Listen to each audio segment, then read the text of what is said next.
Yes, how many do you want? Do you have big cherries? Upon hearing this, the manager knew that this deal was almost certain to happen. Currently, very few people knew about the water peaches and big cherries.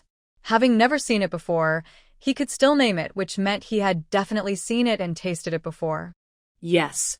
The shopkeeper Qian immediately lifted the back cover to reveal the bright red cherries in front of him. He also announced the prices of 2 types of fruit.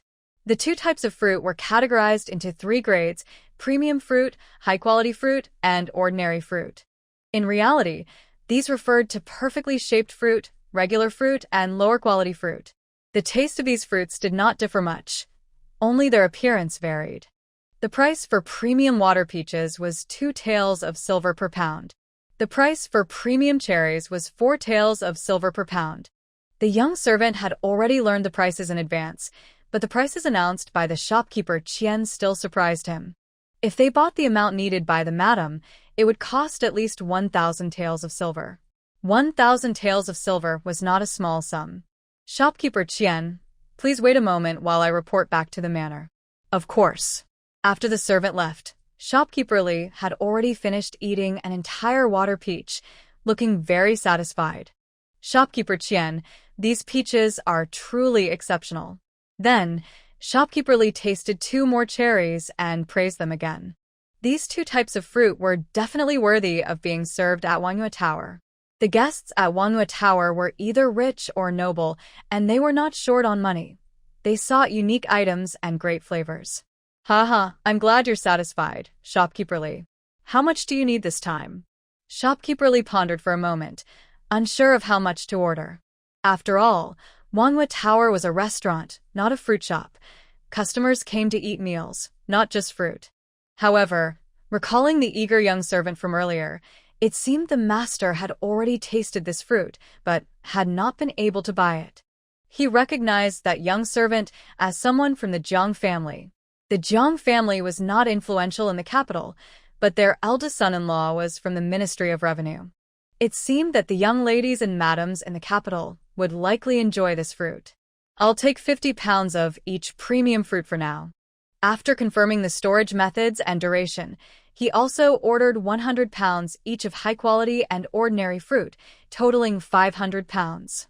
We've been working together for so many years, so I'll give you a special price, a total of 1,300 taels of silver. Qian Fugue had already given a price in advance and deducted a few taels from the special price. Shopkeeper Li nodded and counted out several silver notes to hand over.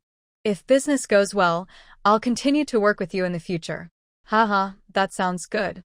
After completing the deal with shopkeeper Li, Qian Fugue began to tally the remaining goods.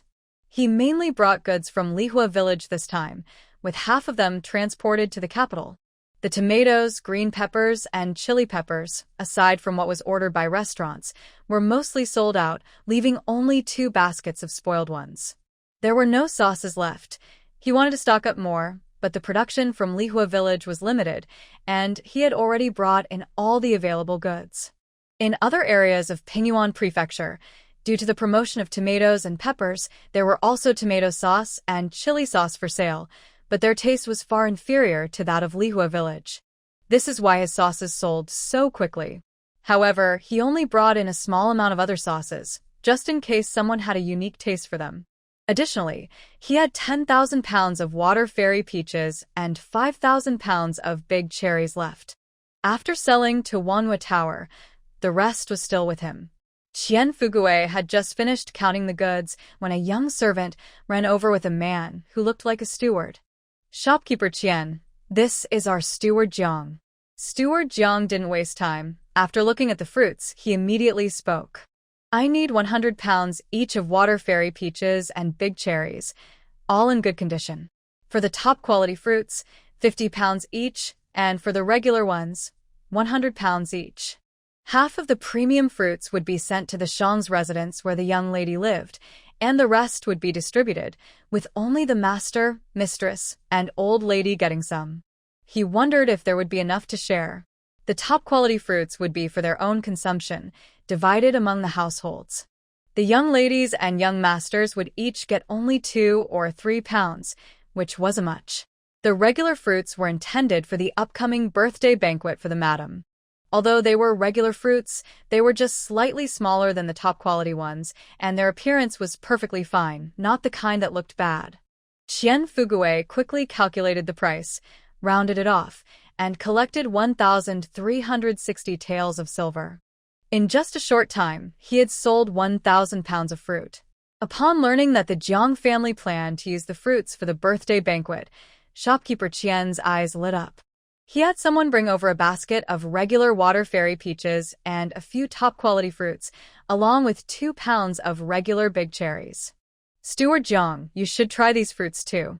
If you find them delicious, please help me spread the word. Shopkeeper Qian, this is too generous. Steward Jiang thought to himself. It was hard not to be tempted.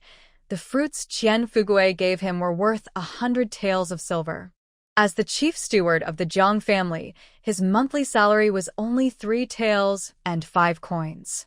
A month's worth of silver can buy only 2 pounds of ordinary water peaches.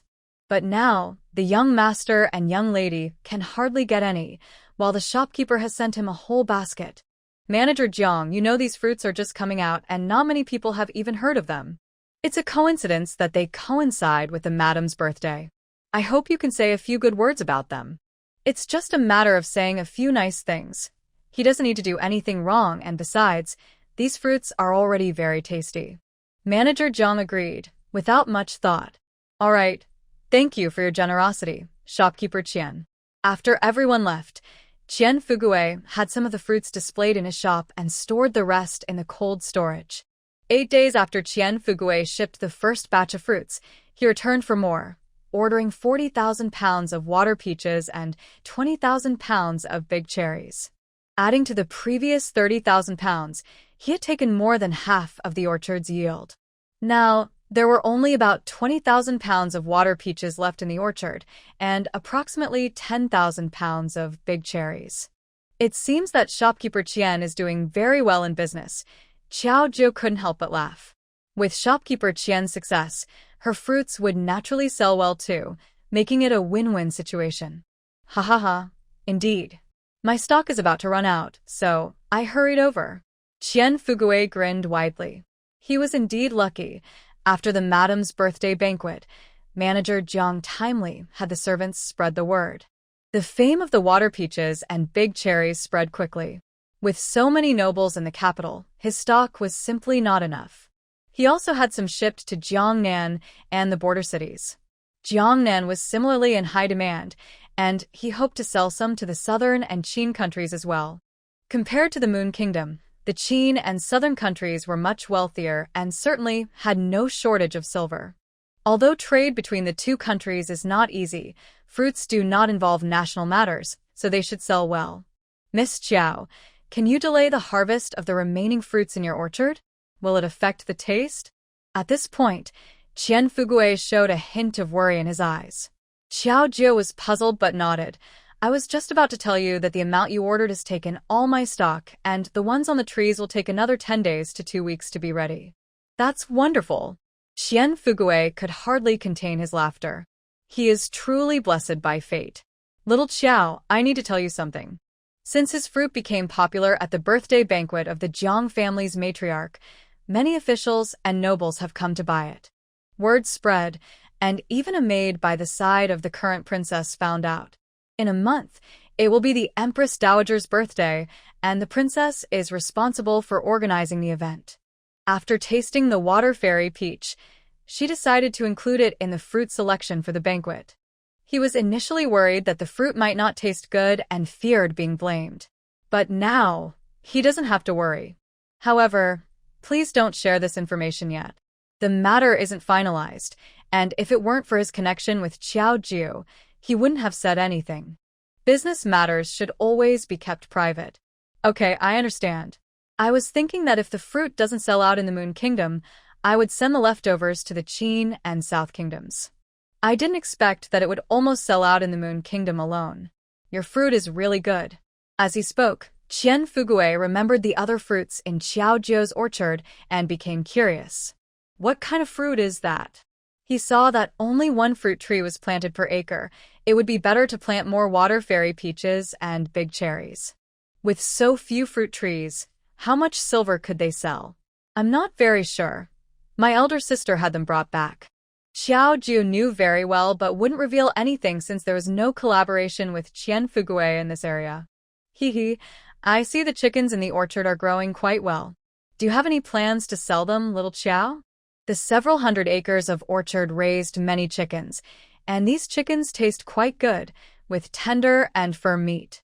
Of course, but these chickens are raised very well, so we can't sell them for a low price. There are several thousand chickens, so they can't eat them all. Selling them all could bring in 1 or 200 taels. When Qian Fugui left, he not only took several hundred chickens but also bought all the stock of sauces from the village.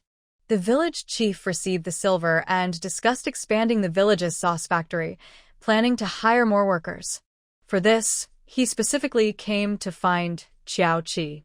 Qiao Qi, Manager Qian said our sauce production is too low. Do you think it would be feasible to expand? Village Chief Liu, being just the head of Pear Blossom Village, may have some knowledge but not too much. Whenever he is uncertain about something, he often consults Qiao Qi. Qiao Qi thought for a moment and nodded. Today, when Xiao Jiu came, she mentioned that Qian Fugui was developing trade with 2 other countries. If successful, the sauce factory in Pear Blossom Village will be quite impressive. Is it enough? Do we have enough money? Now, Village Chief Liu acts as the chairman of the sauce factory, making most of the decisions. Once the village children grow up and learn to read, things will gradually change. Developing into a modern corporation seems unrealistic. Qiao Qi prefers the idea of a large family, transforming scattered villages into a united community. That's enough. Everyone has agreed that the profit will be distributed once a year. This time, aside from paying everyone's wages, the remaining money will be enough to expand the factory, but your payment will have to wait a bit. That's not urgent. We set a repayment date when I borrowed the money, and we still have plenty of time. How is the village school coming along? Now, Liu rarely chats with her about gossip, and she doesn't pay much attention to village matters. Most of her time is spent either making medicine or training. Especially since Zhou Jiaojiao arrived, her training progress has actually sped up a bit, which has fascinated her.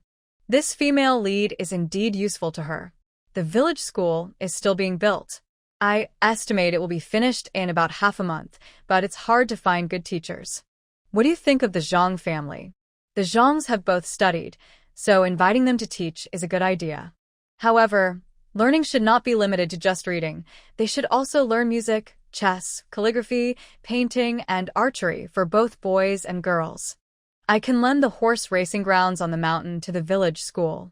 Currently, most private schools only teach basic subjects and art, with music and archery being rare due to high costs. A regular horse costs a lot of money. Only larger academies offer such training. As for finding teachers for the 6 arts, I will figure that out. Let Xiao Jiu cover that expense. Xiao Jiu is now making a good profit from the orchard, so paying for teachers is just a small expense. Since they are making money, they shouldn't just keep it, they should give back to Pear Blossom Village. The village is getting better and better, which is beneficial for her. The village chief expressed his gratitude again and mentioned looking for someone to compile the village chronicle. I discussed it with the villagers. We will set up a village monument with a chronicle engraved on it, and your achievements should be included. Everyone agrees. Qiao Qi. Being included in the village chronicle represents a chance for lasting recognition, something many people seek but cannot attain. She understands that the village chief wants to repay her. However, there was no need for that. She didn't want to be famous. Otherwise, when Liu Yizhou strongly insisted on mentioning her achievements in the official report, she would not have decisively refused. Village chief, you can decide about the village monument, but please don't mention my name. I'm not used to that, Qiao Qi said firmly, and the village chief did not try to persuade her further. Once Qiao Qi made a decision, it was final. By the way, there's one more thing. I recently secured an order in the county, and the county magistrate even met with me personally. I want to spread the word about this so that anyone thinking of targeting our Pear Blossom Village will think twice. All right, you can take charge of that, the village chief replied. After leaving Qiao Qi's place, the village chief went to Zhang Xingwen's home to discuss the position of village teacher. The Zhang family had recently built a new house and moved in. Zhang Mu, the grandmother, was working at a sauce factory, while Zhang Fu, the grandfather, was bedridden and spent his days weaving small baskets to sell to Qiao Jiu, earning a decent wage. Zhang Mu was teaching Qiao Qi's children to read, while Zhang Xingwen focused on his studies, planning to take the imperial examination. Besides studying, he and his father often helped the village chief with ideas and tasks, which eased the chief's burden. Zhang Xingwen initially felt guilty, especially since his father was bedridden and still worked to support his studies. Unexpectedly, the village chief recommended him for the village school, allowing him to teach students without interfering with his studies. He readily agreed. Zhang Mu already had experience in teaching, so she accepted the role as well. A few days later, Jiang Wanning finally returned from the capital. She headed straight to Qiao Qi's house. In the living room of the East Wing, she exclaimed, "Qi, my mother really looks younger."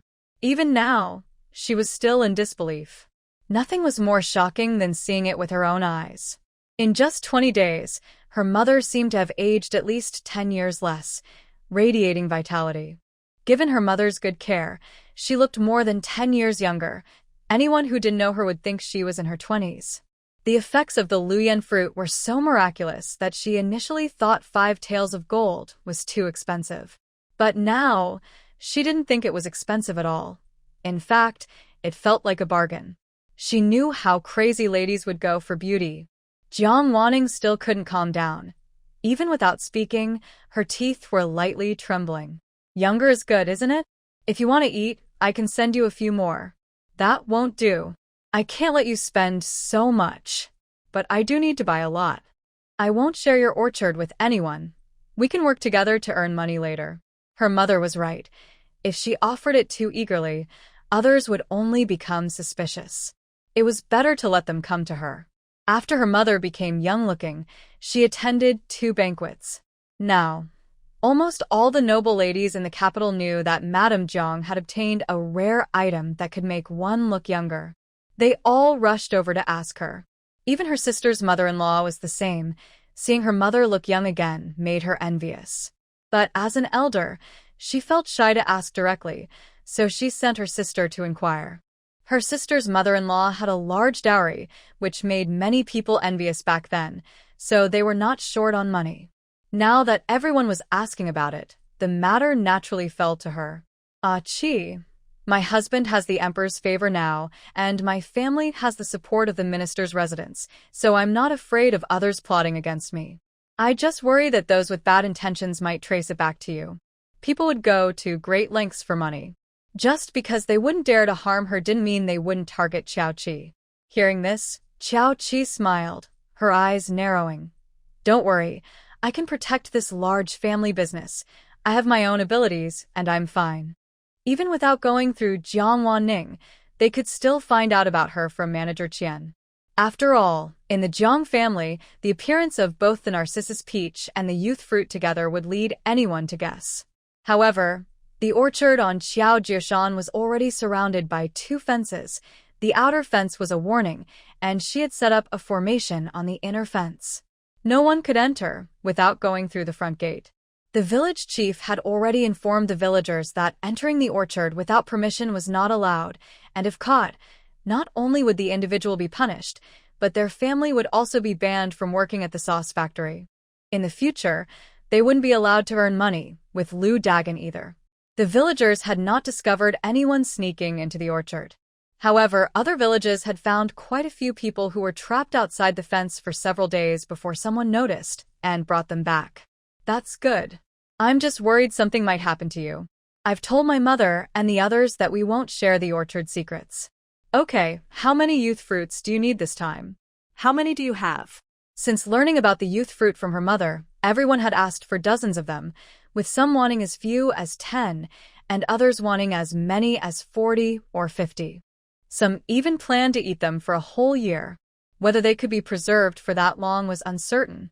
There are a total of 400 fruit trees, each tree bearing 50 to 60 fruits. At first, when Jiang Wanning heard about 400 trees, she thought it was a lot, but she didn't expect each tree to only produce a few dozen fruits. Once the reputation of the fruit spreads, it might not be enough to share. I need 500 fruits first. Okay, I'll have Xiaohe call Xiao Zhou over. You can talk to her. If you're in a hurry to go back, I can send the fruits to your residence tomorrow. All right, but are you free the day after tomorrow? Jiang Wanning changed the subject. Xiao Qi thought for a moment. She had no plans for the day after tomorrow. No, do you have something going on? It's not me. It's my sister-in-law. She wants to thank you in person for the honey. Your sister-in-law is too polite, but there's no need for a personal visit. Just come to your house. I'm planning to go to the capital the day after tomorrow. She had promised the village chief to find a teacher for the village school, and it would be easier to find a suitable person in the capital. If she couldn't find anyone, she would ask Jiang Wanning for recommendations. That works. After some more small talk, Jiang Wanning reluctantly left. Before she left, she had people unload a pile of items from 2 carriages. There were silks, jewelry, herbs, porcelain, and snacks from the capital. This is a gift I brought for you from the capital, and this one, I'm sure you'll like. Jiang Wanning handed Xiao Qi a book. This is a cookbook I worked hard to get. I heard it contains some lost recipes. Xiao Qi usually reacted mildly to everything, but she was very interested in food. Receiving the cookbook, Xiao Qi's eyes lit up. Thank you, I really like it. She handed the cookbook to son Xiaohe, who happily took it to the kitchen to study. The next day, Xiao Qi sent Zhang Chong with 500 fruits and 4 baskets of fresh fruits to the capital. Zhang Chong had been nourished by the spiritual energy in the courtyard and had trained under Xiao Tao for a while, developing some inner strength. Xiao Qi also gave him a spirit-enhancing pill, so he was quite capable and not worried about anyone trying to take the fruits. However, no one should be thinking about the fruits right now. The following day, Xiao Qi rode her horse to the capital. After more than 20 days, the entire capital looked brand new. Especially in the inner city, the main roads were paved with bricks and the sewage system was completed. As soon as she arrived at the Lu residence, a servant took her horse, and Jiang Wanning hurried out from the house. Ah, Qi, you finally came. Come in quickly. Why the rush? The tea and honey are still on the horse. Of course, there are important matters. Honey? Yes, and I also brought some fruit wine that I made just for you. Xiao Qi smiled. The fruit wine contains some special fruits from my space, which are far better than ordinary ones. Jiang Wanning's health was weak in her childhood, so this fruit wine will definitely benefit her. Jiang Wanning cheerfully asked someone to take the items to the inner courtyard. You, bringing such valuable things for me again.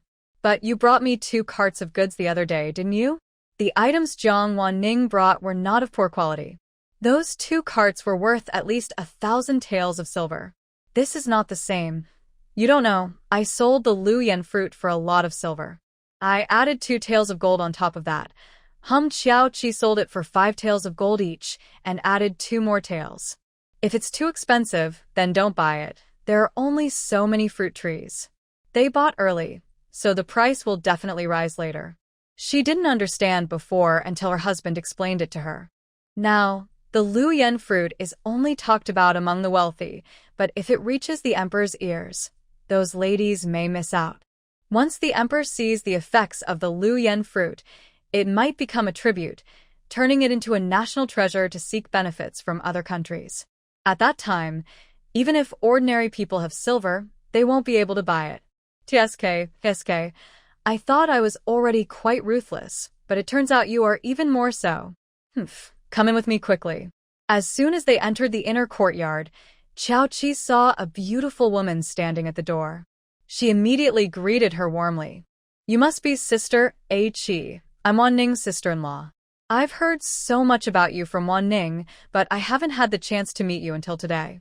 While speaking, Zhang Xiaofuren took off a blood jade bracelet from her wrist and placed it on Xiao Qi's wrist.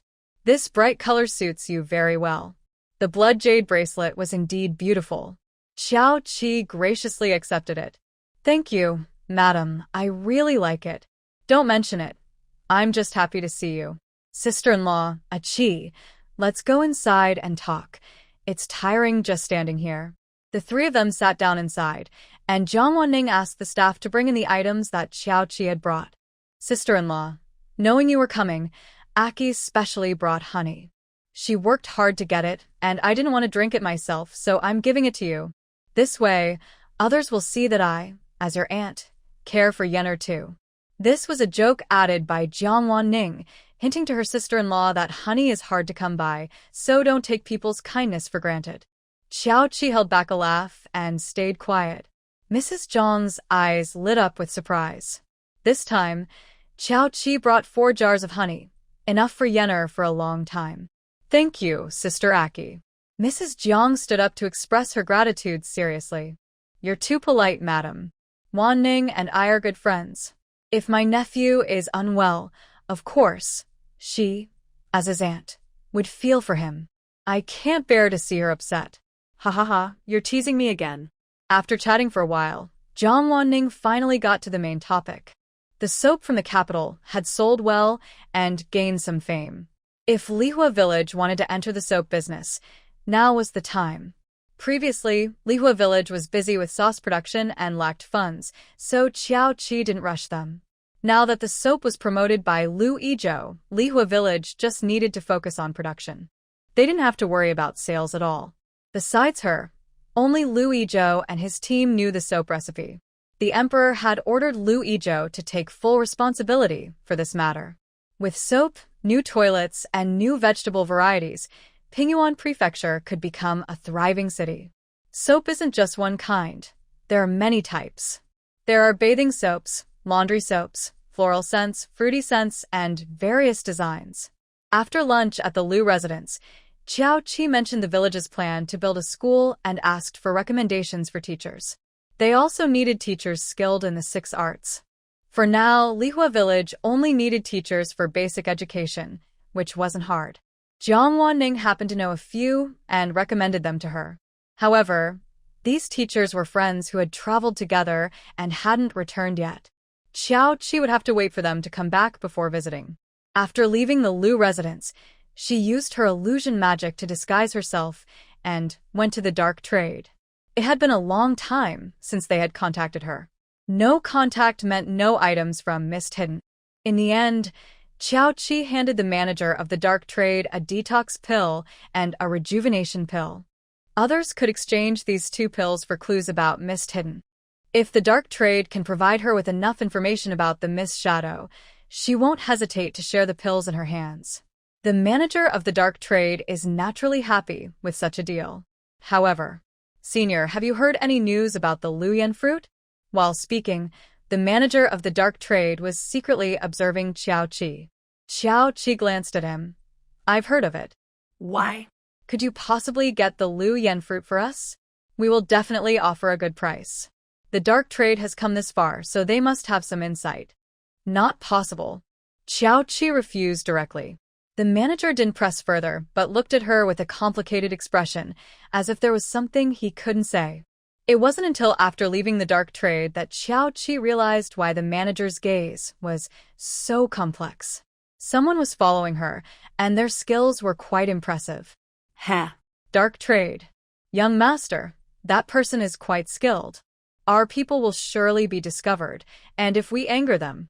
The manager wanted to persuade further, but was met with a cold glare. Manager Zhang, do you think I can't handle the dark trade? Manager Zhang.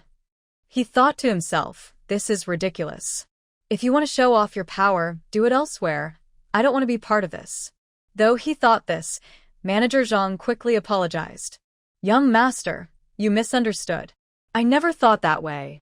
It's just that this senior is elusive, and I'm afraid they might hold a grudge against the dark trade. Many people hold grudges against the dark trade. We need to see if they have the ability to act. The 3 we sent out have unique skills, and others won't easily notice them. Just then, one of the dispatched individuals returned, moving stiffly. Before anyone could ask, he dropped 2 bags on the ground. The bags rolled twice before revealing 2 heads. They were the other two dispatched individuals. Manager Zhang's heart sank, and he quickly looked up at the person. He saw that the person's head had also rolled off, landing on the ground. In less than half an hour, all three had died. One of them had even returned on their own. Such methods were terrifying.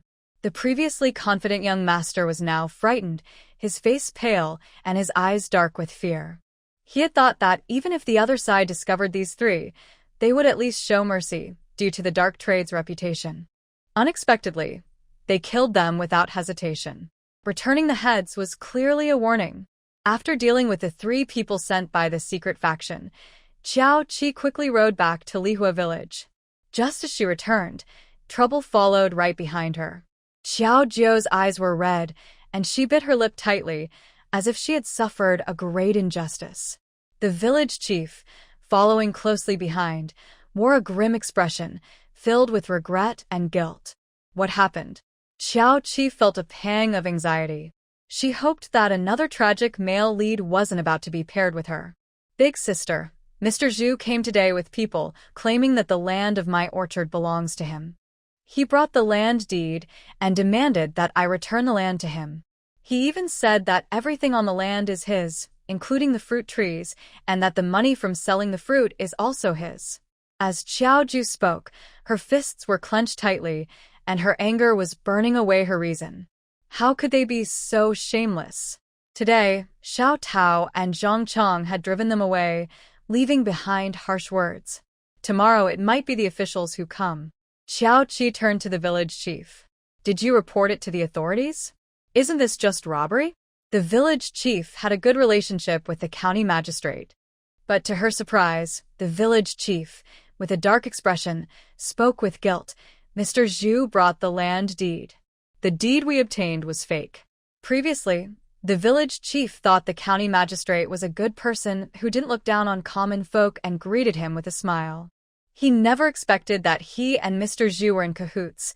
It was all a scheme. Mr. Zhu was the one who initially wanted to buy that piece of mountain land but couldn't reach an agreement due to issues with the banknotes. Later, Qiao Jiu bought the land, and he personally went to the authorities to obtain the deed. Little did he know that from that moment, Mr. Zhu was setting a trap for him. He had already bribed the magistrate to issue a fake deed, while he quickly obtained a real one for himself. And then De Chun got into trouble too. He thought Mr. Zhu was trying to take my land, so he reported it to the authorities, but the magistrate found an excuse to beat him up and locked him in jail. It was then that they realized everything was a lie. In this Taohua County, the magistrate had all the power.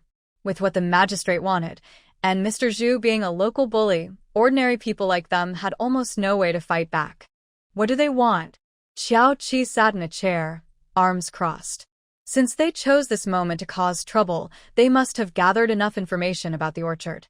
Lu Yan and the others were unaware, but with the other two types of fruit selling for such high prices, they must have inquired about it early on. However, if they were only after the orchard, the other party would have likely already brought officials with them. They could report to the authorities and have Qiao Jiu and the village chief arrested, accusing them of forging contracts. Given their current attitude, it seems they are after more than just the orchard. The village chief opened his mouth, his face filled with bitterness. They also want the recipes for those sauces. Currently, the sauce factory produces 5 types of sauces. In addition to ketchup and chili sauce, there are 3 types of meat sauces. Once the factory is expanded and production increases, making a lot of money will be inevitable. It was only a matter of time before outsiders became envious. However, he did not expect that the first to take action would be the county magistrate. The village chief knew that some officials liked to profit at the expense of the people, but he did not expect the magistrate to be so shameless as to directly seize it. Although he was just a small village chief, he understood that while this matter was said to be handled by Mr. Zhu, it would not be possible without the magistrate's backing. Qiao Qi did not say much more and wrote a letter to hand to Qiao Jiu. She had entrusted the matter to Qiao Jiu, so she needed to resolve it herself. Qiao Jiu, take this letter to the city and report to Governor Liu directly. Jiang Wanning was the governor's wife. Xiao Zhou only knew that she had dealings with her older sister and had dined at the Liu residence once, so they likely had a close relationship, but she did not know much more. Now that her sister asked her to report to the authorities, there might still be a chance to turn things around. Although the village chief did not know the relationship between Qiao Qi and the governor, he did not ask further. But Mr. Zhu has stationed people outside the village to watch us, and they won't let us leave. Since Mr. Zhu was driven away, he specifically found people to keep an eye on the village, not allowing anyone to leave. If anyone dared to cause trouble, they would report to the authorities and have them arrested. Don't worry, Xiao Jiu. Take Xiao Tao with you. She knows what to do. The two did not delay and quickly harnessed the horse to rush to the city. When the guards outside saw the cart coming out of the village, they immediately approached with sticks, intending to block the cart. Xiao Tao drew her sword, and with one swing, the sticks fell to the ground. Startled, they did not dare to stop them and could only watch the cart leave. Upon arriving in the city, Qiao Jiu did not go to the government office first, but instead visited the Liu residence to ask a servant to deliver the letter to the governor's wife. The young servant glanced at the letter in his hand and then carefully studied Qiao Jiu for a moment before cautiously asking, "Are you Miss Qiao's sister?" Qiao Jiu had come to the Liu residence once with Qiao Qi, so the servant had some memory of her. Now that Qiao Qi had a close relationship with his lady, he certainly didn't want to neglect her family. "Yes, please let her know I'm here," Qiao Jiu replied, slipping a silver ingot into the servant's hand. The servant quickly agreed, but didn't dare to accept the silver. If it were anyone else asking him to deliver a message, he would definitely take the money, but this person was different. If the lady found out, he would be in big trouble. "Miss Qiao, you are too kind. I will go right away. Please wait in the side hall for a moment." The servant didn't leave her waiting and led her into the side hall of the Liu residence. Before long, the servant returned, saying, "Miss Qiao, would you like some tea?" He didn't have the authority to go to the back courtyard, so he informed the housekeeper instead. The housekeeper didn't delay, instructing someone to bring tea and immediately went to the back to deliver the message. Xiao Jiu handed another red envelope to the servant, saying, "Thank you. Please enjoy a cup of tea." This time, the servant happily accepted the silver. There was a difference in receiving money before and after. With the red envelope in hand, the servant felt a rush of excitement. The light envelope likely contained a banknote, at least 5 taels of silver, which was equivalent to half a year's salary. About 15 minutes later, Granny Jiang hurried over. "Miss Qiao, sorry to keep you waiting. Please come in with me." In the evening, Qiao Jiu had not returned, and Mr. Zhu arrived with a large group of servants. If they refuse a toast, they'll have to face punishment. Surround the Qiao family. Mr. Zhu had already gathered all the information about Pear Blossom Village. The village chief was not a concern, but the Qiao family had some influence. However, it wasn't much. If they truly had power, they wouldn't have fallen to such a small village. Besides, there were only 2 orphan girls in the Qiao family, making them even less intimidating.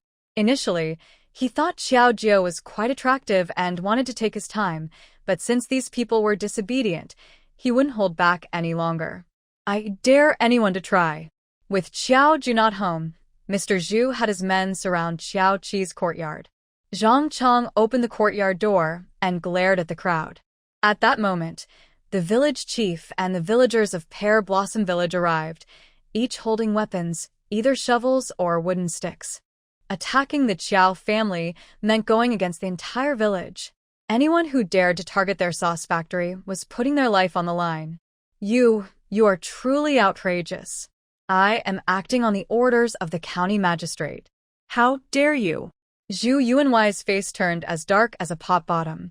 He never expected that the villagers of Lihua, who usually bowed and scraped before him, would now be so bold as to point weapons at him. Did they not fear going to jail? "How dare you?" Even the county magistrate must be reasonable. Why should we be fooled by a fake land deed? "Huh. What proof do you have that this land deed comes from the government? It could be that you villagers are just trying to trick us." In Tahua County, the magistrate's word was law. Zhu Yuanwai was not worried about this matter getting out. After all, The real land deed was in his hands, and the one in Xiao Jiu's possession was fake. That orchard should belong to him. Even the emperor would agree with this. However, if you want me to let them go, it's not impossible. As long as they are willing to come to my residence as my concubines, I will spare them.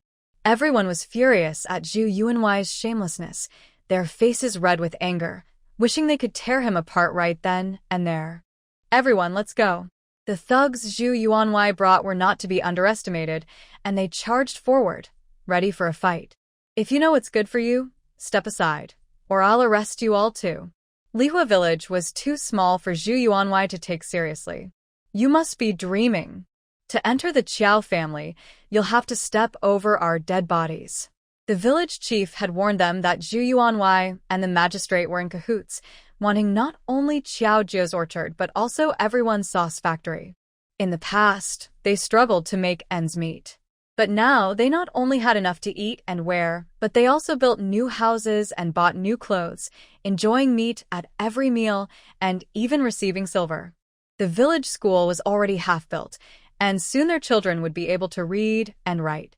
This was something they had never dared to dream of. Everything was getting better, so why did Zhu Yuanwai want to take it all away? This was a matter of life and death for them. As both sides faced off, Steward's son emerged from inside and whispered a few words to Zhang Chong. Zhang Chong sneered and immediately rolled up his sleeves, walking toward Zhu Yuanwai. What do you want? Stop him. Zhu Yuanwai quickly hid behind the crowd. He was still feeling the pain from being punched by Zhang Chong earlier that morning. He never expected that even after bringing up the magistrate, the other side would still dare to fight back. But Zhang Chong had no intention of listening to him. He knocked out Zhu Yuanwai's men one by one, and the villagers joined in, bringing the thugs down to the ground. Finally, he grabbed Mr. Zhu by the collar and pushed him to the ground. A pig dares to shout outside the young lady's door? You must be very bold. After saying this, he punched him twice in the face, knocking out 2 of his teeth. Do you dare to shout again? Zhang Chong asked fiercely as he pulled up Mr. Zhu's collar. Seeing that all his hired help had been defeated, Mr. Zhu immediately cried and shook his head. I won't.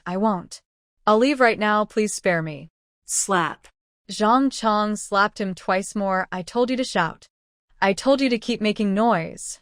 Do you dare to shout again? I won't, I really won't. Mr. Zhu regretted coming along, feeling like he was falling apart from the pain. However, Zhang Chong continued, without stopping, hitting him with 2 more punches. Do you dare to shout? I'll make sure you regret it today. I ask you, do you dare to shout again? Zhang Chong's eyes were red, as if he wanted to kill him right there. Mr. Zhu, bruised and battered, dared not make a sound. To his surprise, Zhang Chong hit him even harder when he remained silent. The villagers of Pear Blossom Village watched in silence, feeling a sense of relief. In the end, Mr. Zhu was carried away. But everyone was still worried about what would happen with the county magistrate. They could beat Mr. Zhu, but they couldn't beat the magistrate. If he accused them of being rebels, they would all be in trouble. Everyone go back for now. It will be fine. The village chief comforted them and urged them to return home. The next day, Qiao Jiu's carriage returned. After visiting the Liu family, she learned about their encounter with Mr. Zhu, and Liu Yizhou immediately sent people to investigate the county magistrate thoroughly. Since it was taking too long to investigate the magistrate, Liu Yizhou decided to gather information from Mr. Zhu directly. After being beaten badly the day before and questioned overnight, Mr. Zhu quickly revealed everything about his dealings with the magistrate, including forced labor, coercing women, and corruption. With Mr. Zhu's testimony and the evidence found, Liu Yizhou had the magistrate temporarily detained. He also submitted a report, expecting results from the Ministry of Personnel in about half a month.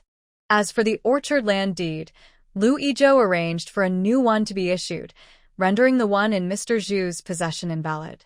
The speed of the investigation was unusually fast. When the village chief learned this news, his shock lingered for a long time. Is this the confidence that comes from having someone behind you? A county magistrate can just decide things without hesitation. When the village chief shared this news with everyone in the village, their fear of the Chiao family grew even more. They had thought the other party was just a wealthy and generous orphan, but now it seemed her background was far from simple. After resolving this matter, Qiao Qi called the village chief to discuss the soap factory. Village chief. Huh? There's a factory? What? Is there not enough money? No, it's not that. The dividends from Baishir village came in yesterday, and there's quite a bit of money. After we expand the sauce factory, we'll have more than enough to build a soap factory. Although the village chief didn't fully understand the use of soap, he still answered seriously. Qiao Qi nodded. For this factory, Xiao Jiao and I will invest in cash, each taking a 20% share.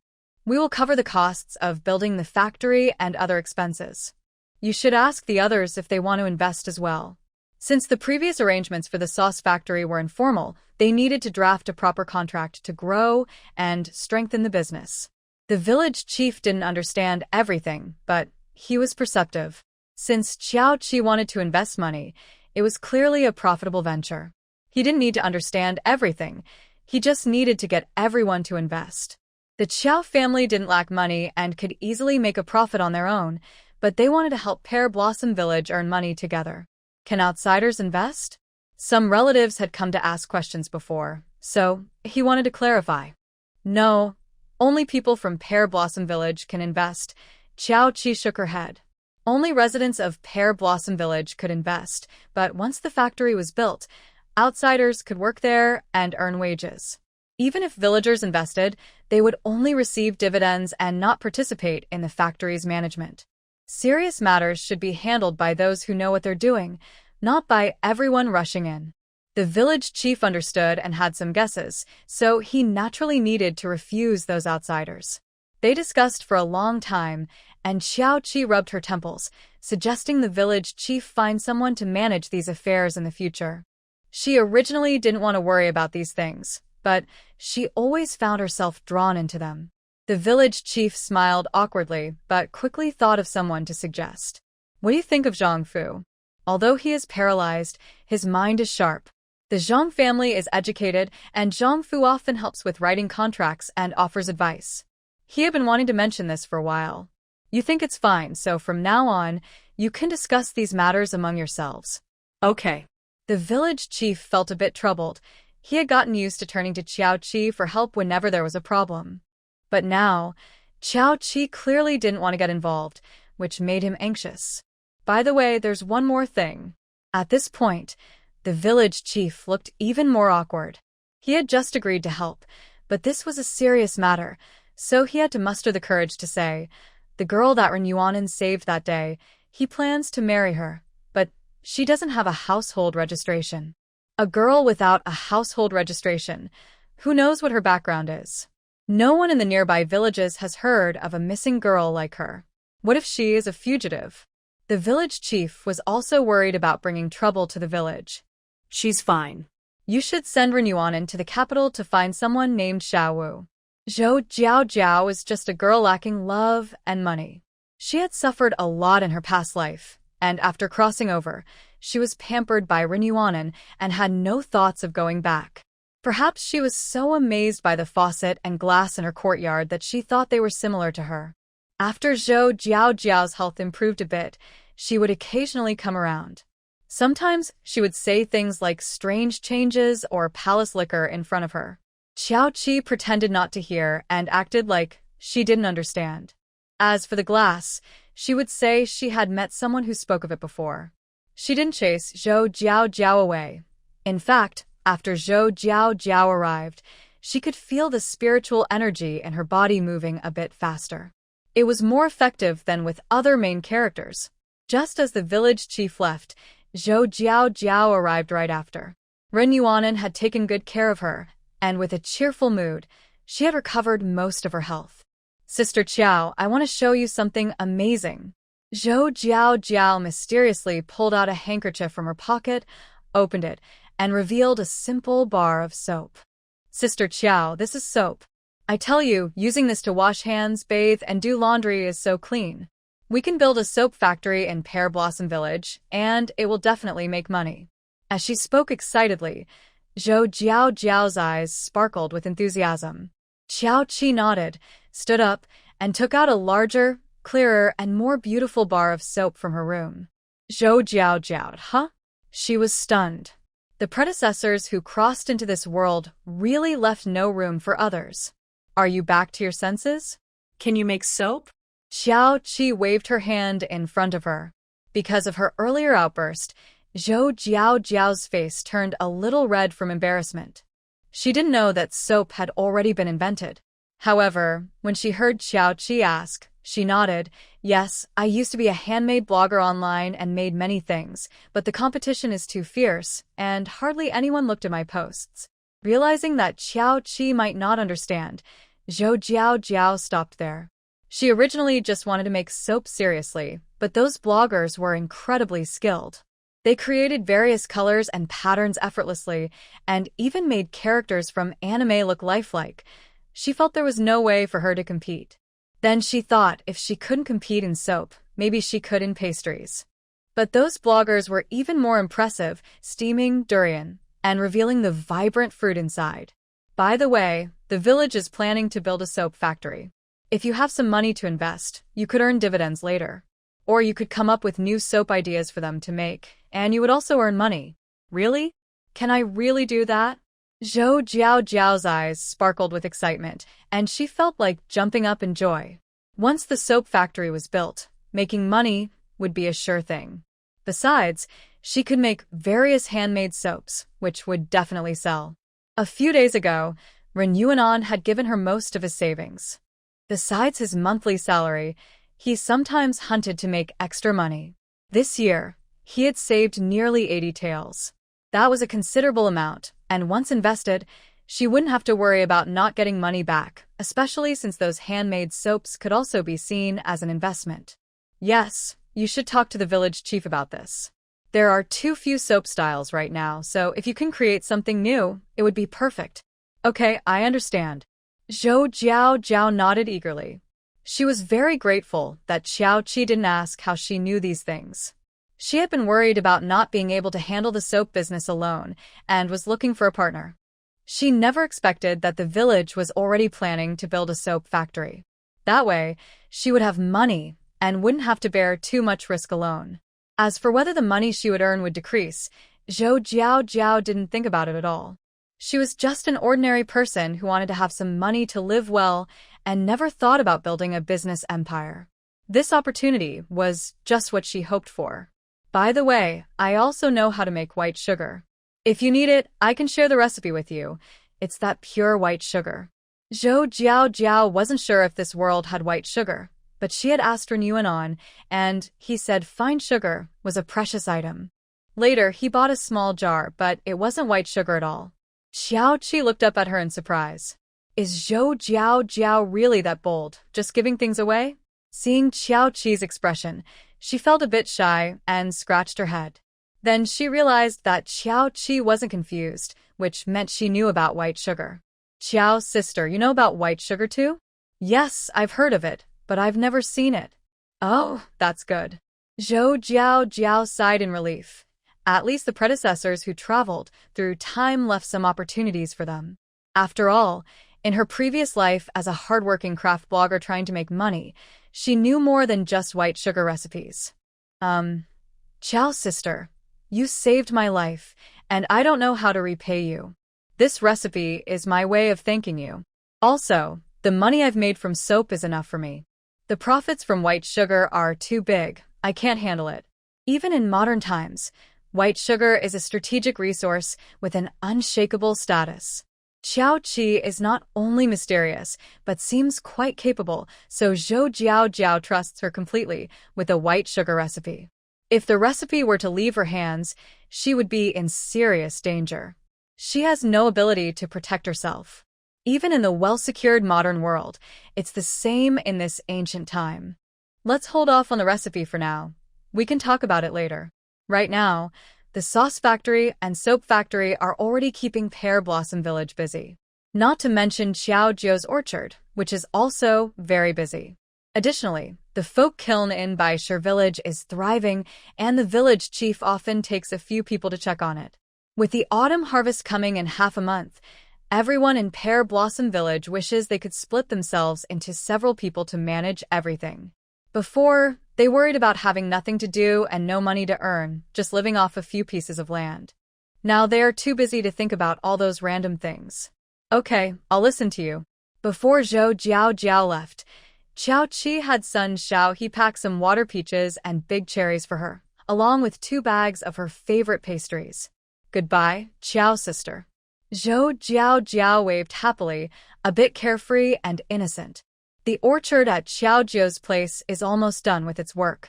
In a few days, once the shopkeeper Qian takes away the last batch of fruit, she can relax and go find her parents. Big sister, the people over there brought news, but it seems it's not our parents. Xiao Jiao's face showed her disappointment. She had been planning to visit once the orchard was taken care of and had even given some money for someone to keep an eye out. She didn't expect the news to be such a letdown. What's the problem? They're a couple with children, 2 boys and 2 girls. They are definitely not our parents. Xiao Jiao felt deflated, and her longing for her family made her sad. She had servants to attend to her, but she had no idea where her parents and siblings were. Big sister, my younger sister is 2 years younger than me. Do you really think she can survive? Xiao Qi didn't respond, and Xiao Jiao wiped her tears, speaking firmly. Big sister, I've made up my mind. I want to see them, even if it breaks my heart. She wasn't short on money and had people to protect her, so she could go wherever she wanted. Okay, if you want to go, then go. Xiao Qi fully supported Xiao Jiao's decision. She never stopped Xiao Jiao from searching for her family and always supported her choices. Another half-month passed, and the autumn harvest was completely finished. The sauce factory in Pear Blossom Village was also expanded and had hired many new workers.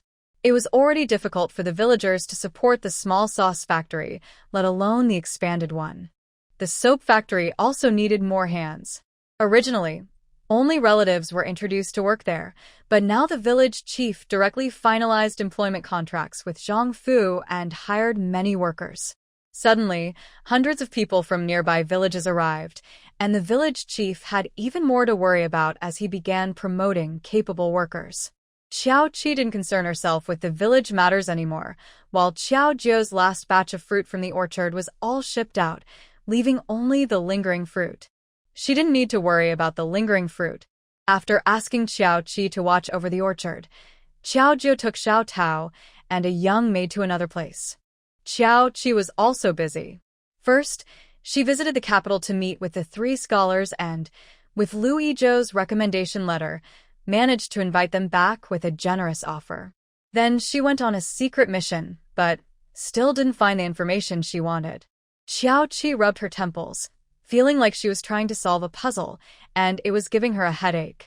This senior manager Zhang noticed Xiao Qi seemed lost in thought and wanted to say something. He was a bit worried that Xiao Qi might take out her frustration on the secret mission team because of what happened last time. Although the people sent by the young master weren't top experts, they were quite skilled, especially in their footwork. Unexpectedly, it was resolved so easily. Offending such a person would only bring harm to the organization, not benefits. Xiao Qi came back to her senses, her eyes brightened as she suddenly understood. Since the organization couldn't find any useful information, why not build her own team to gather this information for her? In an instant, Xiao Qi had a plan. Manager Zhang, would you be interested in working for me? Manager Zhang, huh? What are your conditions for working for me? Xiao Qi didn't expect an immediate answer. Manager Zhang hesitated. He hadn't considered leaving the organization before. But since the young master took over, there had been a lot of chaotic orders. Recently, he had been acting erratically, giving away priceless treasures and taking anything he wanted from the storeroom. In such a short time, half of the valuable items in the storeroom had already been taken. If this continued, the organization wouldn't be able to function properly. Then he was asked to find suitable inner strength techniques for women and to procure spirit-enhancing pills. If he couldn't find those pills, he wouldn't have a job anymore. The more he thought about it, the more frustrated he became, but he decided to give the young master one last chance. If he was really dismissed for not finding the pills, there would be no reason for him to stay. May I ask what kind of work I would be doing for you? Still as a manager for the auction house. Manager Zhang. Are you planning to open an auction house? Yes. Xiaoqi nodded and pointed to a spot on a rough map she had. Right here. Manager Zhang looked at the location she pointed to, momentarily speechless. Are you sure it's in the chaotic area? Everyone knew that the chaotic area was located at the border of the Moon Kingdom, the Qin Kingdom, and the South Kingdom. This area didn't belong to any country, and many fugitives and dangerous criminals were there. Yes, don't worry. Follow me, and I will ensure your safety.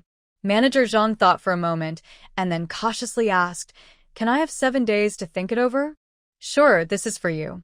Whether you come or not is your choice. You have an internal injury, and this can heal it.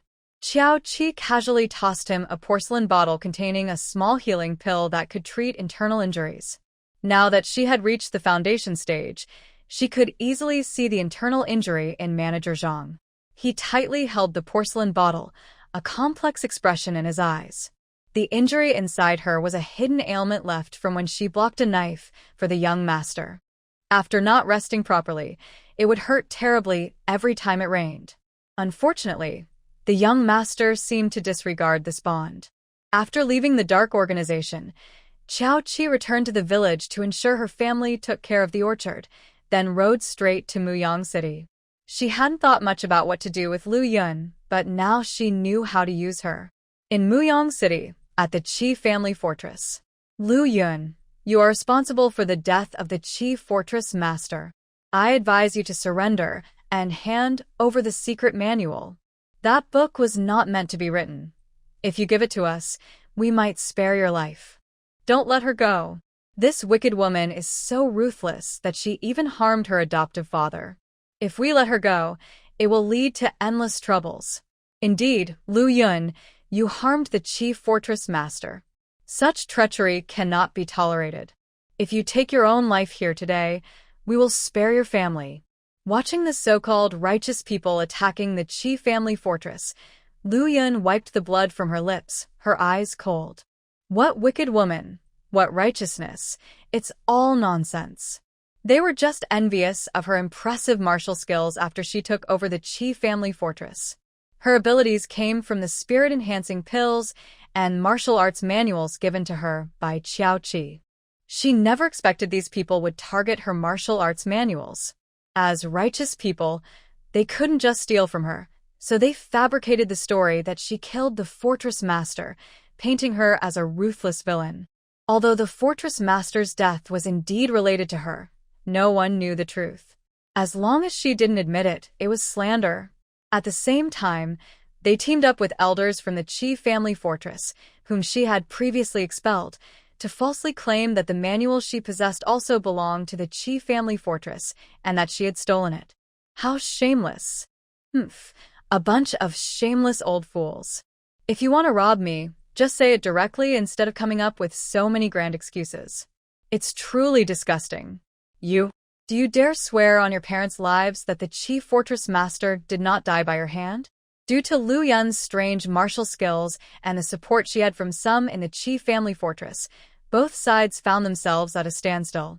They could only try to pressure Lu Yun into submission with words. Although they couldn't find evidence that Lu Yun killed the fortress master, they were 90% sure that she was responsible. Little did they know, Lu Yun was not playing by the rules and directly swore to the heavens. I, Lu Yun, swear to the heavens that if I killed Master Qi, may I and my parents suffer a terrible fate. Conversely, if I did not kill him, all of you will meet an untimely end. Master Qi was indeed not killed by her, so Lu Yun was confident in her vow. This declaration angered the crowd attacking Qi family fortress.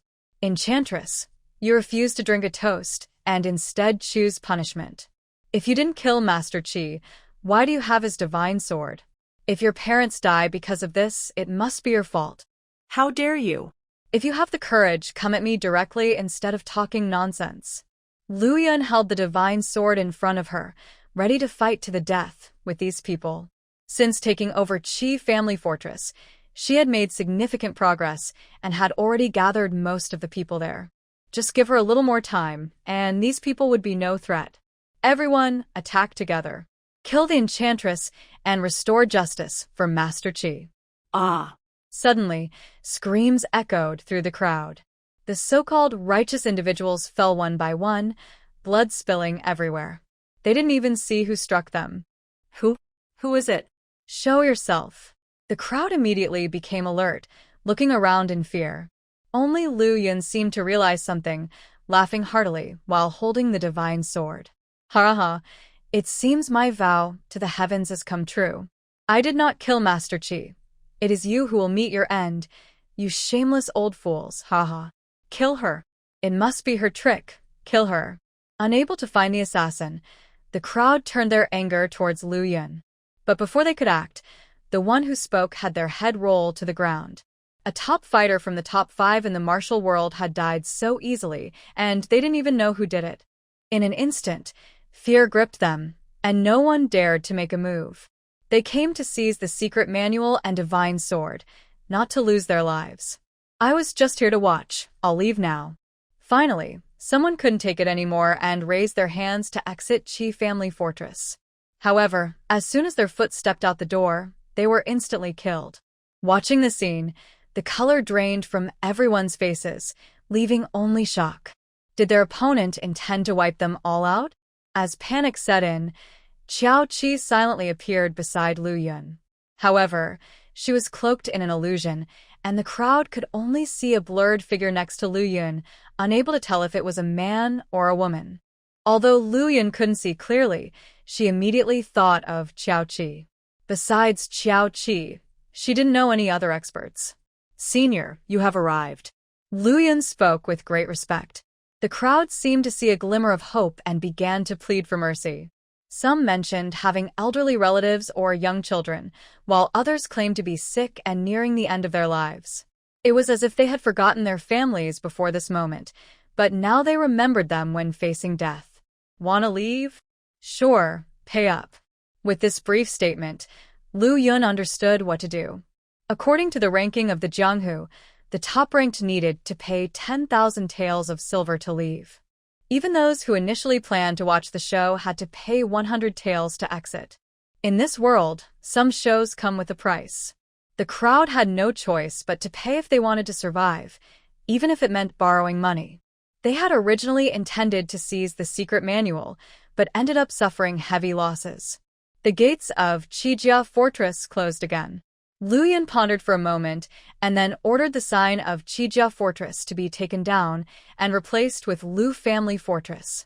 From now on, this place would have no connection to the Qijia family. In the study, Qiao Qi removed her illusion and sat in a chair. Lu Yun sat nearby, feeling a bit uneasy.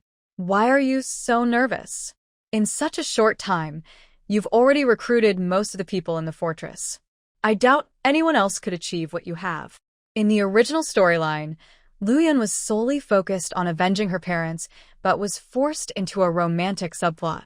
Now that the main characters were gone and her parents were safe, she found herself in a stronger position. Senior, you flatter me. Lu Yun's face turned slightly red. She didn't think she was as capable as Qiao Qi suggested. She was simply more familiar with the habits of those at the bottom due to her previous experiences. All right, I'm not here to discuss anything else today.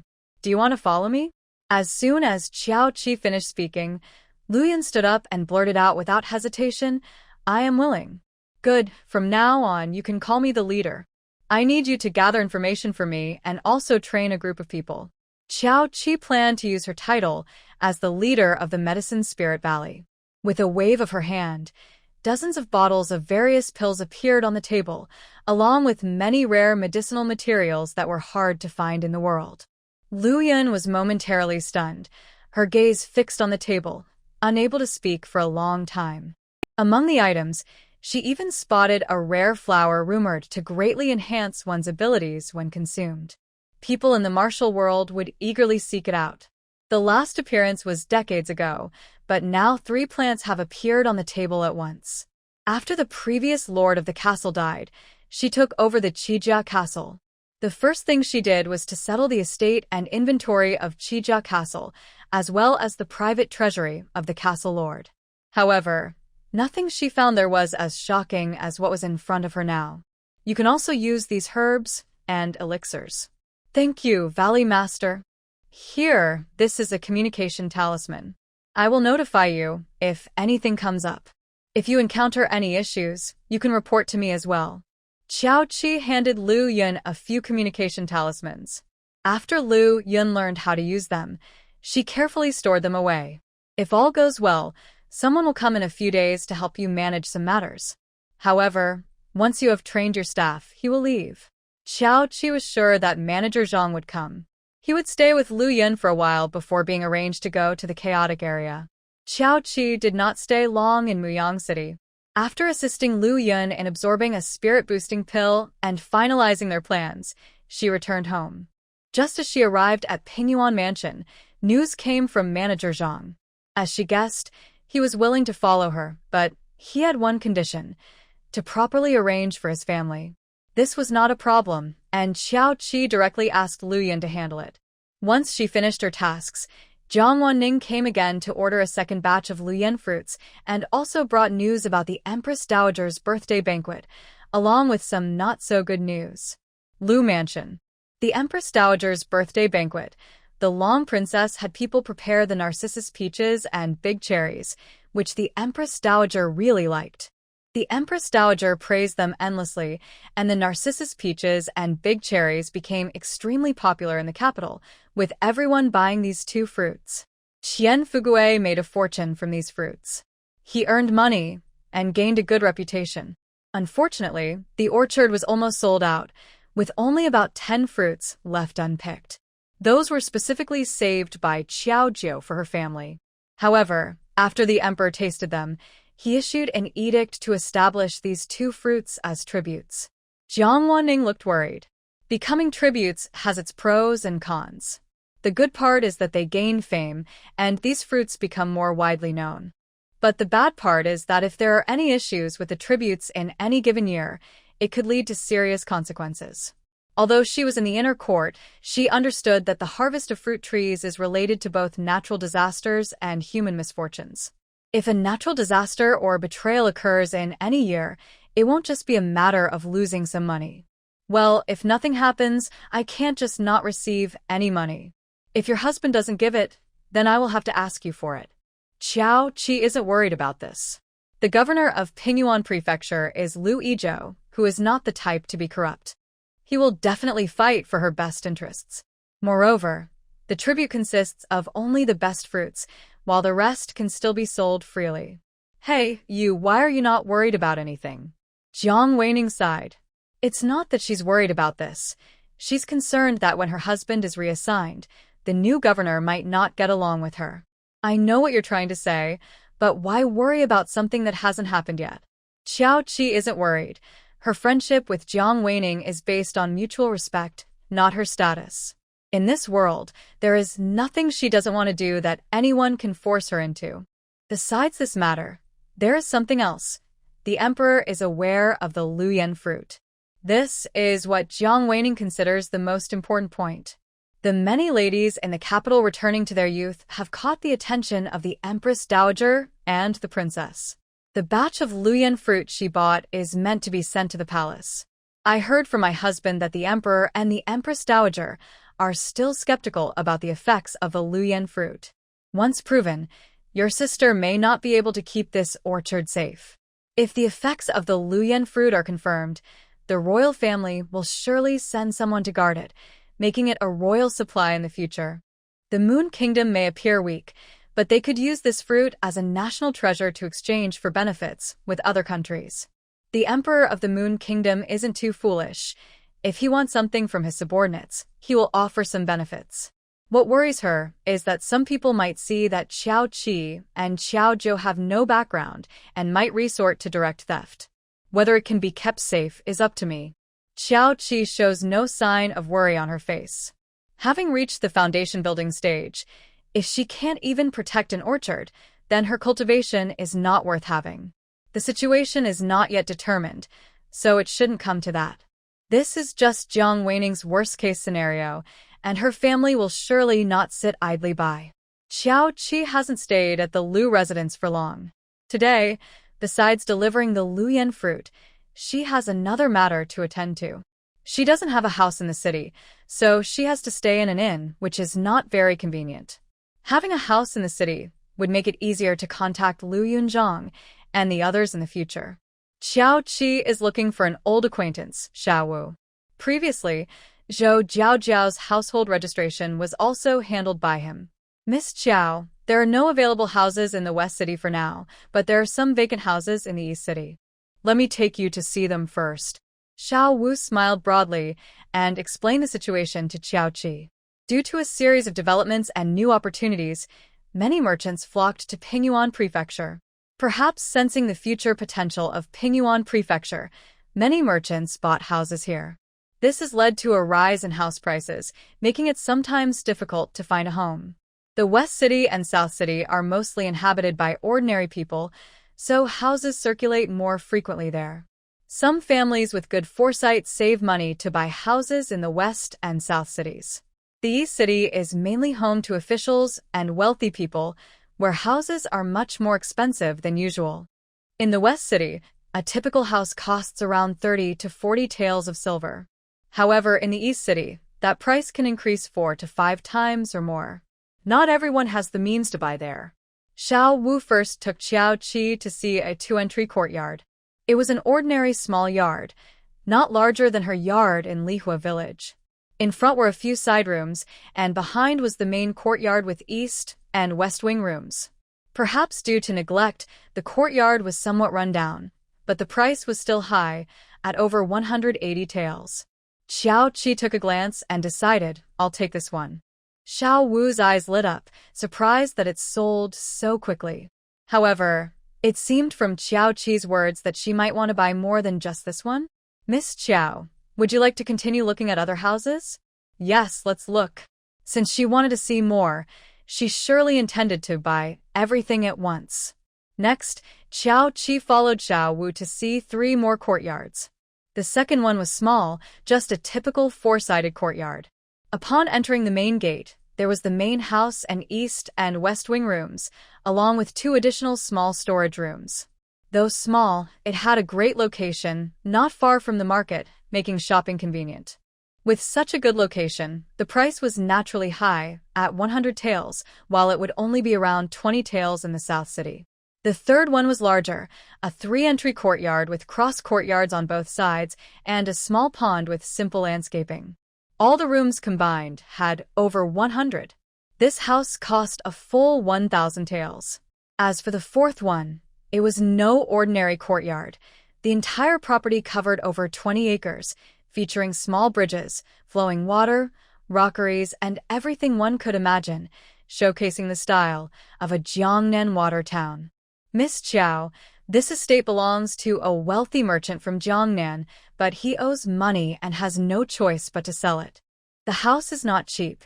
The various stone rockeries and the plants inside were all painstakingly acquired by the merchant. Therefore, the asking price for this estate is nearly 4,000 taels. If he weren't in a hurry to sell, it wouldn't be available at this price. Xiao Qi nodded. All right, I have already bought several others I looked at before. Xiao Wu eagerly nodded and praised her profusely, as if compliments were free. If these estates sell, he will also receive a share of the money. What he earns today is equivalent to what he made in a whole year before. Indeed, Miss Qiao is his lucky star. Besides these, I want to buy some shops. Do you have any good ones? Yes. I'll take you to see them right away. Next, Xiao Qi bought a house in both the west and south of the city, along with over 10 shops. Some shops are in prime locations, while others are in less desirable areas. Xiao Wu will rent all of them out since she doesn't need them right now. Leaving them empty would be a waste. You know the people at the market well, help me get 10 or so servants. As Xiao Qi was speaking with Xiao Wu, she noticed a beggar approaching on the street. Please, miss, could you spare some food? Go away. Where did this beggar come from? Xiao Wu said this, but casually tossed out 3 copper coins. The beggar quickly picked up the coins and knelt to thank him. Thank you, sir. Xiao Qi noticed that although the beggar was thin and ragged, he was in good health. She glanced at Xiao Wu. Do you know him well? Xiao Wu's demeanor changed upon seeing him. They didn't look like strangers. When Xiao Qi asked, Xiao Wu scratched his head, unsure of how to respond. After a moment, he said, I guess we're familiar. You should have seen him too. This is Li San. A hint of surprise flashed in Xiao Qi's eyes as she looked again at the beggar. He was disheveled, but upon closer inspection, she could see traces of the former Li San. She remembered that Li San was a small team leader in the army. When she fled to Pingyuan Prefecture, many disaster victims gathered outside the city. Li San was responsible for maintaining order there. She had given him some rice and meat, and he and his two brothers quietly looked after her for a long time. In just over a year, how did he go from a team leader to a beggar? What happened to him? Xiao Wu, who knew almost everything about Pingyuan Prefecture, was aware of the situation. He only crossed paths with Li San when they were helping the disaster victims in Pingyuan Prefecture. This is a long story. Li San is the eldest son in his family and finally managed to become a team leader, making life a bit easier at home. However, his younger brother, spoiled by their mother, often flaunted Li San's position and acted recklessly. Li San knew his own status was not significant, and he wanted to teach his brother a lesson several times. But each time, their mother stopped him, throwing tantrums and making a scene if he tried to act. Before he could come up with a plan, his brother got into serious trouble. He was caught cheating at a gambling house. A gambling house must have some powerful backing. The gambling house wanted to punish his brother, and their mother made a scene at the entrance, shouting that the gamblers were nothing but beggars, and her son was worth more than any of them. She threatened to cause trouble every day until they released him. The gambling house ignored her and severely injured Li San's brother, throwing him out half dead. Their mother cried and yelled daily at the gambling house, using Li San's status to threaten them, claiming he had powerful connections and would eventually ruin their establishment. The gambling house had already investigated Li San's background and decided to take action against him. He was just an insignificant team leader, no different from an ordinary soldier. They sent a message to the Li family, saying that since they looked down on beggars, they would make Li San live like one, warning that anyone who helped him would be in trouble. If Li San dared to run away, they had ways to deal with his mother and brother. After 6 months, his brother's health worsened and he died. Their mother, trying to care for him, neglected her own health and passed away shortly after. With both his brother and mother gone, many thought the gambling house would stop. But unexpectedly, they found Li San's long-lost sister, who was now a concubine of a certain lord in the capital. If Li San tried to escape, they would sell his sister into a brothel. Although Li San didn't have strong feelings for her, he couldn't bear the thought of her being sold. Xiao Qi. Is this all because of his brother cheating? The cheating was done by Li San's brother, not him, and the gambling house shouldn't humiliate Li San like this. Indeed, the gambling house seemed to be targeting Li San for revenge. Is that small gambling house really so powerful? Can it even reach into the military? That sounds unbelievable. Hearing this, Xiao Wu quietly glanced around before whispering, I heard that Li San offended someone in the military. That person couldn't deal with him directly, so they used the gambling house to punish him. That's all Xiao Wu knew. He wasn't aware of more details. At that moment, Li San had not gone far. Xiao Qi took out 2 pieces of silver from her pouch and tossed them over. Li San's murky eyes showed a flash of shock, but he didn't recognize Xiao Qi. He quickly picked up the silver and bowed to thank her. Thank you for your kindness, miss. Xiao Qi just glanced at him, gave Xiao Wu some instructions, and then left. She bought some local specialties and unique items in the city, along with various beautiful and comfortable fabrics, before leaving. Unexpectedly, as the carriage reached a deserted area, a group of people stopped them. Seeing that only Xiao Qi was in the carriage, the group grew bolder, brazenly sizing her up and even smirking inappropriately. This girl is quite pretty, haha. We were just planning to rob her, but why not take advantage of her too? Xiao Qi remained unfazed in the carriage. Who sent you? Haha, this girl has offended someone and doesn't even realize it. The group mocked her, their words becoming increasingly crude as they commented on her appearance and made inappropriate remarks. Xiao Qi simply waved her hand, and instantly 4 of the 5 attackers fell dead. The remaining one was pulled in front of her by an unseen force. Who is it? Xiao Qi asked again, her expression calm and unchanging. The man was so frightened he wet his pants, his face pale, as he confessed everything. They were thugs from the gambling house, watching over Li San. Today, the silver Xiao Qi gave to Li San was 3 taels, and the gambling house thought she was intentionally helping him. So they sent people to teach her a lesson. Please spare me. I've told you everything I know. I beg you to let me live. The last thug trembled as he pleaded for mercy. Xiao Qi raised her hand and ended his life. She disposed of the bodies in her space to feed her bloodthirsty magical flower and immediately turned the carriage back. Upon returning to the city, she gave a small beggar a piece of silver and asked him to call Xiao Wu. Where is that small gambling house? What's going on here? Seeing that Xiao Qi had no expression on her face, Xiao Wu quickly closed his mouth and revealed the location of the gambling house. Xiao Qi drove the carriage and soon arrived at the gambling house. The place was packed with people, and she kicked the door open. Where's the owner? Call him to see me. Who do you think you are, shouting here? Come on, grab her. A group of onlookers watched the commotion. Once Xiao Qi took care of all the thugs, the once noisy gambling house fell silent. The manager, with a bruised face, immediately sent someone to notify the owner. About half an hour later, the owner finally arrived, looking familiar. It was Cheng Yanting's father. Upon seeing Xiao Qi, Mr. Cheng panicked. What are you doing here? Why am I here? That's something you should explain. Xiao Qi smiled coldly, having knocked him down so hard he couldn't recognize his own parents, then stepped on his back, looking down at him. Now tell me, who ordered you to insult Li San? Mr. Cheng, with blood on his lips, whimpered in fear and explained everything. He claimed he had nothing to do with the plan to ambush Xiao Qi. He only instructed his men to keep an eye on Li San and not let anyone help him. It was the manager who acted on his own and offended her. Just as Mr. Cheng finished explaining, a group of officials appeared outside the gambling house.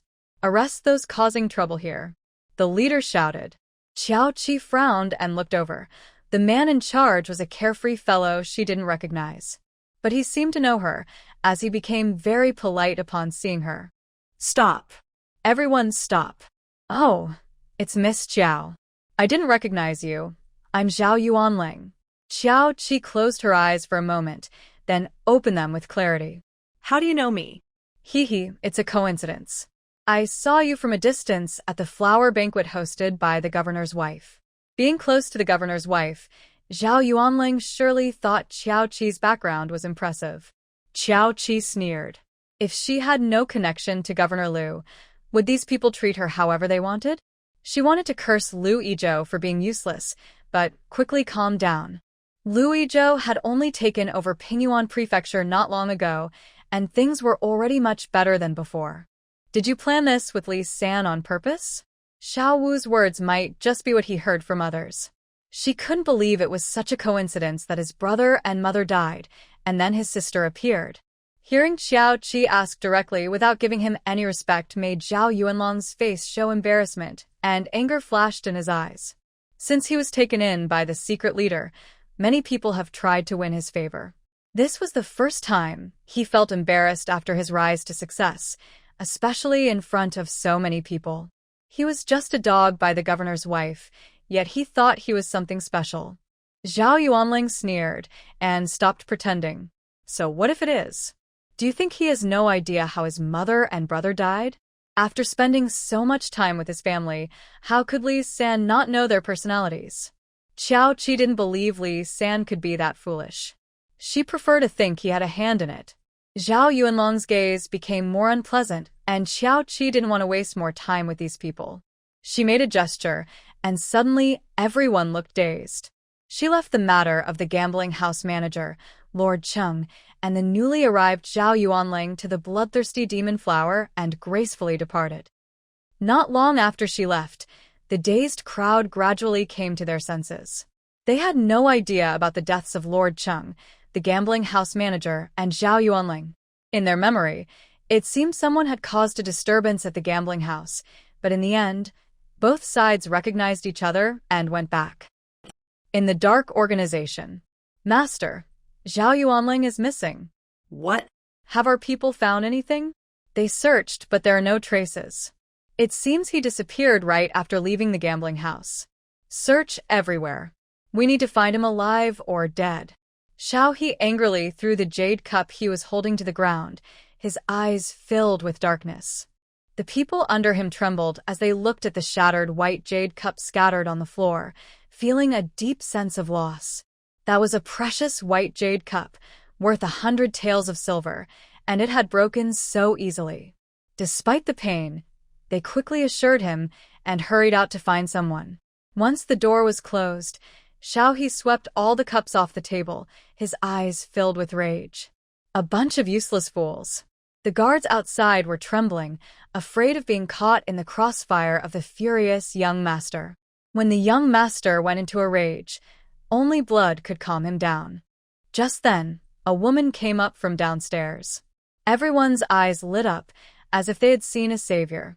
The young master's symptoms would lessen at the sight of Miss Zhao. One person quickly reported through the door, "Young master, Miss Zhao has arrived." If Zhao Yuanling were not Miss Zhao's cousin, the young master probably wouldn't care much about him. He was just an insignificant person.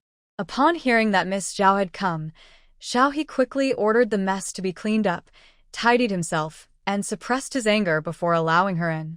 "Miss Zhao, what brings you here? Are you busy, Brother Xiao He? I hope I'm not interrupting you." Zhao Fuxing wore a sweet smile. For a moment, Xiao He was taken aback by her charming smile, quickly shaking his head and flustered like a young boy. The rage in his eyes vanished, replaced by endless tenderness. "It's fine, but you should have worn more layers in this cold weather. I came to talk to you about something." Zhao Fuxing pouted a bit playfully, but soon got back to the main topic. "Remember the few luyen fruits you gave me? I noticed they look very similar to some fruits I saw in an orchard."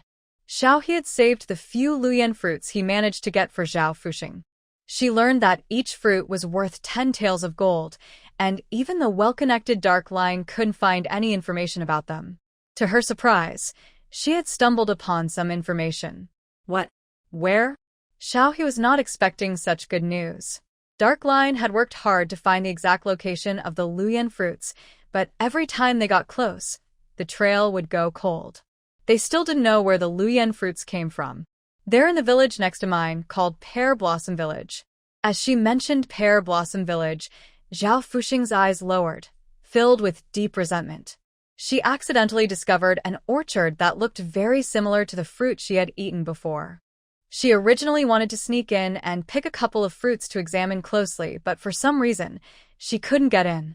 She tried to ask someone from the village for information, but the people in Pear Blossom Village were very guarded around her.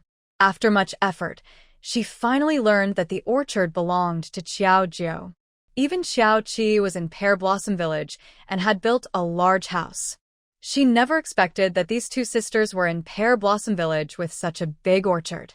Besides the fruit she had eaten before, the orchard also had water fairy peaches and big cherries, which were very popular fruits now. They were quite valuable. Thinking about how she had lost her family, while these two people had become wealthy, made her feel a twisted sense of hatred. Back when she was fleeing from disaster, Qiao Qi was alone, begging like a dog just to get some food from them.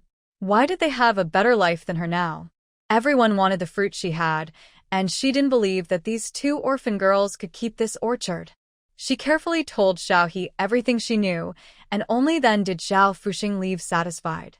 Before leaving, Xiao He gifted her many precious fabrics and jewelry, some of which couldn't even be bought with money.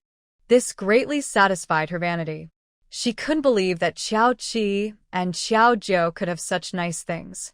As soon as Qiao Qi returned to Pear Blossom Village, Zhou hurried over to see her. "Boss, something big has happened with the Zhao family." Zhou didn't know where to start. Previously, someone had brought news about her mother, so she took leave from Qiao Qi and went out with Zhou Dainyu for a while. After finally finding someone, they only resembled her mother, but were not her.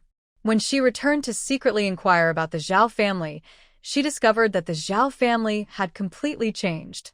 Originally, the Zhao family was living in terrible conditions. They had experienced several deaths and financial losses, and they were close to not having enough to eat. At least, that was the situation when Zhou left. To her surprise, less than 2 months after she left, the Zhao family had become wealthy. Zhao Fuxing looked just like a pampered young lady from the county, adorned with jewels and wearing exquisite clothes.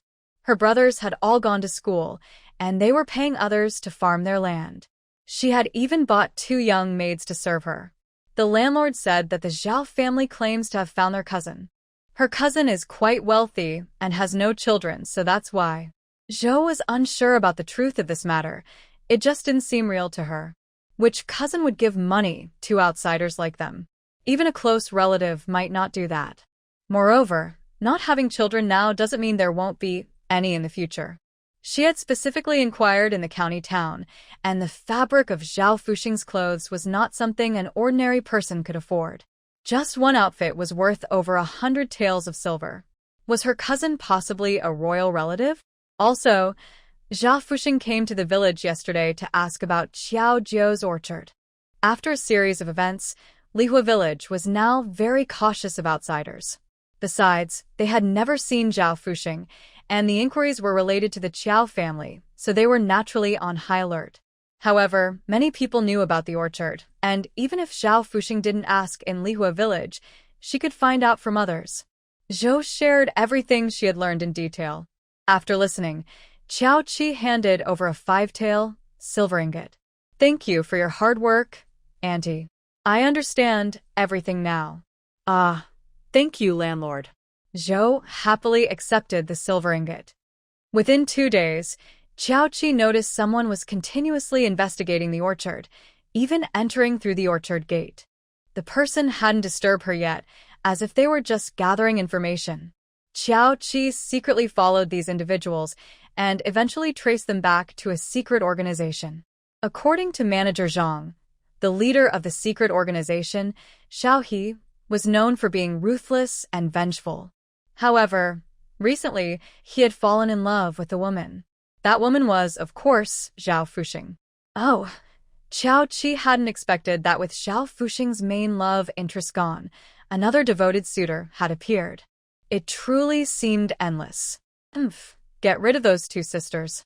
If anyone makes Xinger unhappy, I want them dead. Xiao He's voice echoed, and those below quickly responded. Zhao Fuxing was his Achilles heel. Whoever touched her would die. Qiao Qi recalled how Xiao He had previously warned her about trying to harm Zhao Fuxing. To dare touch a woman he favored was already a sign of his mercy. When the time came to eliminate her, he had 100 ways to claim her orchard for himself. Qiao Qi didn't want to listen any longer and kicked open the door. "I'm right here. Who do you want dead?" She had been cooperating well with the secret organization, but now he was trying to sabotage her. It was already annoying enough to have her plans disrupted, and now he was plotting against her from behind. Could it be that her methods are still too kind? What are you doing here? He was startled and stood up cautiously, quietly stepping back 2 paces. His courtyard was always heavily guarded, yet this woman managed to sneak into his territory. Who is she really? She seemed like just an ordinary farmer's daughter. Xinger said she was from the same village and only knew some martial arts. But now it seems that's not the case at all. Why am I here? Isn't Xiaozhu very clear about that? Qiao Qi stepped forward and lazily sat down in a chair. Weren't you planning to kill me? Show me what you can do. He was filled with doubt. He sensed no internal power from this woman, yet facing her made him feel a chill down his back, a fear that came from deep within. He wasn't sure if she was just bluffing or if she truly had remarkable skills. However, with so many skilled fighters around, he didn't believe she could harm him. What do you really want? He sat down as well, his eyes showing both wariness and impatience. Originally, his plan was to kill Qiao Qi and Qiao Jiu and take her orchard. But now, that plan seemed impossible. Qiao Qi didn't waste any more words and smiled. Xiaozhu, do you still remember the pills I left here? Since I can't get the information I want, it's time to return those pills to me. Xiao He, who had been confident, immediately stood up in shock, his body tense and his eyes filled with turmoil. It's you. He never expected that Xiao Qi was the mysterious person from Yaoling Valley. The pills, hand them over. Xiao Qi extended her hand, still smiling lightly. Xiao He's face turned pale. The pills Xiao Qi had given him were long gone, given away as his own. As for the information, he couldn't provide that. But who would have thought Xiao Qi would ask for the pills back? The information will come back soon, I guarantee it, with the reputation of the Dark Order. Xiao He spoke through gritted teeth. He had never felt so humiliated, yet today he experienced it all. Xiao Qi couldn't help but laugh. So, you took my pills but haven't brought back any information? That's not it. The information will be here soon. Before Xiao He could finish, Xiao Qi interrupted him.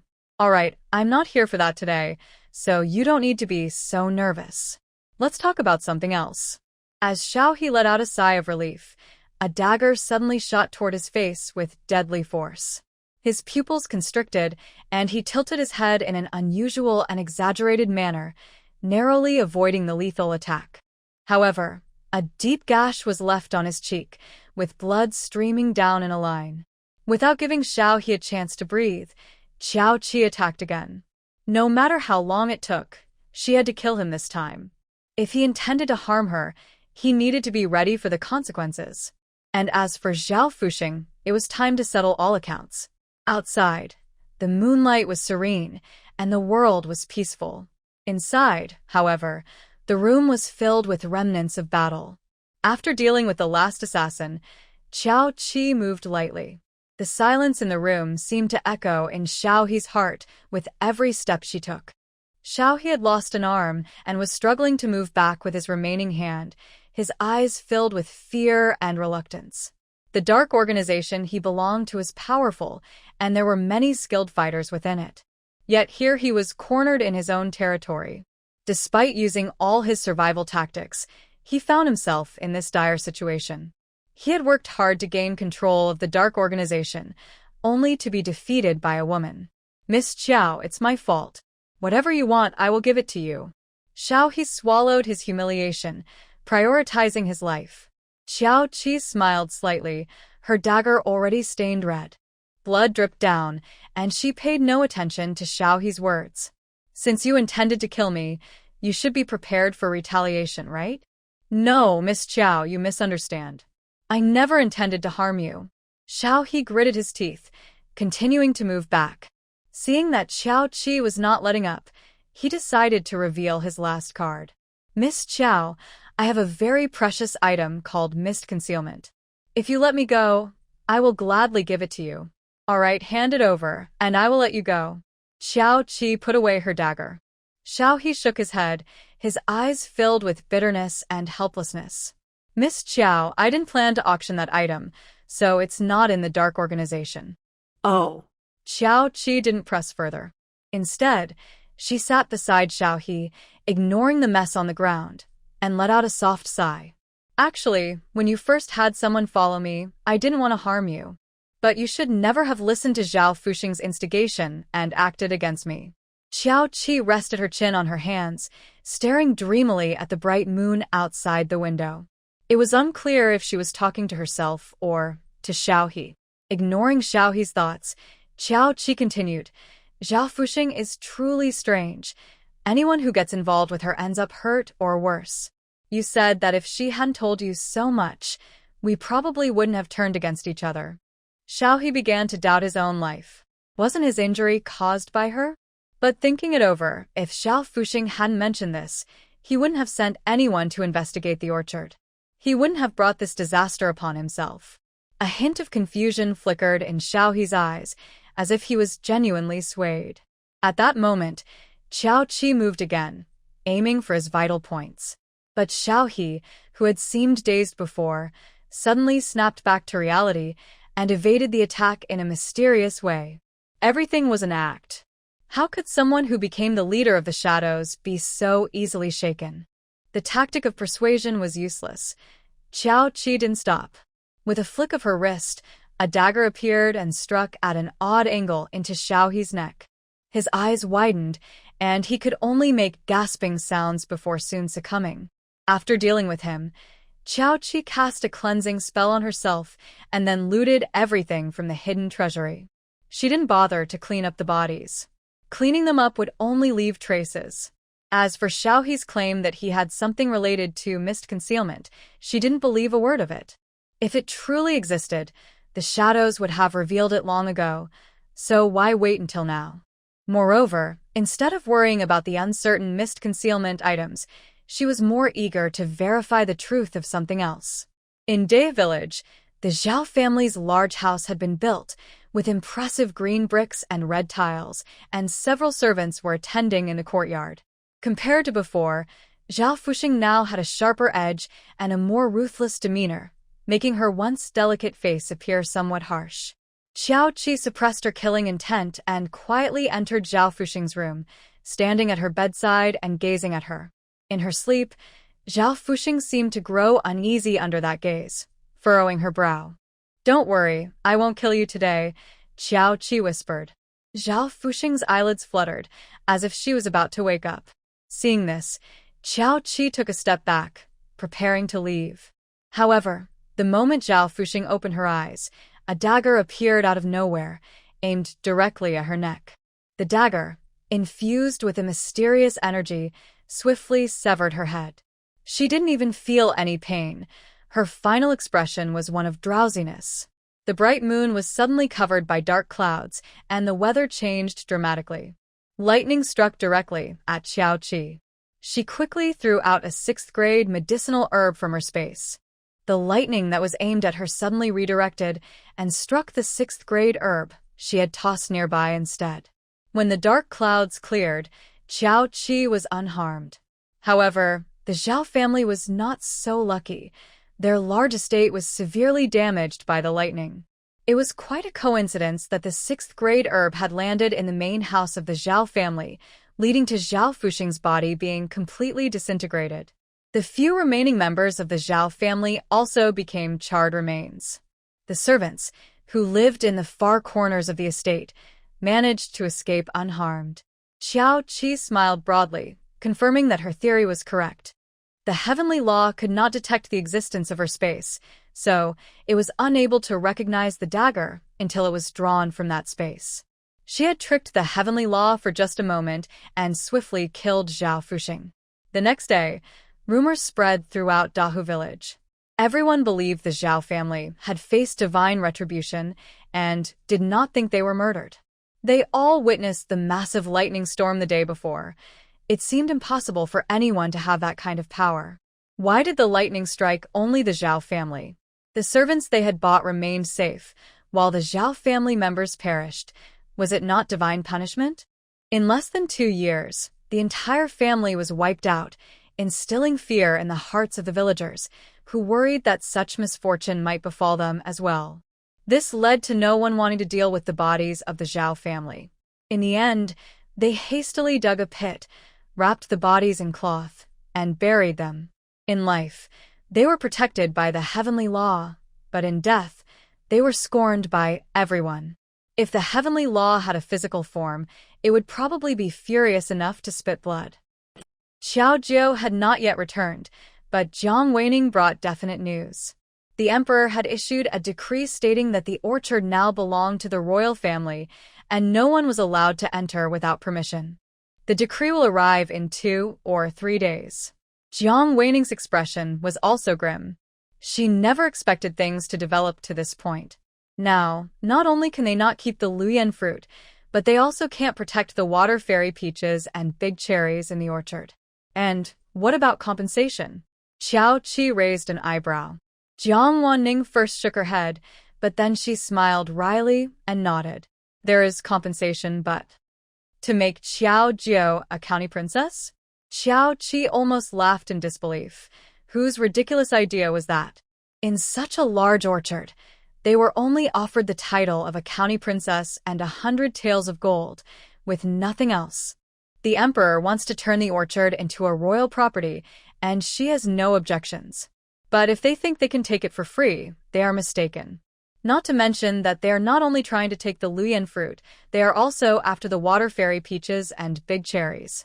Jiang Wanning looked embarrassed and felt that the royal family was being shameless. However, some things were not for them to say, so she quickly covered Qiao Qi's mouth. Ah, Qi, don't say that. At least this time they did give us some money. After saying this, Jiang Wanning wanted to slap herself. Buying someone an egg doesn't mean you can take their hen away. And then to boast, I have been so generous to you. I already paid for this egg. Things shouldn't have developed this way. The emperor was already willing to compromise. The Luyan fruit trees still belonged to the Qiao family, but all the fruit could only be sold to the royal family. Suddenly, the decree changed, and they directly claimed the orchard as their own. Perhaps to most people, being made a county princess seemed quite good. But the title was just a name. If there was a powerful family behind you, it might have some value. But for someone like Qiao Jiao, it was practically worthless. Don't be angry. My elder sister is also very upset. My brother-in-law has spoken to the minister, and the minister has already submitted a petition. Jiang Wanning herself didn't believe it. The decree had been issued. If it were to be revoked, it would be like slapping their own face.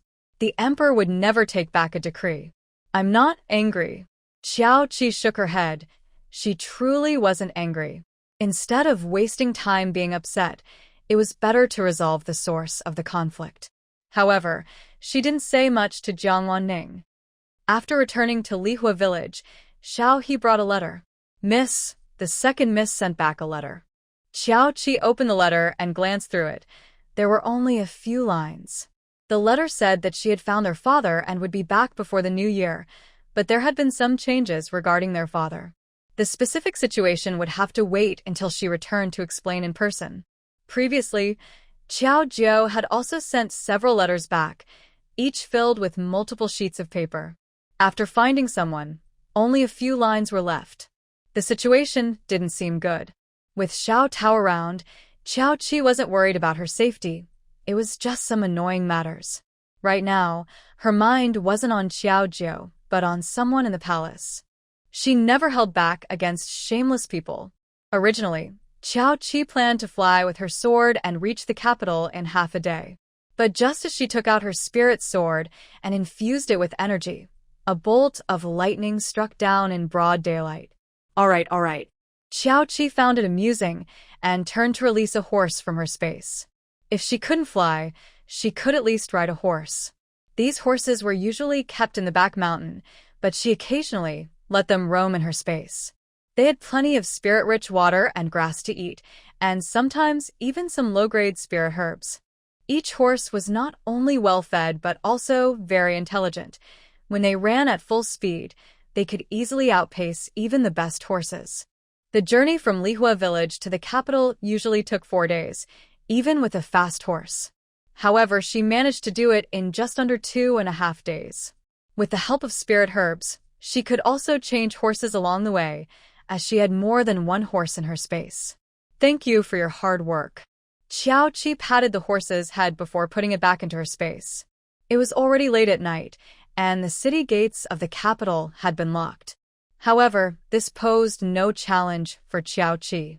An hour later, she reached the old emperor's palace. Inside the Yangxin Hall, there was no one else except the emperor lying on the dragon bed. Not even a servant or maid was present. Only a dim candle flickered in the hall, and there were only 2 guards outside, which didn't seem typical for the emperor's quarters. Qiao Qi lifted the bed curtain and saw the old emperor breathing weakly, as if he were in a deep sleep, almost to the point of death. Of course, if his eyes weren't so half-closed, it would have looked even more like it. Qiao Qi waved her hand in front of his eyes, and surprisingly, his eyeball moved slightly in response. He still retained a bit of awareness. This was quite strange. Jiang Wanning hadn't mentioned anything about the emperor being critically ill. If he were in such a state, it wouldn't be possible for no news to leak out. Qiao Qi sent a trace of spirit energy into the old emperor's body, and after a quick scan, she discovered the cause of his condition.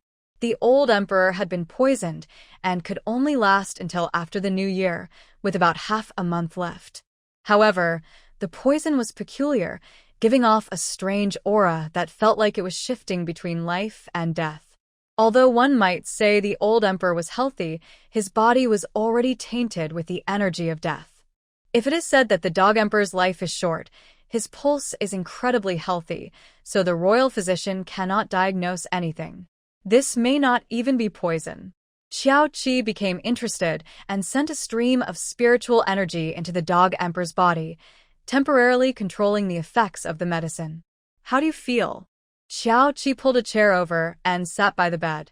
The dog emperor's eyes shifted from confusion to clarity and finally to calmness, fixing his gaze on Xiao Qi's face with unwavering authority. Who are you? Why did you save me? He had witnessed everything that just happened and remembered every detail. The woman before him had effortlessly resolved the pain that had troubled him for days, making him take her seriously. Save you? You think too highly of yourself. I'm just curious about what kind of medicine was used on you. Besides, you shamelessly took my things, so why would I save you? Took your things? The dog emperor's brows furrowed deeply. He didn't mind the woman's disrespect, but he truly couldn't recall what he had taken from her. The Lingyan fruit, do you remember? Xiao Qi didn't let him think any longer. At this mention, the dog emperor's eyes turned red with anger. Scoundrel! Realizing this, he quickly turned to Xiao Qi to explain. Your orchard was not taken by me. The dog emperor's gaze darkened. He didn't want to lose face over a royal scandal. He had never seen this woman before and didn't know who she was. However, since he had finally encountered someone who could suppress the effects of the medicine in his body, he didn't want to let her go. After a moment of thought, the dog emperor began to explain the situation. The moon emperor sat on the bed with one knee bent, his expression shifting from nostalgia to pain, and finally to anger. The noble consort you has betrayed my trust.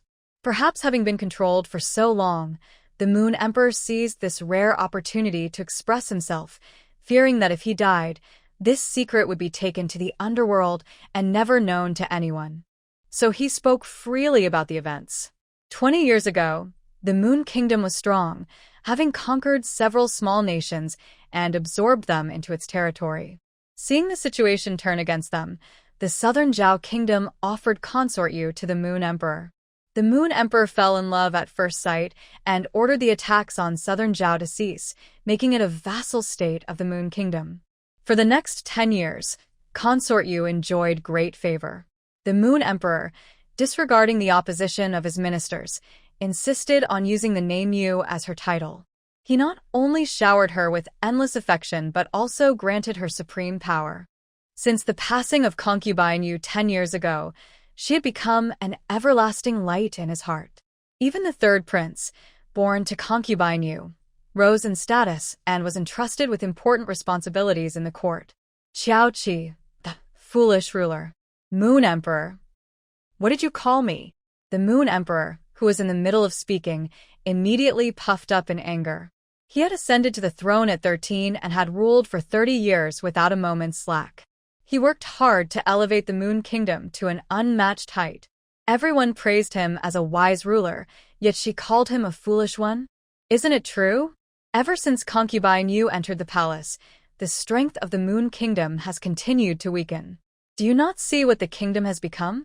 Xiao Qi crossed her arms, her tone mocking. The Moon Emperor was momentarily speechless, his old face showing both shame and anger. This woman was too arrogant. Do you believe I could have you killed right now? The Moon Emperor's gaze darkened, a hint of a smile in his eyes. Xiao Qi raised an eyebrow. Are you talking about those hidden guards you have in the Cold Palace? Although she had not been to the Cold Palace, she sensed an unusual presence when passing by. There were quite a few of them. You know? The Moon Emperor's pupils narrowed. Having been on the throne for decades, he naturally had his precautions, but he didn't dare reveal them until the last moment. He never expected Xiao Qi to uncover this directly. Enough, I'm not interested in your secrets. Let's talk about the medicine you took instead. Xiao Qi waved her hand, wanting to steer the conversation away from those chaotic matters. She was more curious about the strange medicine. Moon Emperor. Taking a deep breath, The Moon Emperor shot Qiao Qi an annoyed glance, but continued speaking. The medicine is called Eternal Life Pill, but it's not meant for the living. It's for the dead. The Eternal Life Pill is a secret medicine of the Southern Zhao royal family. After a person dies, if they are given the Eternal Life Pill and their body is placed in an ice coffin, it will be preserved as if they were alive, maintaining their appearance and never decaying. However, if a living person takes this medicine, they will gradually lose their sanity day by day until they completely become a lifeless body. During this time, due to the peculiar properties of the Eternal Life Pill, their body will deteriorate daily, yet the royal physician will find no issues during examinations and may even think their pulse is strong. In the later stages, if combined with Southern Zhao's secret techniques, it can control their mind, leaving them unable to act on their own. At this moment, the Moon Emperor was already showing late-stage symptoms. Some time ago, he had noticed something was wrong with his body, but by the time he wanted to seek help, it was too late. He was fully aware, yet he could only watch helplessly as someone controlled his body, forcing him to say insincere words and act against his will. Qiao Qi rubbed his chin, feeling a strange sensation rise within him. Based on the characteristics of this drug, the dosage used must be very high, or given in small amounts multiple times. It would take at least 6 months of continuous dosing to achieve this effect. Although Qiao Qi had never heard of something called longevity pill, he had seen similar things among the evil cultivators in the cultivation world. However, those were used to create puppets and required a significant amount of time. As an emperor, even if this drug is hard to detect, the fact that you didn't notice anything for 6 months is quite disappointing. The Moon Emperor fell silent again, a sense of shame washing over him as if his secrets had been exposed. Qiao Qi ignored him and continued, I guess you must have given this secret drug to concubine you. So, how did you end up taking it yourself? Are you hoping to stay youthful like concubine you after death, becoming a pair of ghostly partners? But you're so old now, you can't compare to her beauty. You insolent. The Moon Emperor gasped in anger. If looks could kill, Qiao Qi would have been shattered into pieces by now. All right, you keep talking. I won't interrupt. Humph. The Moon Emperor, frustrated, lay back down, not wanting to speak anymore. Qiao Qi shrugged. Fine, I'll take my leave then. I'll be waiting for you to pass away in half a month, and then others will take over the Moon Kingdom. I wonder if your ancestors are down there with whips, waiting to punish you. The Moon Emperor shuddered and sat up again, gritting his teeth as he tried to keep Qiao Qi from leaving. You don't go. Hey, I'm here. Go ahead and say it. Qiao Qi sat back down. The Moon Emperor hesitated, struggling to find the words, but eventually set aside his pride. They put the drug on concubine Yu's lips. After saying this, the Moon Emperor hung his head, as if all his strength had been drained away. His lifetime of reputation and dignity had been completely lost today. He truly loved the concubine, and even after her death, he visited her body every day, kissing her face and lips as if he were obsessed. He knew this was against ethics, but he loved her too much. He originally had no idea that taking the longevity pill would lead to such an outcome for the living. It was only after he was completely controlled by the third prince that he accidentally heard bits and pieces of the truth from him. He had to admit that the third prince was very cunning. Even after falling into such a situation, he still kept quiet about it. It was only when one of his subordinates accidentally let something slip that he pieced together the original truth of the matter. How did you manage to lift the effects of this secret medicine on a living person? There's no way to undo it in the later stages.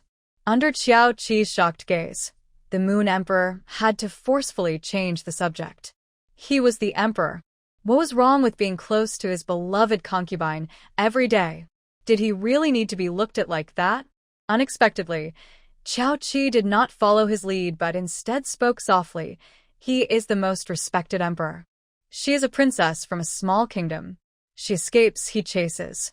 Neither can fly away. The Moon Emperor. What nonsense! What does she mean by escape and chase? He and the concubine were clearly in love. What nonsense are you talking about? My love for the concubine is genuine. The Moon Emperor struck a regal pose. Even though he knew deep down that he had been manipulated by concubine Yu, he stubbornly refused to admit it. He didn't want to acknowledge that his gentle and understanding first love could scheme against him. Even her death might have been part of her plan to completely eliminate him. Oh, genuine love? Why are you being so stubborn? Xiao Qi was not afraid of his royal status at all.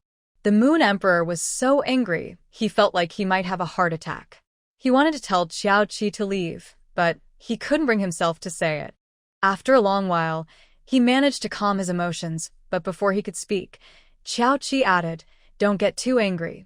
Getting too angry leads to an early death." Yeah, an early death means an early rebirth. He couldn't even muster the energy to be angry anymore and chose to give up. "Oh, then I wish you an early death. I'm leaving." There was no attitude of someone asking for help.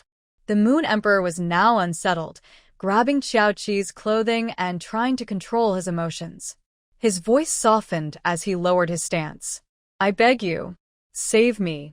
Ever since he became a puppet of the third prince, he was no longer the supreme ruler. He might as well give up his pride. "All right, before I save you, let's talk about conditions." Xiao Qi initially wanted to resolve the source of the conflict, but since it wasn't with the Moon Emperor, she had to change her strategy. The Moon Emperor nodded helplessly. It really feels like being caught between a wolf and a tiger. He is currently under control, and this is just a temporary clarity. Even if he doesn't agree to Xiao Qi's terms, he will still become the puppet of the third prince. The third prince is truly a good son to him. If he genuinely cared for the Moon Kingdom, he might not have chosen to cooperate with Xiao Qi so firmly. But he wants the Moon Kingdom to fall for the sake of Nan Zhao and his mother. This is something he absolutely cannot tolerate. My demands are simple. First, the ownership of the orchard. Second, my sister's title as county princess should remain, but she needs a fief, and Taohua County would be perfect. These aren't difficult, right?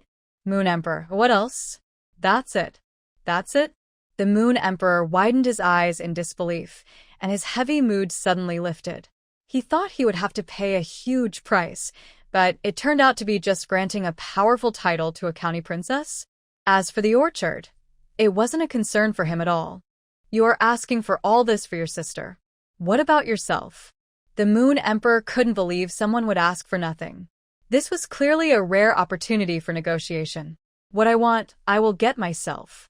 Xiao Qi shrugged. She didn't care much for worldly power. However, the old emperor's words reminded her. I actually do have one thing I want you to do. The Moon Emperor, who was initially very excited, twitched his lips. No one in the world had ever dared to ask him to do something. Well, when under someone else's roof, one must bow their head. What is it? The premise is that it must not harm the Moon Kingdom or innocent people. You're talking too much. Xiao Qi narrowed her eyes. The Moon Emperor, feeling guilty, rubbed his nose. He had no choice but to agree to the terms. Do you know about Mist Hidden? I know a little but not much. These secrets are usually only known to the royal families of various countries. Since this matter had nothing to do with the Moon Kingdom, the Moon Emperor naturally chose not to hide it. From the Moon Emperor, Xiao Qi finally learned that Mist Hidden is a secluded place, and within it lies a powerful force. This force is incredibly strong, and it is said to have obtained something from Mist Hidden. That is why everyone who knows about Mist Hidden wants what it has to offer. Once, someone found the location of Mist Hidden and even ventured deep inside, but they never came out again. It is said that every 50 years, someone walks out of Mist Hidden. The Moon Emperor only knew this much, passed down from the previous generation. He once hired someone to investigate the rumors about Mist Hidden, but unfortunately, it all came to nothing. It was as if Mist Hidden didn't exist at all. Do you have any items that came from Mist Hidden? The Moon Emperor's heart tightened. What do you want to do? Could it be that Xiao Qi wants to become an empress? They say whoever possesses Mist Hidden will rule the world. Is Xiao Qi's goal not just the Moon Kingdom, but the entire world? I want to be like you, waking up before the rooster and sleeping later than a dog, working hard on the court documents. The Moon Emperor. There's no need to be so sarcastic. He just wants to be a wise ruler. If not, being an emperor is still quite good. Well, the southern secret medicine comes from Mist Hidden, but I don't have any left. Perhaps Old 3 still does. Xiao Qi seemed to ignore the Moon Emperor's concerns and snapped his fingers, sending a stream of energy into his body. The energy surged through him, causing him intense pain, making him grit his teeth. Ugh.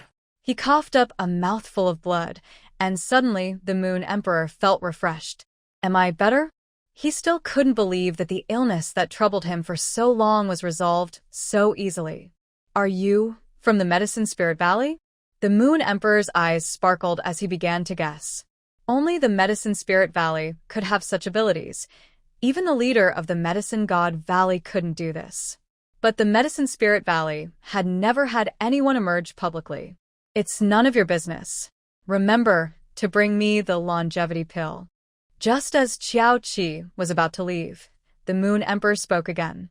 Dr. Qiao, I beg you to save my little daughter. If you agree to help her, I will find a way to gather more items from Mist Hidden for you. Princess Chongping? Isn't she fine now? Not long after she sent Cheng Yanting to prison, Princess Chongping recovered, and the Moon Emperor was overjoyed, granting a general amnesty. Why was there a problem again? No, Chongping. She is sick again. The sadness in the Moon Emperor's voice was hard to hide.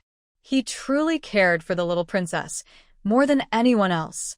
Among all the princes and princesses, besides Old 3, born of concubine Yu, his favorite was Little 8, born of the Empress. He and the Empress were young lovers with a deep bond. But everything changed when concubine Yu arrived. After the Empress gave birth to Little 8 and died from complications, he regretted it. But it was too late. With the Empress gone, he could only place his feelings for her onto Little 8. Little did he know that his affection for Little 8 would also draw the ire of some people. After he became a puppet, Little 8 was bullied multiple times. Previously, I heard that she was ill again, and the servants were cutting back on her coal and food. He was so angry that he wanted to punish them all. But it was useless. He couldn't control this body at all. I will leave tomorrow afternoon. If you can bring her to me before that, I will take care of her. Now, both inside and outside the palace, there are spies from the Third Prince. Whether he can eliminate the Third Prince's forces in a short time depends on how strong his backup plan is. In the capital, Xiao Qi casually found a tavern to stay in. However, the palace was in chaos.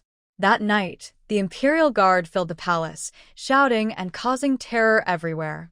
People did not understand what was happening and stayed hidden in their homes, afraid of being caught up in it. When dawn broke, only then did they dare to open their doors a crack. They saw blood everywhere in the streets, with long trails marking where bodies had been dragged. In just one night, it seemed that even the bodies had been nearly dealt with. By midday, the palace had been cleaned up, and while the bloodstains had faded, the horror of the previous night was still evident. Xiao Qi stood by the window, arms crossed. Truly, he was worthy of being the emperor of the Moon Kingdom for decades.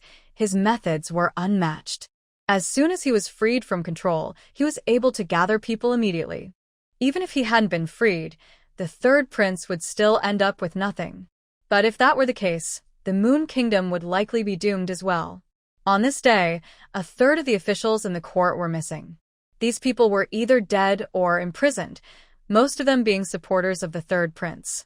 And the Third Prince himself was also nowhere to be seen in the court. It was said he had been locked away. When the emperor summoned the court officials, they were all filled with extreme fear. What was happening? Without warning, why had the emperor suddenly turned the palace upside down? Hadn't the emperor already intended to make the Third Prince the crown prince? A decree had even been drafted just waiting to be announced today. Why was it like this? None of the officials could guess the emperor's thoughts. Looking at the emperor sitting on the throne with an imposing presence, they were filled with dread, as if they were seeing the decisive emperor from 20 years ago. The emperor looked down at the crowd, each with different thoughts, and sneered inwardly. They all wanted to guess his mind. Guessing? What a joke. He had merely transformed from a puppet back to normal. If he had waited any longer, the Moon Kingdom would have faced a great change. He is not angry that the third prince is trying to take the throne.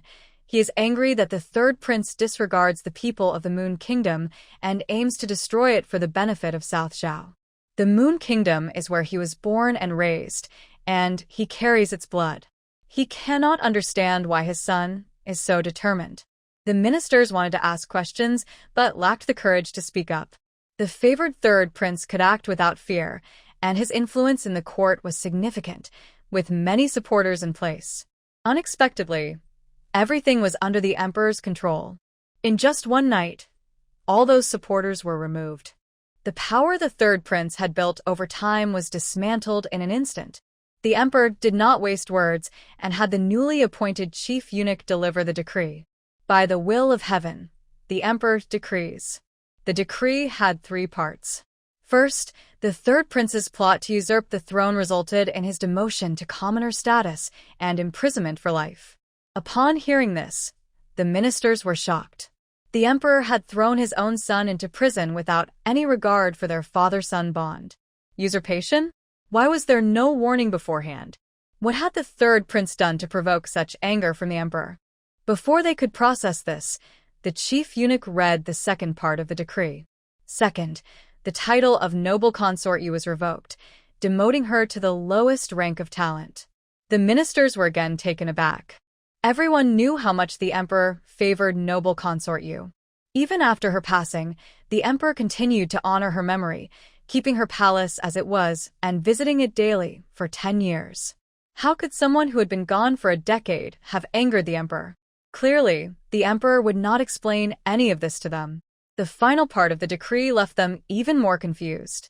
Xiao Jiao was rewarded for cultivating the lian fruit, granted the title of Princess of Auspicious Fortune, given land, and awarded 100 taels of gold, while the previous decree was revoked. The ministers exchanged glances. Why was the emperor contradicting himself? The key point was that Xiao Jiao was just an ordinary woman. How could she receive such great rewards? Previously, she had only been given a nominal title, which they did not mind. But now she was granted land as a princess, and the emperor even gave up the entire Peach Blossom County for her. She was bestowed the title of Auspicious Fortune, a privilege no other woman in the capital had received. Your Majesty, this action is not appropriate. The chief minister was about to advise, but the emperor shot him a cold glance. Even if it's inappropriate, I will keep it to myself. My decree is not for you to question. The land under heaven belongs to the emperor. He was merely granting a piece of land, yet these old men dared to say it's inappropriate. If it were over 20 years ago, he would have dealt with these people long ago. They are utterly useless. Ever since the effects of the longevity pill wore off, he felt much clearer in his mind, almost as if he had returned to over 20 years ago. The Moon Emperor, who had been easy to talk to for so many years, seemed to have reverted to his early reign. The chief minister turned pale, unable to understand what was happening, and could only retreat in frustration. After the chief eunuch finished reading the decree, the Moon Emperor waved his sleeve and left. The ministers exchanged glances, feeling increasingly puzzled about the emperor's thoughts.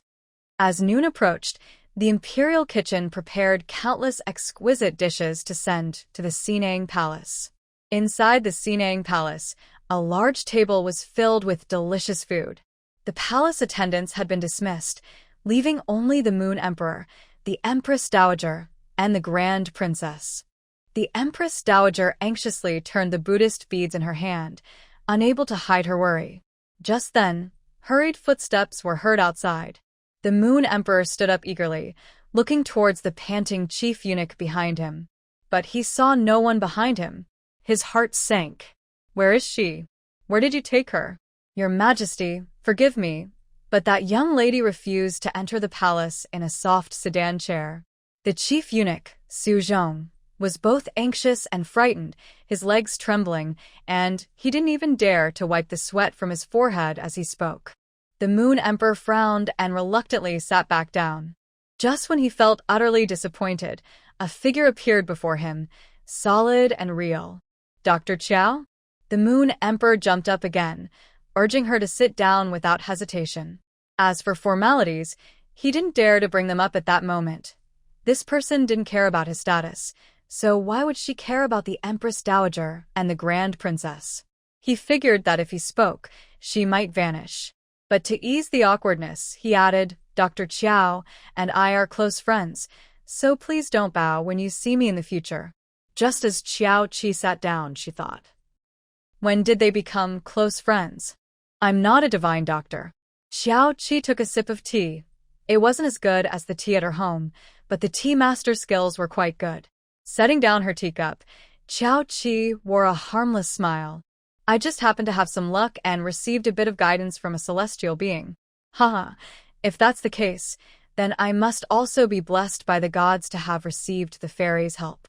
The Moon Emperor was in a good mood, even though he didn't believe in celestial beings, just like the flattering words of his ministers about, "Long live the Emperor," were mere nonsense. No, I came to the palace only because the royal family wants to take advantage of my sister's orchard. If it weren't for this matter, she wouldn't have set foot in the palace at all. Seeing that Xiao Qi was giving no face, the Moon Emperor's expression suddenly soured, and the nearby eunuch Su turned pale with fright. The Empress Dowager quickly intervened. Your Majesty, it's already past noon. If you delay any longer, the food will get cold. Yes, Your Highness, such a delicious feast will go to waste if we don't eat it soon. Dr. Chiao must still be hungry too. Moon Emperor. Fine. They might as well be a family, and he would be the outsider. As the emperor of a nation, he wouldn't stoop to argue with a young woman. Serve the food. Palace servants entered one after another to assist. Xiao Qi disliked these formalities, so she served herself with the public chopsticks. Seeing this, the Empress Dowager raised her hand and had the palace servants leave. Neither the emperor nor she wanted Xiao Qi's identity to be revealed. Xiao Qi didn't care about these things. She focused on tasting the royal dishes.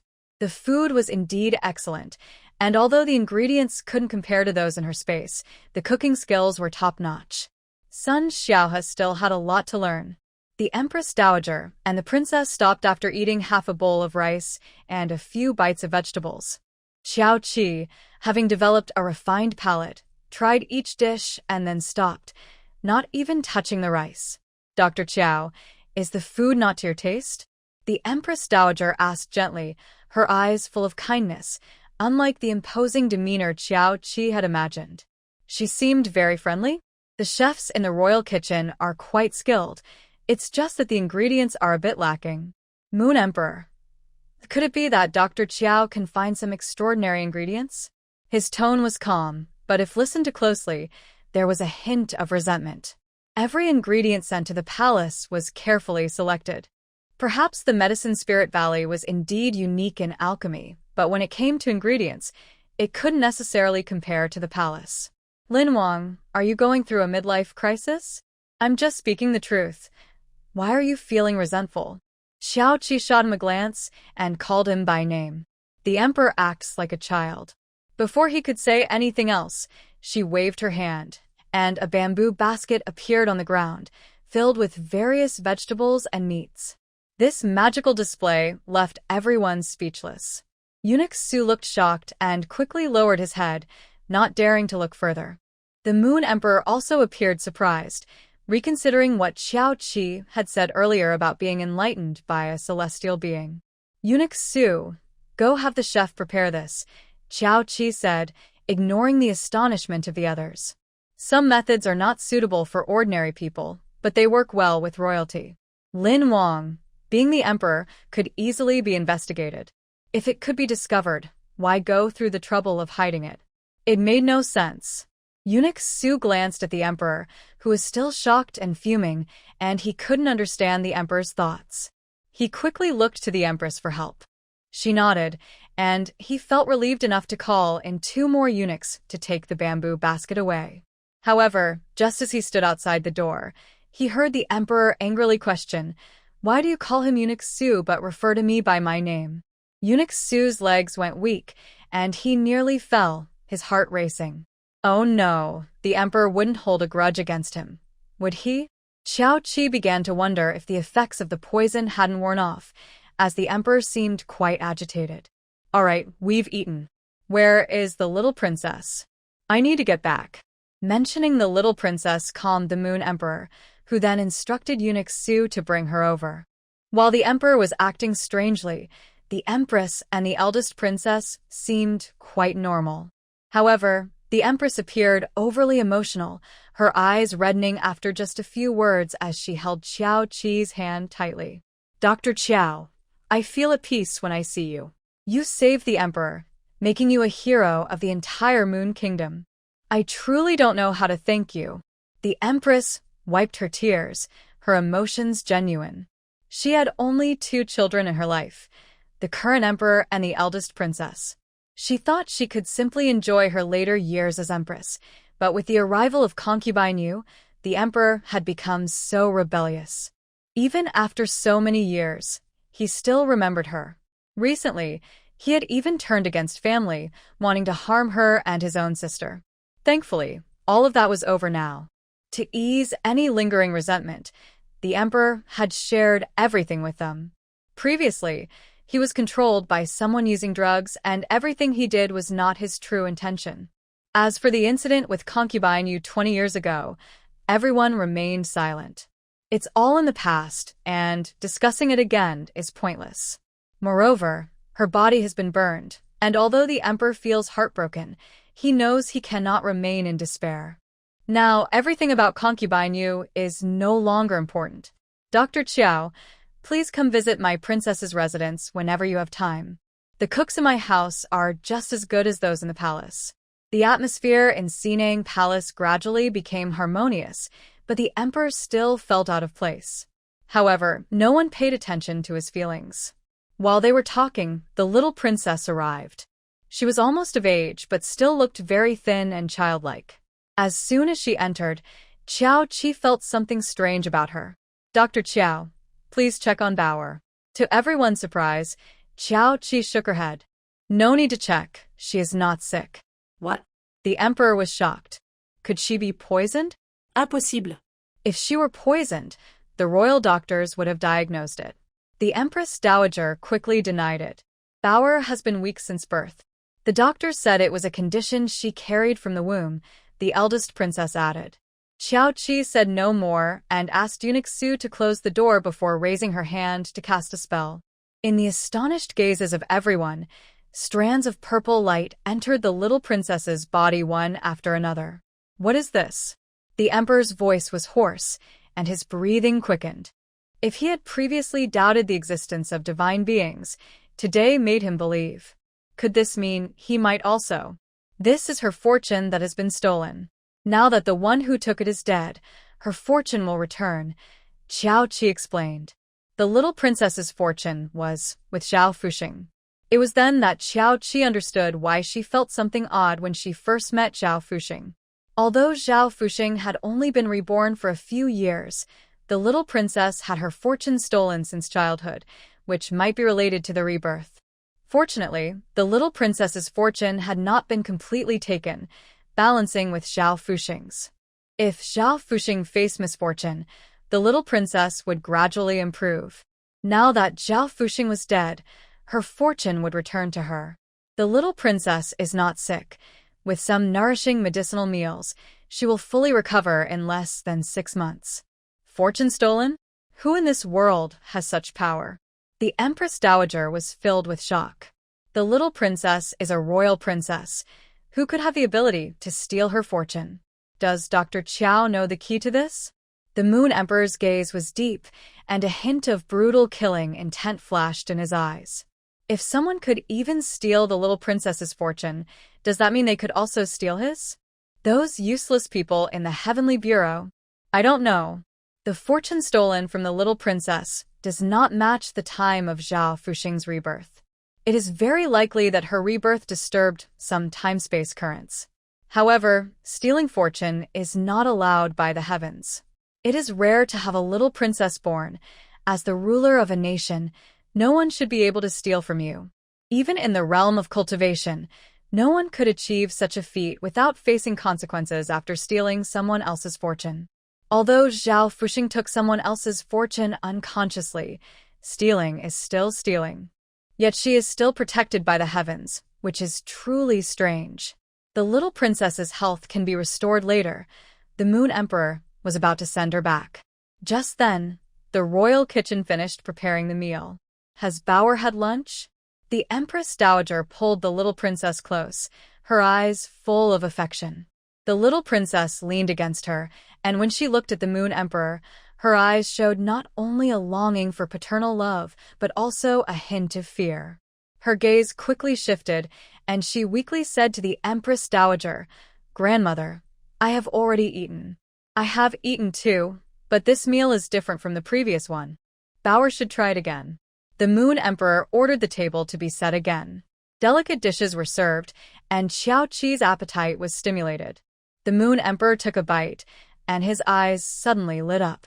Although the ingredients and chefs were the same, the taste was completely different. The Empress Dowager and the Grand Princess also tasted some. Even though they had just eaten, they felt hungry again.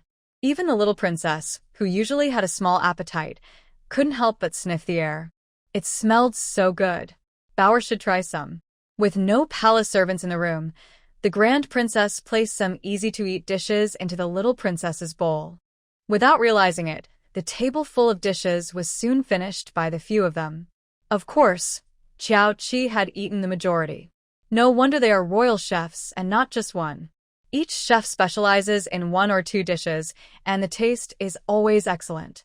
"Dr. Qiao, can these dishes be served in the palace?" As soon as they finished eating, the Moon Emperor eagerly asked. Even the Empress Dowager and the Grand Princess's eyes brightened. They initially thought the dishes were just tastier, but after finishing, they realized something was off. The Empress Dowager felt this even more deeply. In the past, she always felt a heaviness in her chest, as if something was pressing down on it. The doctor prescribed many medicines, but none could cure it completely. However, after finishing her meal today, the heaviness in her chest surprisingly eased significantly, and even her breathing became smoother. Looking at the bright eyes in front of her, Xiao Qi smiled slightly. "No." Yu Huang replied, "I'm not unwilling to spend money. Do you think I lack money?" Xiao Qi looked at Yu Huang with a half-smile. "Then, what do you want?" "As long as I have it. Except for the throne." He quickly added that last part. "It's not that difficult. If you want something, go to the chaotic place. The auction house there might have it." The meaning was clear enough that even the little princess understood. Yu Huang immediately looked delighted. "By the way, those items from Pingyuan Prefecture were all made by you. Is there anything you want?" He was referring to the newly appeared crops and the ceramic toilets. Xiao Qi shook her head. No need. She didn't want to worry about these matters anymore. Even regarding the issues in Lihua village, if the village chief came to find her again, she would let Steward's son handle it. "I have to go back. The imperial chef skills are quite good." Xiao Qi rarely praised someone. Yu Huang quickly responded, "If you like it, come to the palace often." He then had Steward Su bring over a token. This token allows you to enter and leave the palace freely. You can come whenever you want. "Why don't you let those chefs work for me?" Xiao Qi raised an eyebrow. Yu Huang was momentarily speechless, and the Empress Dowager and the eldest princess quickly tried to smooth things over. "All right, I know you don't want to part with them. I'll leave now and come back when I have time." Yu Huang wasn't really reluctant to part with the chefs. He just saw them as bait. Xiao Qi waved her hand, putting the token away, and prepared to leave. The little princess waved at her. "Goodbye, Sister Qiao." Xiao Qi paused for a moment, then flipped her hand, revealing a bottle of health pills. "Here, take one each day to take care of your health." The little princess glanced at Yu Huang, and only after he nodded did she accept it. "Thank you, Sister Qiao." "You're welcome." She ruffled the little princess's hair and walked out. In just a few steps, without even opening the door, her figure gradually disappeared. Yu Huang lowered his gaze and took a while before sending the little princess and the Empress Dowager back. About this medicine for Bauer, the Empress Dowager was unsure and could only ask Yu Huang. "Let her take it. Give her one each day. The medicine from Yaoling Valley is something others can only dream of." Moreover, Xiao Qi has no reason to harm the little princess. Once only the eldest princess remained in the room, The Moon Emperor sighed deeply, his eyes filled with mixed emotions. He truly could not see through Xiao Qi. She seemed to want nothing at all. But can anyone really resist the temptation of being above everyone else? With such skills, even my most capable secret guards cannot compare. The palace is filled with experts, and even martial arts masters struggle to leave unscathed. Yet Xiao Qi is so elusive that they can't even get close to her. Your Highness, you have a keen eye for people. What do you think of this situation? The eldest princess gently shook her head. Brother, since she means no harm, we should befriend her. She has seen countless people, and she can easily tell if someone has hidden motives or is truly without desires. As for Xiao Qi, it seems she truly belongs to the latter group. Brother, I feel she genuinely looks down on the things in the palace. What people usually seek are money, power, and love. She lacks money and seems uninterested in power. As for love, from what I've gathered, she seems quite indifferent even to family ties. Perhaps she really has received guidance from a celestial being. Otherwise, how could one person possess such great abilities? Before the disaster, she was just an ordinary farmer, but after, she became so formidable. The things she casually brings out are even better than what the palace has. The Moon Emperor realized this and couldn't find the words to respond. Indeed, what could she possibly want from him? Does she want him to wake up early and sleep late? Does she want his food, which is not as good as hers? The more he thought about it, the more troubled he became. At that moment, Steward Su came to report. Your Majesty, Miss Chiao has visited the royal kitchen. She took most of the seafood from the kitchen and left you a detox pill. The Moon Emperor. See. This is exactly what I meant. She wants his royal kitchen. Pingyuan Prefecture. Lu Yizhou received news that the imperial envoy would arrive in the city within half an hour. As the governor of Pingyuan Prefecture, he naturally had to lead the officials to welcome them. Afterward, he would go with the envoy to Lihua village to announce the imperial edict. Husband, do you think Qi and Xiao Jiao's orchard can still be saved? Previously, the emperor had hinted that only the Luyan fruit could be kept as a royal treasure, meant solely for the royal family. But then things changed. Not only the Luyan fruit, but the entire orchard was to be taken. The key issue is that no money has been given. Lu Yizhou pondered for a moment and then shook his head. It's too late to change things now.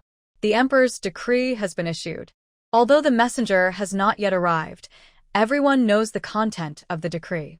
The emperor announced it in front of all the ministers, and it was drafted on the spot. If he were to retract the decree, it would be like slapping his own face. No matter what, the decree cannot be taken back. Lu Yizhou squinted at the empty space. The matter of the orchard could be explained, but for the emperor to even care about such a small orchard seems rather petty.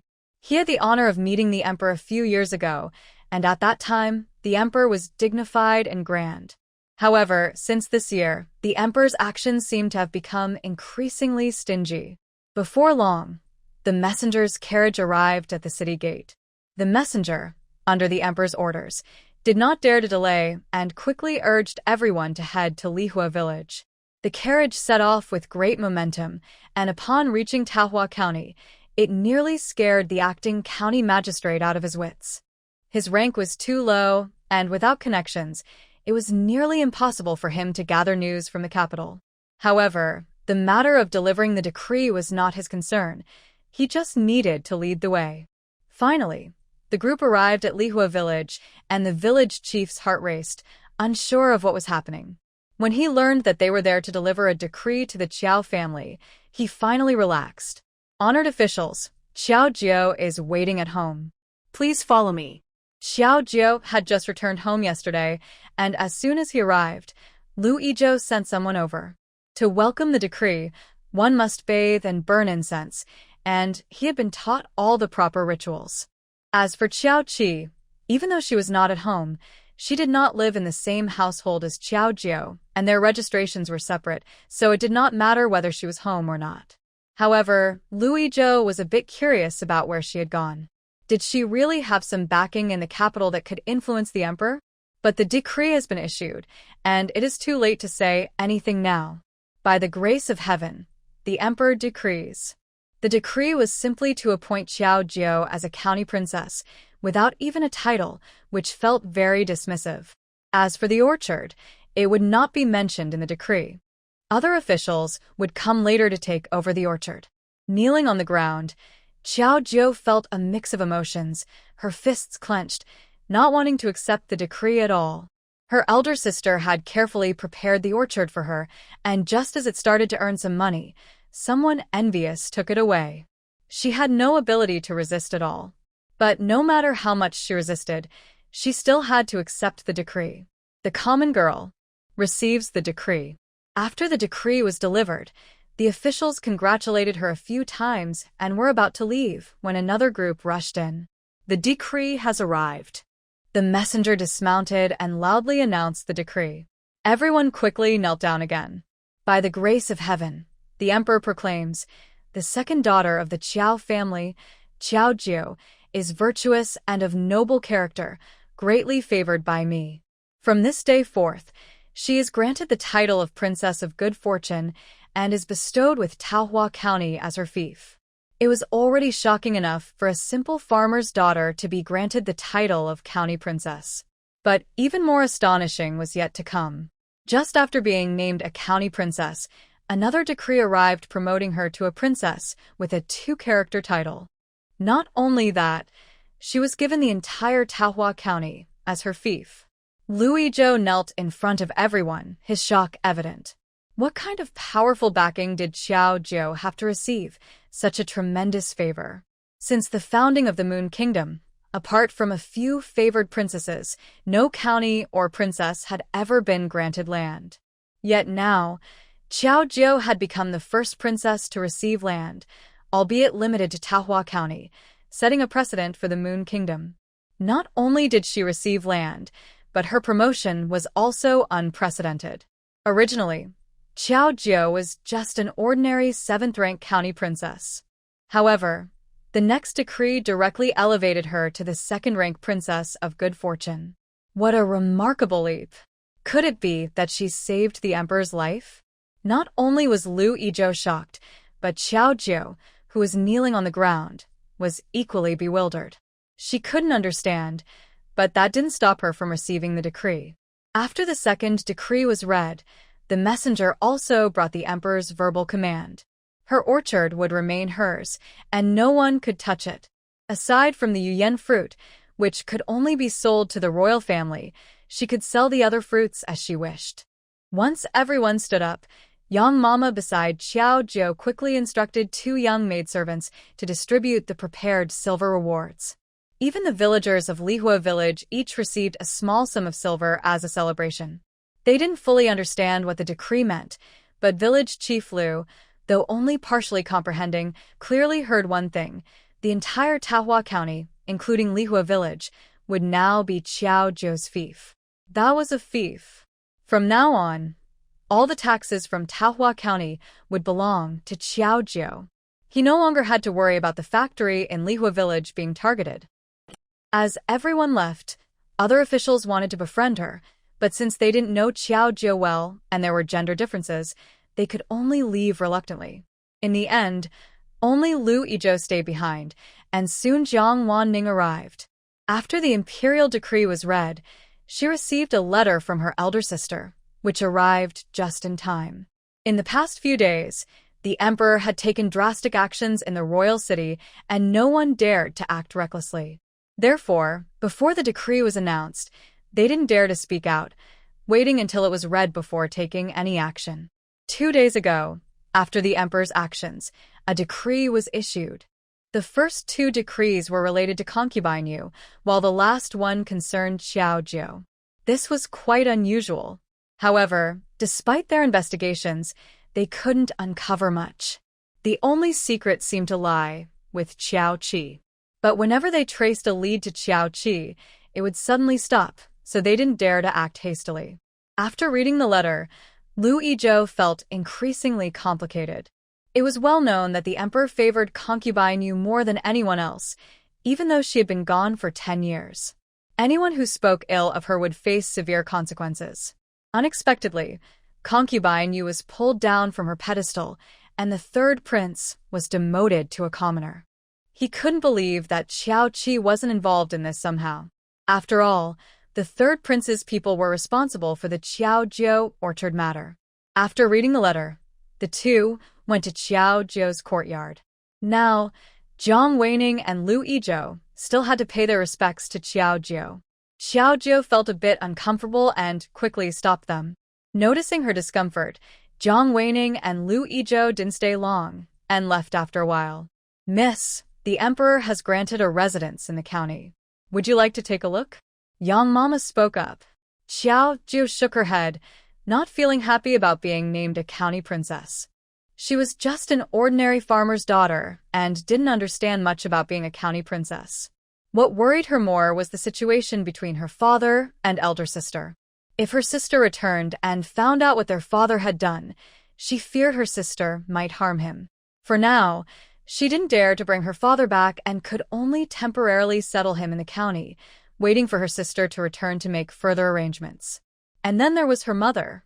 Thinking of this, Qiaojiu's eyes turned red again. The next day after the decree was read, Qiao Qi returned to Lihua village. The villagers were cheerful, celebrating as if it were the new year.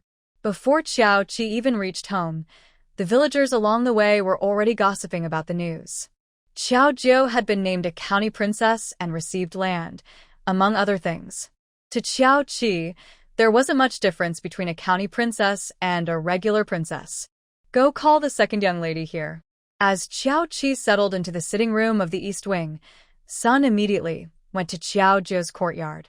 Upon hearing that Qiao Qi had returned, Qiaojiu suddenly jumped up and rushed toward the door. Before she could take a step, the young maid spoke up first. "Princess, your status is now special. There's no need to rush." Hearing this, Sun looked at the maid in surprise, then turned to Qiaojiu. Qiaojiu's face turned red, and suddenly remembering something, she looked at the maid with a fierce gaze. Yang Mama stepped forward and slapped the maid. "How dare you? When did it become your place to speak about the princess's matters? The worst thing near a master is someone who makes decisions for them under the guise of caring." Yang Mama was very angry. These two maids had been trained by her, and causing such trouble might upset the princess. If the princess had a bad impression of her, how could she expect to be trusted in the future when more people were around? "I didn't say anything wrong. The princess is now the emperor's appointed auspicious princess, while the young lady is just an ordinary girl. How can she meet the princess personally?" The young maid, covering half her face, knelt on the ground, still stubborn. Yang Mama, furious, slapped her again. "How dare you?" "Enough." Seeing Yang Mama about to strike again, Qiaojiu closed her eyes, then opened them, her expression now cold. "Take her away and sell her tomorrow." She had once thought this maid was very sensible and charming. Among the two maids, she had been closer to her. But now, she realized that the maid had developed such thoughts without her knowing. Trying to elevate herself had led her to step on her older sister's toes. Although she had not read much, she understood that with her abilities, she could never be appointed as a princess, let alone keep the orchard safe. In the days her sister was away, she must have done something wrong.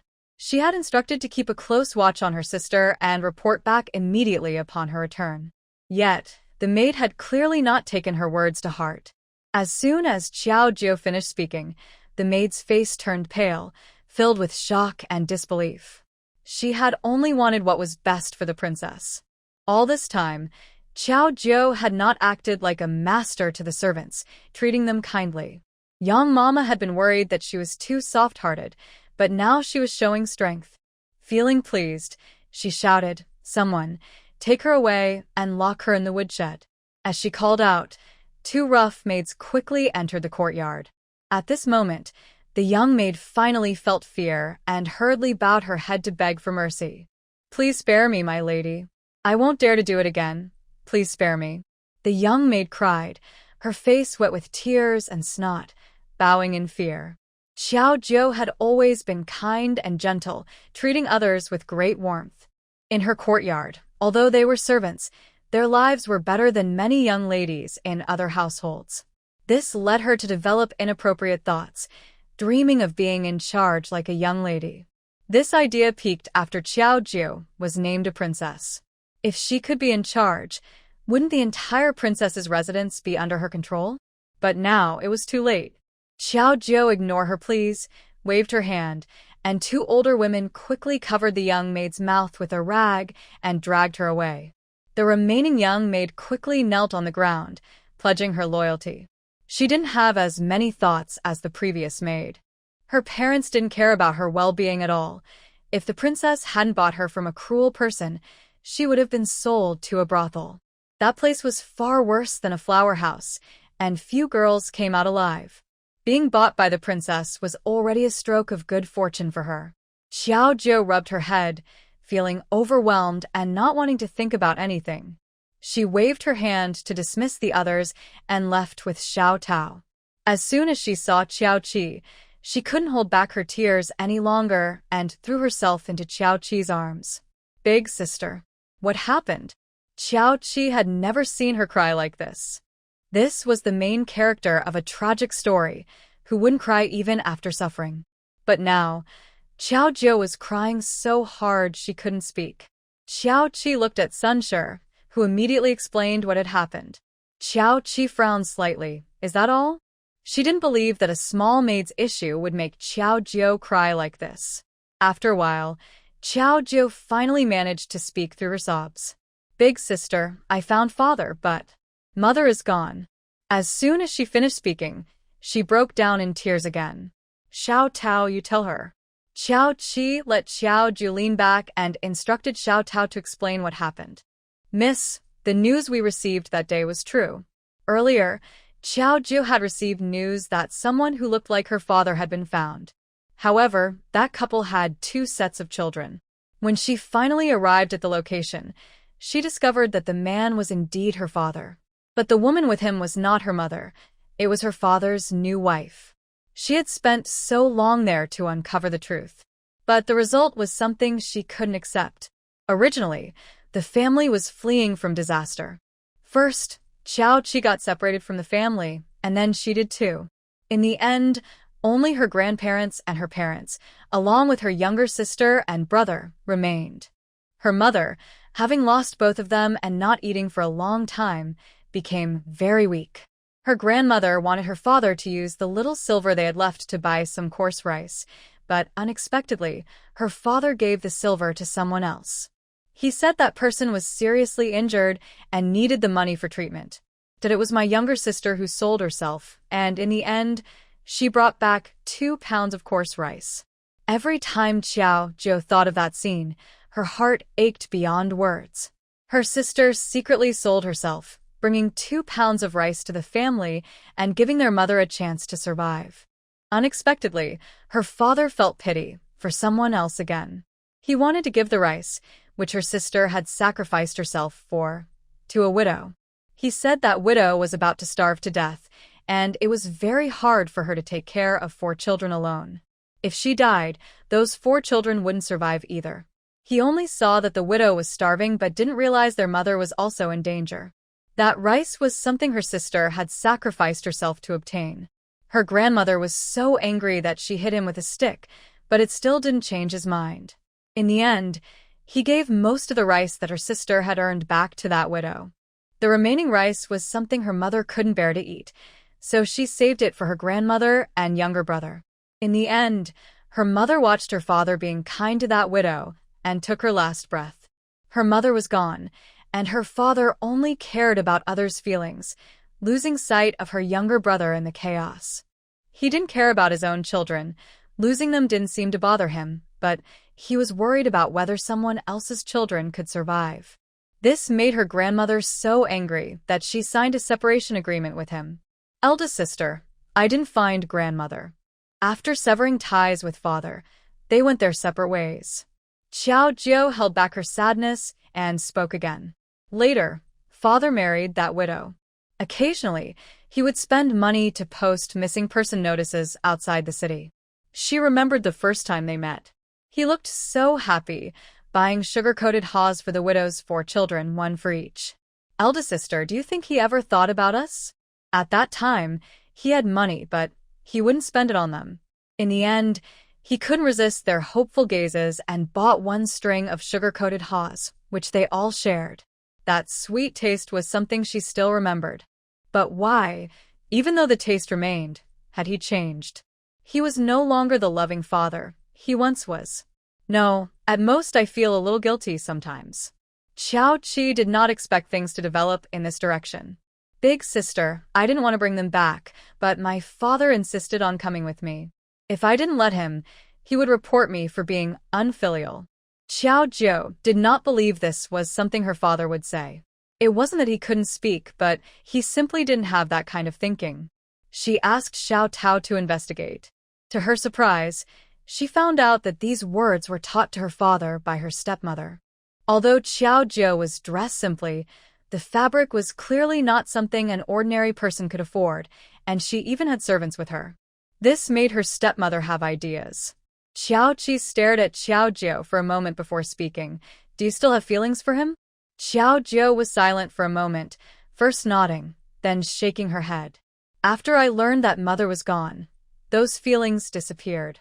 Xiao Jiu quietly sobbed again. Sometimes she doubted if her father really loved her mother. Why was he nicer to a stranger than to his own family? Since you have no feelings, then don't worry about it. Later, move your household registration. If you are cutting ties, do it completely. You are now a princess, and Taohua County will be your domain. You don't need to think too much. Xiao Ju nodded, but her heart still ached.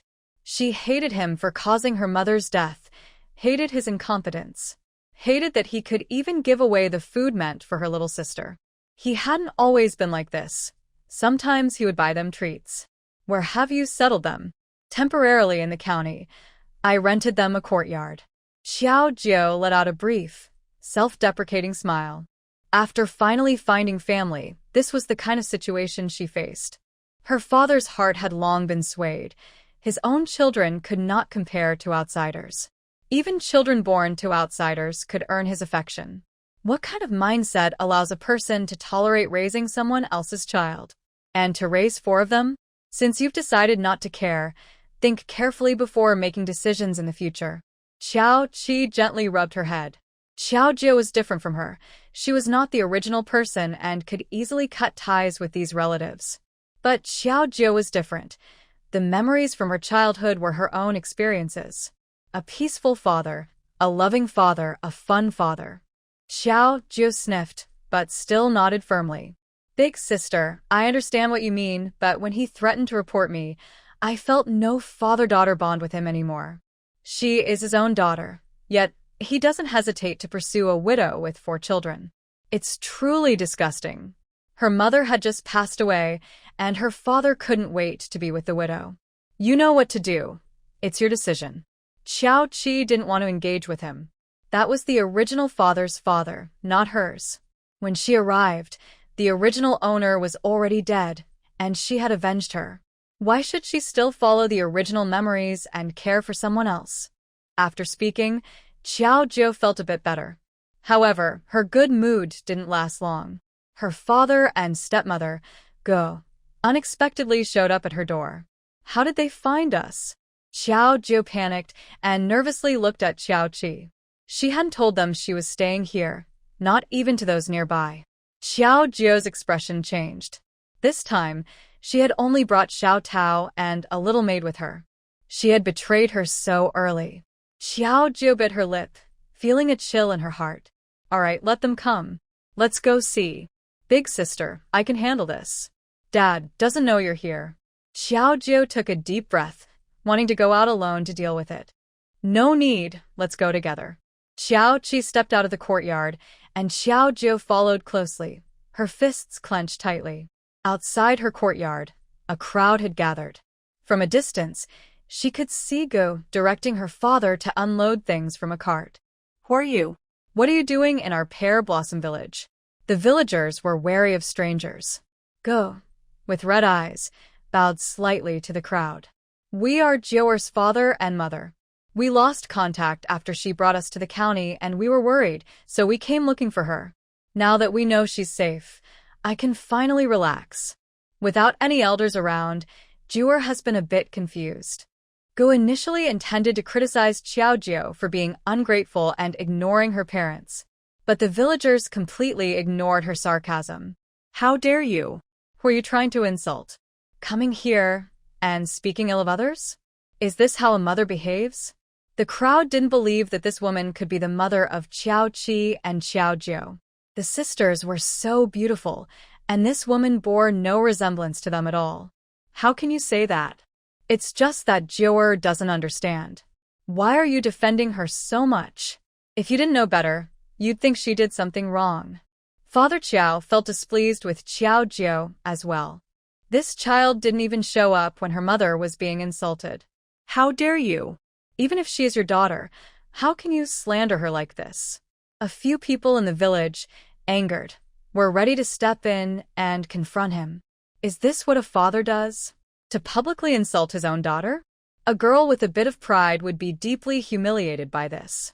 As fists were raised, Father Qiao quickly backed down, trying to explain and plead. Please, sir, you are magnanimous. I was just too worried about her. Xiaojio could no longer listen.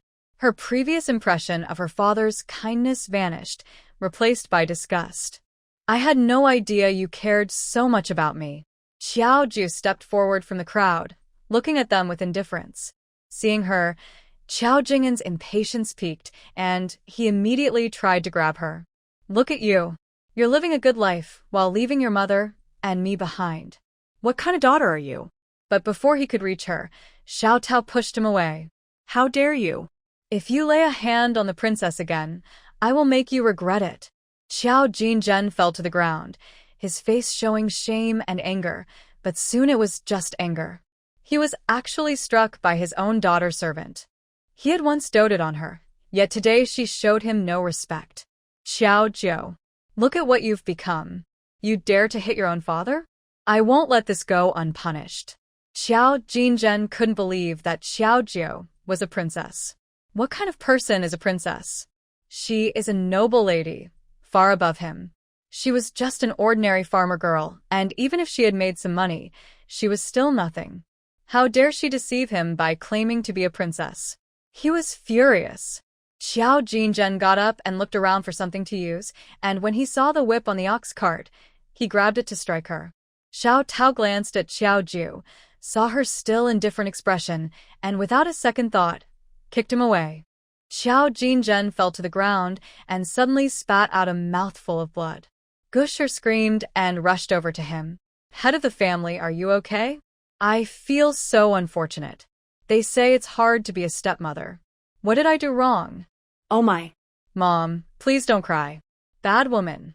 How dare you bully my mom? I will stop you. Yes, stop her. Make her pay for bullying mom. The 4 children of the Gu family rushed at Xiaojio, but were thrown aside by Xiao Tao. Xiao Tao had no thoughts of respecting elders or caring for the young. Anyone who dared to come at her would face the same fate. The children fell to the ground, crying out in pain. Gu quickly checked her children's injuries. Seeing them cry so hard, she couldn't take it anymore and rushed to shake Xiao Jinzhen, her eyes filled with anger. Head of the family, I am so unfortunate. It's one thing for her to bully me, but why does she have to bully my children? What did they do wrong? Despite Ge and Xiao Jinzhen trying to ruin Xiao Jio's reputation, the villagers watching remained unmoved. They simply watched the drama unfold with cold eyes. Xiao Jio took a deep breath, feeling no emotion left inside her. She had always tried to convince herself that her father loved them, but the truth was, his love for them was less than a smile from someone else. Others only needed a smile to borrow the meat he bought. That meat was bought with the money her mother earned from mending clothes, hoping to provide for them. Are you done? If you are, leave quickly. She had once told herself that no matter what, he was still her father. Filial piety was above all. She couldn't resent or hate him. But now, she had no thoughts left. Seeing Xiao Jio unmoved, with Xiao Tao ready to protect her, he couldn't even think of punishing her. Xiao Jinzhen was filled with hatred, his face twisting uncontrollably, looking frightening. Xiao Jio frowned, This person before her was so different from the father she remembered. In just 2 years, everything had changed. Just go. Xiao Jiu turned her back. He was her father and she didn't want to hurt him. Why should I? I'll tell you. A married woman follows her husband, but an unmarried girl should obey her father. How dare you defy your father? Do you want me to report you to the authorities?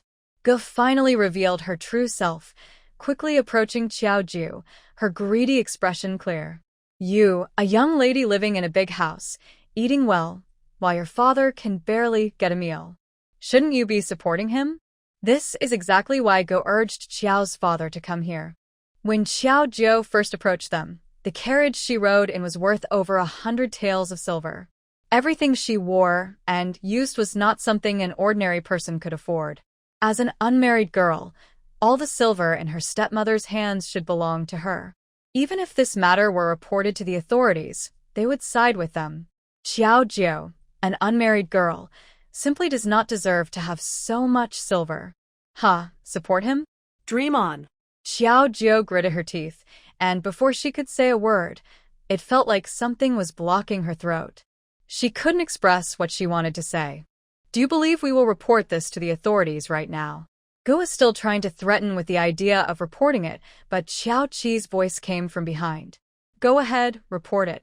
She stepped out from the crowd, her gaze calmly sweeping over the people.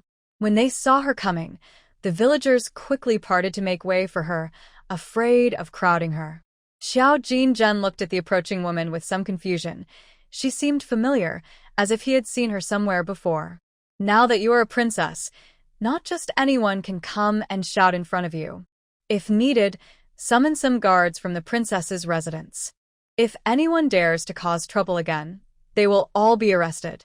Xiao Jiu had her own territory, and with the Moon Emperor's favoritism, the princess's residence was fully equipped. They had been granted countless rare treasures, and even had 200 guards. Xiao Jiu pouted, feeling a mix of emotions she couldn't quite identify. She wasn't even aware of her own identity yet, so she didn't think to use her power to intimidate others. Big sister. Xiao Jiu leaned against Xiao Qi, as if she had found support. Xiao Qi reached over and took the princess token from her, tossing it to Zhang Chang.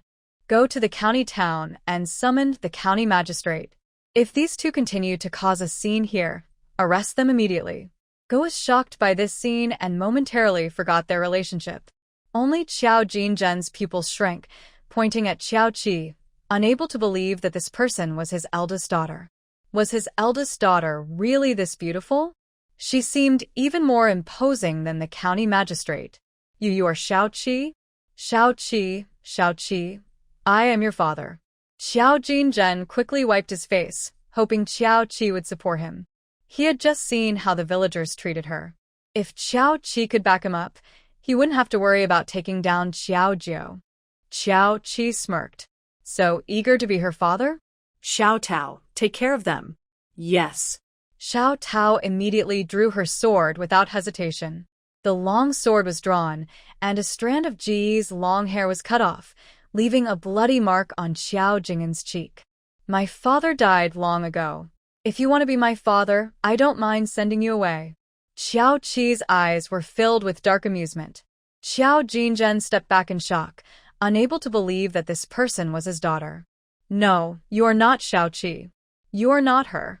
In great fear, Xiao Jinzhen was about to leave with Go when Xiao Jiu blocked his way. Wait, where did my grandparents go? I don't know.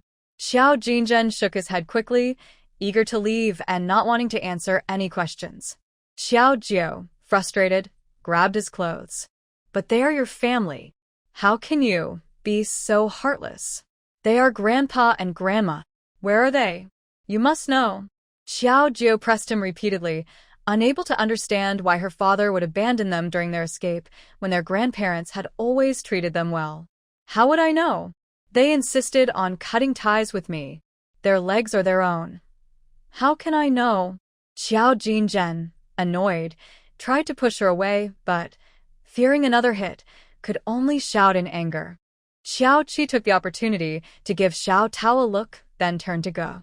Xiao Tao instantly understood, stepping forward to grab Go by the collar and delivering a hard slap. What are you doing? Ge skria med. Xiao Jinzhen stepped forward in panic, but was kicked back by Xiao Tao, who continued to slap Ji's face.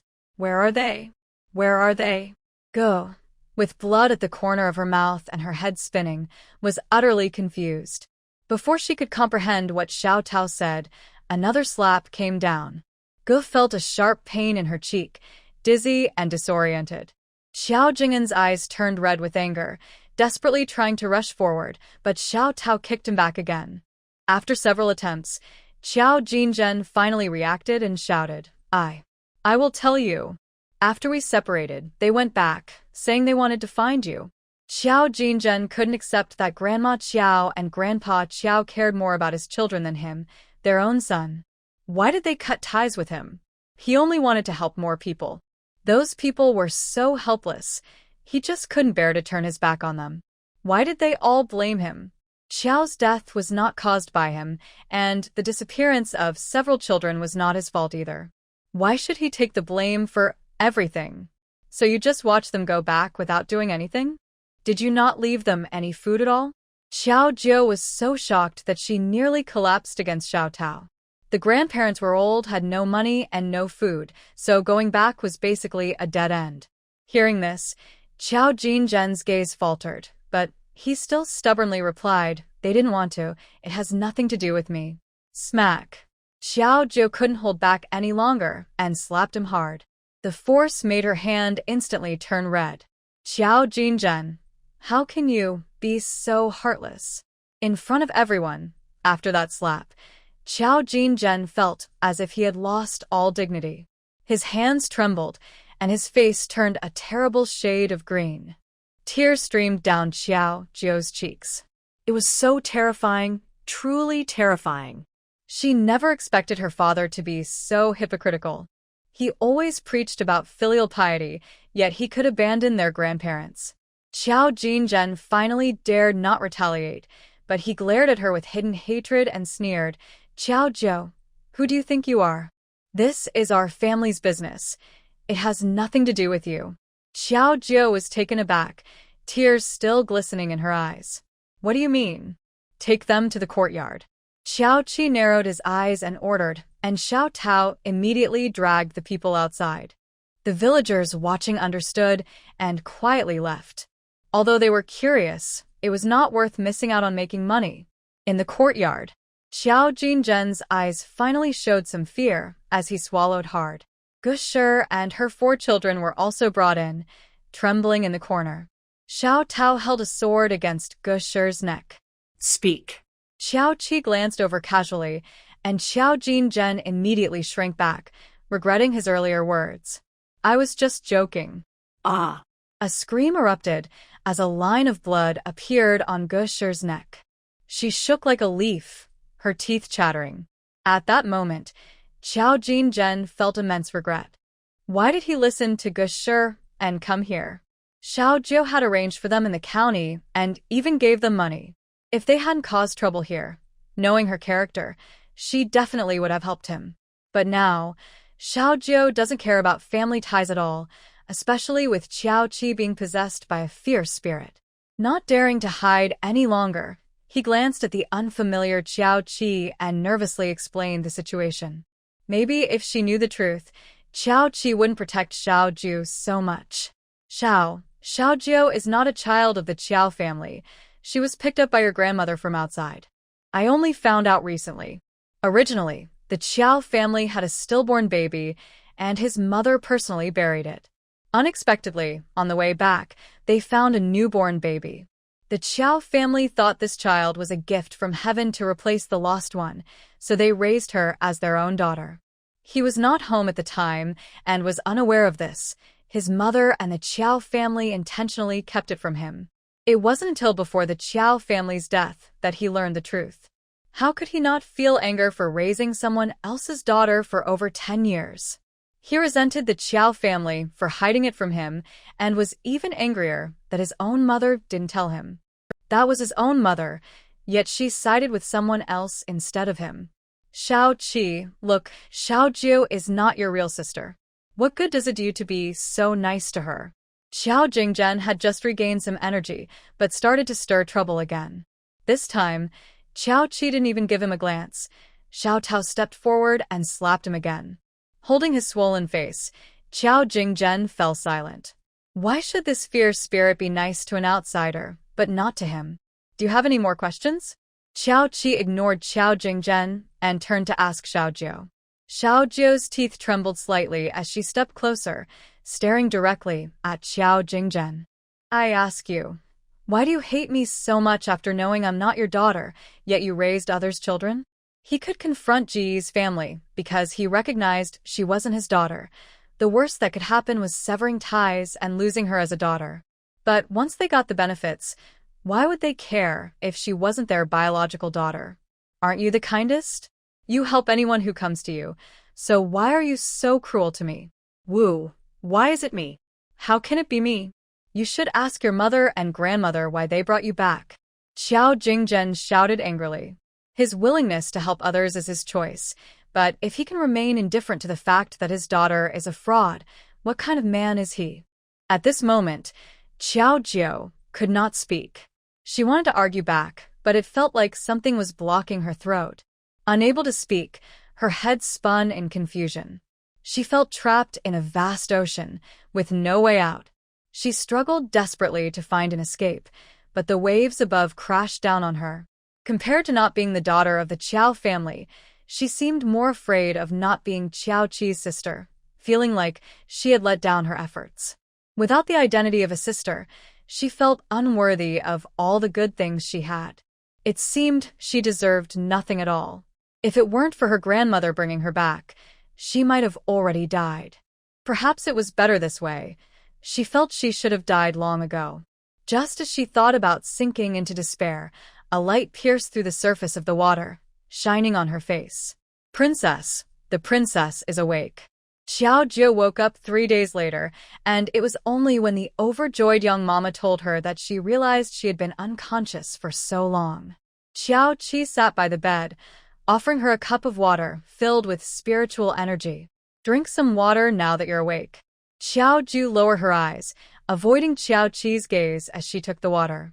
Only after she finished drinking did Qiao Qi speak seriously to her. What are you avoiding? I'm not. Xiao Jiu mumbled, unable to look her in the eye. Not avoiding? Are you not feeling inferior because you're not a Qiao family daughter? Qiao Qi directly pointed it out, not intending to beat around the bush. With the last layer of pretense torn away, Qiao Jiu clutched her clothes, her face pale and frightening. Big sister, I don't seek to take advantage of everything you give me. She bit her lip, feeling a deep bitterness inside. What she truly wanted was the sense of security from being by her side, the care and love of family. But who would believe such words?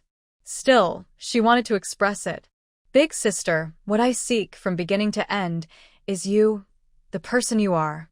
Xiao Jiu's gaze shifted from dullness to purity. Qiao Qi's eyes softened, her expression no longer sharp but rather gentle. I understand.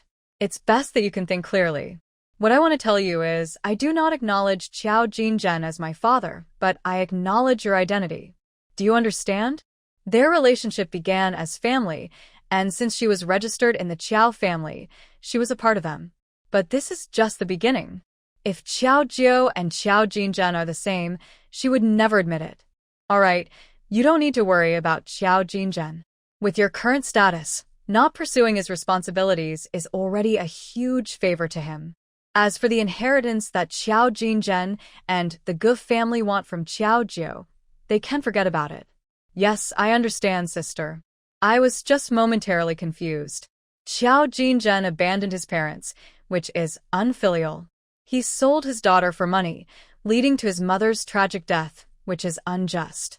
While his mother was still alive, he was involved with another woman, which is disloyal. Such a disloyal, unjust, and unfilial person does not deserve to be a father. Moreover, he signed a severance agreement with their grandparents, who separated him from the family, while her household registration remains with them.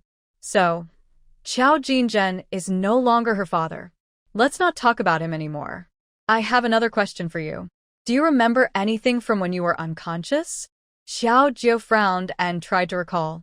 In her memory, it seemed like she was pulled into the deep sea, surrounded by darkness, coldness, and despair, leaving her with no desire to live. Don't rush. Take your time to think. A wave of energy entered her mind, and Xiao Qi guided her to slowly remember. Xiao Ju slowly closed her eyes, and memories began to surface. I think I saw someone. There was a red birthmark on her neck. I couldn't see her face clearly. She seemed very anxious. Xiao Jiu opened her eyes again, still looking confused. Sister, was that me? A memory from my childhood? Yes, that person intended to bury you, but due to a wolf's howl, she hurriedly left you in the mountains, where Grandma found you. No one could have imagined that a newborn baby could survive in the mountains. But by chance, Grandma Qiao planned to bury a dead baby, but instead found Xiao Jiu left in the mountains. The dead baby was buried, and Xiao Jiu replaced her, becoming a child of the Qiao family.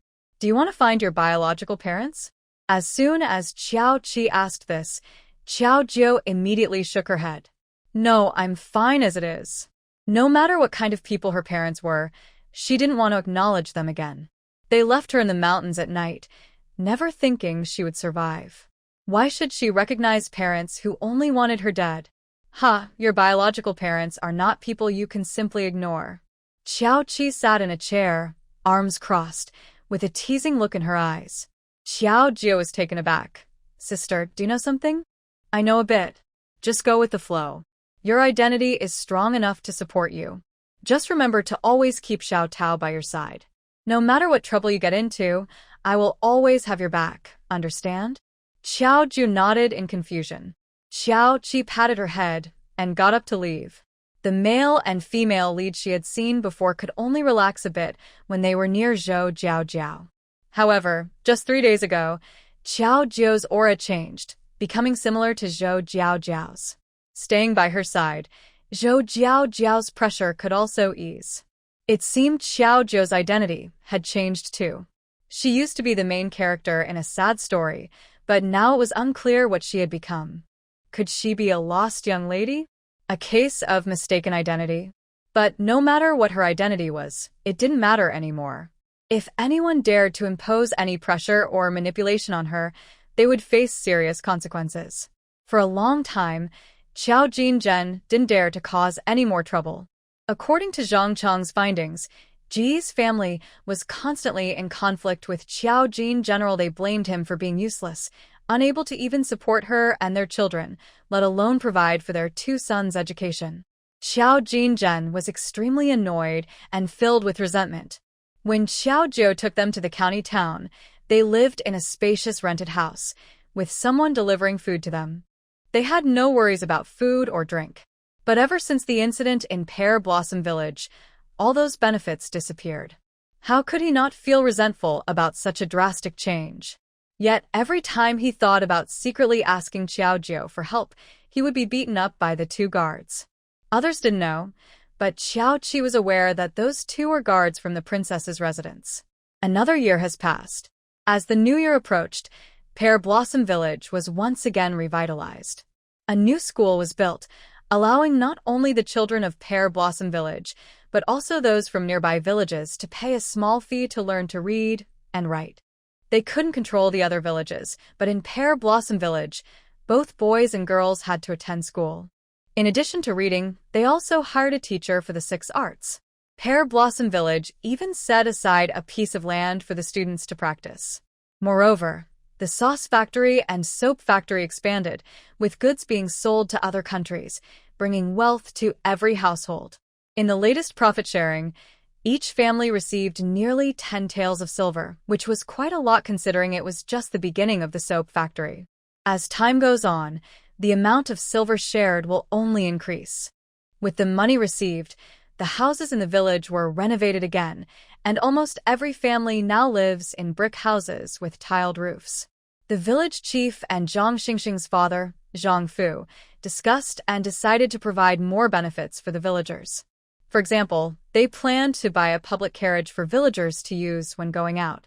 Big sister, the princess sent an invitation. After getting permission, Xiao Ju entered the alchemy room, raising the invitation in her hand to ask Xiao Qi. The princess usually holds banquets that ordinary people cannot attend. However, this invitation was personally written by the princess. What banquet? Xiao Qi continued her work, rolling some pills to store. The auction house in the chaotic area would open after the new year, and these pills would be useful then, along with the vegetables and fruits in her space. Since they were going to hold an auction, they needed to sell items that were rare or unique in the world. The New Year's Eve banquet at the palace. Oh, I won't go. Xiao Jie replied. Big sister, the invitation specifically says that if you want to go, the princess will send a carriage to pick you up. She blinked, her eyes full of innocent surprise. Has her big sister's influence become so strong? Does the princess need to ask for her opinion to invite her to the palace?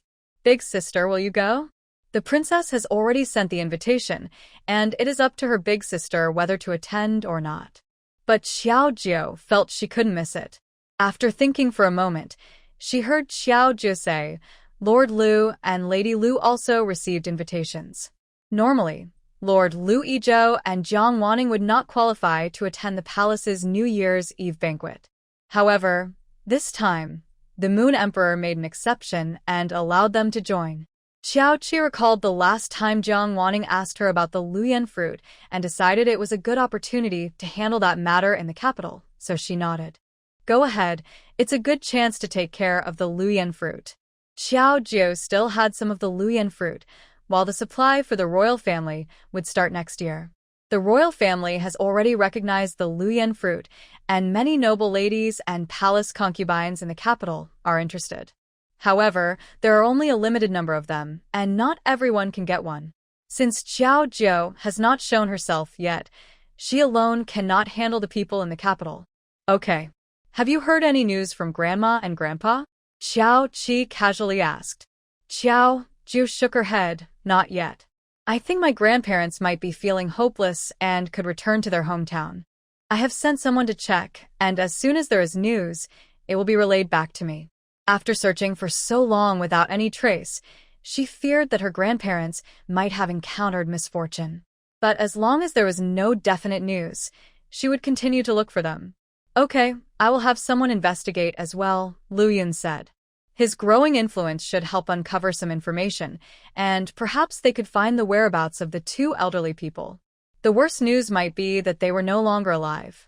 Xiao Qi and Xiao Jiu did not travel with Lu Yizhou and Jiang Weining, but took a carriage to the capital by themselves.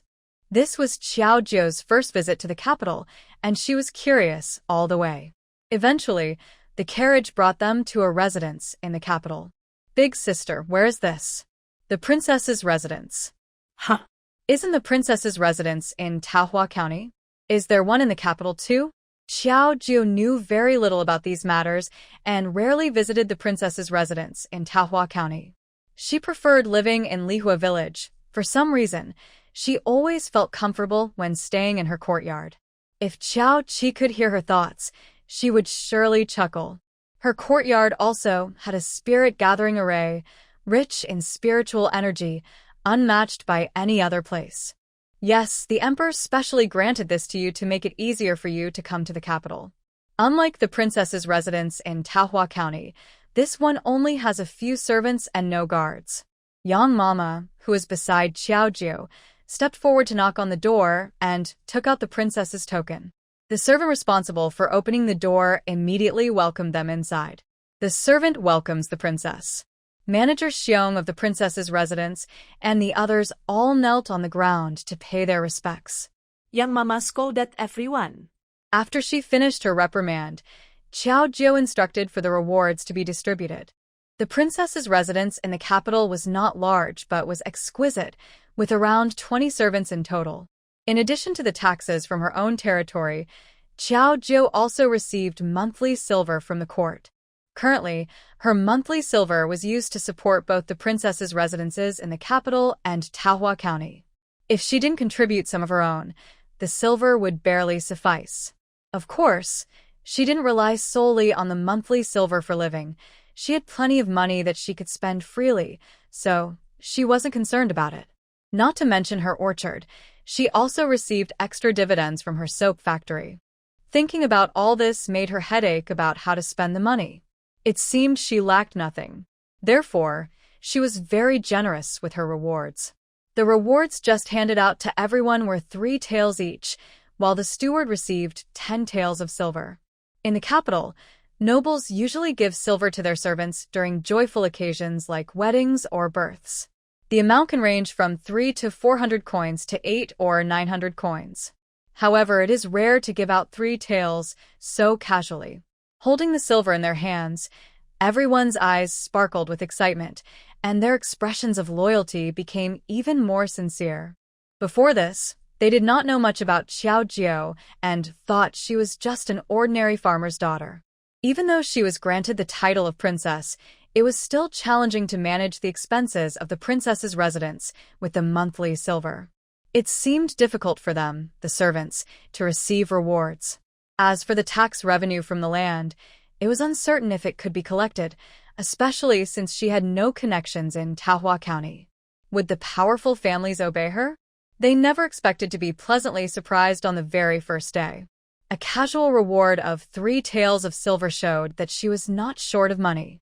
All right, you can all go now. You, and you stay. What are your names?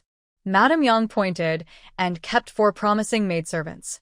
The 4 immediately reported their names, and if Xiao Jiao did not like them later, she could give them new names.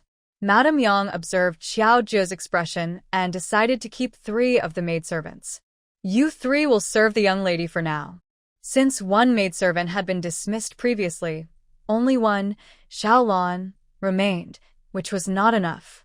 If these 3 performed well, they could serve closely in the future. As for you, you will be responsible for serving Miss Xiao Tao. Xiao Tao had a special identity, but to others, she was just a first-class maid beside Xiao Jiao. It was not unusual for a first-class maid to have a little maidservant attending her. Big sister, don't you need anyone by your side? Sun Xiaohe and the others stayed in Lihua village, and this time, Qiao Qi came to the capital alone. No need. Without my orders, no one is allowed to enter my courtyard. The princess's residence was quite large, and the eastern courtyard was now Qiao Qi's.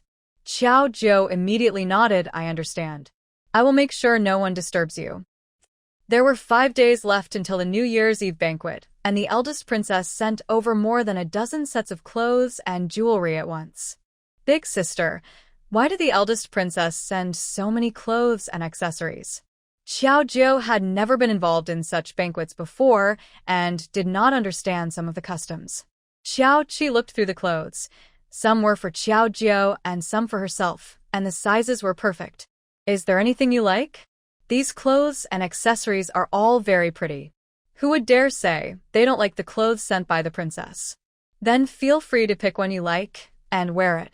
What about you, sister? I have my own clothes.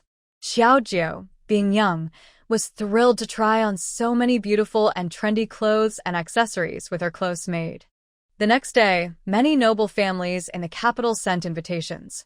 Although Xiao Jiao gained the emperor's attention through the fruit of beauty, that was just on the surface. Who knows what opportunities she had behind the scenes. Not only was she granted the title of county princess, but she was also given land, which was unheard of in the history of the Moon Kingdom. She was the only one. This uniqueness made it worth their while to befriend her. Even if they couldn't befriend her, it would be great to find out more about her. Sister, many families have sent invitations. Xiao Jiao tossed a stack of invitations onto the table. In the past, she would never have dared to think about this. But now, these invitations were just a burden. She was new to the capital and didn't understand much. If she casually attended these gatherings, she might accidentally offend someone with her words. The noble ladies in the capital could twist words in many ways. She might end up being scolded and not even realize it. If you want to go, then go. If you don't want to, then don't. Don't overthink it. Right now, they are trying to win you over. Besides, I've told you I'm your support. Perhaps it was a trait of the main character in a sad story. She was usually fine, but once someone bullied her, Xiao Jiao seemed to doubt herself and couldn't argue back. With her conscious effort, things were slowly changing, but some issues still remained. I understand. Then I choose not to go. Xiao Jiu giggled and linked arms with Xiao Qi.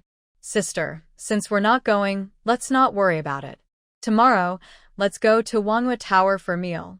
I heard from Manager Xiong that their signature dishes are quite good. Manhwa Tower is one of the best restaurants in the capital, with many signature dishes. When it comes to food, Xiao Qi wouldn't refuse. To be honest, the cooks at the princess's residence were just average. Okay. On her first visit to the capital, Xiao Jiu planned to have lunch at Manhwa Tower and spent the morning exploring many places with Xiao Qi. Sister, this must be Xianrong Pavilion. I heard they have new perfumes and powders that are very popular among the young ladies and madams. Even with the new beauty fruit, the products at the beauty pavilion are still in high demand, just like skincare and makeup, which are completely different things. Let's go inside and take a look. The beauty pavilion is elegantly decorated. As soon as they entered, a maid approached them. What would you ladies like to see? The maid had a sweet smile on her face. Xiao Qi felt a bit suspicious, thinking the shop owner must have come from the future, as this modern smile was rare in ancient times. What are your best-selling items? Please show us. The maid immediately responded and led them to one of the rooms. On a counter made of white jade, various bottles and jars were displayed. Ladies, these are our best-selling creams and powders, as well as lip balms. The best-selling creams and powders are sold out, but we have recently released new powders that are light and elegant, almost as if they have their own fragrance. Would you like to buy some to try? At that moment, there was no option to test them. However, considering the reputation of the beauty pavilion, Xiao Jiu felt there was no reason not to buy. Okay, please pack 2 boxes of the powder for me. How many colors of lip balm do you have? Bring them over for me to see. Sure, you ladies are in luck.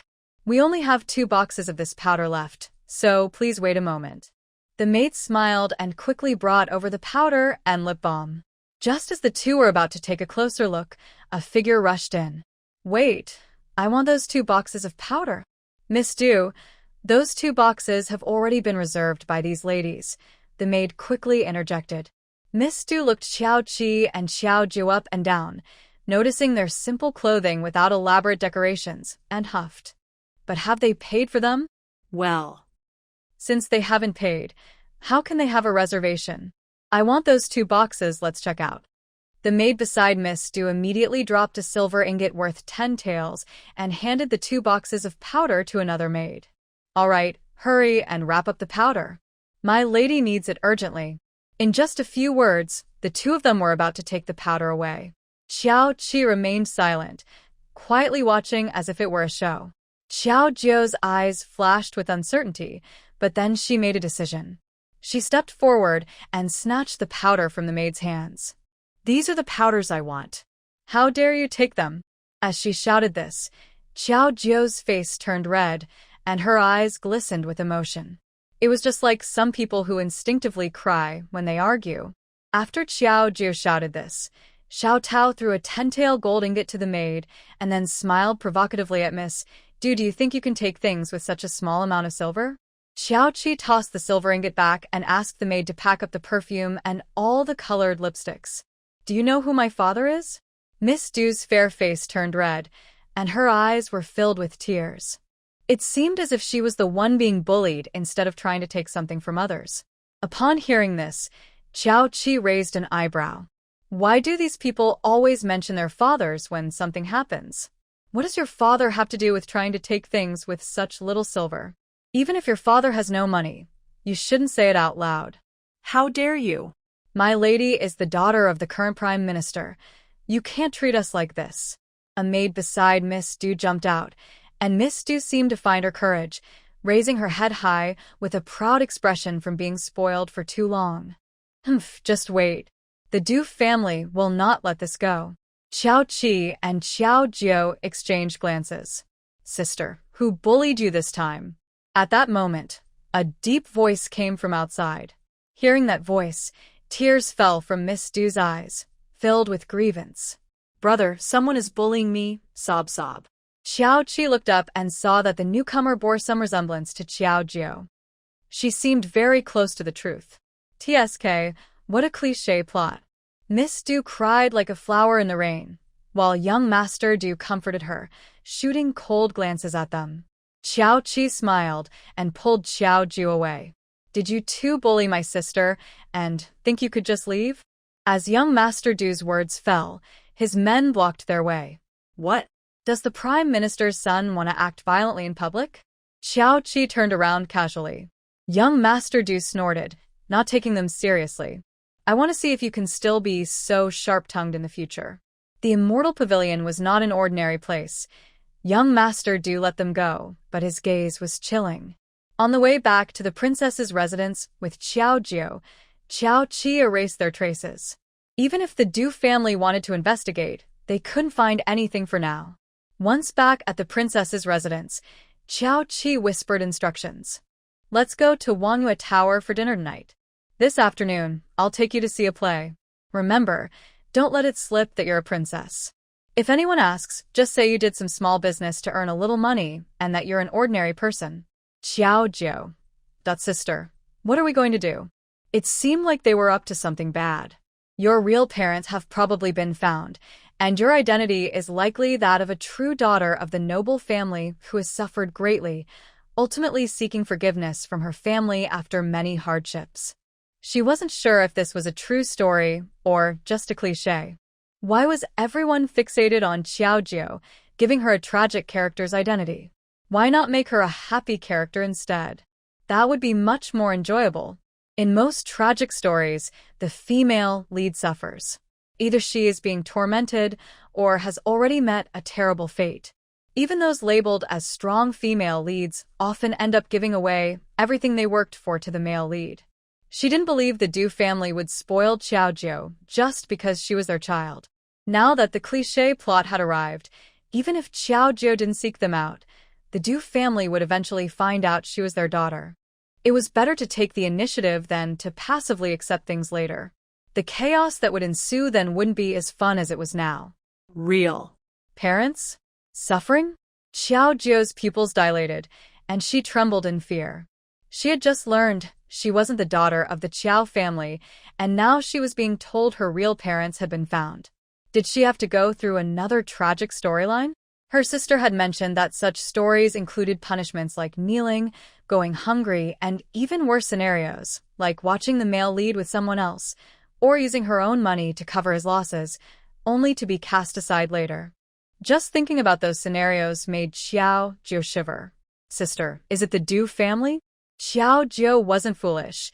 Her sister had never told her before, so why today? Aside from a little trouble with the Prime Minister's family, nothing else had happened.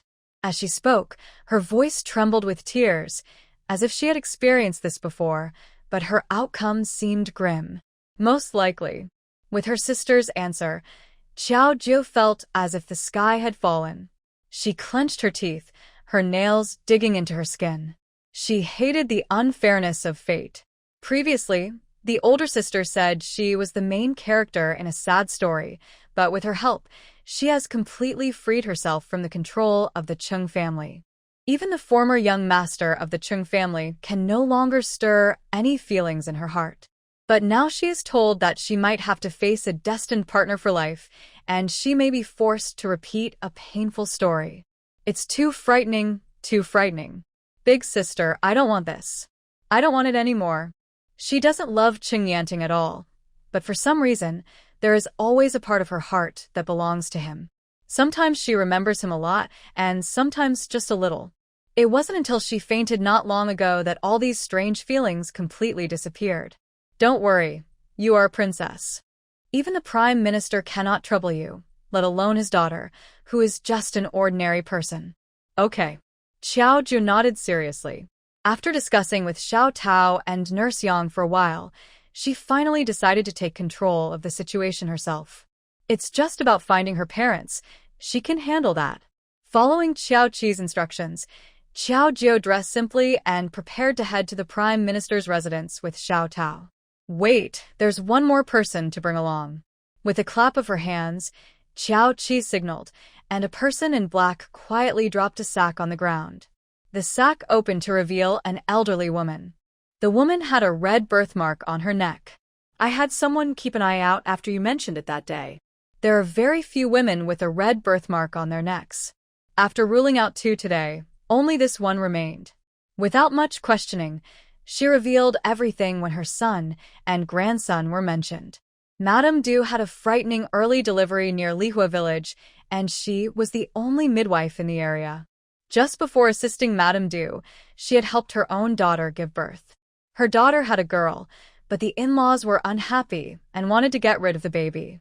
Out of compassion, she took the baby back, not expecting to encounter Madame Du's delivery. She cleverly switched the babies, sending her granddaughter to a better life, while burying Madame Du's real child to erase all evidence.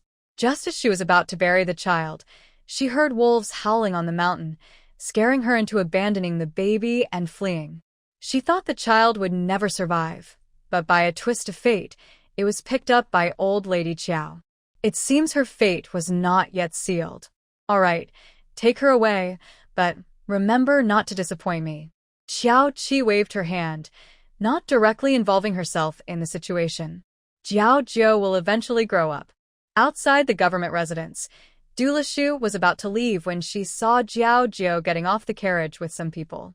She immediately mocked her with malice. What? Do you want to apologize now?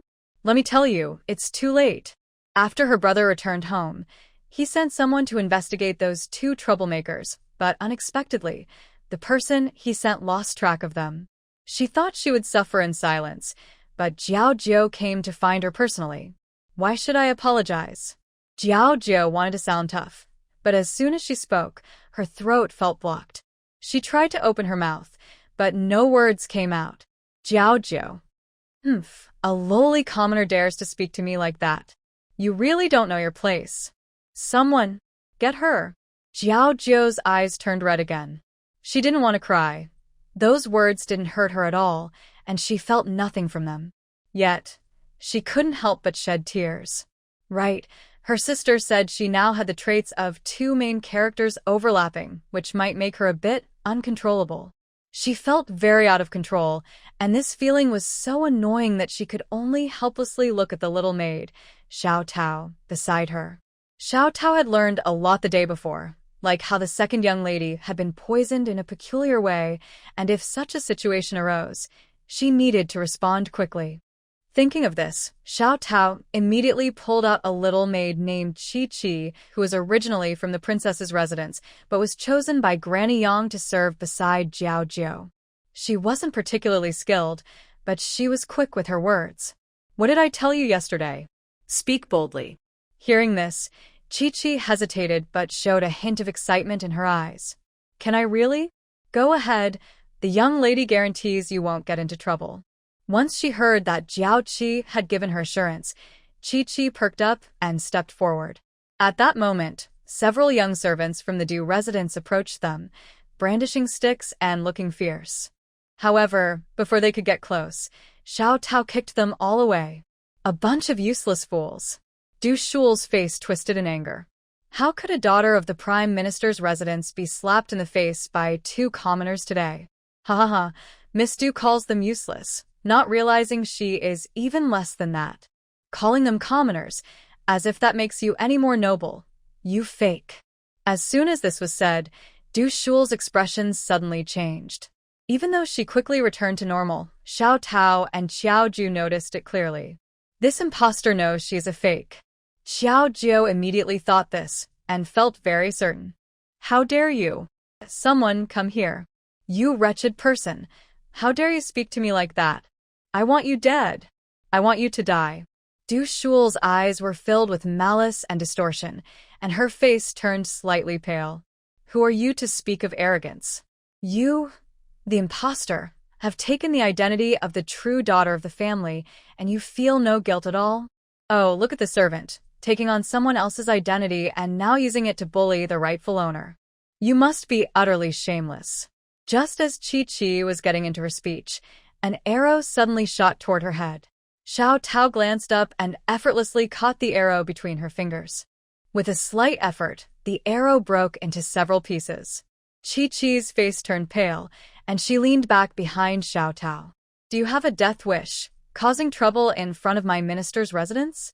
The newcomer rode forward, with sharp brows and bright eyes, a hint of arrogance in his expression. It was none other than Du Jiashu, the eldest son of the Du family. The conflict between them had escalated since their previous encounter at Xianrong Pavilion. If it were an ordinary person, they would have been dead many times over by now. However, Du Jiashu did not pay any attention to Qiao Jiao and her maids. Instead, he looked seriously at Xiao Tao. Who are you? There are few in this world who can catch his arrow with bare hands, especially a woman. Xiao Tao scoffed, not your concern. Since receiving the elixir and techniques from the young lady, along with various strange foods for nourishment, her skills were unmatched. She was originally a child of the rivers and lakes. How could she care about the son of a mere minister? Having been publicly humiliated, Du Jiashu's expression turned cold. His gaze swept over Qiao Jiao and the others, and a murderous intent rose in his heart. He had failed to track them down before, but now that they were right in front of him, he was determined they wouldn't escape. Just then, Chi-Chi suddenly pulled a woman tied up in the carriage behind her. The woman had a red birthmark on her neck. Upon seeing this woman, Du Shual's pupils suddenly contracted, filled with fear. It seems that Du Shual not only knows her identity, but has also contacted the old woman. She is aware that she is just an ordinary person taking advantage of someone else's situation, yet she still dares to insult others. No wonder she is the granddaughter of that old woman. They are both the same kind of person. Today, my second young lady came here to clarify something. Chi-Chi threw the old woman to the ground and slapped her face. You old woman, hurry up and tell the truth. To protect her son and grandson, the old woman had no choice but to abandon her granddaughter and confess how she had switched the two children. I was just momentarily confused. Please forgive me, my lords. While the old woman begged for mercy, she secretly hated Qiao Jiao. She didn't truly feel remorse. She was just scared. She never expected that Qiao Jiao not only survived but also discovered her real identity.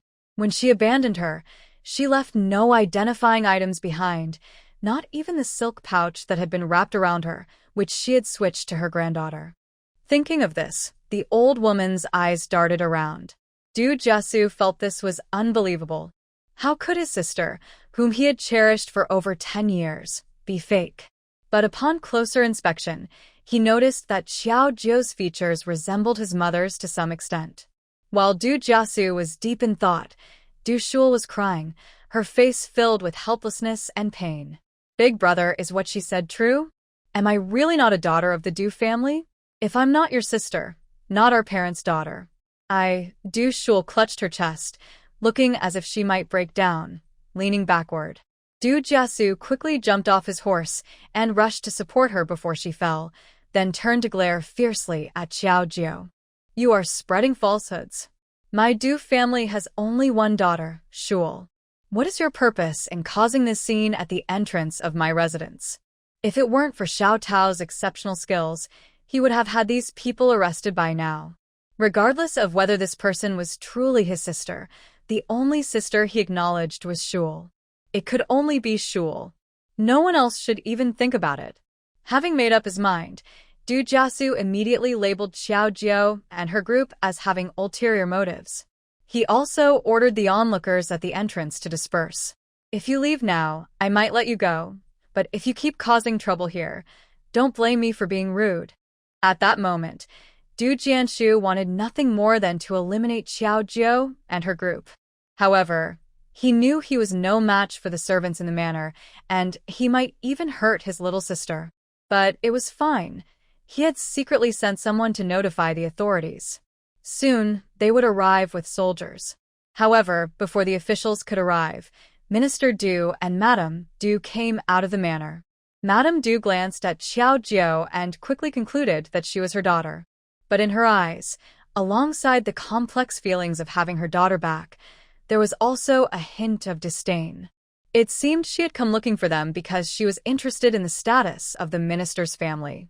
To publicly cause a scene at their doorstep showed a complete disregard for their reputation. This daughter, who had lost her dignity, was far inferior to Shu Le. Just meeting her made Madame Du feel a sense of disgust. You resemble me a bit. What's your name? From Madame Du's tone, it seemed she already knew that Du Shula was not their biological daughter. Xiao Jia was shocked, since they knew their lack of excitement upon seeing their real daughter indicated they had never sought her out. Xiao Jia tried to turn and leave. She no longer wanted any connection with these parents. However, she found herself unable to move or speak, only able to whimper. Whimpering was not going to help. She wanted to speak, to plead for them to say something. Frustrated, Xiao Jia felt her anger rising, but thankfully, she managed to speak up just in time. Madame Du, it sounds like you've known for a while that your Miss Du is not genuine?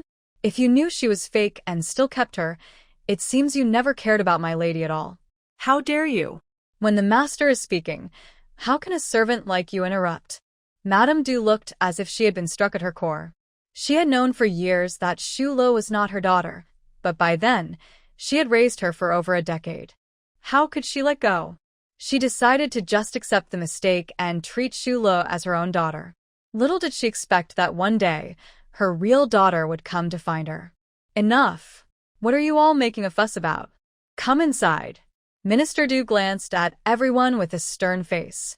He was clearly prepared to acknowledge Xiao Jia as his daughter, yet there was no joy in reclaiming his biological child. Du Jesu did not understand what his father wanted to do, so he suppressed his displeasure and instructed someone to tell the officials not to come over. Is Lord Du planning to acknowledge my young lady? But your attitude makes me quite uneasy. Many people care for my young lady, and if you don't want her, you certainly won't miss this one. Chichu kept talking without regard for Prime Minister Du and Madame Du impudent. You insolent servant, have gone too far. Seize her and punish her immediately. Madame Du was furious and ordered for Chichu to be taken away. Then she stepped forward and raised her hand to slap Xiao Jia. Perhaps to teach Xiao Jia a lesson, Prime Minister Du did not stop her and continued to watch coldly.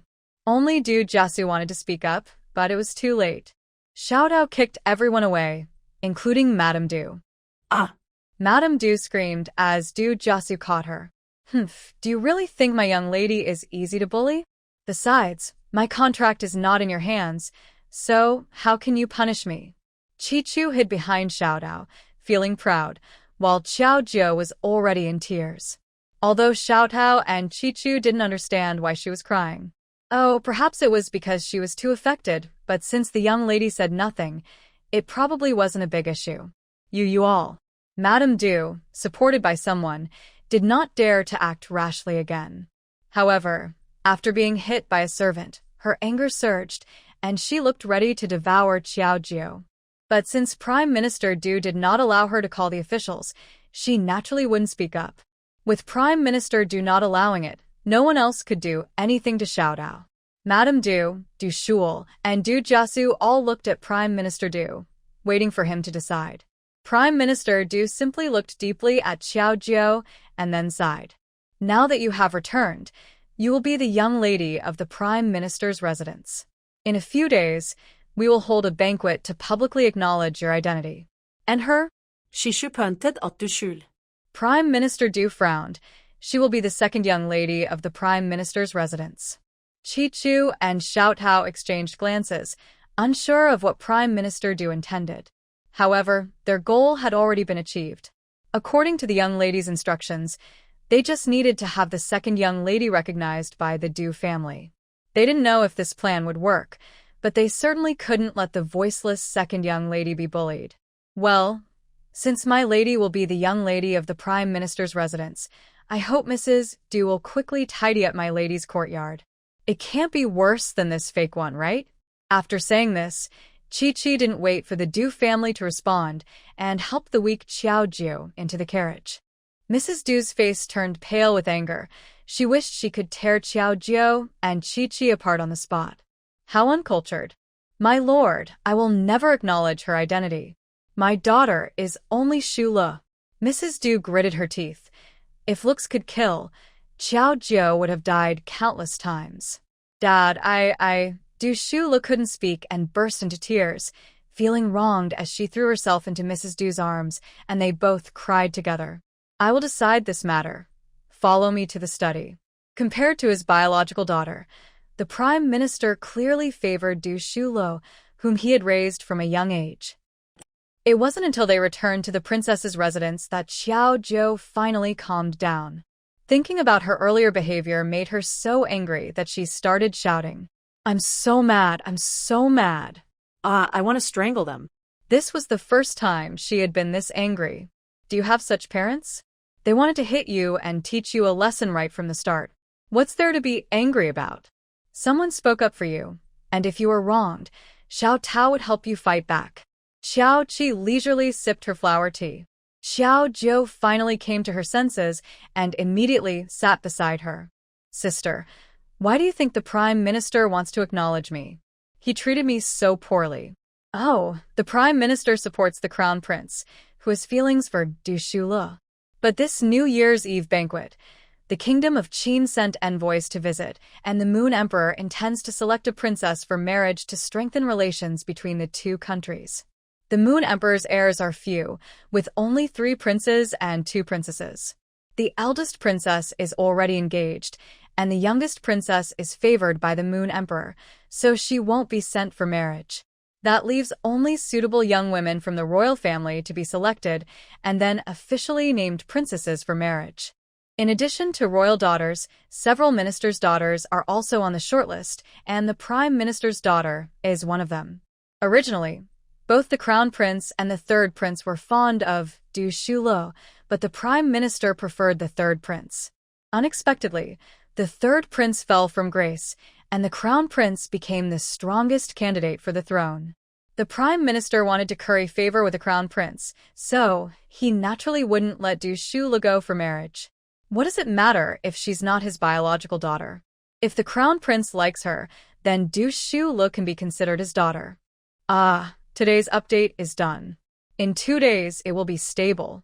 I'm feeling a bit weak, so I'm going to eat. Good night." Du, the Prime Minister, was worried about what to do if he was chosen. All his plans would fall apart. Unexpectedly, his biological daughter found her way back. The Emperor only mentioned that it was his daughter, without specifying which one. If she is chosen, she can be sent to marry, while Xu Lu can marry into the Crown Prince's residence. Even if she is not chosen, he still benefits, as he can use this daughter to win over the officials later. You will act with him using the name Jiang Xiaoxiao. Don't reveal your identity as a princess for now. With his daughter back, the Prime Minister would naturally investigate her previous identity. Xiao Qi had the Moon Emperor intervene, so no matter how he investigates, Xiao Jiu is now just a girl who relies on her sister and is an orphan with some money. Although the Moon Emperor didn't understand why, she still had someone help her out, watching the situation unfold. It seemed that the previous female lead of a sad story didn't follow the plot and caused the male lead to exit, which led Xiao Jiu to be pulled into a new storyline. This time, she planned to quickly go through the plot, hoping to escape this strange cycle. She wondered if her role would change again after breaking free from this odd cycle. Oh. Xiao Jiu nodded, a bit confused. The things happening to her were too strange, so she decided to listen to her sister for now and see how things would develop. "By the way, sister, how did you know about all this?" It seemed her sister hadn't gone out much.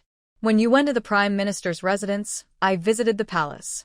Xiao Qi casually picked up a pastry and took a bite. How else would she know?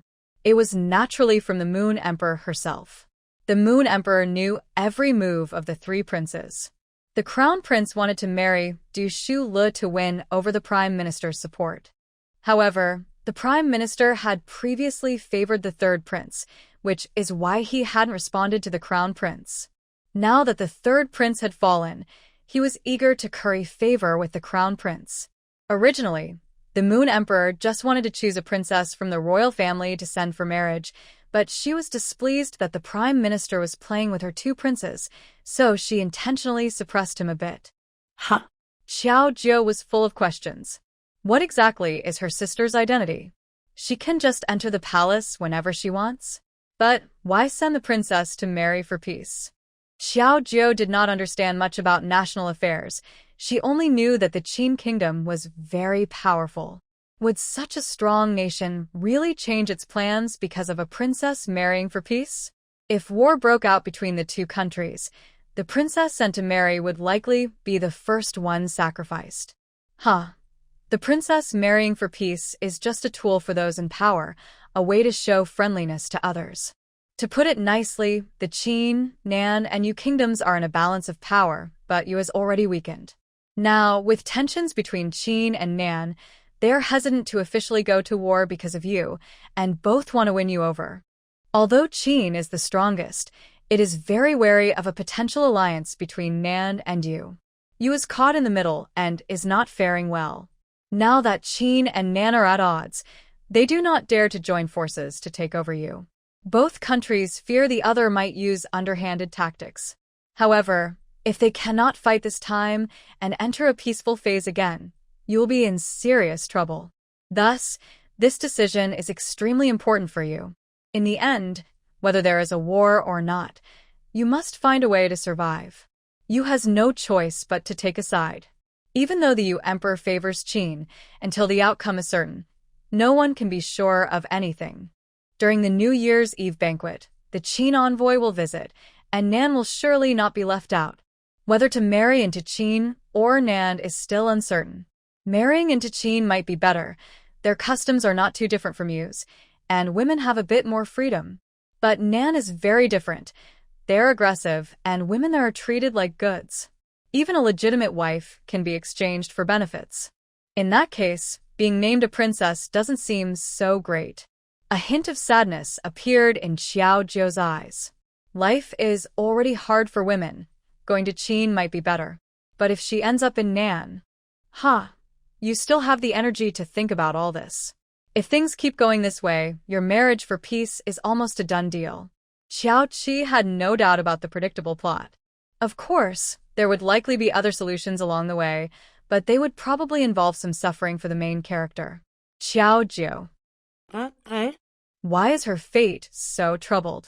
After returning to the courtyard, Xiao Zhou reflected deeply and decided to change her strange habits. Go get some green onions. Xiao Zhou spent half an hour chopping green onions. Her eyes were red and puffy from crying. Just when she thought she wouldn't cry so easily the next day. The next day, at the Prime Minister's residence. When Xiao Zhou saw the remote and rundown courtyard prepared for her by Madame Du, a wave of sadness washed over her again. In her mind, disappointment, loneliness, her mother didn't love her. She hated her. She felt so sad and wanted to cry. Was it something she did wrong that made her mother dislike her so much? In her heart, go away. Just disappear. Is this the careful courtyard Madame Du prepared for the young lady? One might think the Prime Minister's residence can't afford better. Even a dog would shake its head at this place, and a mouse would mourn. The little angel's sarcastic voice returned. Xiao Zhou leaned softly against Xiao Tao, still wiping her tears without any strength, let alone speaking up for herself. How dare you? Zhang Xiaoxiao, has your upbringing been eaten by dogs? How can you let a servant insult the lady of the house? Madame Du was furious. If it weren't for Xiao Tao, she would have had this troublesome servant captured and punished long ago. How could she let her act out so many times? Oh dear, is Madame Du upset? It's funny since you've never taught your daughter anything. Now you want to talk about manners? It's better you didn't teach her at all. Madame Du nearly fainted from anger. Darn it, she regretted taking this daughter back. She wished she had never survived out there. Du Shul watched this scene from afar, a hint of satisfaction in her eyes, but as she got closer, her expression turned to sadness. Sister, how can you allow the servants to bully our mother? She gave you life, not asking for anything in return, but you shouldn't be so. Du Shul hurried over, supporting Madame Du with a concerned look. Seeing her sensible daughter, Madame Du felt a bit better and lovingly patted her hand, then looked at Xiao Zhou with disdain. Your sister is much more understanding than you. And you still think you deserve a better courtyard? Where do you get the confidence? Xiao Zhou. What a chaotic family this is. She really wanted to tell her sister that she didn't want to follow this storyline anymore. This is really laughable. Miss Du, oh no, I should call you Miss Jiang. Your mother is still in that remote place, so what are you doing here pretending? If you love your mother so much, you should just go back there. Didn't your mother also give birth to you? Why haven't you gone back to show your gratitude? TSK, look at me. Miss Jiang must have known her identity long ago, sending money back every month without fail. What a dutiful daughter. Chi mocked relentlessly. Du Shual's face turned pale, and the handkerchief in her hand was a mess. She wished she could just eat Chi. Madame Du looked at Du Shual with suspicion. Du Shual's face turned even whiter, and tears filled her eyes. Sister, how can you let the maids slander me like this? How will I face our parents in the future? Boo-hoo. Jiang Xiao. How can you be so cruel, bullying Shual right after coming back? I see the Prime Minister's residence can't hold you anymore. If you don't want to stay, just get out. At that moment, Du Jiashu suddenly appeared and angrily yelled at Xiao Jiu. If you are willing to hand over the contracts for these two lowly maids, perhaps my mother will consider giving you a better courtyard. This was getting ridiculous. Do the people of the Du family have no brains? Xiao Jiu couldn't take it anymore. She couldn't speak up, so she just squeezed Xiao Tao's hand. Xiao Tao understood and stepped forward, kicking Du Jiashu away. Wow, that felt great. She had had enough of this family. None of them were normal. It was as if they thought she owed them something. Xiao Tao happily retracted her foot. Ah! With a scream, Du Jiashu broke a few ribs. It seemed he wouldn't be able to cause trouble for a long time. Miss, let me take you to your proper courtyard. As Chi helped Xiao Jiu pass by Du Shual, she accidentally bumped into her, causing her to stumble. Madame Du's teeth were shaking with anger. Steward, call the authorities. Arrest this maid for daring to hit a government official. This is outrageous. Du Jiashu was not only the son of the Prime Minister but also held a position in the Hanlin Academy, making him a government official. The steward was about to report it when he heard Xiao Jiu wipe her tears and choke out a response. Mother, if you can't accept me, then I'll leave. Please don't harm Chi and the others. Xiao Jiu wanted to sound strong, but as soon as she spoke, her voice was filled with helplessness. Humph. You are the young lady of the Du family. Where do you think you can go after leaving the Du family? This is also why Madame Du could act so confidently. No matter how powerful Xiao Jiu's companions are, she is still a member of the Du family. Could she really turn the tables? Then I will beg for food, or become a beggar. Boo-hoo, I don't want to live anymore. Miss, don't be afraid. If it comes to it, I will take them all down. From now on, I will protect you as we wander the world. Xiao Tao drew her sword, her eyes filled with fierce determination as she locked her gaze on Madame Du. Come on, let's all go wild. Madame Du took a step back, her eyes wide with disbelief and fear. She was just a woman from the inner chambers and had never encountered such unreasonable people who resorted to violence at the slightest disagreement. Why you? Don't come any closer. Miss, I will take you to your courtyard. Xiao Tao continued to lead Xiao Jiu forward, casting a glance back at the others following closely behind. The three of them arrived at Du Shual's courtyard. Without hesitation, Xiao Tao began throwing out Du Shual's personal belongings, claiming everything for herself. Ah! What are you doing? Stop it. Everyone stop. When Du Shual saw her courtyard being treated this way, she panicked and tried desperately to intervene. But it was useless. In the end, she was thrown out by Xiao Tao as well. When Minister Du returned and saw the disheveled Madame Du, Du Jiasu and Du Shual, his face was filled with shock. Boo-hoo, my lord, that little brat Xiao has gone too far. Dad, I heard all over. Dad. All three were injured and furious. Minister Du immediately ordered someone to bring a whip. Get the eldest young lady. Teach her a lesson. Holding a whip with barbs, Minister Du hurried toward what was once Du Shual's courtyard. Just as Madame Du and the others eagerly awaited Minister Du to subdue Xiao Jiu. Ah! You rebellious girl. What do you think you're doing? Put that down. Let her go. Ah! Let go. Let me go. Ah! Madame Du, Du Jiasu, and Du Shual all felt a tightness in their chests. When Minister Du stumbled out of the courtyard, fear gripped the hearts of the three. He appeared disheveled, his clothes torn, hair messy, and his face swollen beyond recognition. He ran in a panic, as if something terrifying was chasing him. No, it wasn't just something terrifying, it was a monster. Xiao Tao wore a sinister smile as she calmly followed behind him. The barbed whip that should have been in Prime Minister Du's hands had fallen into hers. Not only were the many servants of the Prime Minister's residence no match for her, but even the secret guards trained by Prime Minister Du were thoroughly defeated by Xiao Tao. In the entire Prime Minister's residence, no one could stand against her. Prime Minister Du, are you sure you still want to punish my young lady?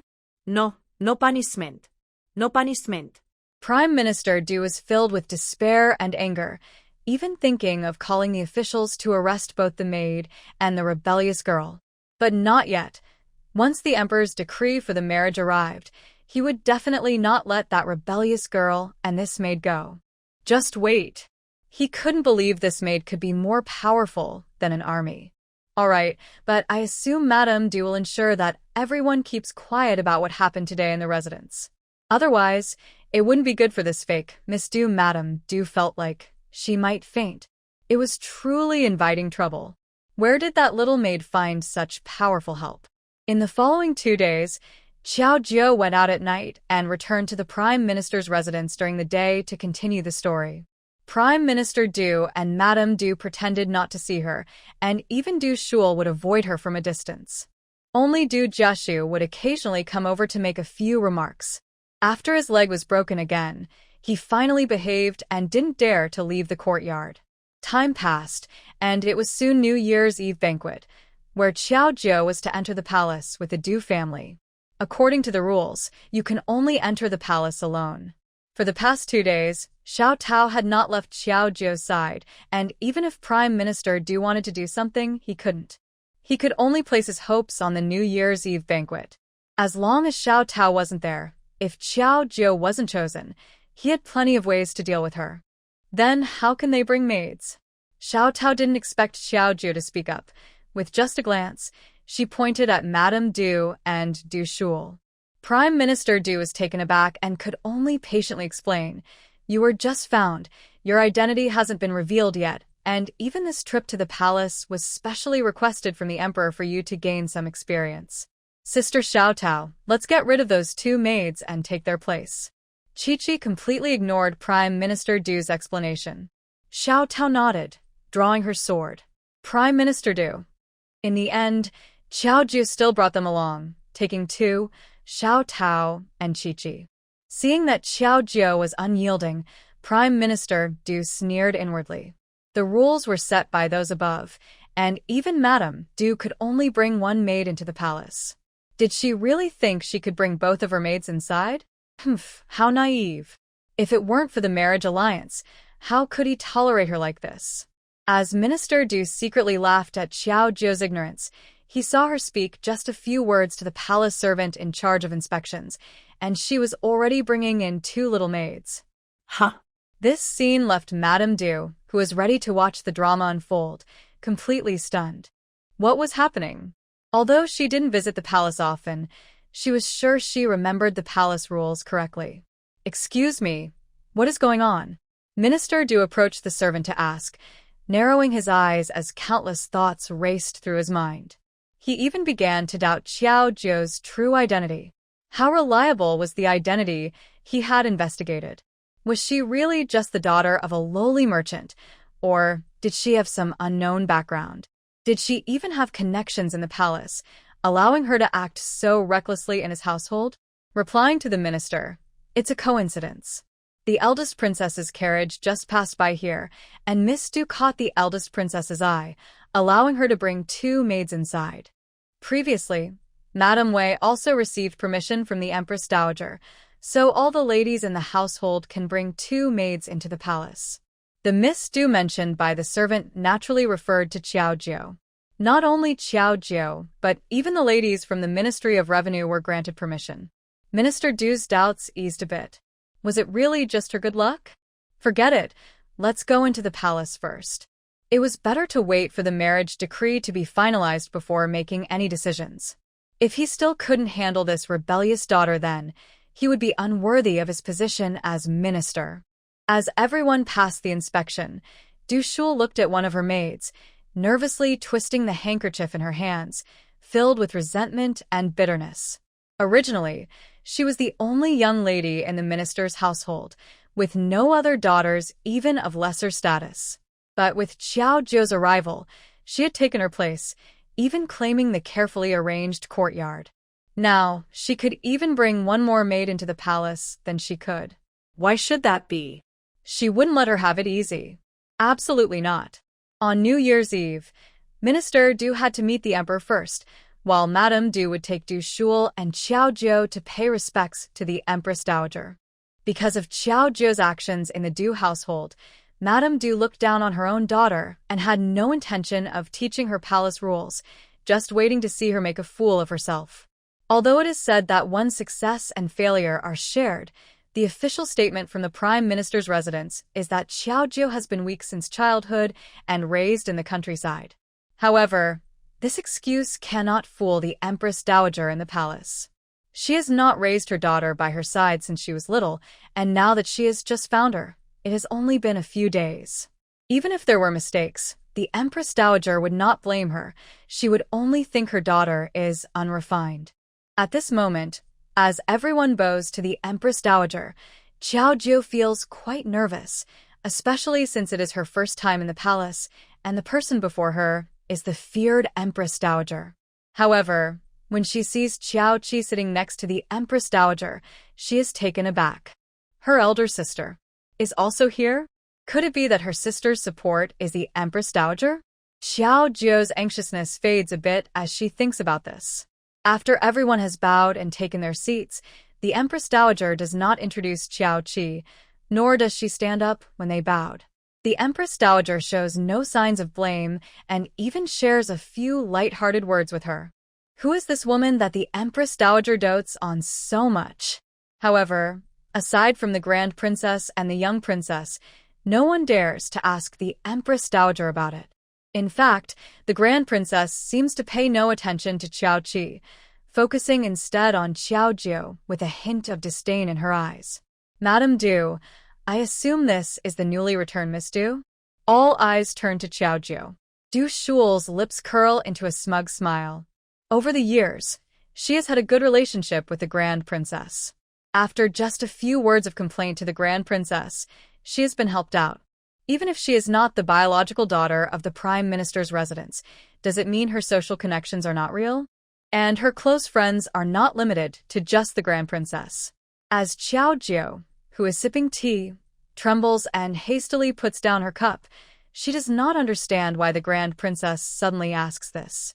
Before this, she seemed not to know the Grand Princess and had tried to keep a low profile. Due to her nervousness, she puts down the cup a bit too forcefully. Seeing this, the Grand Princess can't help but scoff, her eyes filled with disdain. Madame Du, it seems that Miss Du has not learned her manners well. Should I send a couple of nurses to teach her? Being publicly criticized by the Grand Princess for her lack of manners, Qiao Zhou will surely become the laughingstock of the capital after today.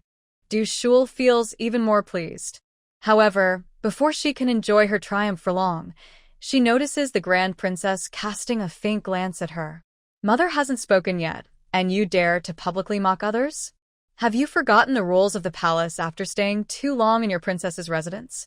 Princess Jinghe turned pale when the Grand Princess reprimanded her in front of everyone. She quickly crouched down to apologize, nervously twisting her handkerchief, already regretting standing up for Du Shul. The Grand Princess usually ignored such matters. Why was she suddenly defending the daughter of a recently reinstated minister today? Was the Grand Princess not more important than a minister's daughter? Feeling wronged, Princess Jinghe could only apologize. Please don't blame me, grandmother and aunt. I didn't mean it that way. In the palace, besides her father, the person she feared most was the Grand Princess. Previously, she was the only princess, and although her father didn't spoil her excessively, he provided for her needs and sometimes even indulged her. But after the little princess was born, all of her father's affection shifted to her. How could she not feel jealous? They were both his daughters, and she was the first. Why did the little princess receive more love? She had merely plotted to make the little princess fall into the water, but it ended up with her being severely punished by the grand princess. Even after so many years, she still remembered the pain from the grand princess's whip.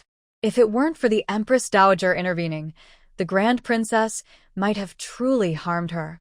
Ignoring Princess Jinghe's bow, the grand princess instead offered a plate of pastries to Qiao Qi. These pastries were specially made by the imperial kitchen. They are crispy on the outside. You should try them. After crouching for so long, Princess Jinghe's body began to tremble, but she didn't dare to stand up. She could only look at the Empress Dowager for help. The Empress Dowager waved her hand, saying, "All right, from now on, you shouldn't come to the palace unless necessary." After Princess Jinghe's marriage, the Empress Dowager had taken pity on the emperor, having only 2 daughters, and since the incident with the little princess had happened many years ago, she allowed her to visit the palace whenever she could. If she faced any grievances, the Empress Dowager could support her. After all, she was one of the emperor's 2 daughters. But unexpectedly, after all these years, she still hadn't learned. She was being used without even realizing it. Hearing the Empress Dowager's words, Princess Jinghe, already feeling weak, suddenly collapsed to the ground. Initially, she lost her father's favor due to her scheme against the little princess. If it weren't for the Empress Dowager's protection over the years, she wouldn't have been so respected outside. But now, even the Empress Dowager was no longer on her side. A princess who is not favored, even some daughters from noble families are better off than her. She only spoke a few words. How did it come to this? "Grandmother, Jinghe misses you and wants to come to the palace to keep you company." Tears fell from Princess Jinghe's eyes as she hurried to please the Empress Dowager, not caring about the many people present. The ladies and young women sitting below all lowered their heads, not daring to speak. Some of them were friends with Du Shul and knew that after Qiao Jiu returned, her situation in the Prime Minister's residence was not good. They wanted to support Princess Jinghe's words on her behalf. But at this moment, they felt extremely fortunate. Thank goodness they hadn't spoken up. Otherwise, their fate might have been worse than the eldest princesses. While feeling relieved, they also held some resentment towards Du Shul. All of them were daughters from prominent families and understood the complicated schemes well.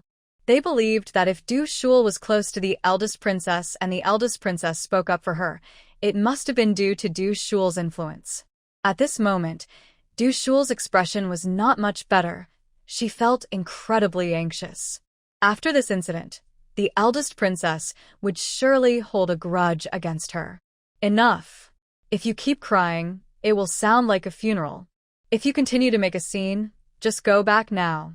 The eldest princess scolded without mercy. The people in the hall fell silent. In the whole kingdom, only the eldest princess would dare to say such things.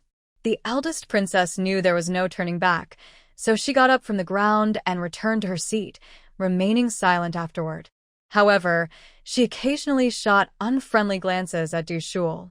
After a short while in the Empress Dowager's palace, she dismissed them as she did not like crowds. Qiao Qi and the eldest princess left first. The distraught princess, Jinghe, shot a fierce glare at Du Shul before storming out. Du Shul felt increasingly uneasy and resentfully glared at Qiao Jiu. If it weren't for her, the eldest princess wouldn't have been scolded for standing up for her. "Mother, what should we do?" The mother and daughter had no time to focus on Qiao Jiu now. Du Shul was thinking about how to appease the eldest princess, while Madame Du was curious about who the woman beside the eldest princess was. Instead of wallowing in self-pity here, you should find out who that woman next to the eldest princess is. That woman is favored by the Empress Dowager and the eldest princess. If you can build a good relationship with her, it would be more beneficial than being close to the eldest princess. In the capital, it seems that there is no one like this girl among the noble ladies. Du Shul began to think. She felt like she had seen her somewhere, but she just couldn't remember. Had she seen her? If she had, she shouldn't be struggling to recall. It also seemed like she hadn't seen her at all. She didn't dwell on it further. Her mother was right. It was better to build a good relationship with the favored grand princess than with the less favored eldest princess. Suddenly, an idea struck Du Shul, and her eyes lit up. Mother, do you think she could be the fortune princess? Among the noble ladies in the capital, almost everyone had heard of the fortune princess's name, but they had only heard of her and never seen her. I don't think so. Mrs. Du shook her head. Although the girl wasn't exceptionally beautiful, her presence was unmatched, and looking at her face, one could tell she was rare to find. Such a girl was likely brought in by the grand princess herself for the palace. Xiao Jiu, following behind the two, rolled her eyes silently as she listened to their guesses. They hadn't even left the Empress Dowager's palace yet, and there were palace attendants all around. Could they not be a bit more discreet? Even she, who had never formally learned any rules, knew that walls have ears. Moreover, there weren't even any walls yet. They were openly discussing it. It was really hard to follow the storyline.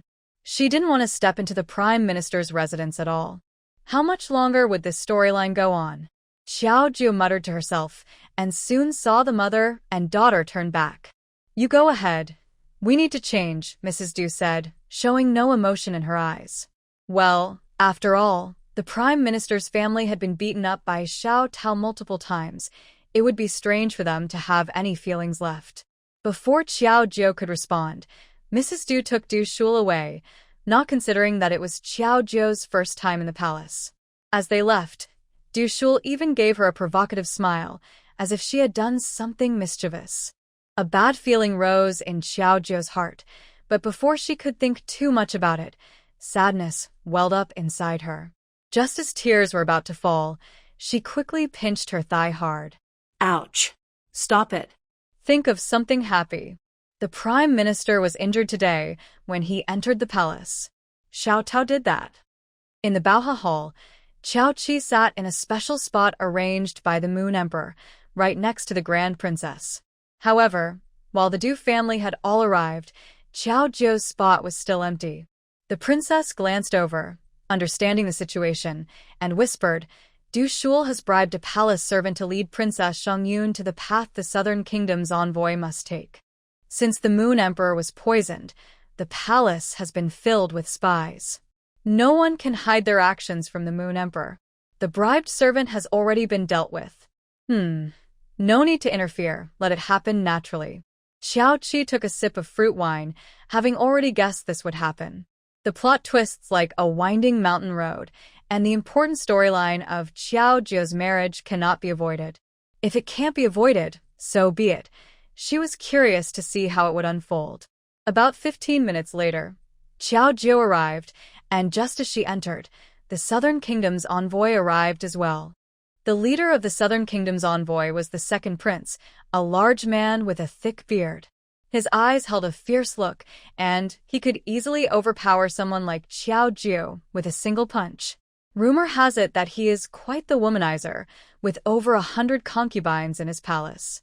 Upon entering, he scanned a hall, and his gaze eventually landed on Xiao Jiu, filled with inappropriate interest, showing no respect for the Moon Kingdom. Xiao Jiu lowered her eyes and quietly sat in her seat. Du Shul glanced at the Southern Kingdom's envoy and then at Xiao Jiu.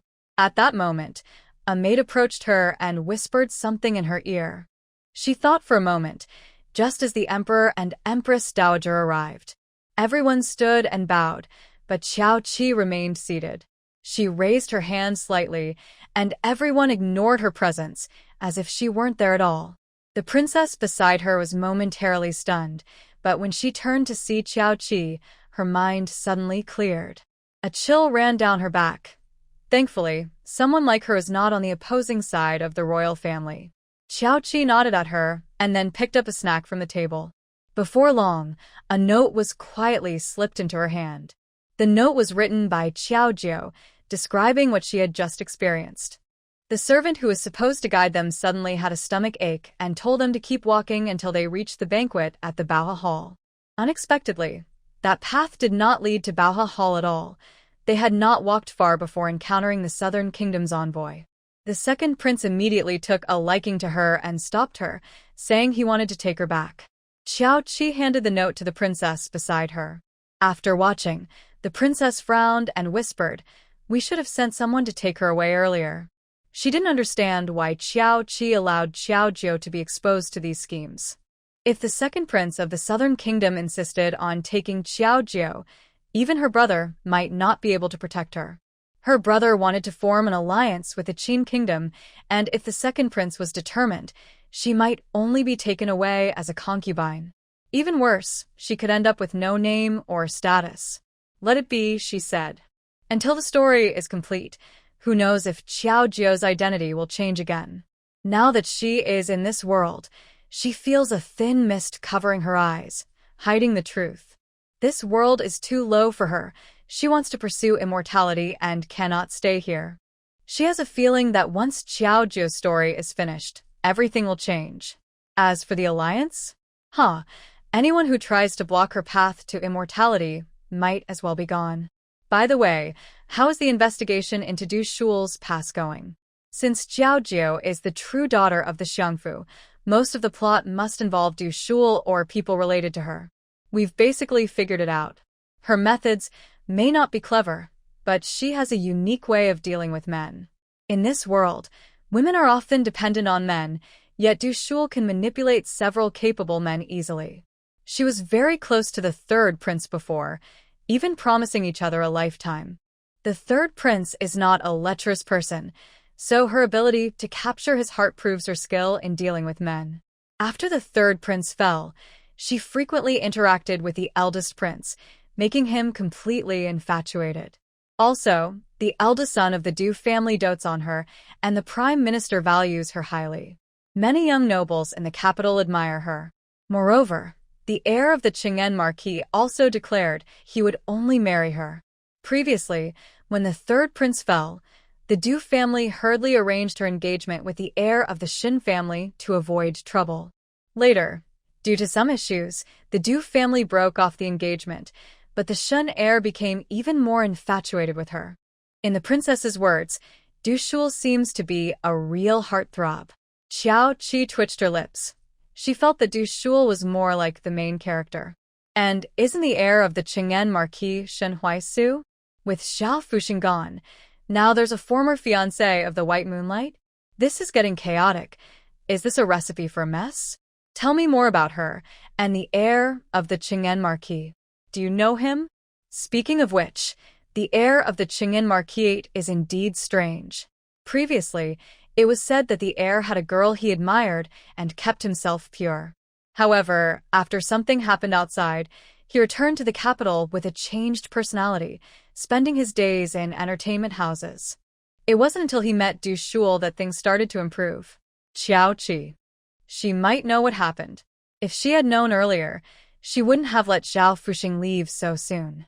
Perhaps if the two had completed their story, something unexpected would have happened.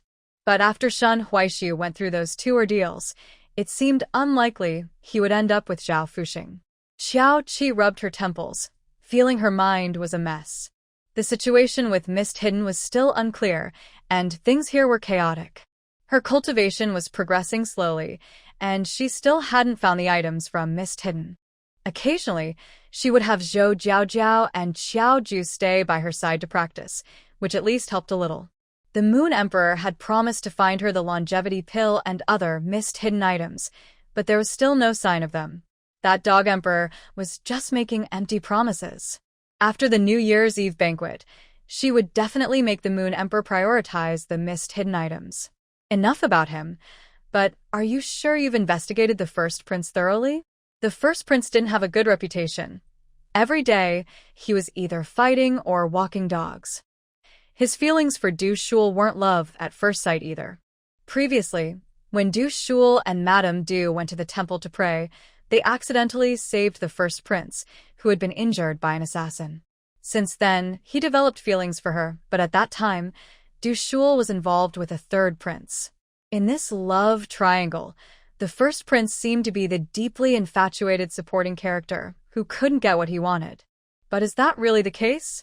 With the third prince's downfall, The once ordinary and somewhat reckless first prince became the most popular one. Ha, the eldest hides it well. The princess spoke with a hint of mockery. His affection for Du Shul was all an act. Even her gratitude for saving him was part of his scheme. What he truly wanted was the support of Prime Minister Du, and all his plots were about the fight for the throne. Xiao Qi, however, wasn't interested in the intrigues of the throne. What she wanted to know was who the male lead of this new storyline would be. The first prince? Or Shen Huaishu? She leaned towards Shen Huaishu. The first prince only cared about the throne, and his romantic persona was fake. In contrast, Shen Huaishu, with his romantic mindset, seemed more likely to become the male lead of the new story. Of course, the first prince wasn't out of the question either. The New Year's Eve banquet began. The Moon Emperor, the envoys from the Southern Kingdom, and the Qin Kingdom exchanged polite greetings, followed by various song and dance performances. Some young ladies from prominent families openly showcased their talents at the banquet, playing instruments, painting, and singing or dancing. Normally, they would never perform in public, but this was a rare opportunity to impress the Empress Dowager and the Emperor. Although there were envoys from the Qin and Southern Kingdoms present, the chances for these women to be chosen for marriage were slim. The girls sent for marriage would undoubtedly come from well-off families. If they could earn praise or rewards from the Emperor and the Empress Dowager, it would benefit their future prospects for marriage. Of course, there was speculation in the court that the girls sent for marriage would most likely be the recently titled Princess of Fortune. After all, why would an ordinary commoner be granted such a title? Du Shul would not miss this chance to perform. She had recently offended the Grand Princess, and if she received praise from the Empress Dowager, the Crown Prince would surely regard her more favorably. Moreover, she was convinced that the Southern Kingdom envoy had eyes for Qiao Jiao and did not think she would be chosen for marriage, which made her bolder. With a green waist dance, Du Shul won loud applause. The Southern Kingdom's second prince, who had been frequently glancing at Qiao Jiao, now turned his attention to Du Shul. Shen Huaishu was so anxious that he nearly crushed his cup, while Du Shul remained completely unaware. After the dance, the Grand Princess smiled knowingly. "Miss Du, your performance was truly exquisite. Even I couldn't take my eyes off it." Du Shul felt a surge of joy inside. "Thank you for your kind words, Your Highness." "Ah, bring forth a reward." The Empress Dowager and the Moon Emperor naturally honored the Grand Princess with rewards. Du Shul grew increasingly proud and glanced at Qiao Jiao, who sat quietly with no reaction, feeling disdainful. She wanted to see Qiao Jiao embarrass herself in public, but if that happened, it might reflect poorly on her, so she dismissed the thought. Instead of wanting to see her humiliated, she preferred to see her sent off for marriage. As the banquet continued, Du Shul seemed to transform, becoming more friendly towards Qiao Jiao. "Sister, I realize I was wrong before, but now I understand. I hope you can forgive me." Du Shul offered Qiao Jiao a cup of fruit wine. Qiao Jiao glanced at Xiao Qi and saw her nod slightly, giving her confidence. "Then thank you, sister." Xiao Jiao took the wine cup, and with the cover of her sleeve, Xiao Tao quickly switched it out for her. "Miss, this is He Huan wine." As a skilled assassin, Xiao Tao recognized many poisons. This He Huan wine is very potent. If someone is affected, they must engage in intimacy to break its effects. Xiao Tao's whisper made Xiao Jiao's face turn red with a mix of anger and embarrassment. How could she give her such a vile potion, fearing she wouldn't be sent to the Southern Kingdom? If she could be sent to the Qin Kingdom, she might survive, but Du Shul clearly wanted to send her to the Southern Kingdom, leaving her no way out. "Miss, should I return it?" Xiao Jiao glanced towards the Southern Kingdom envoy and gently shook her head. "No need. A woman's purity is never defined by her dress." She believed that even if she was truly set up, her elder sister would find a way to protect her. She had money, land, and powerful connections. If she wanted, she could even follow the example of Princess Chanle from the previous dynasty and take a consort. Cough, cough. Thinking this made Xiao Jiao uneasy, and she reined in her thoughts. Such ideas were too reckless. Most importantly, if the poison were to affect Du Shulo and lead to her and the Southern Kingdom envoy becoming involved, only the Yu Kingdom would be embarrassed. Jiao Jiu blushed, appearing as if she were drunk while Xiao Tao helped her down. A glint of scheming success flashed in Du Shuli's eyes, but she didn't realize that her own meal had also been poisoned. Today's New Year's Eve banquet was chaotic and wild. First, Du Shulu tried to drug Jiao Jiu, hoping to set her up with the Southern Kingdom's second prince for a marriage alliance, but it failed. Then, the crown prince drugged Du Shulu, intending to send her to the bed of the fifth prince of the Qin Kingdom for a marriage alliance. As for the reasons, I told you the crown prince is clever. The grand princess scoffed lightly. Although the crown prince didn't uncover Jiao Jiu's true identity, he sensed something was off from the results he found. Thus, he quickly chose Jiao Jiu over Du Shulo. His intuition was always sharp, so it was no surprise he noticed something was wrong. However, his intentions were not pure. If he ascended to the throne, he wouldn't spare even his own aunt, let alone his mother. The crown prince had always loved the throne, so his feelings for Du Shulo were also fake. In that case, your methods are even more impressive. None of these people's tricks have escaped your notice. Jiao Qi popped a fruit into her mouth. The princess rolled her eyes in silence and said, "The power I hold comes from the emperor. Without his approval, do you think I would know anything?" As the two chatted, messages from the secret guards kept coming in. Du Shul was drugged, and her maid was sent away. Then, she was taken to an abandoned side hall by servants arranged by the crown prince. The fifth prince of the Qin Kingdom, pretending to be under the influence of medicine, was also brought to that side hall by the servants. After the servants locked the door to the side hall, the fifth prince jumped out of the window and escaped. Well done. Next, the crown prince, also pretending to be drunk, planned to accidentally enter Xiao Jiu's room to bind him and Xiao Jiu together. Unfortunately, Xiao Jiu was not in that side hall. TSK, the plot continues. Shen Huai-su was also drugged. The medicine that was supposed to be delivered to the fifth prince of the Qin Kingdom was swapped, and it ended up with Shen Huai-su. By coincidence, he ended up in the direction of Xiao Jiu's actual resting place. Then, the second prince of the Southern Kingdom had his clothes soaked and was taken to the side hall where Xiao Jiu was supposed to be, but now the person in that side hall was the crown prince. As more messages came in, the princess's hands trembled. Currently, there were no high-ranking concubines in the palace, and she was hosting the New Year's Eve banquet. Was it easy for her to organize a New Year's Eve banquet? Everyone seemed to want to cause trouble at her event. The princess rubbed her head. The Empress Dowager had already left, and the emperor was about to depart as well. She directly informed the emperor of this big trouble. "Emperor Yu, I'm tired. Let it all end. Your Highness, there's one more thing." The princess received another message from the secret guards, her face now showing only numbness. "This New Year's Eve banquet. Well, whatever. Dr. Qiao has thrown the crown prince into Du Shul's side hall, and he knocked out the second prince of the Southern Kingdom and put Shen Huai-su on his bed. Emperor Yu, forget it. Don't pay attention to it." After a long pause, Emperor Yu wearily waved his hand. The eldest brother was in such a hurry to get rid of that fake young lady from the Du family. Now he should face the consequences.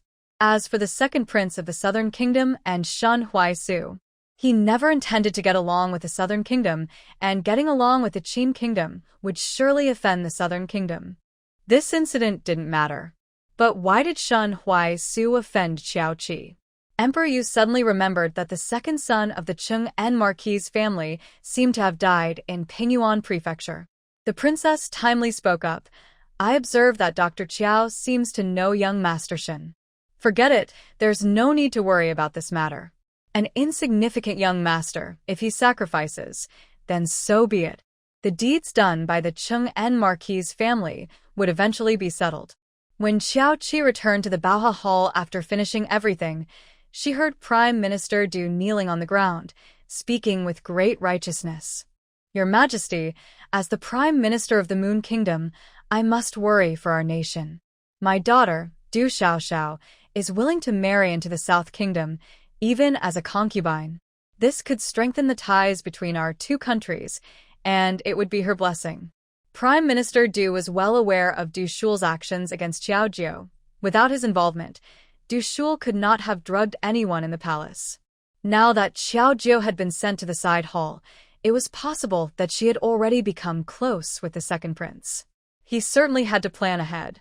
Setting aside the matter of the marriage alliance, if Xiao Jiu could marry into the South Kingdom, it would ease relations between the two nations. He was doing this for the good of the Moon Kingdom. The other ministers were silent, shocked by the shamelessness of Prime Minister Du, who could abandon his own daughter. The Moon Emperor sat expressionless on the dragon throne. At that moment, the fifth prince of the Qin Kingdom returned, acting as if nothing had happened. It wasn't until half an hour later that the second prince of the South Kingdom, who had gone to change, still hadn't returned, causing the South Kingdom's envoy to become anxious. Someone mentioned that the first prince was also missing. The Moon Emperor quickly sent someone to find them. 15 minutes later, not only was the second prince found, but the first prince was as well. Upon learning what had happened in the two side halls, everyone fell silent, but internally they were in shock, glancing at Prime Minister Du and Lord Qing'an. Madame Du screamed and fainted, while Prime Minister Du felt as if his heart had turned to ash. Although he wanted to marry Du Shual to the first prince, it was certainly not under these circumstances. Lord Qing'an was in complete despair. If news of this spread, which woman would dare to marry into the Marquis's house in the future? In contrast, the second prince of the South Kingdom seemed unfazed, as he was the one in power. Everyone in the capital knew that the first prince loved Du Shual for saving his life, but could not have her. However, no one expected that during the New Year's Eve banquet, he would be schemed against and end up entangled with the daughter of the Du family who had just returned. As a result, everyone would blame Xiao Jiu and scold her for being shameless. The first prince not only preserved his reputation but also perfectly rid himself of the false daughter, Du Shual. Of course, this was the outcome he had planned for. Unfortunately, things did not go as expected. This outcome was far from what the first prince had schemed, and Du Shual could not accept it either. Although the Du family was now tied to the first prince, their actions made it clear to others that the identity of the first prince's legitimate wife could never belong to her. Du Shual was brought out after getting dressed, her eyes filled with tears as she looked at the crown prince. She hoped he would say something for the sake of their past friendship. If she could just speak, she still had a chance to become the main wife.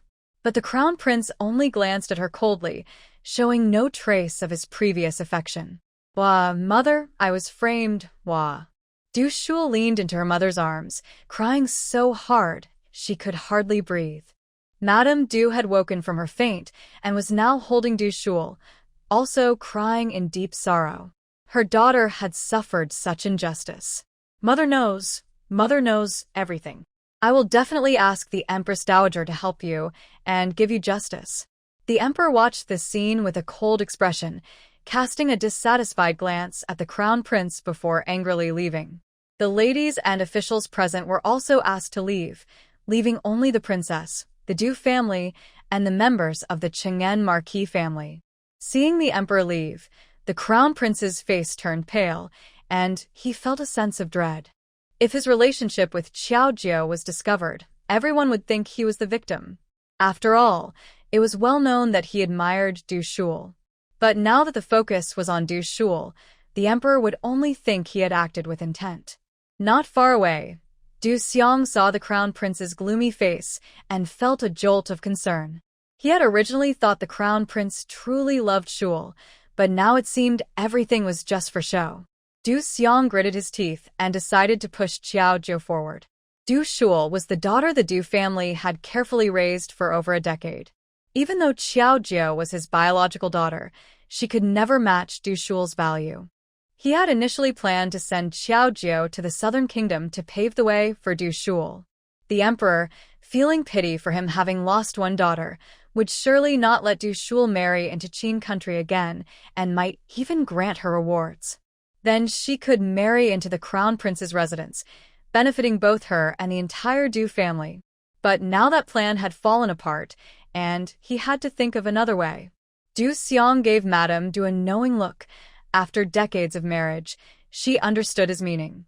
She immediately cried even louder, recounting how Du Shul had been schemed against, and how Shen Huaisu had also been tricked. Initially, Du Shul was only sad about possibly not becoming the main wife. But when she learned that Xiao Jiu had not been deceived, but rather Shen Huaisu, who admired her, had fallen into a trap and ended up with the second prince of the southern kingdom, she felt completely shattered. How could this happen? Mother! It must be Du Xiaoxiao who drugged me. Woe is me!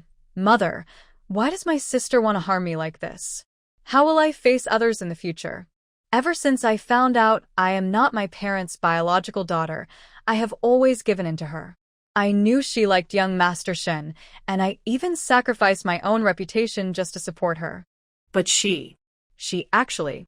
When Du Shul and Shen Huaishu broke off their engagement, Xiao Jiu hadn't even arrived in the capital yet.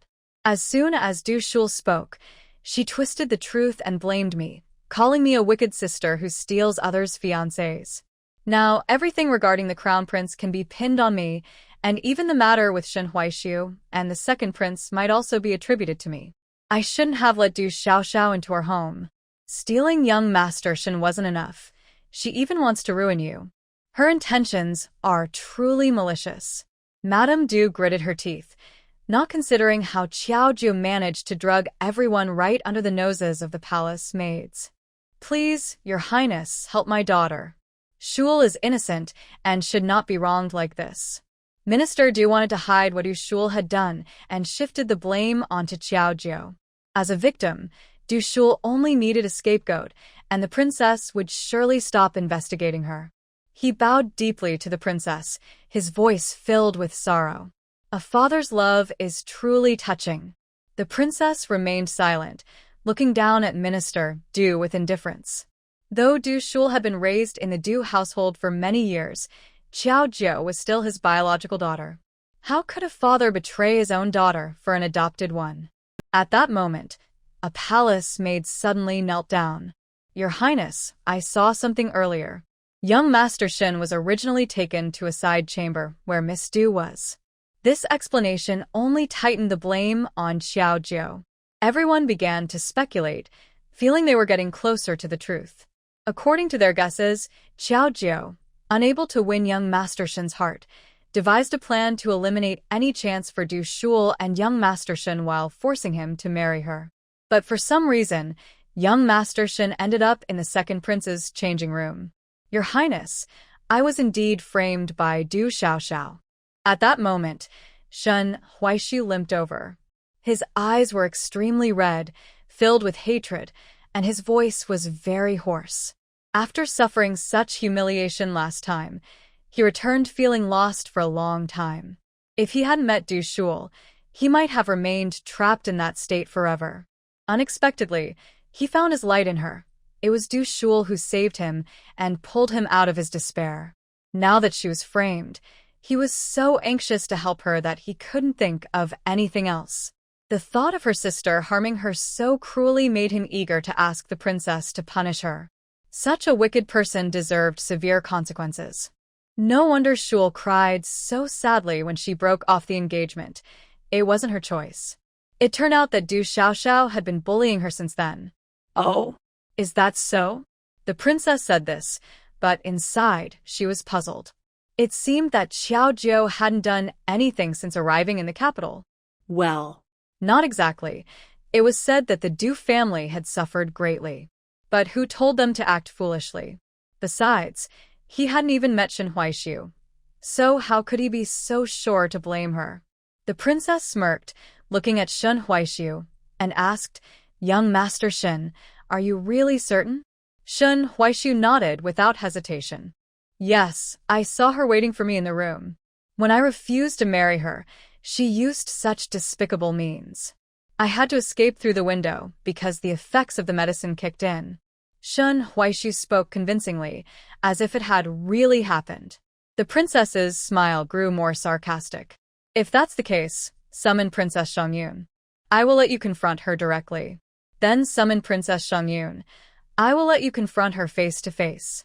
Upon hearing this, everyone present looked up in surprise. They were talking about Du Xiaoxiao. Why did the princess want to summon Princess Xiangyun? Moreover, although a place was reserved for her at the New Year's Eve banquet, she had not come. Could it be that Princess Xiangyun had seen what happened? Du Qingxiang felt a bad premonition but still held on to a glimmer of hope and asked boldly, "May I ask, Your Highness, what does Princess Xiangyun have to do with this matter?" The princess raised an eyebrow, her eyes filled with mockery. "Oh, Does Du Qingxiang not know that the Du Xiaoxiao you mentioned is the emperor's personally appointed Princess Xiangyun? If Du Qingxiang had investigated carefully, or checked with the officials who delivered the decree back then, he would have known that Xiao Jiao was Princess Xiangyun. In an instant, cold sweat broke out on Prime Minister Du's forehead. He never expected that the daughter he had just recognized was actually Princess Xiangyun. The princess, whom the emperor valued greatly, was his biological daughter. At that moment, Du's feelings were extremely complicated. He felt both fear and a hint of joy. His own daughter was the emperor's appointed Princess Xiangyun, who not only had a title but also possessed those magical beauty fruits. If he had known earlier that she was Princess Xiangyun, he would never have offended her for the sake of a false daughter. Although many had speculated that the emperor might have appointed an ordinary woman as a princess to marry her off, he had dismissed that idea long ago. If the emperor intended for Princess Xiangyun to marry, he wouldn't have granted her a title and land. Now, all he could think about was how to make amends. However, Mrs. Du did not share this realization and felt quite resentful towards Xiao Jiao. Why was she trying to hide her identity from them? Did she fear they would harm her? If she had revealed her identity sooner, things would have been different. Regardless of her status, she was still her daughter, and it was clear that she did not regard her mother highly. Meanwhile, Du Shul clenched her fists tightly, her lowered eyes filled with deep jealousy. She couldn't believe that she was Princess Xiangyun. How could someone so ordinary be granted such a title? Why her? Princess Xiangyun greets Her Royal Highness, the Grand Princess. Xiao Jiao arrived, accompanied by Xiao Tao, dressed in splendid princess attire, leaving no doubt about her identity. Quick, no need for formalities. Didn't I tell you? From now on, just call me Auntie like Bauer does, the Grand Princess said warmly, taking Xiao Jiao's hand and then gesturing for everyone to return to the side hall to discuss matters. The once distraught Duke of Qing'an was now even more distressed. What was happening? Princess Xiangyun admired his son, only to be pushed away by him. The thought that all this trouble stemmed from the Du family made him angrier, and he shot a fierce glare at Prime Minister Du's son was an innocent victim, and now, because of a false lady of unknown origin, they had offended Princess Xiangyun. Seeing how close the Grand Princess was to Princess Xiangyun, it was clear that his son had indirectly offended her as well. The more he thought about it, the angrier he became. He had initially felt sorry for his son enduring such humiliation, but now he wished he could kick him. The eldest princess is clearly aware of her son's actions to offend Du Shul, even deceiving the eldest princess in the process. What a disgrace. Du Qingxiang is truly skilled. He doesn't want the noble daughter of Xiangyun but instead favors a fake. Humph. The matters of the Du family are not secrets.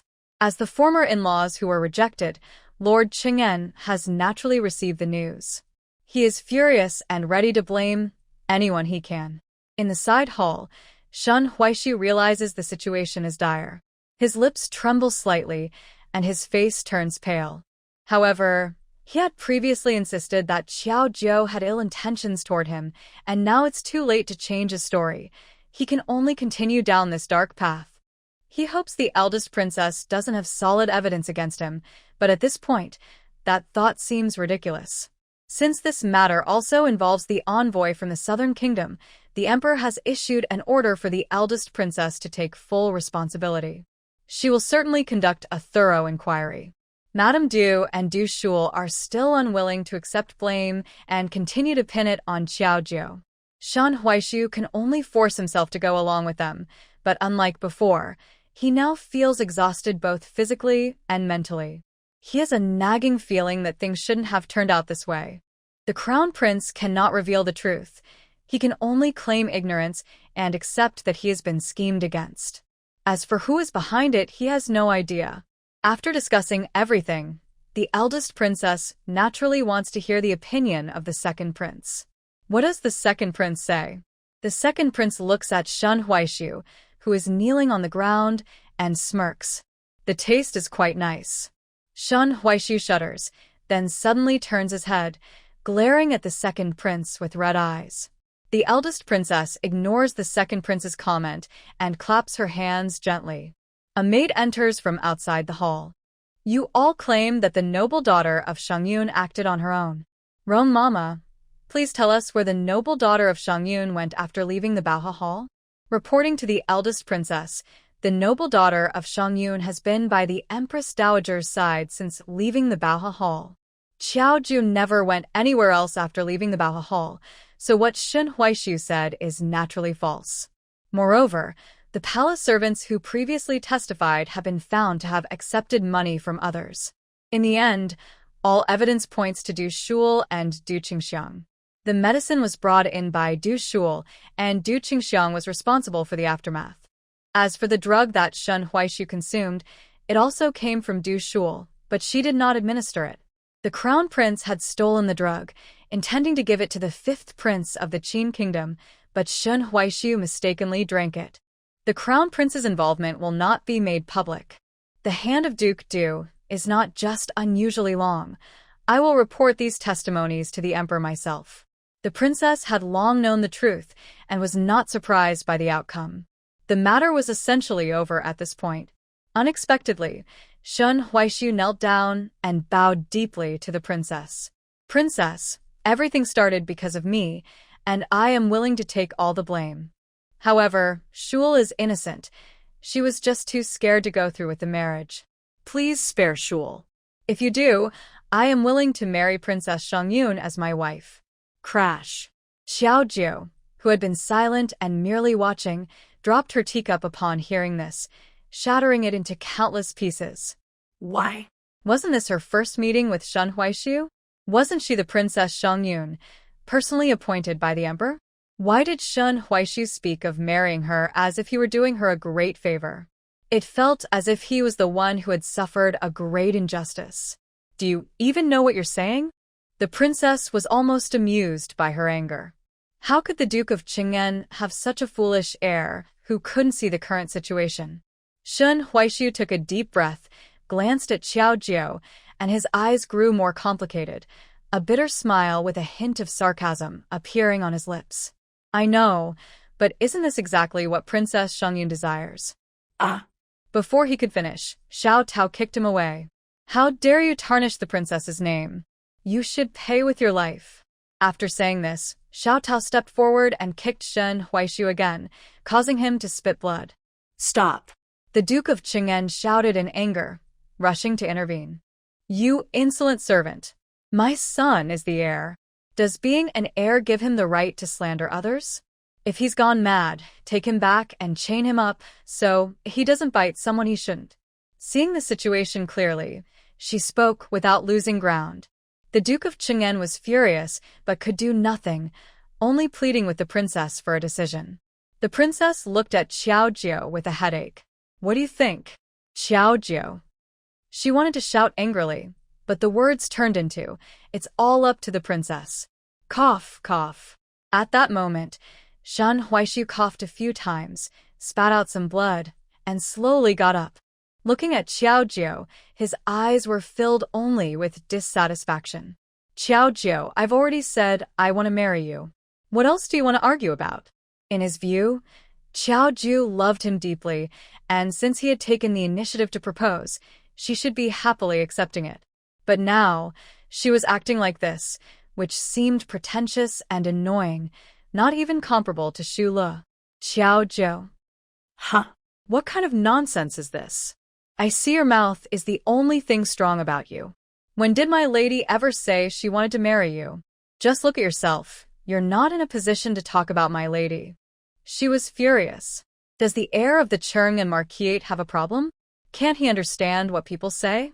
You, as a man, he felt humiliated by another man. Thinking of those terrible things again made Shen Huai-su so angry that he spat blood and fainted from rage. The Chung-en Marquis held Shen Huai-su, his eyes blazing with anger, wishing he could punish Chi-Chi. Then he turned his gaze to Xiaojiu, filled with fury. If anything happens to my son, I will not let you go. That's an unreasonable accusation, Marquis. The poison that harmed your son did not come from me, nor did I administer it. The one who harmed your son is not me, so why direct all your anger at me? As Shen Huai-su was spitting blood, Xiaojiu finally managed to speak normally. After saying this, Xiaojiu bowed respectfully to the Grand Princess. Grand Princess, the Du family has insulted and harmed me, and the heir has repeatedly damaged my reputation. I hope you'll investigate this matter. Once she could speak, Xiaojiu immediately sought justice for herself. With her older sister backing her, why should she allow anyone to bully her? The Grand Princess was surprised to see Xiaojiu becoming assertive. She thought she would remain weak. But Xiaojiu's boldness made the Du family anxious. The matter of the poisoning was serious. If it escalated, it could be seen as an attempt to harm a prince and damage relations between the two nations, a crime akin to treason. It also involved the Crown Prince, and if pursued further, it could lead to charges of plotting against him. However, since the second prince of the Southern Kingdom was not pursuing the matter, only the Crown Prince and Du Shulo would suffer. To downplay it, one could say that Du Shulo had feelings for the Crown Prince, which led to the poisoning. Yet Xiaojiu insisted on pursuing this issue, and given the Grand Princess's attitude towards her, she might very well support her. Madame Du didn't care about Xiaojiu, her biological daughter. She only cared about Du Shulo, the daughter she had raised for over 10 years. Seeing that the situation was unfavorable for the Du family, she shouted loudly, "Xiaojiu, has your conscience been eaten by a dog? Don't forget your identity. You are my Du family's daughter. Without the Du family, where do you think you can go?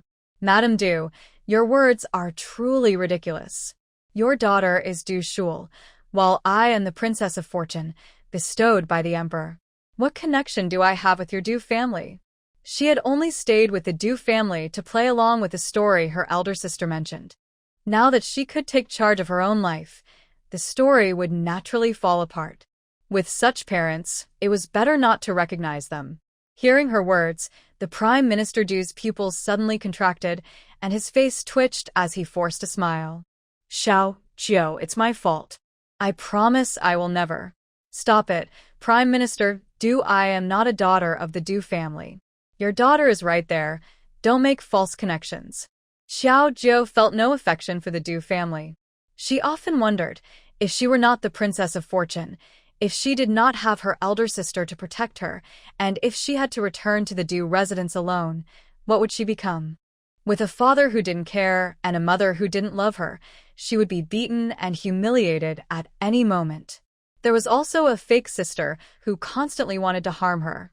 The key was that this fake sister's grandmother had switched them, yet her real parents still doted on her. Oh, and there was an older brother who couldn't tell right from wrong, only knowing to defend that fake sister. All of this would eventually drive her mad. "Don't be ungrateful." Madame Du continued to hold Du Shul tightly while glaring coldly at Xiaojiu. Du Shul cried even harder, not believing that Xiaojiu would give up on her real parents. "Sister, this is all my fault. I am willing to leave the Du residence, even if it means begging. Just please forgive our parents. They're your real parents." Hearing Du Shul's pleas, the princess rolled her eyes secretly. She had seen many things in the palace. With such little skill, she was hardly impressive in the palace. "Shul, I will never allow you to leave. I only recognize you as the Du family's daughter." Madame Du held Du Shul tightly, and in anger, Prime Minister Du raised his hand to slap her. "Fool. "Xiaojiu is our real daughter. How can you be so blind? My lord, Shul has been our daughter for over 10 years. How can you bear to let her go?" Prime Minister Du was furious, while Madame Du and Du Shul cried together. Xiaojiu coldly watched everything, feeling no emotion at all. "Enough. I have reported this matter to the Emperor, and he will decide." The princess scolded a few people and the Du family did not dare to argue further. Soon, eunuch Su arrived with the emperor's decree to announce it. The crown prince was placed under house arrest for 6 months due to his poor management. Duke Du and his daughter were found guilty of harming the crown prince, with solid evidence against them. Their property was confiscated, and they were immediately imprisoned. Lady Du lost her noble title. The heir of the Duke of Chang'an was stripped of his title. After receiving the decree, Duke Du collapsed to the ground, his gaze blank. How could this be? He had always been favored by the emperor. How could he be dismissed so easily? No, this can't be happening. Lady Du shook her head desperately, unable to accept that her husband and daughter had become prisoners. The noble title she had always been proud of was taken away. She would no longer be a lady of the court, and their family fortune was confiscated. Your Majesty, my son is innocent. The heir of the Duke of Chang'an knelt on the ground. His son was clearly framed, so why was he facing the consequences? He had done nothing wrong. Lord, please don't rush to despair. I have another decree. Eunuch Su studied the heir's emotions and began to read the next decree. By the emperor's command, the Duke of Chang'an is guilty of corruption and endangering lives. Effective immediately, he is stripped of his title and demoted to commoner.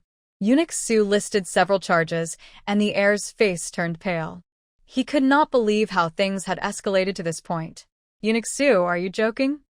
He was the emperor's own nephew. As for corruption, which official in the court had not been corrupt? Why was he being singled out? He was a duke. What was the big deal about a few deaths? Empress Dowager. I want to see the Empress Dowager. I want to see her. The heir was still unwilling to give up and wanted to see the Empress Dowager, believing she would not abandon him. Eunuch Su shook his head. Lord Shen, the Empress Dowager is already aware of this matter. The emperor said that if it weren't for the Empress Dowager, given your crimes, you would deserve the harshest punishment. Surely you understand this. Some things were not suitable to be said openly, and Eunuch Su had made himself clear. At this point, Lord Shen's expression changed drastically, and he finally lost hope, feeling utterly defeated. He had not gained favor in the Moon Kingdom and had developed some inappropriate thoughts.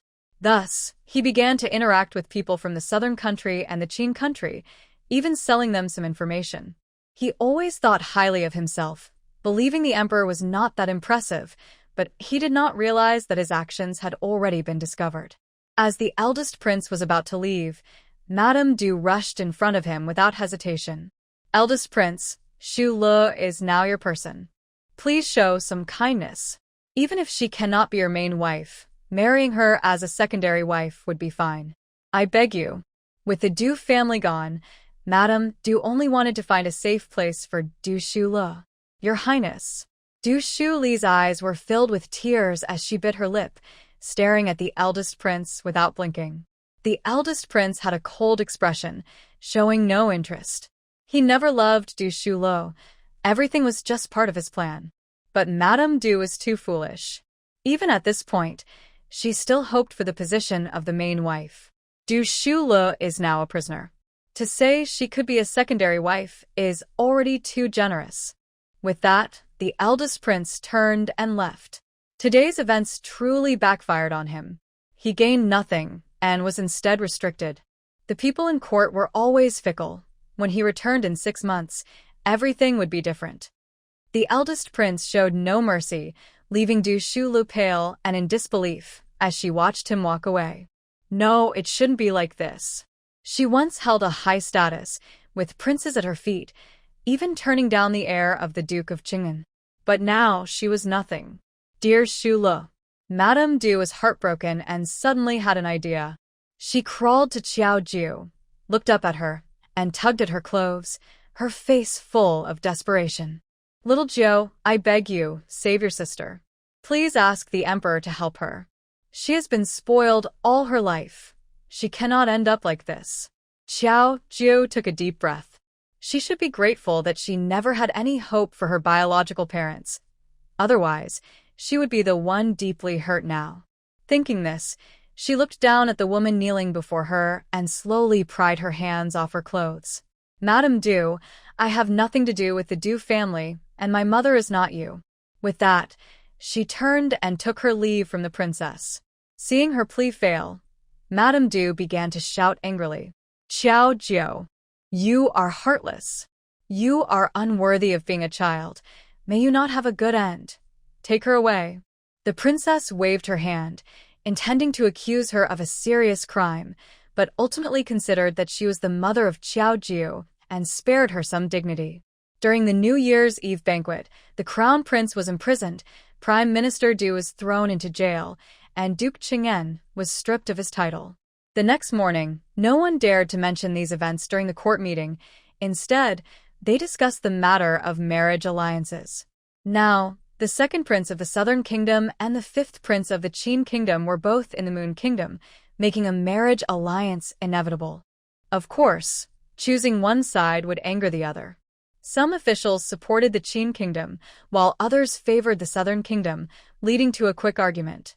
The Moon Emperor was quite annoyed and still had not made a decision even after the court session ended. He preferred the Qin Kingdom, but news had come the day before that the Qin Kingdom had suffered a small defeat against the Southern Kingdom.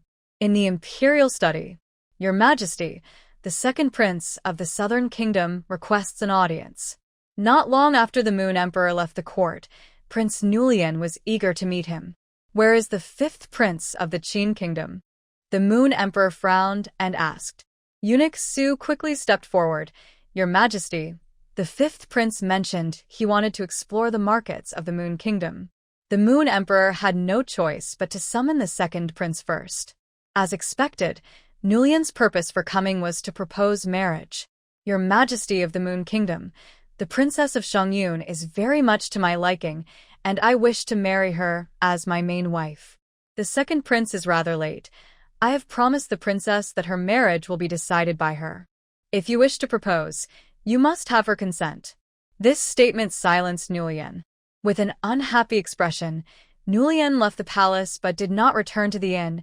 Instead, he went to the princess's residence. Standing at the entrance of the princess's house, Nulian loudly declared his feelings for her.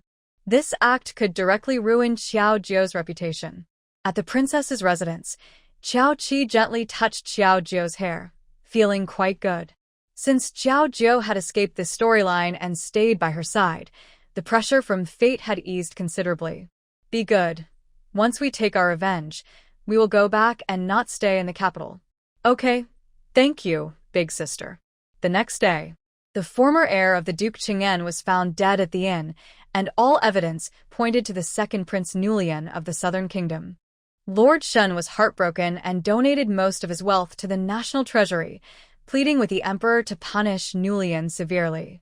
Nulian was temporarily trapped at the inn.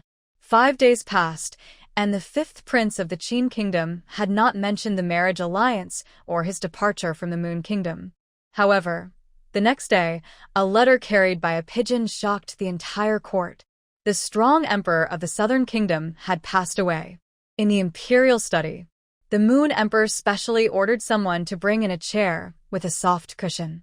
What do you think about the death of the Southern Kingdom's emperor, Master Qiao? The Moon Emperor almost directly asked if she was responsible for the emperor's death. It happened at just the right time. Xiao Qi sat in the chair, surrounded by various delicious pastries, and without looking up, she picked up a piece and ate it. The Moon Emperor's hand trembled, causing ink to drop and spread into a dark blot on the paper.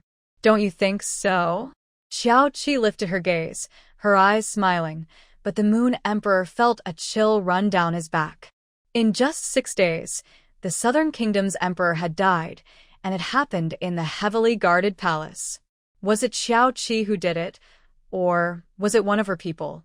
If she did it herself, how could she have traveled back and forth between the Moon Kingdom and the Southern Kingdom in such a short time? The Moon Emperor steadied his thoughts and nodded. The timing of the death is excellent. But, with the Southern Kingdom's emperor dead, the princes would inevitably fight for the throne, which would give the Qin Kingdom an opportunity. It might not lead to war, though. If the Southern Kingdom offered enough to entice the Qin Kingdom, the conflict might be avoided. If the Southern and Qin kingdoms did not go to war, the Qin kingdom might turn against the Moon Kingdom instead. Ah, The Moon Emperor sighed deeply. He had initially preferred a marriage alliance with the Qin kingdom. But now it seemed that the Moon Kingdom could only be tied to the Southern Kingdom, depending on the Qin kingdom's intentions. Master Qiao, what do you think we should do about this? You're asking me? You are the emperor, not me. If you want advice, you should ask those officials who serve you. Xiao Qi leaned lazily against a chair, clearly uninterested in these matters. The Moon Emperor. All right, but what do you think we should do about the crossbowman? He meant to use the death of Shen Huaisu to negotiate with the Southern Kingdom, then discuss the marriage alliance later. No matter which prince ascended to the throne, they would surely want to redeem the crossbowman for the sake of power and face. But everyone knew about the trouble the crossbowman caused for Qiaojiu. If he truly wanted to form a marriage alliance with the Southern Kingdom, they would certainly choose Qiaojiu. However, Qiaojiu would never agree. Her opinion might not matter much, but her older sister's opinion was very important. The Moon Emperor felt even more troubled. What a situation this was. It should be dealt with by killing him. Killing him? The Moon Emperor suddenly stood up, his eyes wide and his voice rising uncontrollably. Now that you've killed Dunlian, the Moon Kingdom and the South Kingdom will surely fall apart, which would benefit the Qin Kingdom, right? What's the problem? You're the Emperor of the Moon Kingdom. Why are you worried about this and that? Although the Moon Kingdom is weak, it's not something anyone can easily take a bite out of. If it comes to it, we can both perish together. That's easy for you to say. The Moon Emperor sighed and slumped down on the dragon throne. As an emperor, he must consider the people of the Moon Kingdom before making many decisions. It's not as simple as just saying let's perish together. If only things were that easy. How is it not simple? The South Kingdom is leaderless and will surely fall into chaos. No matter who takes the throne, they will come begging you for a marriage alliance. If you still can't let go, then let the emperors of Qin and the South Kingdom die together. Xiao Qi took a sip of milk tea, as if discussing the killing of ordinary people. The Moon Emperor's face twitched as he tried to suppress his excitement and a hint of fear in his voice. Did you really kill the South Kingdom's emperor? What? Did I ever say that? Xiao Qi set down his tea bowl and completely denied it. The Moon Emperor. All right, I have some things to discuss with you today. How is the mist concealment item I asked for? Don't tell me you haven't found it yet. It was just like bringing up a sore topic. The Moon Emperor rubbed his head, feeling even more of a headache. Well, I did find some longevity pills. As for the others, I have found some clues. Seeing Xiao Qi's smile fade, he quickly asked Eunuch Su to bring the longevity pills. Once he had the longevity pills in hand, a genuine smile finally appeared in Xiao Qi's eyes. Just like the previous insect, this item actually had an effect. Xiao Qi didn't rush to use it and stored it away. Remember to keep looking for the mist concealment item. I plan to take Xiaozhou back to Lihua village soon. I already have leads. We just need to wait for my people to return to know the results. Do you want to stay a bit longer? Or we could trade Dunlian for something with the South Kingdom. The Moon Emperor still preferred to keep Dunlian alive. Hearing that the Qin Kingdom had skilled experts, breaking into their palace to assassinate the Qin Emperor wouldn't be easy. If that's the case, I can handle it myself. But then things could get complicated. The Moon Emperor had a legitimate reason to act, and he could even use Dunlian's death to secretly negotiate with some princes of the South Kingdom. After all, none of those princes wanted him to return alive. When the time came, he could openly let him go while secretly eliminating him. But if she takes action, the deaths in the Moon Kingdom will remain unclear. With this opportunity, how could the Southern Kingdom not investigate? Don't worry, I'll handle it. The Moon Emperor quickly stopped him, feeling frustrated. As an emperor, he felt quite helpless. Your Majesty, the fifth prince of the Qin Kingdom requests an audience. Eunuch Su carefully entered to report. The Moon Emperor was taken aback, glanced at Xiao Qi, and seeing her indifferent reaction, he raised his hand. Let him in. I pay my respects to your Majesty. Yin Jiuzhou simply greeted, then his gaze shifted to Xiao Qi. Previously, when Xiao Qi used her magic, others would overlook her presence. But Yin Jojo didn't seem to be affected by that now. "Miss Chow, we meet again." His clear voice flowed out, giving a very pleasant feeling. Only then did Xiao Qi look at him properly. He was tall and straight, with narrow eyes that sparkled like stars, presenting a refined gentleman's appearance. Such an outstanding look. Could he be another main character? Xiao Qi stared at him for a moment, but no memories came to her mind. "Do you know me?" She remembered not revealing her identity in front of anyone. "I had the fortune to meet Miss Qiao and Princess Shangyun at Xianrong Pavilion." Oh. Xiao Qi replied lightly, offering no further response. The Moon Emperor observed the two, noticing their silence, and then cleared his throat. "Why has the fifth prince come? Your Majesty of the Moon Kingdom, I come representing the Qin Kingdom to propose a non-aggression pact." The Moon Emperor's heart tightened with suspicion, but he maintained his composure. What was the Qin Kingdom planning? Is the fifth prince serious? The Moon Emperor narrowed his eyes, scrutinizing him. He was sure that the Qin Kingdom hadn't had such thoughts before. He just couldn't understand why they suddenly changed their mind. "Of course, my father has already agreed. Otherwise, I wouldn't be able to act on my own." In just one day, the Qin Kingdom and the Southern Kingdom had signed a 10-year non-aggression pact, easing many trade conditions. "Miss Qiao, if you have time, do visit the Qin Kingdom. I will be sure to welcome you." As he was leaving, Yin Jojo extended an invitation to Xiao Qi. This made the Moon Emperor quite angry. "What do you want? Why would a big man like you speak to a woman in such a way?" The Moon Emperor almost pointed at the fifth prince and scolded him for being shameless. However, Yin Jojo didn't care at all. What was wrong with welcoming someone warmly? As long as the other party was willing, the position of his main wife would belong to her. Unfortunately, he didn't dare to say that out loud. The envoy from the Qin Kingdom finally left the Moon Kingdom, leaving only the envoy from the South Kingdom. After learning that the Moon Kingdom and the Qin Kingdom had signed a non-aggression treaty, the South Kingdom envoy became anxious and wanted to intervene to save the second prince. But before a response could be received, the Moon Emperor ordered the execution of Nulian. Nulian had killed the late emperor's nephew, Shen Huayu, in the Moon Kingdom, and not punishing him would not satisfy the public. After Nulian was executed, the South Kingdom envoy was finally allowed to leave. The South Kingdom initially wanted to pursue this matter, but upon learning of the Moon Kingdom's alliance with the Qin Kingdom, the issue was ultimately dropped. With the old emperor dead, no one would offend the Moon Kingdom for a deceased prince. If the South Kingdom used this as an excuse to go to war with the Moon Kingdom, the Qin Kingdom would surely seize the opportunity. In that case, the South Kingdom would be in a dire situation. "Fifth Prince, why did you sign the treaty with the Moon Kingdom?" On the way back, some envoys from the Qin Kingdom were confused and finally voiced their questions. This treaty was pushed by the fifth prince convincing the emperor, which led to the signing. Without the fifth prince's persuasion, there would have been no treaty at all. "Well, if I hadn't signed this treaty, I might not have been able to leave the Moon Kingdom alive. Even his father might not have survived." Of course, he could only think this in his mind. The death of the South Kingdom's emperor is quite suspicious. I suspect the Moon Kingdom is involved. Yin Jojo said this with certainty, even though he called it a suspicion.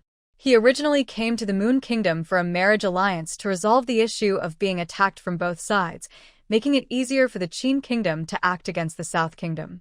He never expected to discover something significant in the Moon Kingdom.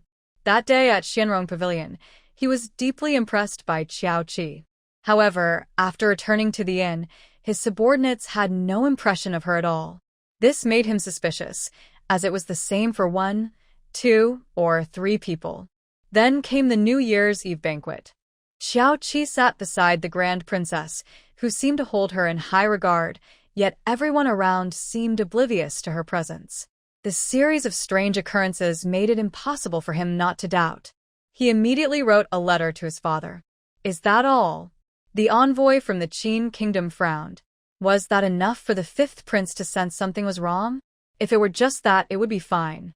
He had a skilled ally by his side from Mist Hidden, who was even stronger than the top expert of the Qin Kingdom. However, That day, he only sent him to investigate her, and before he could get close, he was discovered. If he hadn't escaped quickly, he might have already become a corpse. After that, he gathered various clues and connected them together. He suspected that this Qiao Qi might be the leader of the popular medicine Spirit Valley. The rare fruits and magical pills had never appeared before, leading him to believe that they all came from the same mysterious place, just like Mist Hidden. Yin Jojo narrowed his eyes and did not elaborate on this matter. Whether his suspicion was true or false, it would not harm the Qin Kingdom and was better than an alliance between the Yu Kingdom and the Nan Kingdom. In the capital city, during the New Year's Eve banquet, Qiao Jiu did not stay long. She was eager to return and find news about her grandparents. As the events in the capital concluded, her anxiety grew. Even so, they still brought back 7 or 8 carts of goods. However, due to Qiao Jiu's current status, many eligible young men in the capital wanted to form ties with the princess's residence, which delayed them for another 2 days. Even though she did not acknowledge the Du family, it did not affect her reputation at all. After all, she had a grand princess backing her, who was known to be very fond of this auspicious princess. Moreover, she held the rare fruit in her hands. With wealth, beauty, and power, who wouldn't want to marry her? Qiao Jiu was so overwhelmed by the numerous invitations that she barely dared to step outside. Seeing that Qiao Jiu remained indifferent and hearing that she only had an elder sister, many noble ladies began to have their own thoughts and eventually sought help from Madame Jiang, the official of Guanglu Temple. The second daughter of the Jiang family, Jiang Wanning, was married to Governor Liu of Pingyuan, and Qiao Qi had a close friendship with Jiang Wanning. With her elder sister as a mother, if they could persuade her, there might actually be a chance. However, Madame Jiang, who was unwell, continuously declined, clearly not wanting to get involved in this matter. In the end, they had no choice but to give up for the time being. On the day of leaving the capital, Qiao Jiu went to the palace to bid farewell to the Empress Dowager, the Emperor, and the Grand Princess, receiving a generous reward, which expanded their 7 or 8 carts to over 10. Before leaving, Qiao Qi instructed Xiao Tao to deal with Du Shul and the former Marquis of Qing'an. The Marquis was cunning but had a malicious mind. Keeping him around could lead to future troubles, so it was better to resolve it now. As for Du Shul, to avoid any unexpected issues, it was best to cut ties as soon as possible, as no one knew what trouble might arise later. Big sister, let's go back. With many vehicles around, Qiao Jiu hired guards to escort them home. The gate of the princess's residence was closed, and she kept Qi by her side. Compared to the capital, she preferred Pear Blossom Village. Yes, let's go. This new year has been really disappointing. Qiao Qi decided she would never spend New Year in the capital again. The convoy set off confidently, and there was unlikely to be anyone foolish enough to attempt a robbery. On the carriage, Qiao Qi took a moment to send a message to Lu Yun using a communication talisman. She still needed someone to help manage affairs, like dealing with situations involving Duke Qing'an and Du Shul. She couldn't keep making Xiao Tao handle 2 jobs alone, as it was inconvenient for her. As they traveled, heavy snow began to fall, and the convoy quickly looked for a place to rest. Second miss, there's an inn 20 miles ahead where we can take a break. The head guard, familiar with the route, informed them as soon as he saw the snow. Qiao Jiu had no objections to this. Okay, thank you for your hard work.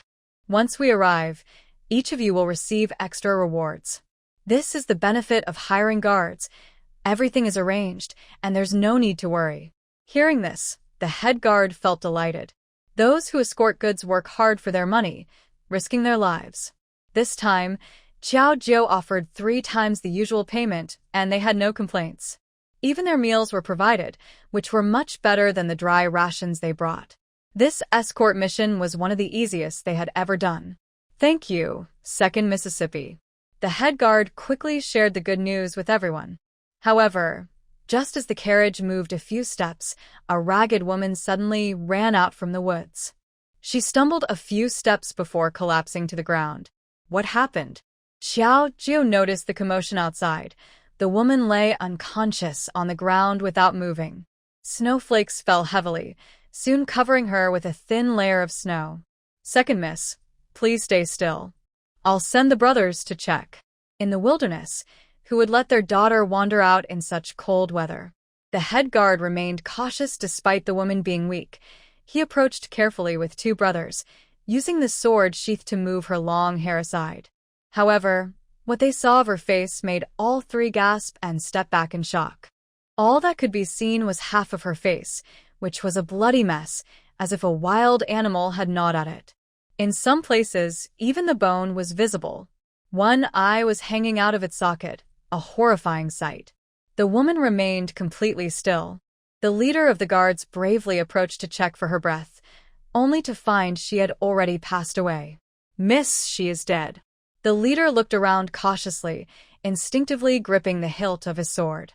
It was said that fierce beasts roamed this area, but he had never seen one until now.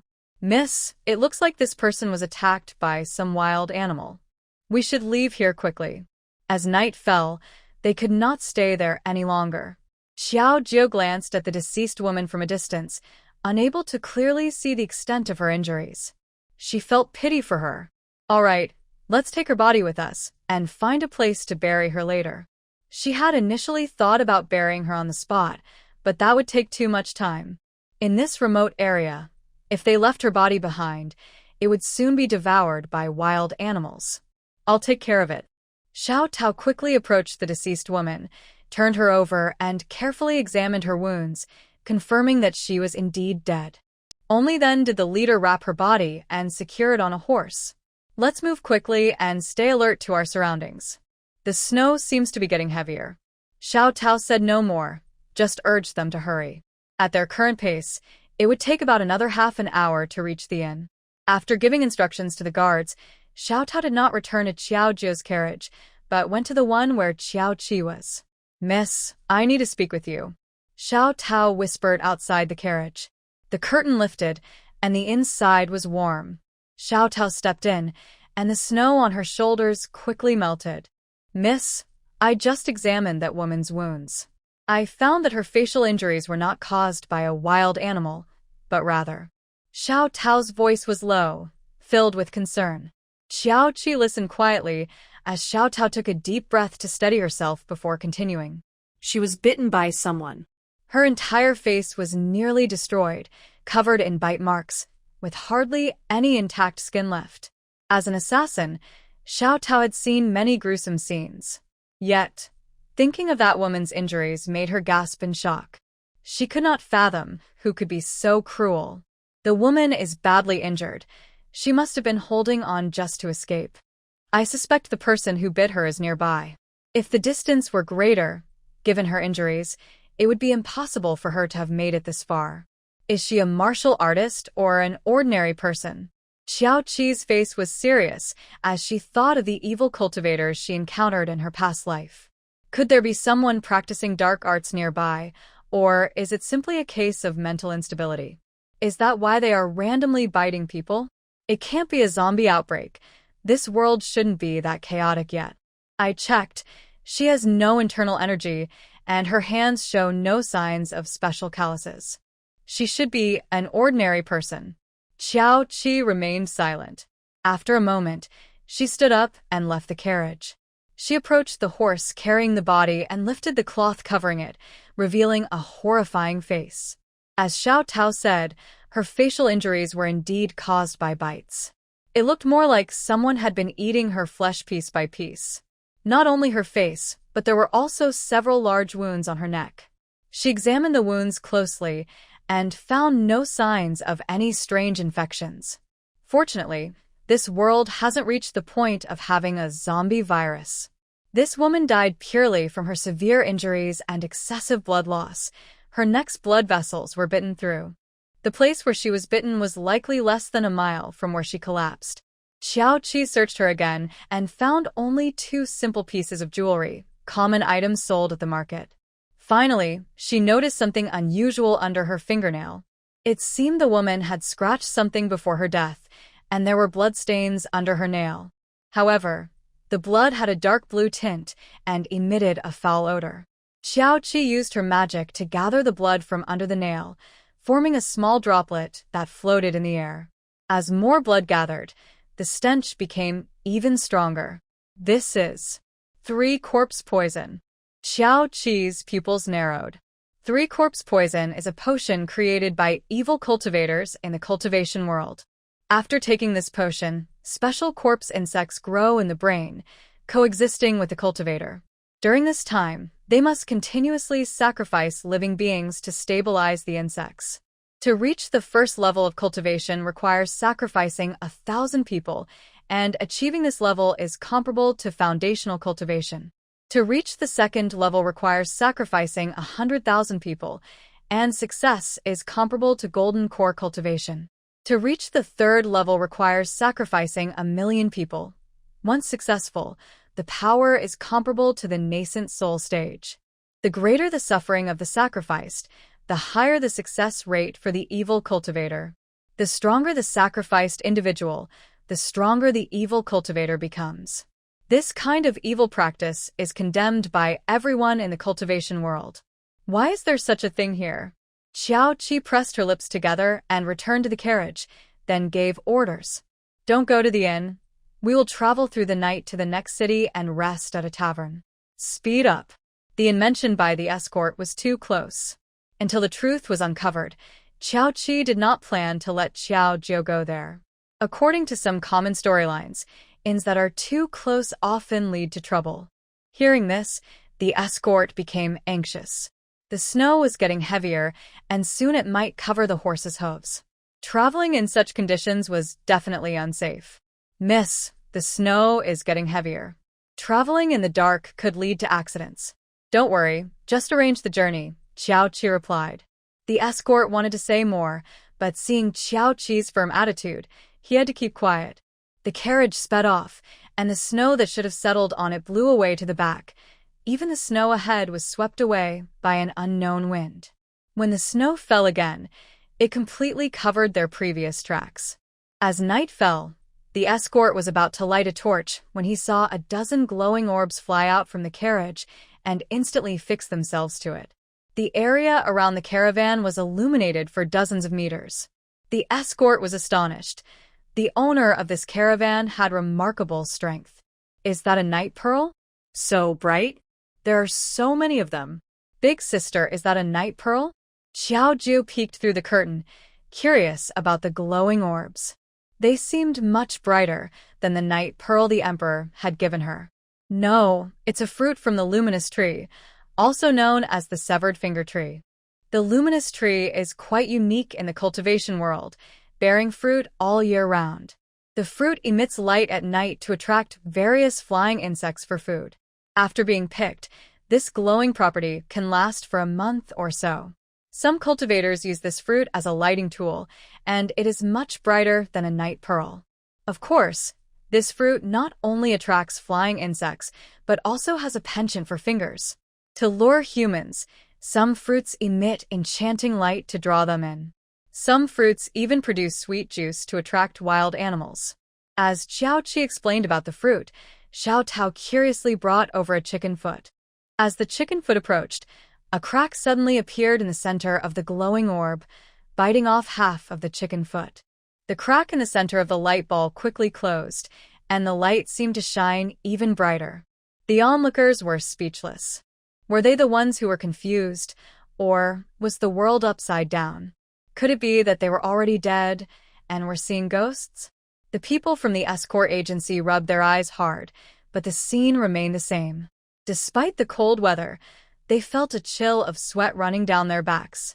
What is this? It's too scary. Xiao Jiu was startled, but Xiao Tao seemed a bit oblivious. Miss, if I keep feeding it with my claws, won't it shine for a long time? Xiao Qi replied, maybe. She had always thought of this fruit as a one-time item. Who would casually feed such a thing? It was only useful for lighting and could bite if touched carelessly. The group fell silent and hurried to the next town. About 2 hours later, they finally arrived at the outskirts of Mingzhou City. After finding a place to bury the woman's body, the carriage set off again toward the city gate. By this time, Mingzhou City had already been locked up. Xiao Jiu wanted to show her princess token to get them to open the gate, but Xiao Qi stopped her. Don't rush. The head of the escort should have a way. Mingzhou City was not an important town, and the rules were not very strict. As long as you paid, you could enter even if it was locked. No matter the dynasty, such situations were common. Since they had several carriages, after some inspection, they finally paid 100 taels as the entrance fee. The group settled into the last inn in Mingzhou City. Xiao Tao continued to protect Xiao Zhou closely, while Xiao Qi did not stay with them. Once the snow melts, we will head back to Lihua village immediately. You don't need to wait for me. After giving her instructions, Xiao Qi flew to the place where the woman had died. In just a quarter of an hour, she arrived at her destination. The blood left by the woman had long been covered by the heavy snow. With a wave of her hand, the layer of snow on the ground was swept away. Besides the original bloodstains and their own tracks, there were many scattered footprints. Not long after they left, someone came looking for the woman. Following the direction of the footprints, she quickly arrived at a nearby village. The village was small, with only about 20 households, nestled against a mountain. It was deep into the night, and the village was silent, occasionally interrupted by the cries of infants and barking dogs. Xiao Qi searched the village, but found nothing unusual. Compared to other villages, this one seemed quite ordinary, except for the ancestral hall. Every household in this village was not wealthy, yet the ancestral hall was relatively lavishly built. Arriving near the ancestral hall, Xiao Qi closed her eyes to sense her surroundings. Below the hall, it was empty, and she heard some faint noises. Not rushing to enter, she went to the wealthiest house in the village, the only one made of blue bricks and tiles. Inside were only the elderly, women, and children. The able-bodied men were not home. We must find that woman. If the leader's plan is leaked, neither of us will survive. Father, we have searched everywhere, even the inn, but there is no sign of her. That woman is seriously injured. She can't have gone far. She must have been rescued. Find out if any caravans have passed through recently. The village chief's face darkened, cursing the incompetence of others. A dying woman managed to escape. As they spoke, the front door of the house opened. As the village chief stepped inside, he sensed something was wrong. It was too quiet. His wife's snoring was usually loud, but today it was silent. This is bad, let's go. The three hurried to leave, but the door behind them closed on its own with a loud bang. Where do you think you're going? Xiao Qi stepped out of the shadows. Hearing a woman's voice, the father and sons raised their sickles without hesitation. A scream abruptly stopped as Xiao Qi's light orb illuminated the room. In the bright light, one young man fell to the ground, clutching his neck, leaving only the father and son. Their pupils shrank in fear, their hands trembling on the sickles. I will ask questions, and you will answer. If not, the next to die will be the old and weak in this house. Everyone in the room fainted. Xiao Qi's dagger spun in the air before stopping at the neck of one child. The remaining young man couldn't hold back and knelt down. I'll tell you. They don't know anything. It's all us. They are unaware. With a slight movement of her finger, the middle-aged man fainted.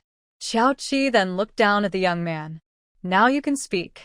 From the young man's words, she learned that he and his father joined the Xuanji sect 5 years ago, and the ancestral hall below the village was one of its entrances. The local branch leader was secretive and seemed afraid of being discovered, so aside from the three of them, no one in the village knew about the Xuanji sect's existence. Additionally, every 3 months, they had to send a girl to the branch leader, a task carried out by the three of them. None of the girls sent survived. They all died in a tragic manner, their bodies barely intact. Over the past 5 years, they had sent more than a dozen girls. As long as the girls were under 20, they could be taken from beggars or bought from the orphanage in Mingzhou City. Although Mingzhou City is not far from the capital, the orphanage there is completely unregulated, and many children die there regularly. As long as you have enough money, you can buy a child from there. The girl sent this time was bought from a hidden brothel. The branch leader enjoyed her for a while before realizing she was sick, and before he knew it, she escaped. Since the girl had vanished, they had to find another one to send to the branch leader within 3 days. After giving his instructions, Qiao Qi killed the man and disposed of him outside, then woke the village chief. The village chief provided similar information but shared a bit more. For example, the branch of the Xuanji sect had established a gate in the valley behind the village. Inside the gate were many disciples of the Xuanji sect, but they were forbidden by the branch leader from interacting with the other disciples. After dealing with the village chief, Qiao Qi frowned again. The branch leader of the Xuanji sect mentioned by these two was not the same as the one she knew who was affected by the 3-corpse poison. The evil cultivators affected by this poison did not care whether one was male or female. Not wanting to think further, Qiao Qi went directly to the ancestral hall in the village. There was an entrance below, and she didn't know where the mechanism to open it was, but that wasn't important. When she found the entrance, she stepped down, and the large stone blocking it shattered, revealing the secret passage. 2 disciples of the Xuanji sect were guarding the passage. Seeing the entrance destroyed, they rushed at her with knives. Qiao Qi raised her gaze, and, before they could get close, they fell dead nearby. The commotion attracted more disciples from the Xuanji sect, who charged recklessly towards her. Without even moving her hands, Qiao Qi slowly walked forward, and each person who rushed at her fell dead.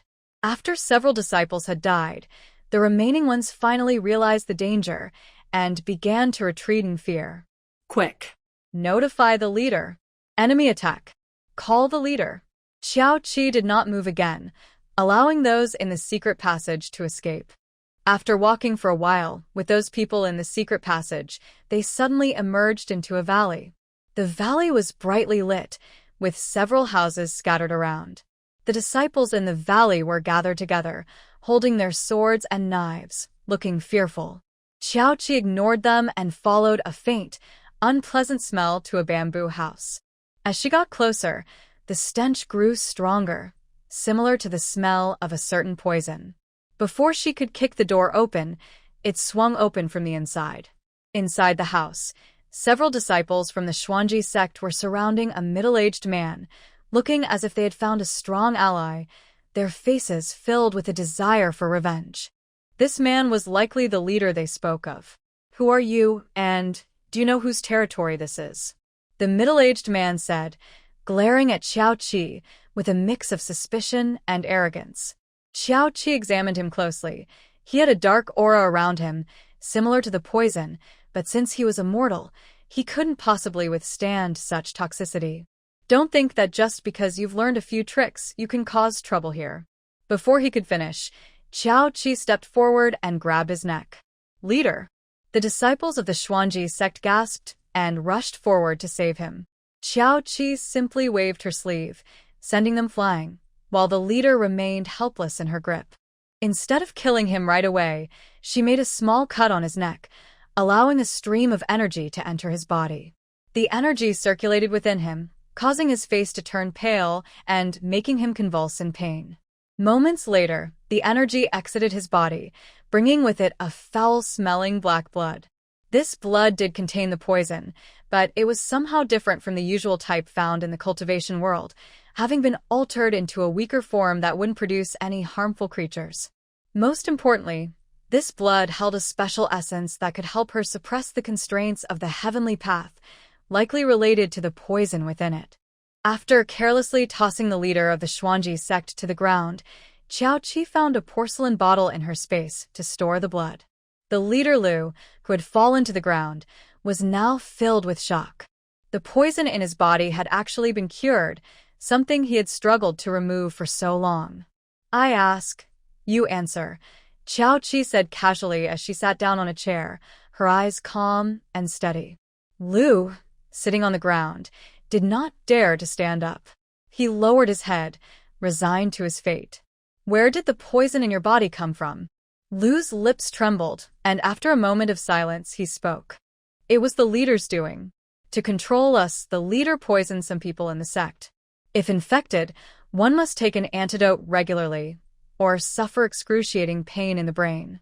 What did you do with those women?" Qiao Qi continued to press. Lu looked dejected, and after a long pause, He bitterly revealed the truth. Do you think I wanted this? I am neither human nor ghost, but it's all because of the poison in my body. I never wanted to join the Xuanji sect. The leader poisoned me to force my submission. Though this poison can enhance strength, I truly do not want to be controlled. I once thought about breaking free, but with this poison, even in death, my body could be controlled by him. Later, I discovered that as long as I consumed the flesh and blood of women periodically, the poison in my body would ease, and I wouldn't need the antidote anymore. The more they suffered in life, the better the effect. For all these years, he pretended to submit just to find the chance to kill the leader. Who is the leader of the Xuanji sect? Xiao Qi was most eager to know. The leader of the Xuanji sect must have access to many such poisons. If those poisons contained special properties, they would be extremely useful to her. I don't know. Every time we meet, he wears a mask. All right, where is the headquarters of the Xuanji sect? Upon hearing this, Lu shook his head again. The leader always meets me in different places. I don't know where the headquarters is. Do you know how to contact him? I do. At that critical moment, a dart flew from the shadows, aimed straight at Lu's vital point. With the poison lifted, Lu had already been severely injured and could not dodge this assassination attempt. As the dart approached, it was caught just in time. Xiao Qi pinched the dart between her fingers and quickly locked onto a figure in the crowd. The dart was released and struck the person's vital spot. In that instant, Lu suddenly sprang up from the ground, revealing a hidden passage behind him. Just as the leader of Lu was about to escape, he was knocked to the ground by a slap from Xiao Qi. Blood spurted from his mouth, and he felt weak. Continuing from the previous question, how do you contact the other party? Xiao Qi asked calmly. The leader of Lu finally lost all hope. Each branch leader has a token. In the city, there are shops of the Xuanji sect where we can contact the headquarters, but only if they see me in person. Having obtained the information she wanted, Xiao Qi walked out of the room unhurriedly. The leader of Lu wiped the cold sweat from his forehead, relieved to be alive. But in the next moment, a line of blood suddenly burst from his neck, splattering everywhere. His eyes were filled with shock and disbelief. He couldn't understand why he had been killed when he had said they must see him to believe. Xuanji sect. Xiao Qi murmured softly. What kind of sect could control its people with such poison? Did this poison also come from Mist Hidden? Looking around, there were still over 30 disciples of the Xuanji sect left, all with terrified expressions. Their hands trembled as they held their weapons, and they began to retreat. Suddenly, one disciple dropped his sword and knelt on the ground with a thud. Heroine, please spare me. I have an elderly parent and young children. I've only been with the Xuanji sect for less than half a year, and I haven't done anything wrong. The man kept bowing his head, quickly staining his forehead with blood. Xiao Qi stopped in front of him and set up a barrier between them. Then tell me, what other evil deeds has your leader committed? Ivy only just joined the sect, and the leader never let me get involved in his matters. I really don't know anything. Please spare me. He bled on the ground from his repeated blows. Xiao Qi lowered the barrier and ended his life with a single strike. She then asked the remaining disciples a few more questions. Did I know? Besides the girls sent by the village chief, the leader also slaughtered the hunters and their families in the mountains. Oh, tell me more. Xiao Qi raised an eyebrow, and after the disciple finished speaking, she ended his life as well. In the end, none of the 30 or so people survived. The valley was filled with bodies, and Xiao Qi disposed of them all, feeding them to the bloodthirsty magic flower. She also looted the treasures in the hidden chamber, which contained gold, silver, jewels, antiques, and paintings. These treasures were originally meant to be sent to the headquarters. If she had come a few days later, they would have been gone. In addition to the treasures, Xiao Qi also found a few bottles of antidote for corpse poison in Lu's room. The antidote contained a special aura. There seems to be something unusual about this mysterious door. After putting the antidote away, Xiao Qi paused in front of the body of the person who had been preparing to assassinate Lu. She searched through his belongings but found nothing, unsure of who he was working for. With a long sigh, Qiao Qi finally arrived at a dry well behind the valley. A light ball dropped into the well, revealing many corpses, mostly of children. Not many people in the sect knew about Lu's arrangement to send women to detoxify. However, the tragic deaths of these children involved almost everyone, so there was no innocence to speak of. They were either used for testing poisons or for training as medicine carriers. Most of these children came from the orphanage in Mingzhou City. As dawn broke in the valley, a loud rumble echoed, and the entire valley was buried under the earth. In Mingzhou City, the streets were bustling with people, and the sounds of vendors filled the air. The lively atmosphere made Qiao Qi pause, and she stopped at a stall to buy 2 meat buns. Taking a bite, the juicy filling burst out, but the taste was just average. Noticing a group of thin beggar children by the roadside, Qiao Qi finished 1 bun and handed the other to one of them. "Thank you, miss, for the food." The beggar child bowed 3 times and quickly ran away with the bun. Nearby, other beggars watched the child leave with envy in their eyes.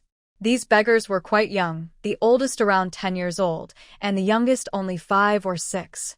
Qiao Qi felt a stir in her heart and gave the bun seller a silver coin, buying all the buns to share with the nearby beggar children.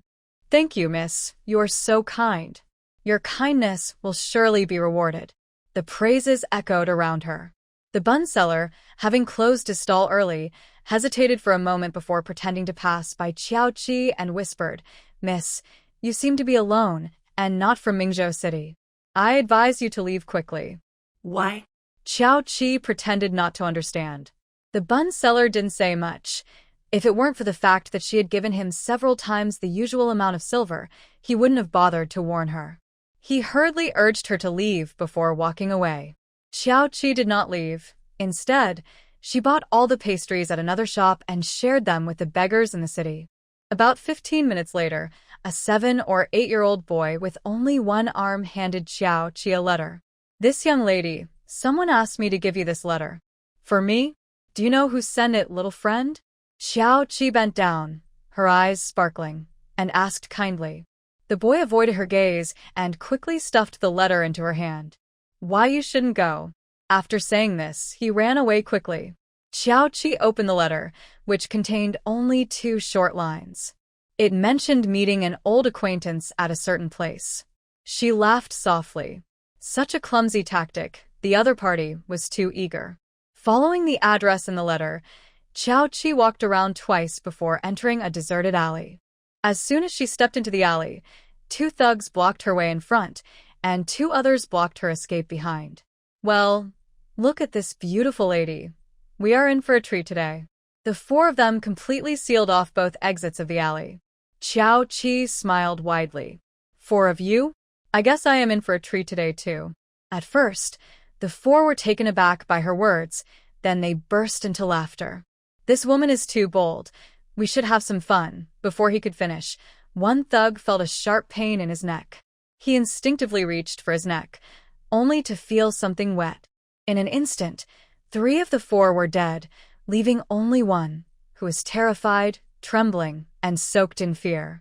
"Please spare me. I didn't recognize who you were. Please forgive me."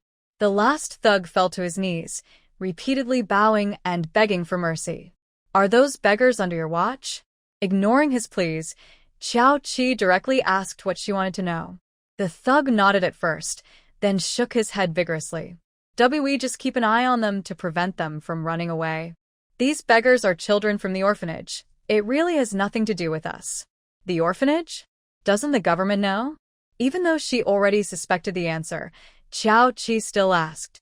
Sure enough, the thug's face showed a strange expression, and he quickly lowered his head in fear, answering, "And no, we had no idea.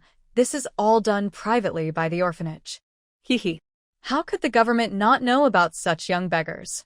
In the valley, there were dozens of children's bodies, and the children from the orphanage had disappeared without a trace. How could the authorities not know about this? She had only given a little help to those beggars, yet they came after her. If the government wasn't backing them, they wouldn't be so bold. It's likely that the authorities are involved too. After dealing with the last person, Xiao Qi fed the bodies of the four to the bloodthirsty magic flower, and then returned to the inn where Xiao Jiu was staying.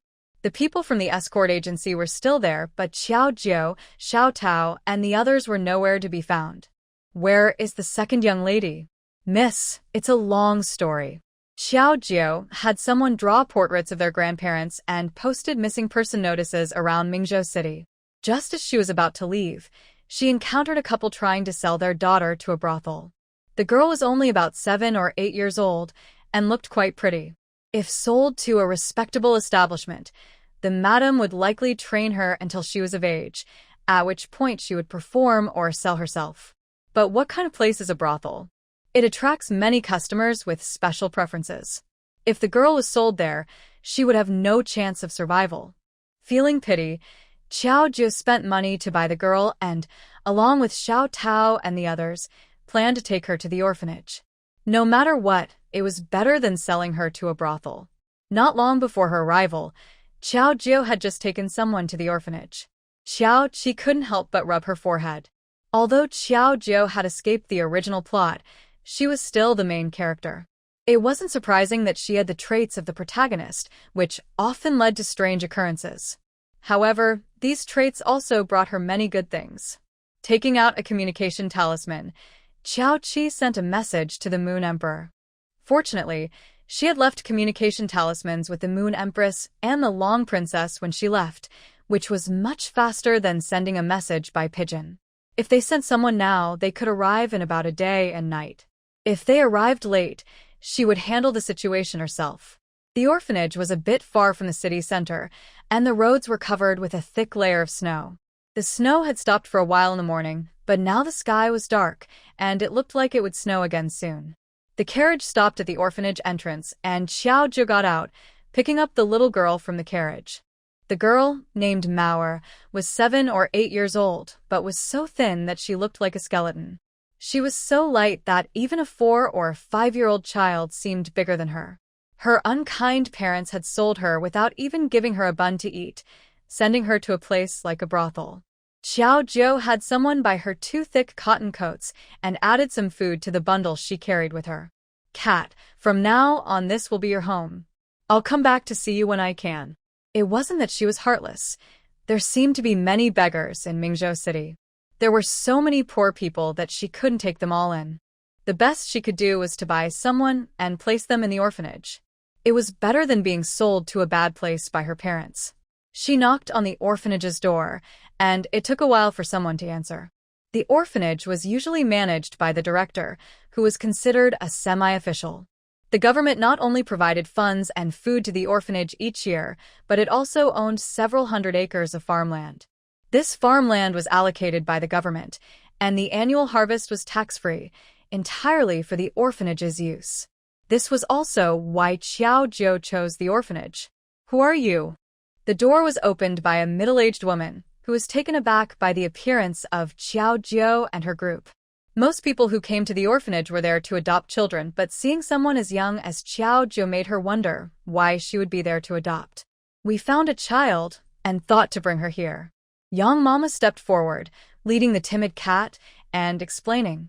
The middle-aged woman immediately smiled and welcomed them in. Oh, I see. Come in quickly. Xiao Jiu and Young Mama entered the courtyard first, while Xiao Tao and Chi unloaded the items prepared for the children at the orphanage from the cart. There were over 10 quilts, dozens of cotton coats, and plenty of food including meat and rice. Watching Xiao Tao and Chi carry things back and forth, the middle-aged woman's smile became even more genuine. Where are the children? I'd like to see them. The middle-aged woman led them to the main room, but Xiao Jiu looked around and didn't see a single child. Not even in the courtyard was there a child to be found. In fact, there wasn't even a sound of children crying. Xiao Jiu felt a hint of doubt in her heart. The orphanage usually took in young children. How could there be no sounds at all? The children are still sleeping. It snowed yesterday and it's very cold. They're all too lazy to get up. The middle-aged woman explained with a calm smile and had someone bring in a pot of tea.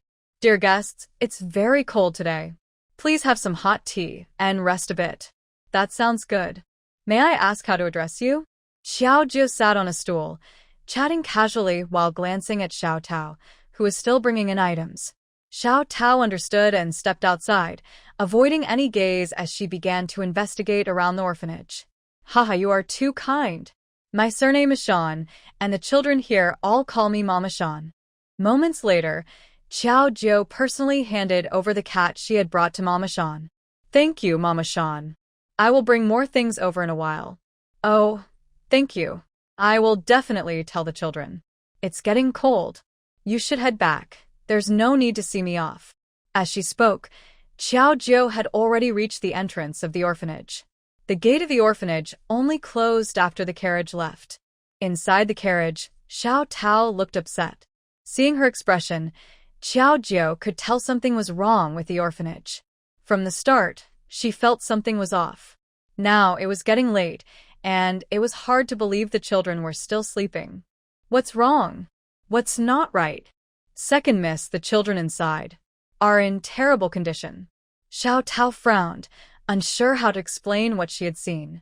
The children are all dressed too lightly, dirty beyond belief, and some of the younger ones are lying in bed, covered in filth, with no one to care for them. Over 100 children were locked in a small room, their eyes hungry and desperate.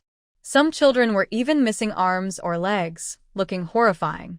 The orphanage received a lot of funding and food from the government every year, along with hundreds of acres of tax-exempt land. Taking care of these children should not have been a problem. But the reality was that they lacked food and clothing, and there was no care at all. Xiao Jiu bit her lip tightly, her face pale.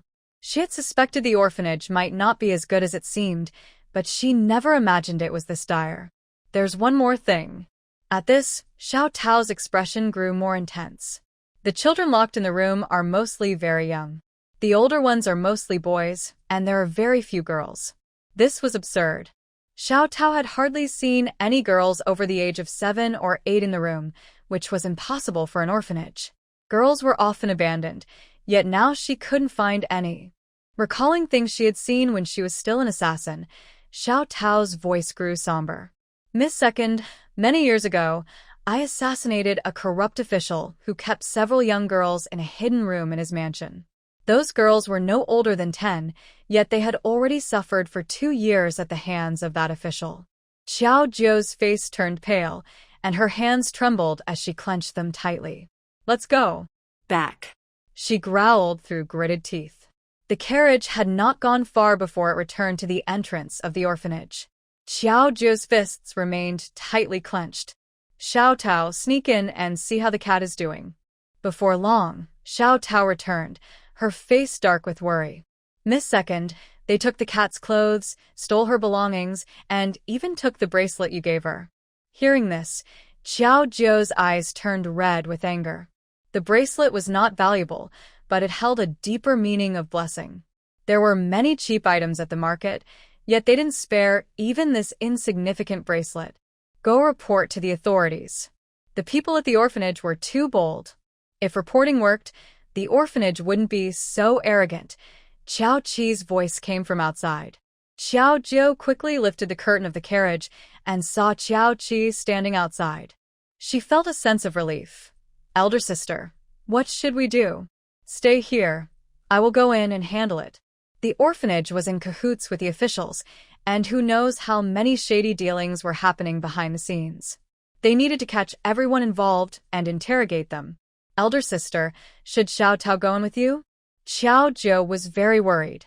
The orphanage must have some backup for daring to do this. No need, just wait outside. If the officials come, you handle it. Your status as a county princess won't be much help, so use the emperor's token. Okay. Elder sister, be careful. At the orphanage. What kind of nonsense do they dare to send to my orphanage?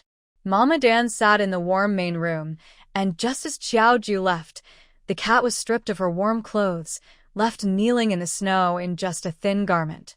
The cat trembled from the cold, her small face turning blue and purple, her teeth chattering. The sparkle in her eyes had faded again, replaced by a dull, numb look. Calm down, Mama. They brought many good things, and this little girl isn't bad-looking. If we keep her for a few days, those nobles will surely like her. Bang! At that moment, the door of the orphanage crashed to the ground. Snowflakes fell gently as Qiao Qi approached and finally stopped beside the cat. The sister who brought you is waiting outside. You should go out first. The cat looked up in panic and fearfully glanced at Mama Shan nearby. Mama Shan slammed her hand on the armrest of a chair. Who are you? How dare you cause trouble in my territory? Do you know where this is? This is the Imperial Orphanage. Oh. Qiao Qi nodded lightly to show she heard. In the next moment, a blade of wind severed one of Mama Shan's arms. A scream suddenly echoed.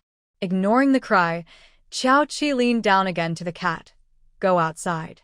The cat, terrified, fell into the snow and crawled out with all its limbs.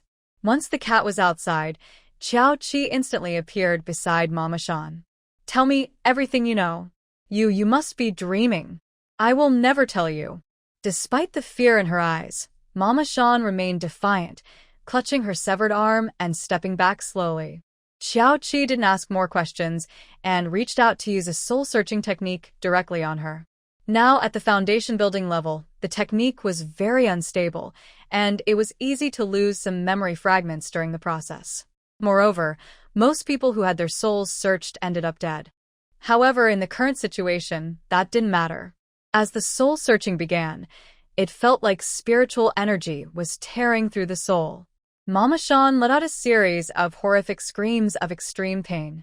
Before long, her eyes rolled back, and she began to spit out blood, struggling to breathe. Leaving Mama Shan's lifeless body behind, Qiao Qi took out a handkerchief to carefully wipe her fingers, her eyes filled with disgust. This orphanage was nothing but a hell disguised as a place of care. The children sent here, all with delicate features, were locked away together and taken to a nearby mansion. After being trained, a different version of a brothel opened there. The guests who went had special preferences and were introduced by acquaintances. Most were high-ranking officials and nobles. Those who were not particularly attractive were sold to places like the Xianyuan sect that needed medicinal people. Those with slightly better qualities were sold to others to be trained as dark guards or bodyguards. This entire industry chain involved countless people and matters. The governor of Mingzhou City is just one of many. He has superiors above him. The results of the soul-searching this time were quite good. Based on Mama Dan's memories, Qiao Qi found 2 notebooks in the hidden cabinet of her room. Mama Dan held a significant position in this network, so she was well aware of the records of various interactions. One notebook contained accounts of transactions over the past few years, while the other listed the names of guests who visited the alternative drunken fragrance house. This was very helpful for her. She just needed to follow the names in the book to carry out her plans. After putting the notebooks away, Qiao Qi took a look around the orphanage. The only decent person there was a middle-aged man who disposed of waste in the backyard. He secretly shared some of the waste with the children in the orphanage. The children in the orphanage were not chosen by the drunken fragrance house, and many were sickly, often needing to beg in the market. If they managed to collect some coins, they might get some food. If not, going hungry for days was common. Of course, hunger was a minor issue. If they failed to bring back money for several days, the caretaker would break their hands or legs. Over the years, countless children had died in the orphanage, some from hunger, some from cold, and others from being beaten or suffering from broken limbs. Aside from the middle-aged man, Qiao Qi eliminated all the bad elements in the orphanage. She stored the bodies in her space to feed the bloodthirsty demon flower, and with a wave of her hand, all the dirty bloodstains in the yard vanished. You go to the kitchen and prepare more food. The orphanage has run out of rice and oil, Qiao Qi said, pulling the trembling man who disposed of waste from a small room. Seeing that Qiao Qi did not kill him, the man quickly bowed in gratitude and hurried to the kitchen. He didn't dare to ask about the missing bodies and bloodstains, fearing that Qiao Qi might change her mind and take his life. After cleaning up the orphanage, Qiao Qi had Xiao Jiu bring people inside. The room where the children were kept was opened, revealing over 100 children crammed inside. Even in winter, a terrible stench hit them. Each child was ragged, emaciated, dirty, and many were missing limbs. Tears instantly filled Xiao Zhou's eyes as he covered his mouth in disbelief. Hearing about it from Xiao Tao and seeing it with his own eyes were two completely different things. Young Mama, please help Chi-Chi look for any clean clothes and blankets in the orphanage. Bring them all here, along with the clothes and blankets we brought before, Xiao Zhou said softly, wiping her tears. Young Mama and Chi-Chi immediately got to work. Xiao Qi raised her hand and used her magic, instantly cleaning the dirty and smelly room, and the stains on the children were quickly removed. When Yang Mama and Chi-Chi returned with a pile of clothes and blankets, all the children in the room looked remarkably clean. However, their numb and blank expressions remained unchanged. The two women lowered their heads, said nothing more, and began distributing the cotton jackets one by one. Xiao Qi did not stay long at the orphanage. After leaving things in the hands of Xiao Jiu and Xiao Tao, she went to a nearby house. Not far from the orphanage was a simple two-section house. The household was small, consisting of an elderly couple and a caretaker. The couple had no children and owned several acres of farmland. Their harvest each year not only supported themselves, but also allowed them to help those who couldn't afford food. They were known as great benefactors in the neighborhood. Great benefactors. Xiao Qi smirked. As snowflakes fell, she opened her umbrella and knocked on the door of the house. The caretaker opened the door, looking wary. This man had a strong presence and impressive inner strength, clearly not an ordinary caretaker. Seeing that Xiao Qi was just a woman, he relaxed a bit. Miss, who are you looking for? Xiao Qi lifted her head and smiled innocently. I'm not looking for anyone. I'm just here to take your life. The caretaker's pupils suddenly constricted, and he quickly stepped back. But Xiao Qi easily grabbed his throat and disabled his inner strength. She closed the door behind her and dragged the man into the house. Inside, the elderly couple huddled together in a corner, trembling with fear, their terror evident on their faces. What do you want? I don't believe I've offended anyone. The old man stammered, his teeth chattering. Xiao Qi didn't rush to speak. She tossed the caretaker in front of them. Do I need to explain what happened at the orphanage? As soon as she mentioned the orphanage, the old woman's expression subtly changed, while the old man remained expressionless, hiding his feelings well. Even so, she turned red with anger and shouted loudly, ignoring her own danger. Why do you, at such a young age, have such a cruel heart to harm those children? They are already pitiful enough. Why can't you leave them alone? What did they do wrong? Xiao Qi had never liked arguing with bad people. She had encountered many opponents before, and their eloquence was truly remarkable. They should have participated in debate competitions. She stepped on the guard's head, and with a little more force, she could crush it. Tell me what you know or he dies. The old man still pretended to know nothing. I don't know what I did to offend you. If you have a problem, come at me. Don't hurt them. Xiao Qi chuckled softly and nodded at him. All right, as you wish. With that, she swiftly broke the old man's neck, leaving only the old woman and the guard. Both the guard on the ground and the old woman could no longer hide their fear. She actually killed him without hesitation. Now there are only the two of you left. Whoever speaks first will be spared. I'll talk.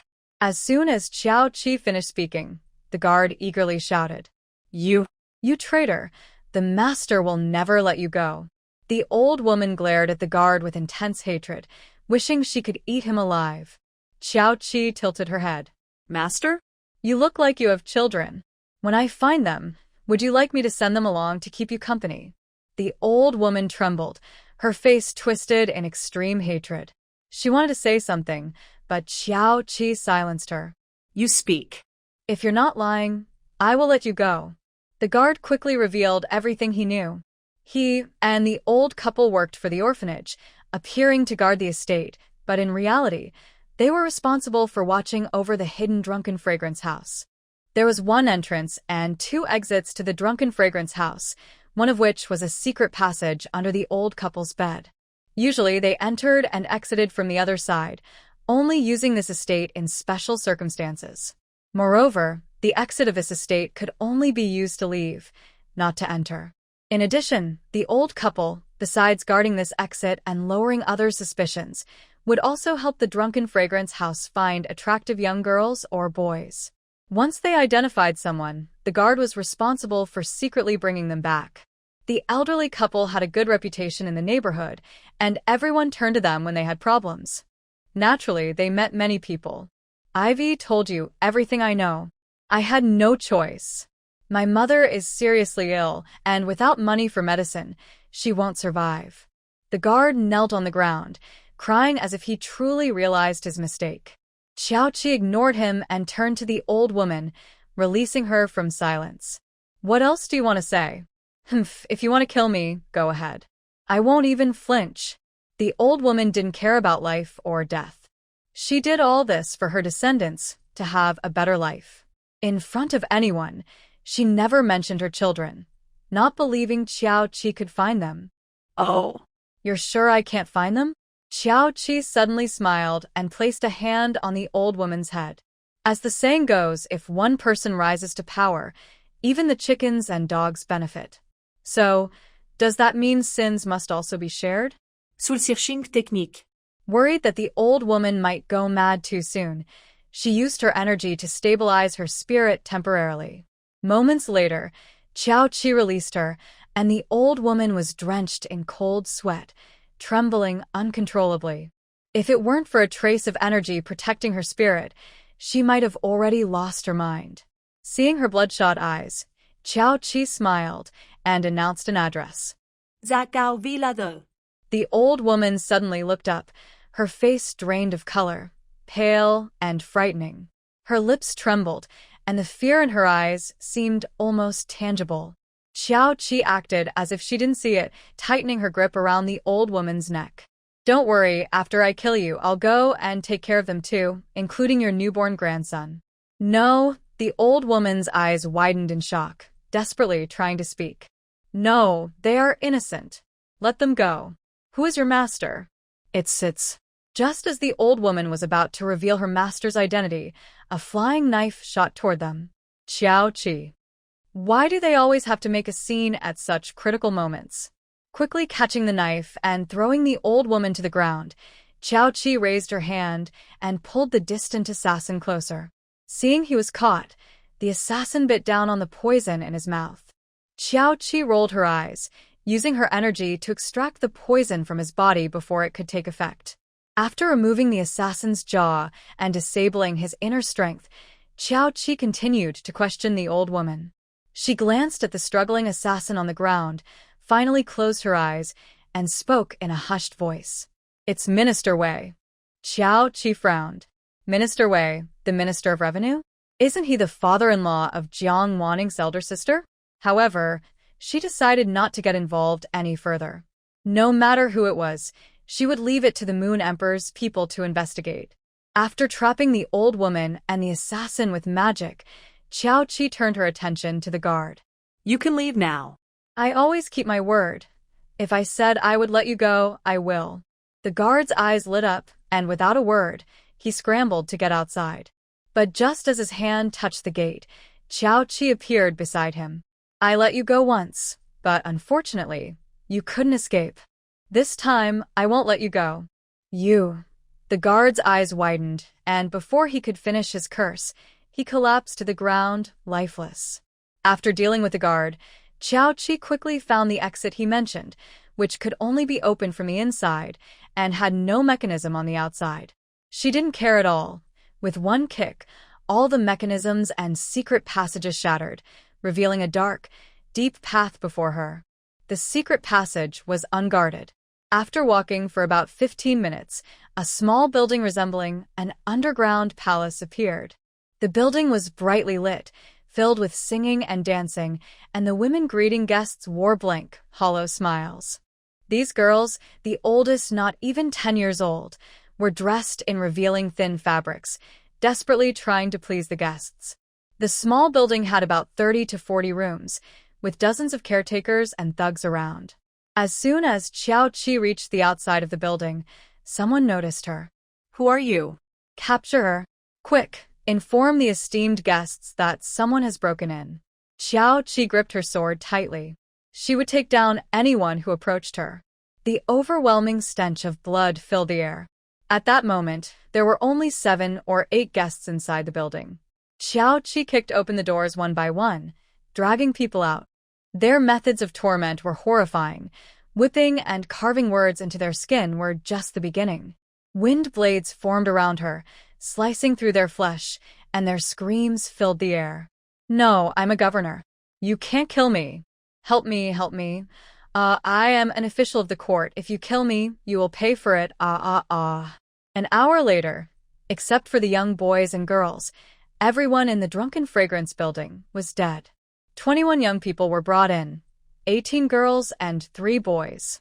Each of them was covered in wounds, huddled together, trembling and too afraid to look up. "Do you have any family? Do you want to go back?" No one spoke. They didn't even dare to breathe. Xiao Qi didn't ask again and searched the small building, taking all the gold and jewels. She no longer needed these treasures, but they could help settle the young boys and girls. "Put on warm clothes and follow me." Xiao Qi walked ahead, and the young boys and girls finally took their first step, finding thick clothes to wrap themselves tightly and following her out through a secret passage. Outside, heavy snow was falling. They hadn't seen snow in a long time, and everyone's expressions were momentarily blank, but a glimmer of hope appeared in their eyes. One older girl approached Xiao Qi and knelt down, bowing deeply. "Thank you, benefactor." "No need to thank me. Let's go to the orphanage first." At the mention of the orphanage, most of them trembled involuntarily. "The orphanage has been taken over." Xiao Qi dragged the old woman and the assassin away, followed by more than 20 children. The residents along the street gasped in surprise, confused about what was happening, and began to discuss it. Xiao Qi did not explain and headed straight for the orphanage. When she arrived, the guards were already there helping to clean up the orphanage, with a few standing at the entrance to keep people away. "There is hot water and medicine inside. You all go wash up." Xiao Qi quickly led one child to another room. She then took 2 healing pills and dissolved them in the water for everyone to drink. With over 140 children, it was a significant number, yet they had fallen to such a fate. The communication symbol left with the Moon Emperor finally brought back results after she sent the message, and the response was relatively quick. However, the Moon Emperor's voice sounded frantic. "How infuriating! This is driving me crazy. A bunch of useless fools. The Minister of Justice and the Governor have already taken people there. They will arrive in 2 days at the latest." What happened in Mingzhou City was only part of his anger. He was even more upset that this situation was discovered by Xiao Qi, not by his own people. This just proves that the officials in the Moon Kingdom are a bunch of useless people living off others. Putting away her communication device, Xiao Qi walked over to the busy Xiao Jiu. "What do you think we should do with these children?"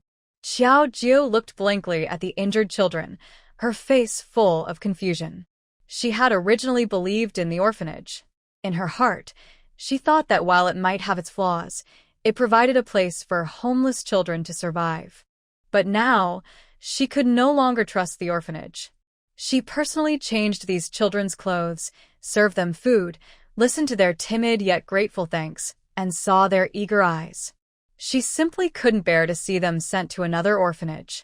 I don't know either. Look up and see me." Xiao Qi forced her to lift her head and meet her gaze. Her eyes were filled with panic and uncertainty, like a child who had done something wrong. "Xiao Jiu, you are just yourself, never my subordinate. Do what you want to do, without constantly guessing my thoughts." This was something Xiao Qi had wanted to tell her for a long time. Xiao Jiu always put her first, likely considering her opinions before doing anything. She had completely lost herself. Perhaps everything she had now was because of Xiao Qi. "Tell me your true thoughts." Xiao Qi softened her voice as she sat beside her. Xiao Jiu's eyes suddenly turned red, and with a trembling voice, she said, "I don't know if this thought is right.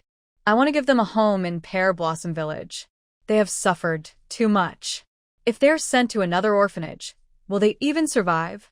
I have plenty of money now. Maybe I can do something for them. But once I take them in, I have to be responsible for them. I'm afraid I can't do it, afraid I'll make mistakes, and even more afraid I'll regret it in the future. After all, she was just a teenage girl, filled with compassion and wanting to help them, yet feeling lost and unsure of what to do. While the two were talking, a group of soldiers surrounded the orphanage outside. "Bold thieves! How dare you harm the children of the orphanage?" Capture them. The governor of Mingzhou City demanded without asking questions, ordering others to break in and arrest them. Xiao Zhou's eyes hardened as she wiped away a tear with her sleeve and immediately took Xiao Tao to the gate. "Let me see who dares. The emperor's token is here. Seeing this token is like seeing the emperor. You all better kneel quickly." A moment of panic flashed in the eyes of Governor Jia, but he quickly regained his composure. After confirming the authenticity of the token, he immediately knelt on the ground, and the surrounding officials and citizens followed suit. "Your humble servant greets the emperor. Xiao Tao, capture this corrupt official." Xiao Zhou's voice was icy cold. Initially, she had doubts about whether the governor was innocent and feared she might be wrong. But after seeing his name in that book, all her doubts vanished. Governor Jia broke the law. He not only protected those evil beings, but also participated in their actions. In the back courtyard of the orphanage, several young bodies were buried. How innocent they were. They entered the orphanage with hope, wishing it could be their new home, only to find it was a hell. "Yes." Xiao Tao stepped forward, and Governor Jia immediately scrambled to hide behind the officials, his eyes cold. "I am an official of the court. It would not be proper for the princess to capture me." After saying this, Governor Jia dusted himself off, wearing a confident expression. "This is the emperor's token. I have the right to capture you. Are you trying to defy the emperor's order?" "Defy the emperor's order?" Governor Jia suddenly laughed loudly, but his expression turned fierce again. "Come, capture all of them. Not only are they impersonating the princess, but they also dare to forge a royal token. This is a capital offense." The officials brought by Governor Jia rushed forward. In just a few moments, Xiao Zhou understood the situation. Governor Jia was not questioning her identity. He was afraid his crimes would be exposed and wanted to forcefully capture her to silence her. However, these officials were no match for Xiao Tao, and they were quickly subdued, leaving only Governor Jia. The onlooking citizens, fearing for their safety, scattered like birds. Xiao Tao grabbed Governor Jia by the collar and threw him in front of Xiao Zhou.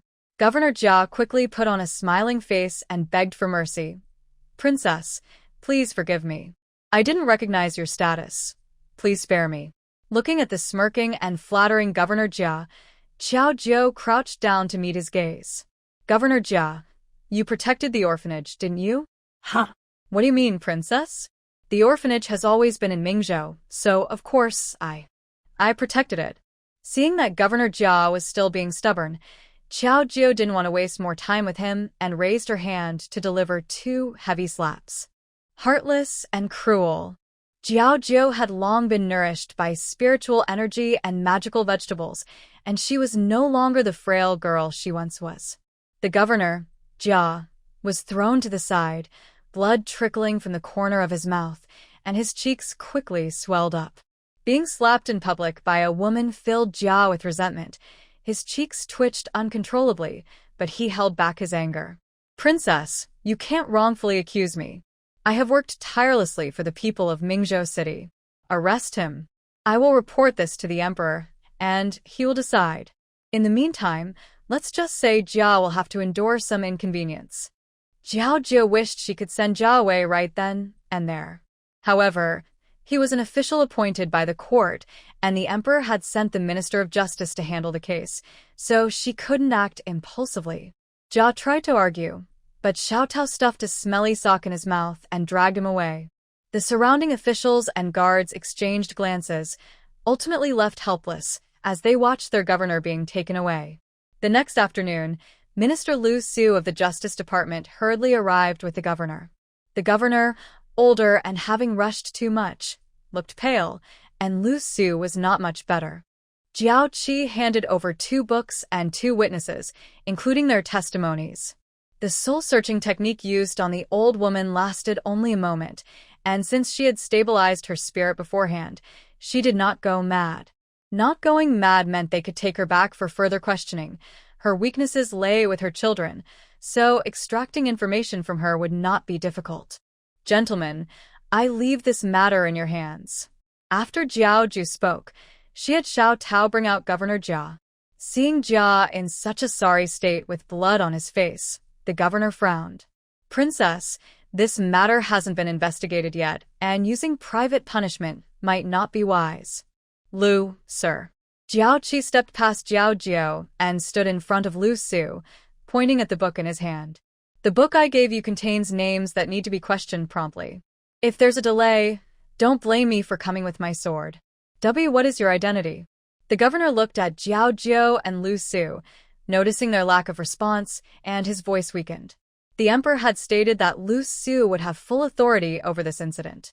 Lu Su glanced back at the governor, his eyes filled with warning, and the governor immediately fell silent. By the way, I have the money from Drunken Fragrance Tower. You can report to the emperor truthfully. Everyone inside was killed by me. She had not dealt with the bodies at the Drunken Fragrance Tower, which were scattered everywhere. The governor was startled and quickly looked at Lord Lu.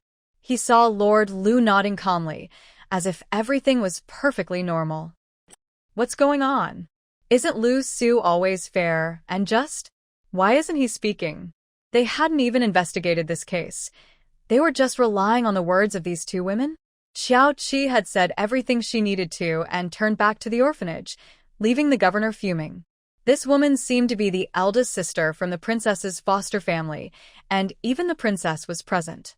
Yet, she was acting so high and mighty. Feeling something was off, the governor only muttered a few words to himself and didn't dare to voice his thoughts. Princess, I have one more matter to discuss with you regarding the children at the orphanage. Besides investigating the case, arranging for these children was also a top priority.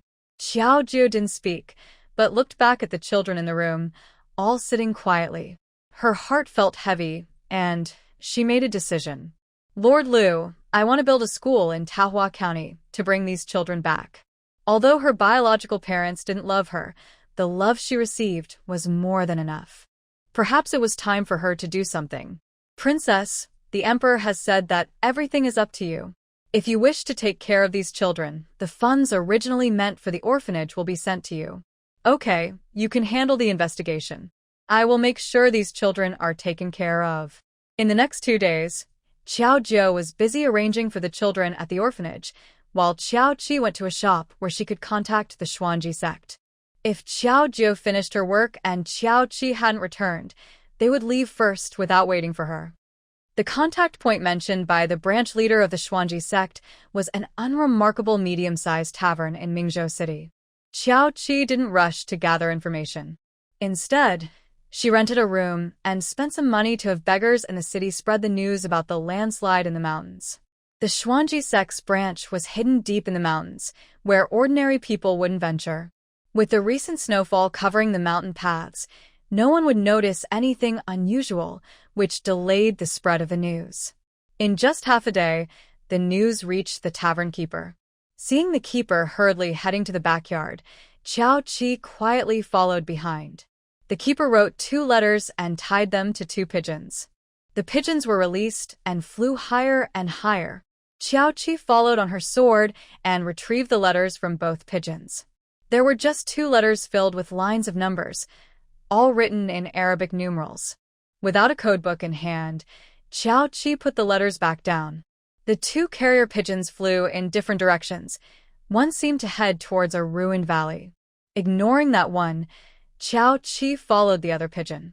After about 15 minutes, she suddenly sensed something unusual in the air and focused on the pigeon not far ahead.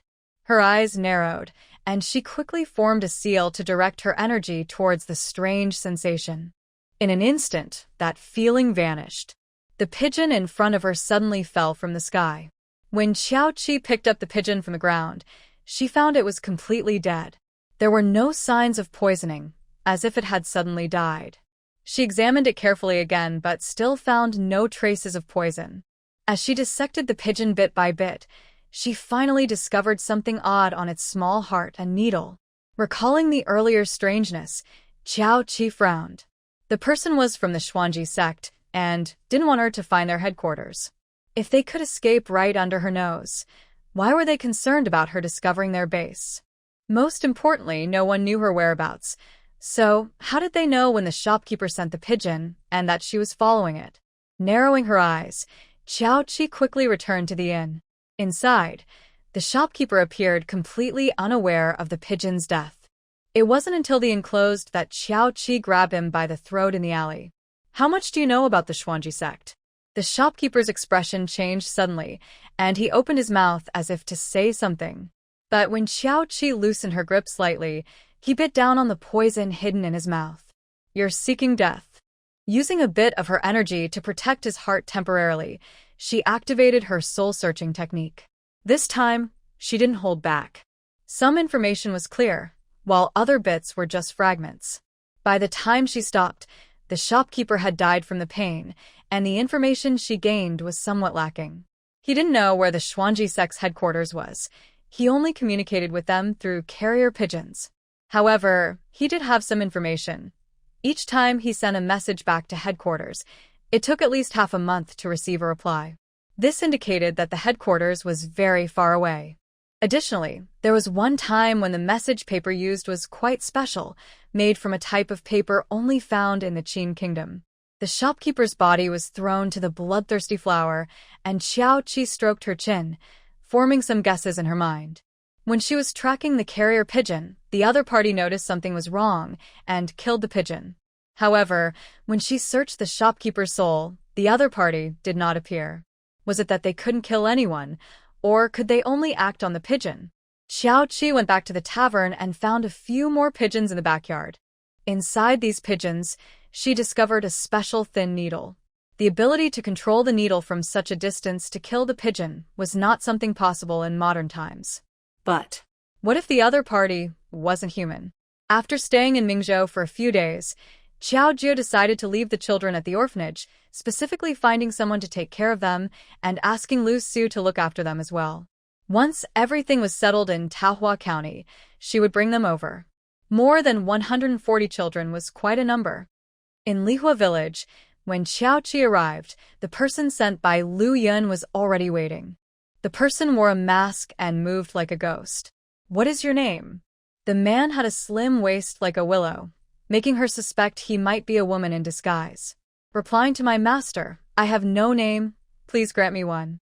The man's voice was rough and hoarse, clearly not a woman's. "Then from now on, you will be called Nameless." "Yes." Nameless took off his mask, revealing a face covered in scars, with eyes that were calm and emotionless. "Before coming here, did Lu Yan tell you my rules?" "Master Lu mentioned that if I am loyal after 10 years, you will let me go." "Yes, she is correct. If you are loyal, I will let you go after 10 years. As for your compensation during this time, what do you think?" This person had been raised as a death servant since childhood and was later saved by Lu Yun, who had cured his poison and kept him around for training. However, since he was human, he had feelings and desires and needed to survive. He couldn't be given nothing. Compensation? A hint of confusion flashed in Nameless' calm eyes. "Money. You work for me and I will give you a monthly salary." "I do not need money." As a death servant, he had little contact with money. His food and drink were provided by others, and he only needed to follow orders. At Lu Yun's place, his needs were also taken care of, and he only needed to focus on training. He had rarely encountered money throughout his life. You may not need it now, but you will definitely need it when you leave. So let's set it at 100 taels a month, with food and lodging provided at home. Later, I will have Zhang Chong take you to explore the market. Yes. The unnamed person seemed to have no objections. Whatever the master said was final. A month passed quickly. Xiao Qi spent her days either training or making medicine, which felt quite relaxed. Xiao Jiu, on the other hand, was much busier. Besides arranging for the children, she was also looking for news about her grandparents. The news from her hometown had already arrived, and there was no information about her grandparents there. In the vast sea of people, Even with modern technology, finding someone is difficult, let alone in this ancient time where information is slow. Xiao Zhou spent a lot of silver to send people to continue searching. If there was a hint of news, she would check it personally. If not, she would keep busy with the children. She bought a farm not far from Pear Blossom Village. The farm covered hundreds of acres, enough to house all the children, even if each had their own room. There were also large fields nearby, so self-sufficiency was not a problem. Additionally, she built a school next to the farm and invited many teachers to come back. When she brought all the children over, Xiao Jiu was filled with joy, as if she had found her life's purpose. Big sister, how about we name this school Bright Academy? Spring brings blessings, and everything shines brightly. May they all have a new beginning from now on. Good. Another month passed, and the court was changing rapidly. The Moon Emperor took strong measures to reorganize the court once again. At the same time, Xiao Jiu received news about her grandparents, but it came from the border. Big sister, why are they at the border? Xiao Jiu felt a strange anxiety rising within her. Although the three major countries were not at war, some smaller nations were constantly causing trouble, often with the shadow of the southern country behind them. The border was definitely not safe. We need to verify whether the news is true. They might not be at the border. Right, the border is so far and harsh. Why would they go there? It must be false. Xiao Jiu murmured, but still had people prepare thoroughly. She needed to go personally to feel at ease. I'll go with you. She also wanted to investigate the matter of the Xuanji sect, and the border Xiao Jiu was heading to happen to be connected to both the Qin and southern countries. Traveling from Pear Blossom Village to the Menghe border would take at least half a month by carriage. If riding a horse, it could be done in 10 days. Big sister, let's ride horses. I can manage. Xiao Qi had a horse racing ground on the mountain, where the students from the village school practiced riding and archery. She had learned to ride from the teacher who taught archery, so traveling by horse was definitely not a problem. All right. There were 4 people in total. Xiao Qi with Wu Ming and Xiao Jiu with Xiao Tao, each with a horse. They hurried along the road for a day, only eating some dry food along the way. The horses were well cared for, and Xiao Qi occasionally fed them some spiritual fruits, so they had no issues after a day of travel. However, Xiao Jiu struggled a bit. It was her first time riding such a long distance. She usually felt exhausted after sitting in a carriage for half a day, let alone riding a horse. Her thighs were already bleeding from the friction. Xiao Qi handed her a healing pill. After taking the pill, the minor wounds healed quickly. Let's rest for the night and continue tomorrow. She asked the inn to take care of the horses and gave Wu Ming a bag of spiritual fruits to feed them. After a night passed, they traveled for another 7 or 8 days, finally reaching the border near Minghe. Before they even arrived at Minghe City, they felt a bone-chilling cold. The 4 horses were covered with thick blankets for warmth. Xiao Tao and Wu Ming had inner strength to protect them, so they felt fine, but Xiao Jiu, bundled up tightly, still felt the biting cold when the horse ran. The temperature must have been below -20 degrees. The wind felt like knives against their faces. Xiao Qi took out a fire flower from her space, sealed it with spiritual energy, and placed it in Xiao Jiu's arms. Xiao Jiu, who had been shivering, suddenly felt warmth spread through her body. Once she recovered, her heart sank. She had enough money and wore the best warm clothes, but still couldn't withstand the freezing wind. She couldn't imagine how her grandparents, with nothing, could survive in such conditions. For the first time, she hoped desperately that her grandparents were not here. As night fell, the wind and snow howled, and the snow piled up past the horses' hooves, showing no signs of stopping. They hurried into the city before the gates closed. This place, near the border, was not as prosperous as the capital. Even the plain city was much better. Most travelers here were merchants. But it was understandable, as the city was only 100 miles from Minghe City. If the Qin and Nan countries attacked, this city would surely fall if Minghe did. The wind and snow raged, and there were hardly any pedestrians on the streets. They couldn't find an inn, so they had to settle for a guest house. The goose houses were already locked up, and Wu Ming knocked on the door of one. "Dear guests, are you looking for a place to stay?" The waiter rubbed his hands together, blowing warm air as he greeted them. It was extremely cold that day. "Well, I will rest here for a day or two, in 3 rooms, and please prepare a good meal. Also, take care of the horses, and the rest will be your reward." Xiao Tao tossed a piece of silver to the waiter, weighing about 2 taels. The waiter took the silver, and his polite smile turned genuinely warm. If it was just for a day or two of food and lodging, he wouldn't even need to spend 1 or 2 silver coins. The rest would all be his profit. His monthly salary was only about 300 or 400 coins, so this tip was enough for several months of pay. It was the first time he had encountered such a generous guest. "Yes, I will prepare that right away." The group sat down in the hall, which was very empty. They were the only table there. "Big sister, the snow is getting heavier outside. I fear we won't be able to leave tomorrow." Xiao Jiu opened the window a crack, and the strong wind and snow rushed in, bringing in a chill. She quickly closed the window again. At this rate, half the horse would likely get stuck in the snow tomorrow, making it impossible to travel. "Let's ask the waiter if there are any convenient tools for traveling." If the snow kept falling like this, they definitely wouldn't be able to leave in the morning, and she wondered if there were any sled dogs available. Just then, the waiter brought a basin of charcoal to warm their feet and set down a pot of hot tea along with a plate of crispy peanuts. "Please wait a moment. The food will be ready shortly." As the waiter turned to leave, Xiao Jiu called him back. "Waiter, we want to ask you something." The waiter immediately returned. "Ask away. I know a bit about everything in this city." With such a generous tip, the waiter's attitude was excellent. "We want to go to Manhwa City tomorrow, but with this snow, we might not be able to ride. Is there another way to get there?" Having lived here for many years, the waiter understood the situation Xiao Jiu described. "There is a way. Old Li in the city has over a dozen sled dogs that travel back and forth to Manhwa City every few days. However, with the snow like this, he probably won't go tomorrow." Upon hearing this, Xiao Jiu frowned but quickly relaxed. She took out a 5-tael silver ingot from her purse and placed it on the table, making the waiter's eyes widen. "Waiter, please help us talk to him. We want to leave tomorrow, and money is not an issue.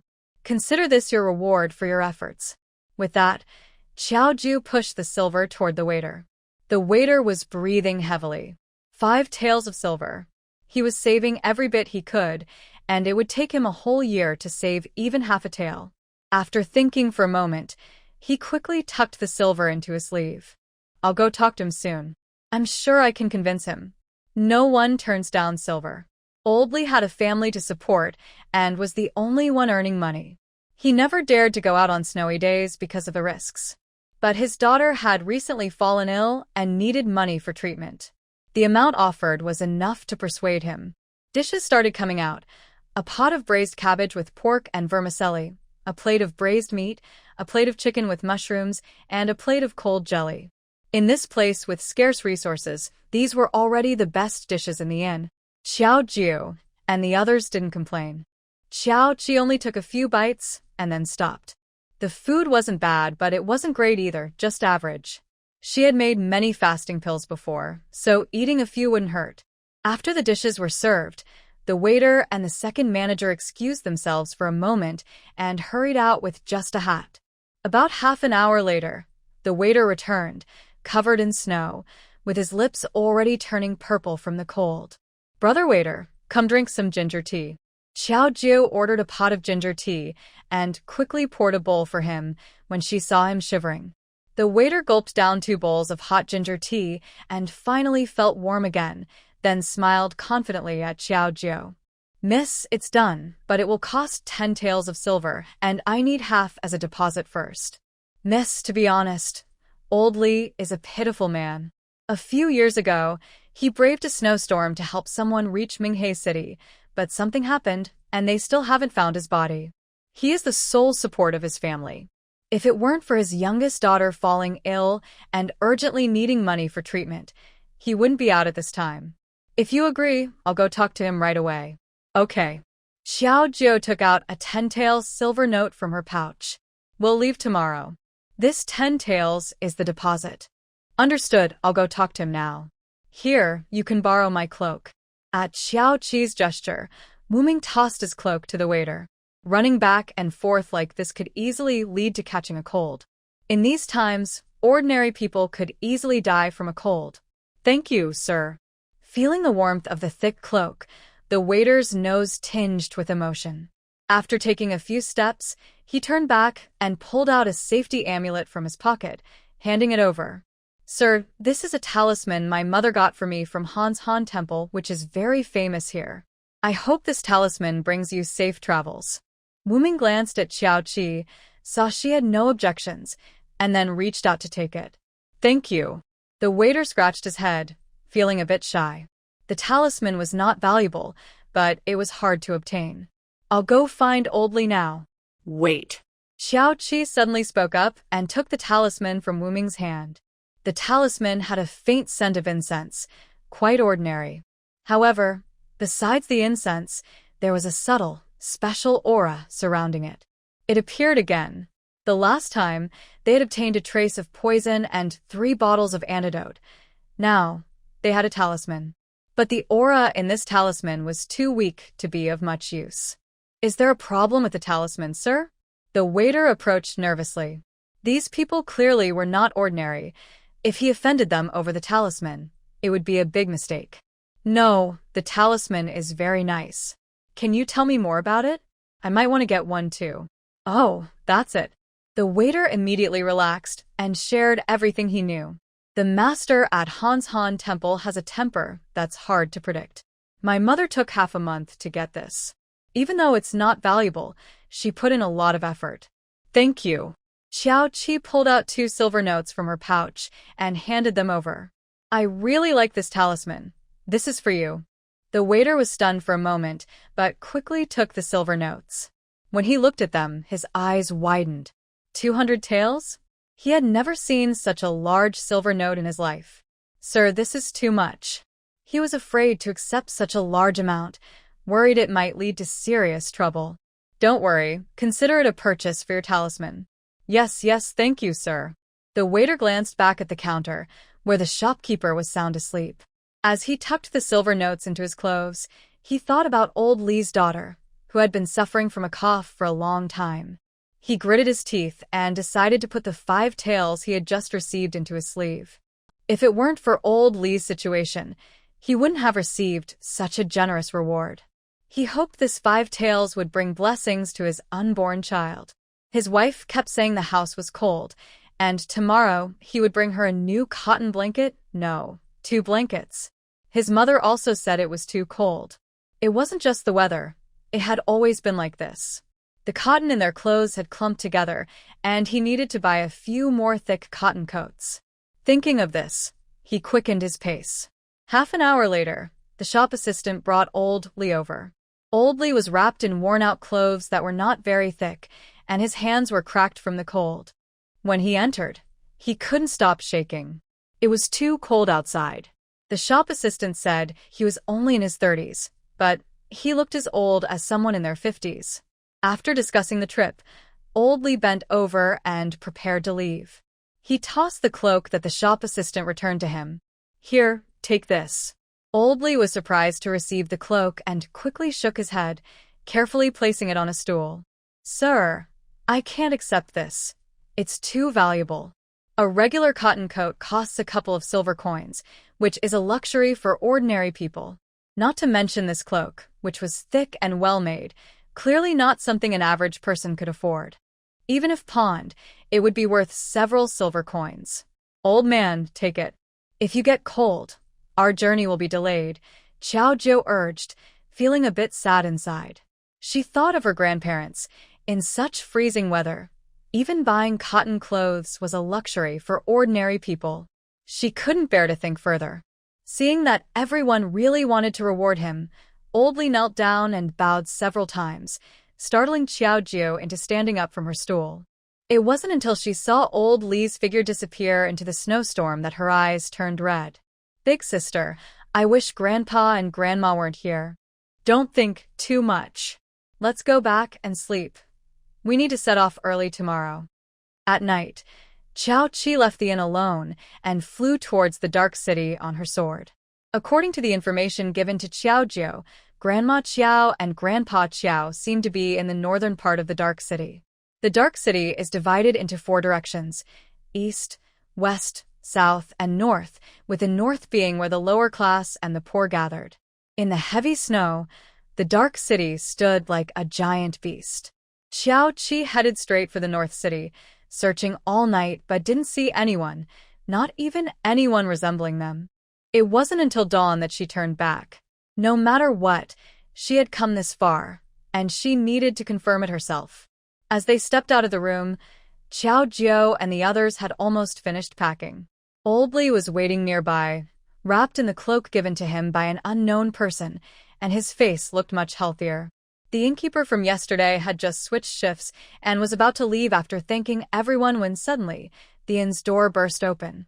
Ergo, your wife is having a difficult labor, the ox cart can't get out, and the midwife says you need to hurry back to take her to the clinic, or it will be too late. The newcomer was out of breath, leaning on his knees and struggling to stand up straight. What? The innkeeper nearly collapsed in shock. Realizing what was happening, he scrambled to leave but stopped in front of Oldly. Oldly, please help me, save my wife. Oldly was also taken aback by the sudden bad news. He looked at Qiao Qi and the others. The innkeeper quickly realized what he needed to do and bowed deeply to them. Honorable guests, just for a moment, I beg you, let Oldly take my wife to the clinic. His home was in the village, not far from the city, usually just over an hour by ox cart. But now, with the heavy snow outside, it was hard for anyone to move. At this moment, it was still early, and the snowstorm seemed to be easing a bit. Qiao Jiu wanted to take advantage of the lighter snow to set off on their journey. On one side was the uncertain news about the grandparents, and on the other was the innkeeper's wife in labor. Qiao Qi didn't give them a chance to hesitate and spoke up directly. You all go ahead. Don't wait for me. I'll go back with him. With that, she grabbed the innkeeper by the collar and jumped into the snowstorm, disappearing quickly. In just a few moments, they arrived at the village where the innkeeper lived. At this point, the innkeeper was too panicked to think straight. As soon as his feet hit the ground, he stumbled towards home. The villagers were always clearing the snow, preventing it from blocking their doors. As the innkeeper reached his home, he suddenly heard a woman's piercing scream from inside, causing him to freeze and fall to the ground. Wife. In the main room, Ergo's father quickly helped him up upon hearing the commotion.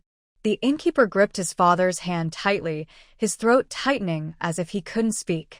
Seeing his son like this, Ergo's father felt worried and quickly reassured him, Don't worry, Xiao has always been lucky. Master Wu Qiu from Hanshan Temple is passing through the village today and is inside right now.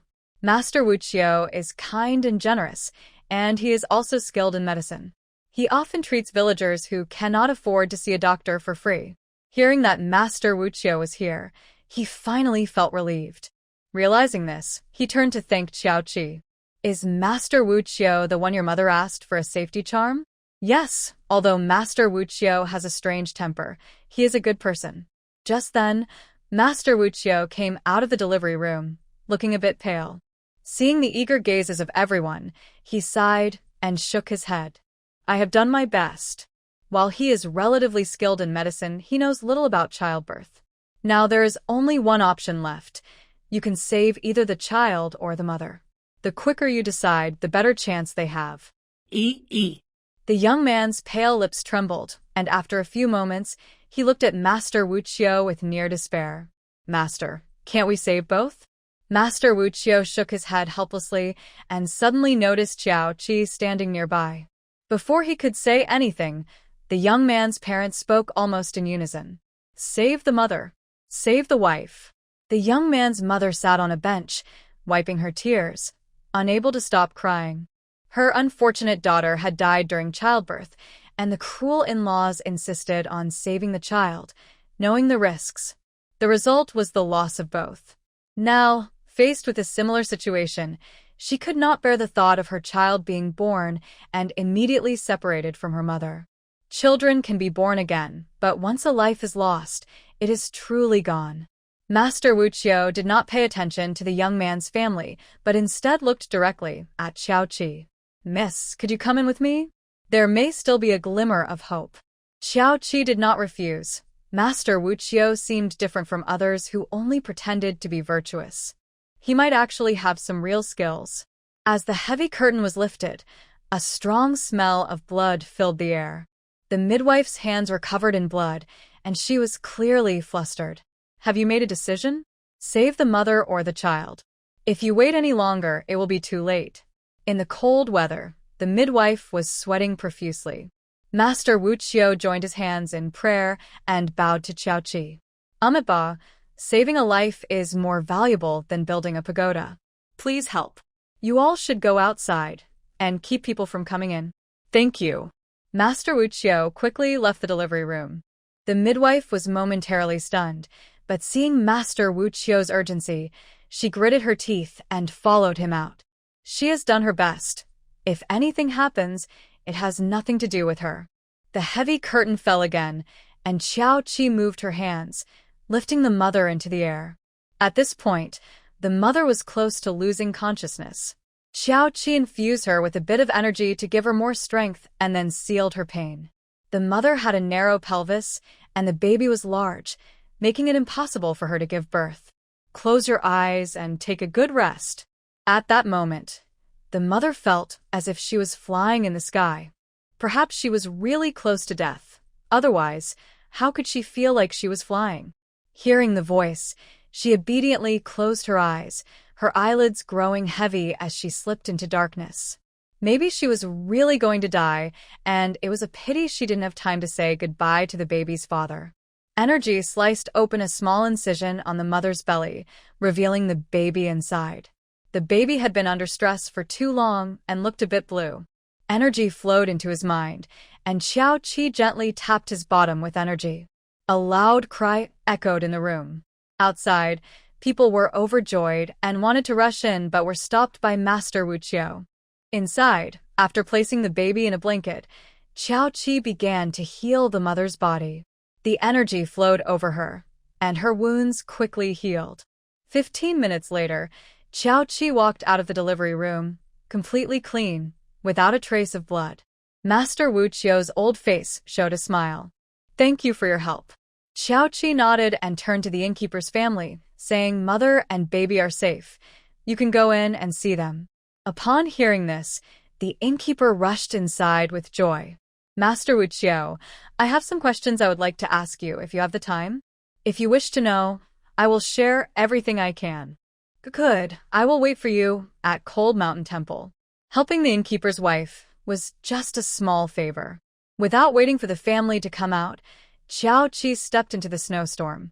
Cold Mountain Temple was nearby on a hill, usually crowded with people. Due to the heavy snow, only a few young monks were outside, clearing the snow from the rooftops. Xiaoqi waited at the temple for half an hour before Master Wuqiu finally entered. Thank you for waiting.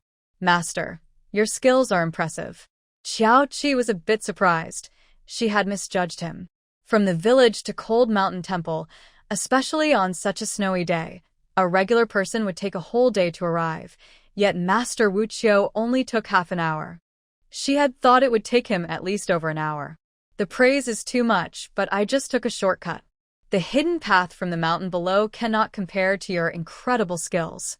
Master Wuqiu sat down and poured himself a cup of tea. The tea leaves came from a special place, and even the water was dew from spiritual flowers. After tasting it, Master Wuqiu relaxed. I see that you have a fate that suggests an early end, yet you have found new life. Your destiny is truly remarkable, and this tea is indeed exceptional. If you like it, I can have someone bring you 2 jars later. Ha! Thank you, my young friend. Master Wuqiu seemed more open-minded than his name suggested. Do you know the Zhang family, specifically Zhang Xingwen? Xiaoqi got straight to the point. Master Wuqiu paused, gently set down his teacup, and sighed. I didn't expect you to know someone from the Zhang family. It's embarrassing to say, but my ancestors had a complicated history with them. It was a tale of love and hate from the older generation. Master Wuqiu's ancestors were at odds with the Zhang family, and out of spite, they inflicted a terrible curse upon them. But my ancestor never anticipated that the curse would be so harmful, passing down through generations. In this world, karma exists, and I wish to atone for my ancestors' sins. The Zhang family had suffered from this curse, yet their lineage continued, while his own line had dwindled. Do you know where this curse originated? Since it was related to his ancestors, there might be records. I don't know, but I have something that might be useful to you. Master Wuqiu took out a small box from the cabinet and placed it on the table. Inside was a piece of paper resembling a treasure map. What is this? This was left by my ancestors and is said to come from the same place as the curse. Xiaoqi picked up the paper and examined it closely. As she turned it over, another treasure map appeared in her hand. This was one she had obtained from Qi Silo earlier and had never deciphered. Comparing the two maps, she noticed they were made of the same material and had many similar patterns. Two maps? She tried to piece them together, but neither map showed any signs of damage, and no matter how she combined them, it didn't work. What do you think, Master Wuqiu? She pushed the treasure map toward him. Master Wuqiu squinted and carefully examined the two treasure maps for a long time before suddenly standing up to light a candle. He held the two maps above the candle, eventually overlapping them into one. Curious, Xiaoqi leaned in closer. The overlapping parts seemed to reveal new patterns, but it was still hard to understand. The map is incomplete. There must be another one missing. After a long pause, Master Wuqiu put down the maps and shook his head helplessly. My young friend, I'm afraid I cannot help you with your problem. You have already helped me a lot, Master. May I ask if I can keep this treasure map? If you like it, take it. Your willingness to help someone unrelated shows your kind heart. Master Wuqiu's straightforward praise made Xiaoqi blush. She had killed so many that she had forgotten that being kind could still describe her. The last person who praised her for her kindness had long since passed away, and she felt a bit nostalgic. The innkeeper said Master Wuqiu had a strange temper, but she thought it was quite nice. Since I have taken something from you, I cannot let you suffer a loss. I will make a small donation. Saying this, Xiaoqi pulled out 10 silver notes from her sleeve and placed them in the donation box. She suddenly felt that Master Wuqiu's smile was more sincere. Thank you, young friend. Your wishes will surely come true. Thank you for your kind words, Master. I have one more thing to ask you. Xiaoqi placed the safety charm that the innkeeper had given her on the table. Do you have more of these safety charms, Master? What are they made from? The charm itself was unremarkable, but the ash inside contained a special aura. Master Wuqiu picked up the charm to examine it and confirmed it was his own work. I personally drew this charm, and the ash inside comes from the incense burner. Could you take me to see the ash? Yes. The ash in the incense burner at Hanshan Temple is never completely taken out. At least 1/3 remains. Before getting close, Xiaoqi had already identified the source of the special aura, which did not come from the ash, but from the incense burner itself. Day after day, the aura from the burner seeped into the ash, causing it to change. The special aura contained in this burner was stronger than anything she had encountered before. Master, I want this incense burner. Young friend, the incense burner is very important to my Hanshan Temple and cannot be given to anyone else. Master, everything in this world is about fate. I feel a strong connection with this incense burner. How about I donate 10 more offerings? She took out banknotes of 1,000 each, totaling 10,000. My young friend, fate cannot be forced. It is better suited to stay at Hanshan Temple. Master, I will donate 20 more offerings. My young friend, Master, 50 offerings. If that still doesn't work, then it seems I truly have no connection with this incense burner. The master replied, My young friend, I suddenly feel that you and this incense burner are indeed very connected. After placing 50,000 in the donation box, Xiaoqi bid farewell to the master while holding the incense burner. As she walked away, the master sighed and returned to his meditation room. He has his own path, but as long as he remains true to himself, that is enough. On her way down the mountain, Xiao Qi passed by the inn, but did not go inside. She was called by the innkeeper, who was just coming out. "Divine Doctor." As he called out, the innkeeper hurried through the snow, holding out a cloth bag with red eggs. "Divine Doctor, these are red eggs my mother made for you." Xiao Qi accepted the red eggs and casually picked a nice jade pendant from her space, placing it in his hands. Now, her space was filled with gold, silver, and jewels, many gifted by the Moon Emperor, the Empress, and the eldest princess. Some she had bought herself or collected. "Congratulations on your new son. This is a gift for him." This is too precious. I can't accept it." Before the innkeeper could finish, Xiao Qi's figure had already vanished into the wind and snow.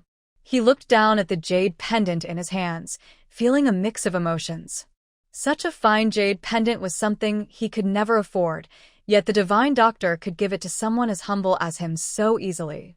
Returning home with the pendant, the innkeeper handed it to his wife, telling her to keep it safe until their child grew up. Old Lee left early this morning. I wonder how his family is doing. I guess the snow will stop tomorrow, and I will buy some meat to make sure you eat well. Also, bring some rice, flour, and warm clothes for old Lee's family. His daughter's medicine has been stopped for many days. I will take a few sets over. I owe my good fortune to old Lee.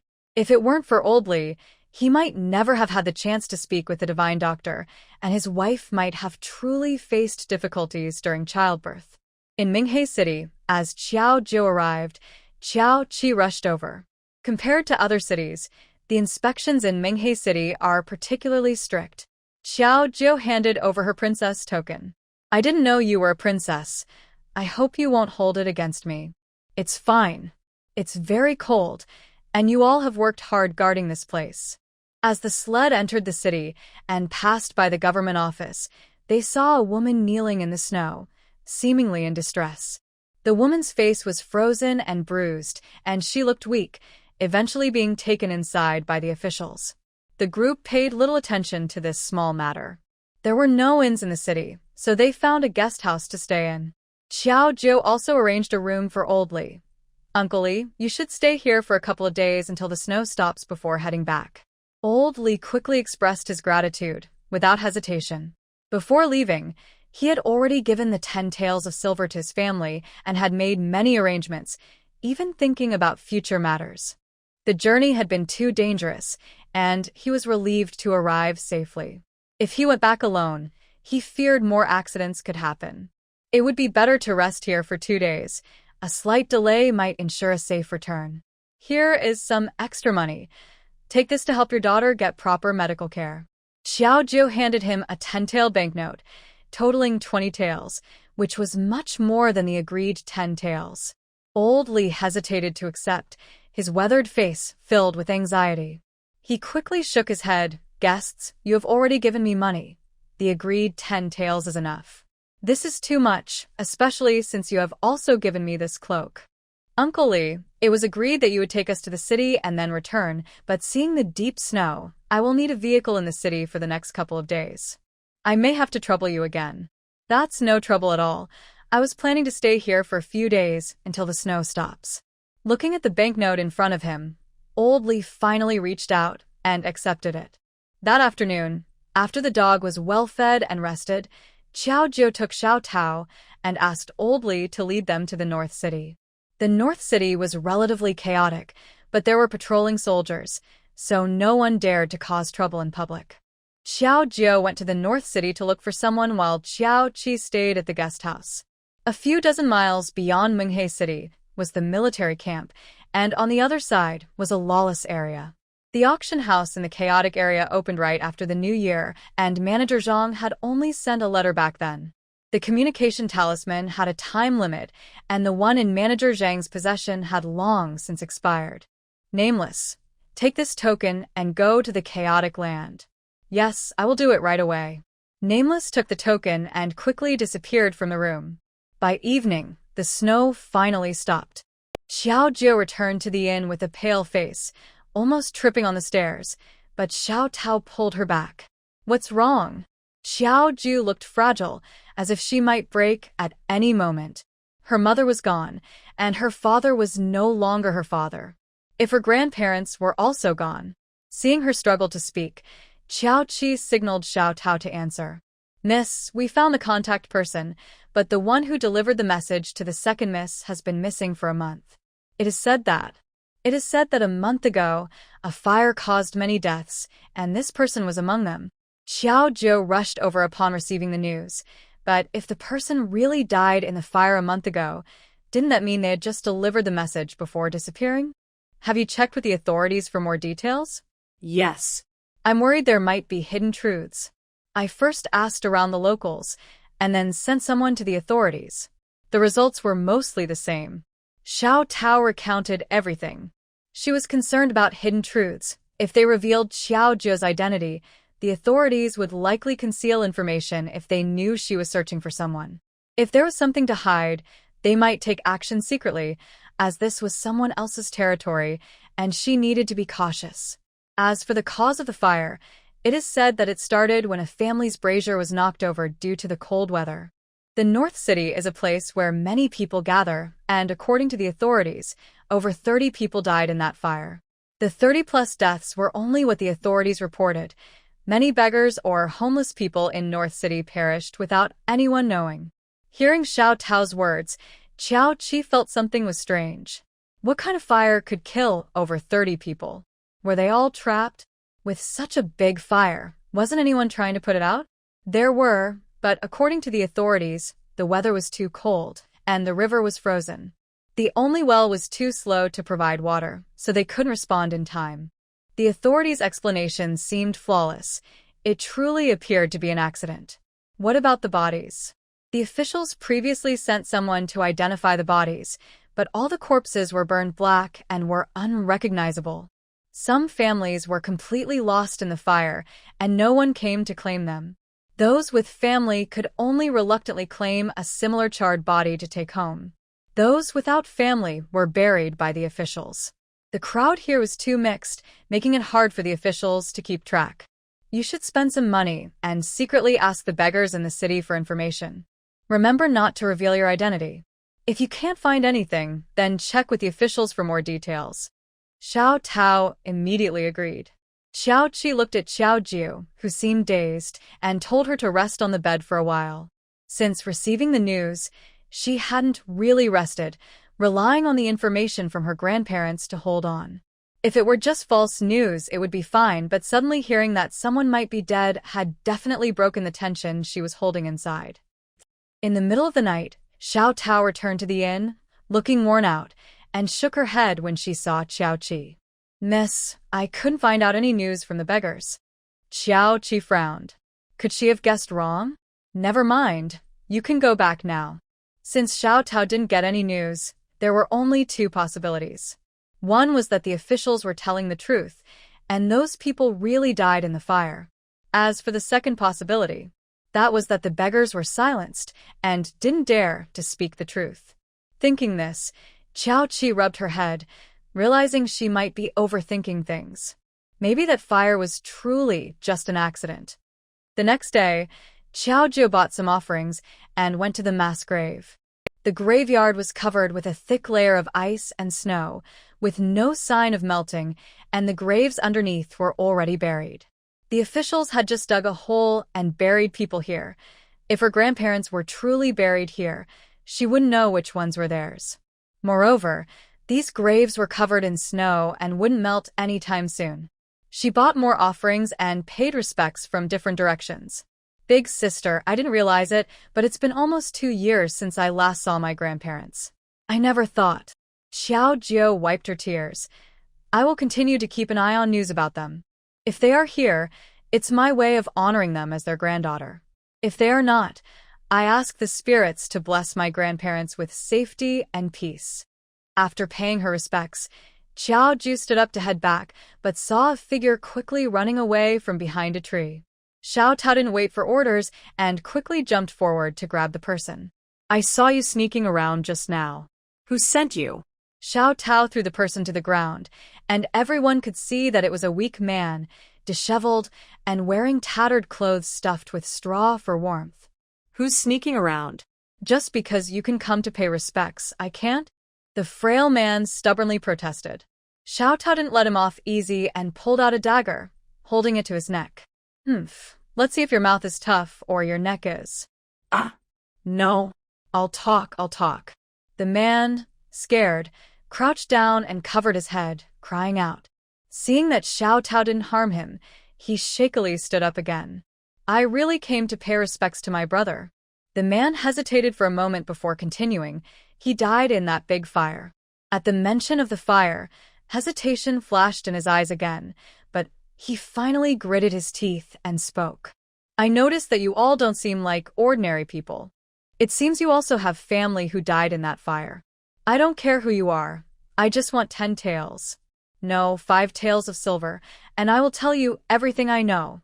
Xiao Zhu shot him a look, and Xiao Tao immediately pulled out a 10-tael banknote and shoved it into his hand. Speak.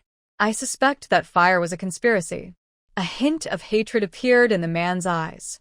That day, news suddenly spread that a noble was distributing steamed buns in the northern city. Unfortunately, he had fallen ill for 2 days and could only lie down, unable to get up. His brother had said he would go multiple times to bring some back for him, but unexpectedly, he died in the fire. According to those who returned, besides the buns, the noble also planned to distribute porridge, but they had to wait until dark. I quietly observed that after the fire, more than 30 beggars went missing without a trace, but they all scattered, and no one paid attention. Beggars are already transient, so when they go missing, no one cares.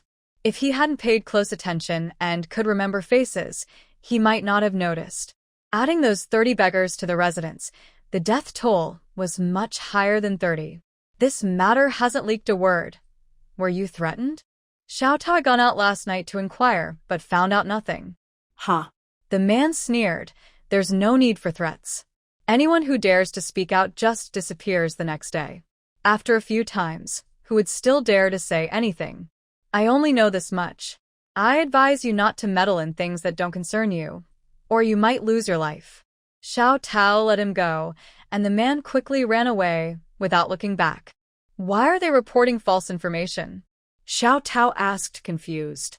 Even if many people died in the fire, it was still an accident, and Menghe City is far from the capital. With the emperor so far away, isn't it true that the governor can do whatever he wants? Why lie? I'm afraid there's more to this than meets the eye. We should go back.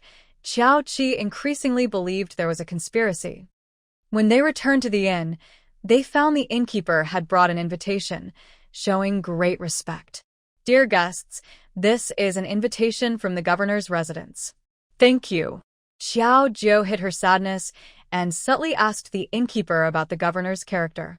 The innkeeper was tight-lipped and didn't reveal anything negative. Once the door was closed, Xiao Jiu opened the invitation, which was from the governor's wife, inviting her to a banquet in 2 days. She had no interest in attending the banquet. Xiao Tao, please help me decline. Wait, let's keep it for now. Tonight, I'll check out his study. Xiao Tao, you find out more about the governor's character. Late at night, a crescent moon hung in the sky, and the outside world seemed veiled. Everything was so hazy. Xiao Qi quickly found the governor's study, but it was empty. She searched the study but found nothing unusual, not even a secret passage. The governor's residence was not small, and after searching, she was about to leave when she suddenly sensed something was off and quickly returned to the study. On the desk lay precious Longhao rice paper, worth a fortune. Just one sheet costs several taels of silver. The paperweight and ink stick were rare treasures. Surrounding the study were various valuable antiques and paintings, countless unique items. How could a governor have so much money? His wife was just an ordinary official's daughter before marrying him, so her dowry could be ruled out. However, according to Xiao Tao's inquiries, Governor Zhu had a good reputation among the people and was considered a rare good official. As Qiao Qi left the residence, she saw 2 people carrying a burlap sack out from the back door of the office, finally tossing the sack onto a carriage. Blood dripped from the sack, making a stark contrast against the white snow. The city gate was locked, yet the cart easily passed through. Xiao Qi followed the cart and eventually arrived at a graveyard. The two men, feeling cold, quickly dug a shallow grave in the snow and tossed the body inside. "Let's go, it's freezing. By tomorrow, there will be nothing left for the wolves to eat." They hurriedly climbed onto the cart and left the graveyard. Xiao Qi lingered by the sack, and with a gentle motion, it came undone, revealing a woman's body. The woman appeared to have suffered greatly in life, with wounds all over and numerous scars on her chest from burns, making her look pitiful. As Xiao Qi was about to use magic to clear the hair from the woman's face, she realized the woman was still alive, not dead. Xiao Qi frowned slightly and took out a rejuvenation pill and a blood-replenishing pill, feeding them to her. With the energy entering her body, the woman's chest began to rise and fall, and her breathing became steadier. Xiao Qi used magic to clean the blood from her face and then retrieved a cloak from her space to cover her. It was then that she remembered this woman was the one who had cried out for justice in front of the government office that day. The woman had not yet awakened when Xiao Qi wrapped her in the cloak and took her back to the inn. The room was warm, and soon the woman regained consciousness. Upon waking, she curled up in fear, her eyes filled with terror. Xiao Qi asked Xiao Tao to bring Xiao Jiu over. Pointing at her, she said to the woman, "I saved you, and she is a princess appointed by the emperor. You can share your grievances with her." The woman was initially stunned, then looked at Xiao Jiu in shock and disbelief. "Princess?" Although Xiao Jiu didn't understand what was happening, she nodded. "Yes, you can tell me your story, and I can present it to the emperor." Upon hearing this, the woman stumbled off the bed and knelt on the floor, bowing her head repeatedly to Xiao Jiu. "Please, princess, help me. My husband died unjustly." The woman's name was Feng Xiaolian, and she lived with her husband in a makeshift house in the northern part of the city. With the cold weather and no food to eat, they went to the outskirts to the graveyard, hoping to find something valuable. Previously, someone had found a silver bracelet there. If they couldn't find anything valuable, even a warm coat would be good. But instead, they stumbled upon a horrifying scene. They saw someone digging up the graves in the cemetery, taking away both decayed and fresh bodies, even bones. Later, in the northern city, someone was giving out porridge, and she and her husband each received 2 buns. Because it was too cold and the porridge wasn't ready, she thought about going back to get a blanket to keep warm so she wouldn't freeze. On her way back, she saw a group of people secretly throwing bags into some houses. Since everyone was waiting for the porridge, there were hardly any people around. She knew the area well and quietly hid in a corner to see what the group was up to. After they left, she curiously entered one of the houses, which was unlocked. Inside the bag, she found decayed bodies. She was so frightened that she quickly ran away. After calming down at home for a long time, she wanted to call her husband back, but suddenly she heard about a big fire. Her husband was missing, and everyone said he died in the fire. But the charred bodies had clearly been dead for a long time. Yet her husband was nowhere to be found. She knelt at the government office every day, hoping the official would help her investigate the matter. But the officials always gave the same answer. Her husband had indeed died in the fire, and even the official said there was no issue with the fire. Everyone claimed she was delusional and crazy. Seeing her plight, the officials would sometimes bring her into the office to talk to her kindly and even give her some food. Did I thought that Mr. Zhu was a good person, but it turns out he is also a villain. Feng Xiaolian's eyes were filled with anger. He called me crazy to gain a good reputation for himself. I didn't know until the other day when a strange official took me to the office, saying the governor wanted to see me to review the case. After I went in and drank a bowl of hot water, everything went dark, and when I woke up, I was tied up. Those people vented their anger by beating her. The governor had wanted to use her to improve his reputation, especially after so many people had died in the fire, which could harm his image.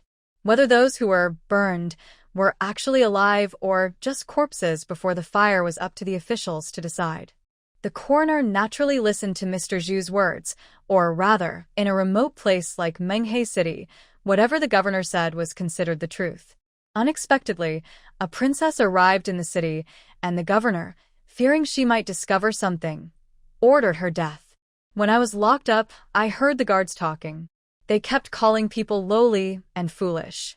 Then I remembered seeing them digging up corpses at the mass grave, and I realized that the Zhu family must have been involved too. But what did they do to my husband? Feng Xiaolian said, covering her face with her hands and crying out loud. She wanted to tell the governor everything she had seen, but she didn't realize they were all in it together. The governor and the people who dug up the bodies were likely in collusion. Xiao Qi frowned, combining this with what the beggar had said earlier. The charred bodies in the fire were likely already dead before that.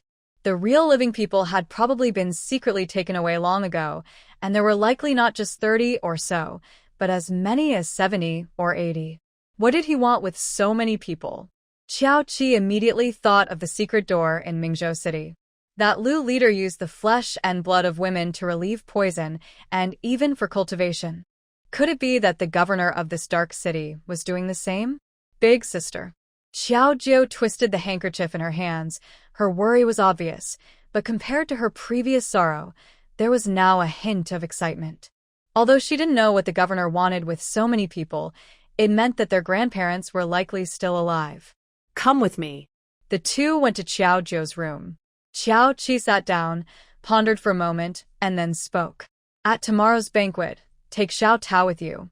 Be as bold as you can, without worrying about anyone, just don't cause any deaths. Why? Xiao Jiu wasn't unwilling. She just didn't understand. Xiao Qi looked at her helplessly. If you stir up trouble, I can find evidence. We don't have any proof of the governor's wrongdoing. Everything we know is just hearsay. Both the beggar and Feng Xiaolian were only guessing. Even Feng Xiaolian only heard what she did from those who abused her. She hadn't even seen the governor. But once suspicion forms, it becomes a fact in their minds. When recounting these events, they tend to add their own assumptions, reinforcing that suspicion. You need to understand that what others say isn't always true. This was also why she hadn't recklessly used the soul-searching technique. Without clear leads, what others say can only serve as a reference. The countless treasures in the governor's study cannot condemn him to death. Seeing the confusion in Xiao Jiu's eyes, Xiao Qi directly clarified for her. Feng Xiaolian hid some facts when she was speaking earlier. Those people could have killed her directly. Why did they choose to torture her instead? Everyone tends to lean towards their own perspective when telling a story, often hiding details that might be unfavorable to them. Feng Xiaolian's secrets must have been thoroughly uncovered by those behind the scenes. It's possible they set this trap intentionally. She even suspected that Feng Xiaolian was brought out for her to see on purpose. Even if they didn't know she was nearby, if they were setting a trap, there would be an element of risk involved. Xiao Qi narrowed her eyes. If they were indeed setting a trap, it was worth serious consideration. Their motives were likely more complex than just one. Humph. Of course, the premise of conspiracy theories is that the other party is a relatively sane person. If they were just a madman who enjoyed torturing others before killing, then all speculations would be meaningless. I understand, big sister.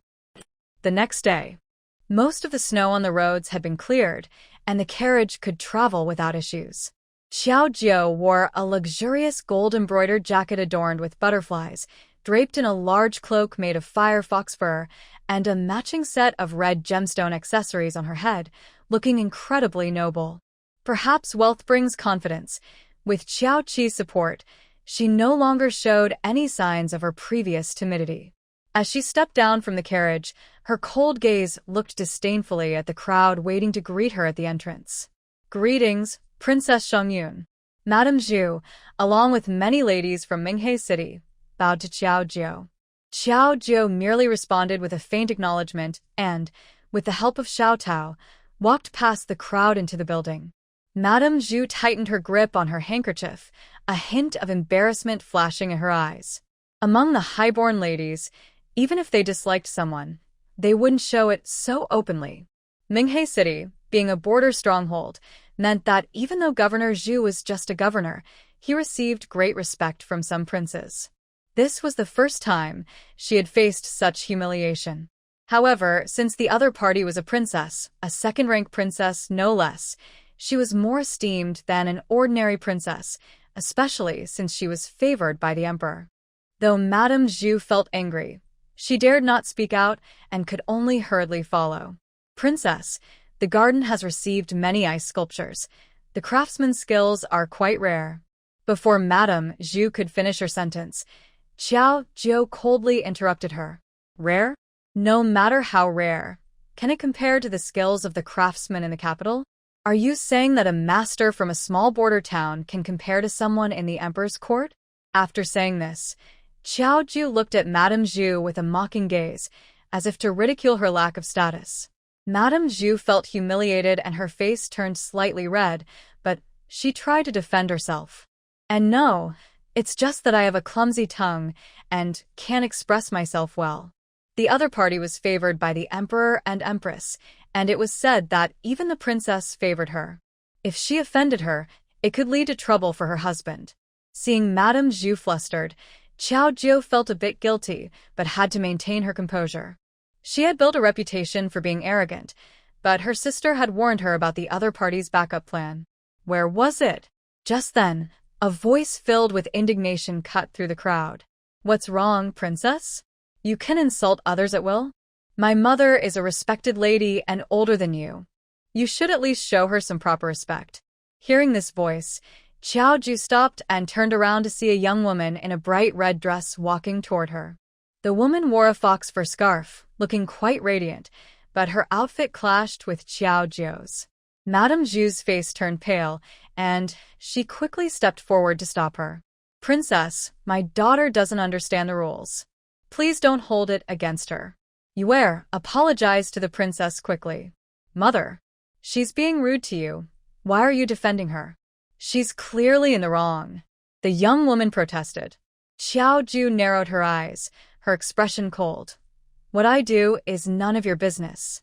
How dare you speak to me like that? Kneel down and stay there until dawn. Princess. Please, princess, spare my daughter. She just spoke without thinking and didn't mean any disrespect. Madame Zhu quickly intervened, knowing that kneeling in the cold could harm her daughter. However, the young woman stubbornly stood her ground, defiantly facing her. Why should I? Even if this goes to the emperor, it's still unfair. It's clearly your fault. The young woman's mouth was covered by a servant beside Madame Zhu. Xiao Jiu's eyes flashed with surprise. This girl came from a noble family but seemed quite foolish. Suppressing her surprise, she spoke sharply.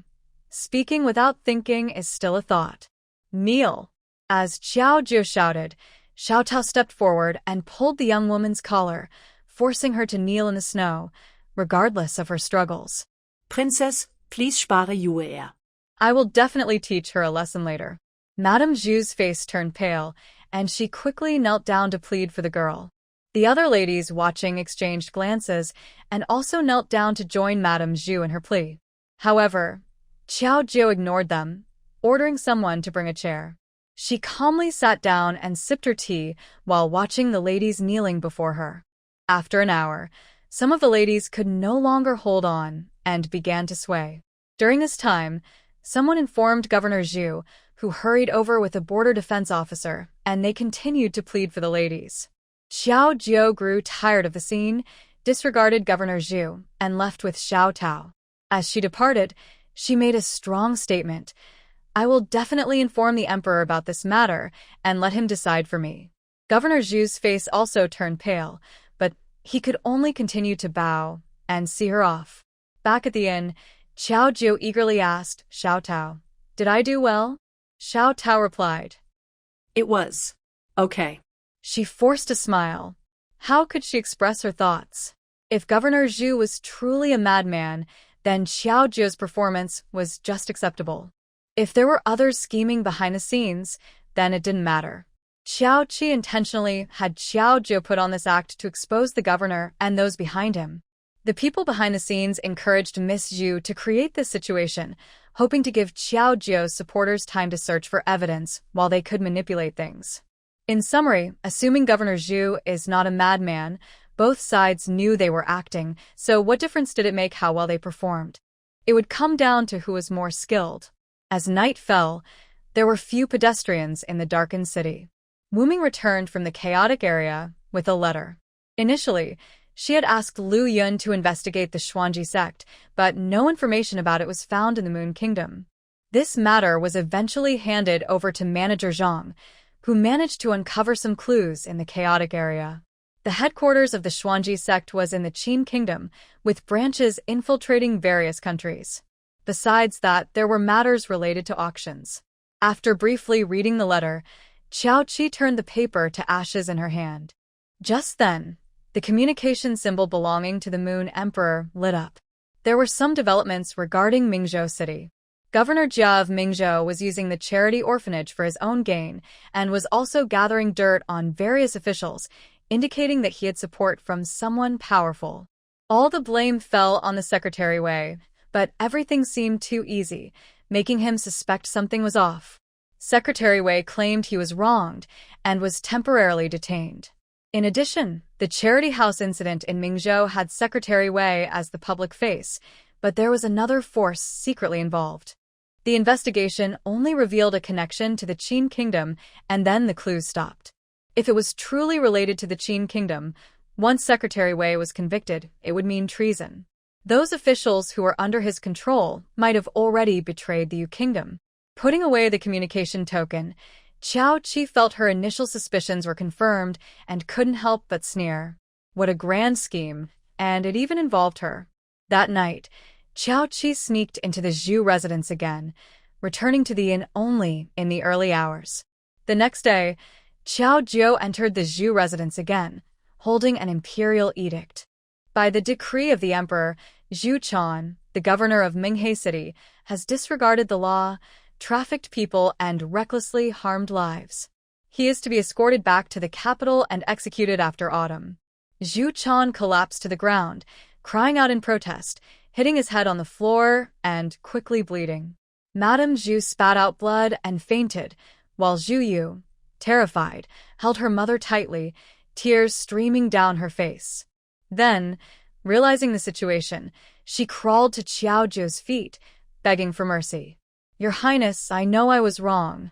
It's all my fault for offending you. Take her away." Qiao Zhu's face showed no emotion as she held the emperor's token and gave the order. Even though the border defense general felt pity, he still signaled for everyone in the Zhu residence to be arrested, and the residence was sealed. The emperor has ordered that all matters in Minghe City be managed by Deputy Minister Situ, and Zhu Chan will be escorted back to the capital in 3 days. Everyone in the Zhu residence was detained, while Qiao Zhu sought out Deputy Minister Situ, instructing him to ensure the return of the people sold by Zhu Chan. After causing a commotion in the Zhu residence, Zhu Chan, filled with rage, exposed his own mistakes, allowing Qiao Qi to find crucial evidence. Zhu Chan used a fire to abduct over 100 people and then sold them to neighboring countries for profit. "Your Highness, I will do everything I can to recover the sold citizens, but most of them have likely ended up in the black market of neighboring countries, making it difficult to retrieve them. The people sold in the black market often faced terrible fates, bought by those with twisted minds for torture or experimentation. The prices were high, but there were no worries afterward. Sir, in our county, it's not about trying hard, but about being certain. Do you understand?" Qiao Zhu's cold gaze fell on the assistant, who quickly nodded in response. Only after returning to the inn did Qiao Zhu feel exhausted and sit down in a chair. "Elder sister, did I perform poorly?" Qiao Qi shook her head, a smile in her eyes. "You did very well. I believe we will catch them tonight. In the study of the Situ residence. Sir, everything is arranged, but Princess Shangyun insists that you retrieve the person who is sold. Are we really going to let them go? Then our secret will be exposed, won't it?" A man in black knelt on one knee. "Humph, do you really think that woman is so kind? She only cares about those 2 old fools. Since she wants me to find the person, we should just return them. But she didn't specify whether they should be alive or dead." "Bah! "You scoundrel, so it was you causing all this trouble." Suddenly, the study door was flung open, revealing Zhu Chan, who glared at them with clenched teeth, wishing he could kill them himself. Situ's assistant's pupils shrank suddenly, and he hurriedly stepped back, trying to escape. The man in black also jumped up to protect him, but an unknown person slapped him down to the ground. Situ's assistant spat out a mouthful of blood and slumped to the floor, staring at Zhu Chan with unwillingness in his eyes. "You're not dead? Get lost. If you want to kill me, let's see if you have the ability." Zhu Chan grew angrier. It wasn't enough that trouble had come to him, but they also wanted to kill him and make it look like a suicide out of guilt, completely eliminating future threats. Darn it! He was so furious that he wanted to kick him but was afraid of killing him, so he had to hold back. He lost. I was outmatched. But I'm curious, when did you start to suspect me? Situ's assistant knew he had no chance of survival left. He wiped the blood from the corner of his mouth and propped himself up on one knee. He asked this while looking away from Zhu Chan, instead gazing outside. Having worked with Zhu Chan for so many years, he knew he didn't have the brains for this, especially not for something that could cost him his head. Qiao Qi also stopped hiding and walked in from outside. Since they had already guessed her identity, there was no point in keeping it a secret. Seeing her appear, Situ's assistant's expression darkened, losing his previous composure, and then he showed a look of understanding. "Indeed, it's you." Qiao Qi glanced at him, while Zhu Chan, eager to please, ordered someone to bring a chair for her to sit in, while he stood to the side. Lazily leaning back in her chair, she finally spoke. "You really hit it well. I didn't suspect you at first. Perhaps even you weren't aware that the problem lies with Zhu Chan him? He's just a fool." Situ Tongji glanced at Zhu Chan, his eyes filled with open disdain. Zhu Chan immediately got angry, his face changing colors like a chameleon. It's fine to insult him, but why attack him personally? Just because he's simple-minded, you didn't think that when you blamed him, he could actually come up with these ideas? Zhu Chan. Damage +1. Situ Tongji's eyes widened in disbelief, almost laughing out of anger. Just because he's foolish, you suspect me? Zhu Chan. Damage +1 again. No, it's you who revealed your own flaws. Qiao Qi slightly smiled. We both know that yesterday, Princess Shangyun humiliated Madame Zhu as part of our game. I made her act at the Zhu residence, and you thought I was secretly investigating their secrets. You were just stirring the pot, waiting for me to find the so-called evidence. The evidence she found was that Zhu Chan was secretly trafficking people for profit, disregarding lives and the law. Connecting this to the various precious items in Zhu Chan's study, everything made sense. But you didn't realize that I already knew the source of the precious items in Zhu Chan's study. Although Zhu Chan was simple-minded, he was absolutely loyal to the throne. His family had served in the military for generations and had acquired many valuable things. Besides submitting to the treasury, he kept some for himself, all of which were above board. The various precious antiques and paintings were partly inherited from his ancestors and partly obtained by shamelessly asking Emperor Yu for them. This guy loved to show off. Every time he achieved something, he would lament about the hardships at the border while seizing the chance to ask Emperor Yu for more treasures. Even the dragon paper in his study was something he requested from Emperor Yu. Situ Tongji initially planned to use a time lag to catch him off guard, thinking that although Qiao Jia was a princess, she wouldn't know much about court officials, let alone Zhu Chan. But he didn't expect that Qiao Qi could directly contact Emperor Yu, leaving him no time to act. "Oh, by the way, the reason I truly suspected you was actually last night, hehe. Last night, when she secretly visited the Zhu residence, the evidence was just a cover. The real reason was to capture Zhu Chan and his daughter, Zhu Yu, in an abandoned courtyard." Zhu Chan's fury yesterday was actually guided by those around him, and his talk of taking action was merely about writing a report to the emperor. The person guiding him, however, pointed to Situ Tongji. Further confirmation came from Zhu Yu. Yesterday, Zhu Yu was so angry and confronted Qiao Jiu because she was encouraged by Situ Tongji's daughter. She inherited her father's mindset, and with a simple household, she naturally developed an innocent character.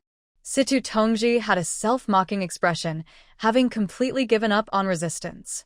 If you want to kill or punish me, do as you please. What? Do you think that by revealing my identity, everything will be fine? You think that after plotting against me, I will just let it go? Xiao Qi suddenly chuckled softly. Situ Tongji's expression froze, but quickly returned to normal. I don't know what you're talking about. Don't know? Wasn't Fang Xiaolian used by you to test me? Situ Tongji paused, then chose to say nothing, lowering his eyes as if accepting his fate. Xiao Jiu kindly handed Xiao Qi a cup of hot tea. She took a sip, completely ignoring Situ Tongji's thoughts, and continued, originally, you didn't care about Fang Xiaolian. She was just an insignificant person, and her life or death was entirely up to you. But after learning that I entered the city with Princess Shangyun, you changed your strategy. You used Fang Xiaolian's testimony to expose Zhu Chan's wrongdoings. Situ Tongji raised his head and looked directly at Xiao Qi. You must be mistaken. When I ordered Fang Xiaolian to be thrown out, she was already dead. Ha ha, that's your cleverness. Xiao Qi couldn't help but applaud him. Even without Fang Xiaolian, you would still use that beggar to subtly convey that everything was done by Zhu Chan. As I said before, Fang Xiaolian was just a tool to test me. Whether dead or alive, she served a purpose. You deliberately left Fang Xiaolian alive. If she died, it would prove I had no connection to Yaling Valley. If she lived, it would prove I am one of them. Situ Tongji pressed his lips together, and after a while, he let out a low laugh, which grew louder. Ha ha ha, everything you say is just your guess. Where's the evidence? Evidence. Xiao Qi raised an eyebrow and took out a half-burned piece of paper from her sleeve, which still had 3 simple Arabic numbers on it. This is a secret letter from Xuanji Gate, right? The last letter she intercepted had Arabic numbers belonging to Xuanji Gate. When the carrier pigeon was killed, Xuanji Gate would have known the secret letter was intercepted and would naturally send someone to investigate. As a result, the incident of the Xuanji sect being destroyed outside Mingzhou City could no longer be hidden. After she finished speaking, Situ Tongji's hand trembled slightly, as if he was trying hard to hide his fear. I didn't know your intentions at first, but once this secret letter came out, I understood. This was also related to the previous communication from the Moon Emperor. There was a shadow of the Qin Kingdom behind the Xiao Institute, with some officials involved in corruption and most of the profits flowing into the Qin Kingdom. Wu Ming happened to bring back news that the headquarters of the Xuanji sect was in the Qin Kingdom, with influence almost everywhere. The reason that Xiao Institute case was uncovered was partly due to the presence of Princess Qiao Jiu, the auspicious princess. The destroyed branch of the Xuanji sect was near Mingzhou City, which made the headquarters suspect that both incidents might be related to the auspicious princess. Since there were suspicions, an investigation was necessary. After much inquiry, it turned out that the auspicious princess was an ordinary person. But why was she titled as such? How did she earn the Moon Emperor's favor? They later discovered the Luyan fruit, but before that, the Moon Emperor had no intention of making Qiao Jiu a princess. He had merely given her a title of a county princess. The only change during this time was the shift in the Moon Emperor's attitude.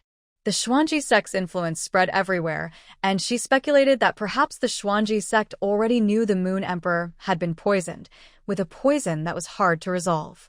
Currently, the only place that could cure this poison was Yaling Valley, just like the Luyan fruit.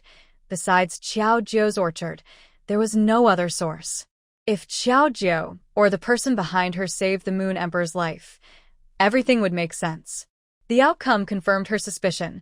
The Xuanji sect indeed used Fang Xiaolian to test her. Among those they captured were people who had passed messages about Qiao Jiu's grandparents to her. Knowing that the other party had connections with Qiao Jiu, they could naturally learn from them that Qiao Jiu was looking for her grandparents. The weight of Qiao Grandma and Qiao Grandpa was enough for her and Qiao Jiu to investigate this matter. If she wanted to know the secret from Fang Xiaolian, the people from Yaling Valley would surely find a way to rescue her.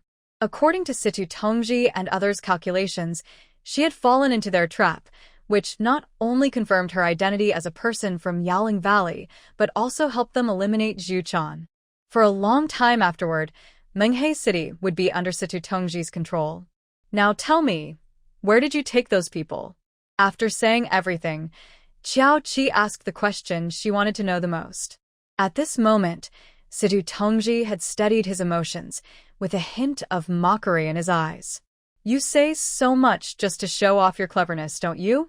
Then why doesn't the Valley Master take a guess? Are those people still alive? Xiao Qi rested her chin on her hand, looking troubled, and after a while, she nodded. I guess they are still alive. Situ Tongji was taken aback, suddenly realizing something, his expression changing drastically. Xiao Qi quickly removed his chin, and the poison hidden in his mouth was instantly taken out.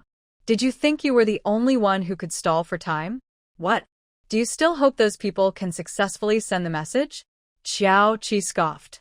If it weren't to buy time and keep him steady so that Xiao Tao could rescue people, she wouldn't waste her breath like this.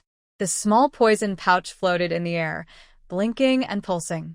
Seeing this, Xiao Qi couldn't help but curse. This pouch, besides holding poison, seemed to be a tiny sensor. Once it left Situ Tongji's mouth, the sensor would react. Just 2 breaths after the pouch was removed, a sudden tremor shook a mountain outside Minghe City. The mountain collapsed. Xiao Qi's gaze turned cold. If she was wrong, those missing people would likely not survive. The deaths of the 2 carrier pigeons had already raised her suspicions. The forces behind the Xuanji sect were likely not human.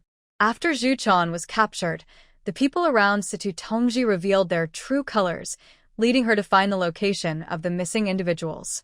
Those people were locked up in a mountain not far from Minghe City, where a mine was discovered by the Xuanji sect. Over the years, the Xuanji sect had abducted 1,000 or 2,000 people across the country, all sent to the mine to work for profit, leaving only 700 or 800 now. On the territory of the Moon Kingdom, enslaving its citizens for the Xuanji sect's gain was truly a clever scheme. After discovering the traces of those people, she noticed something hidden at the foot of the mountain. It wasn't explosives, but something even more terrifying. Once activated, none of the remaining 700 or 800 people would survive. With her current strength, this thing posed no threat to her, but she wasn't sure if it could be activated instantly. She didn't act rashly, and eventually found that what was in Situ Tongji's mouth seemed to be related to that device. Now it seemed to be true. As soon as the small sensor left Situ Tongji's mouth, the mountain collapsed.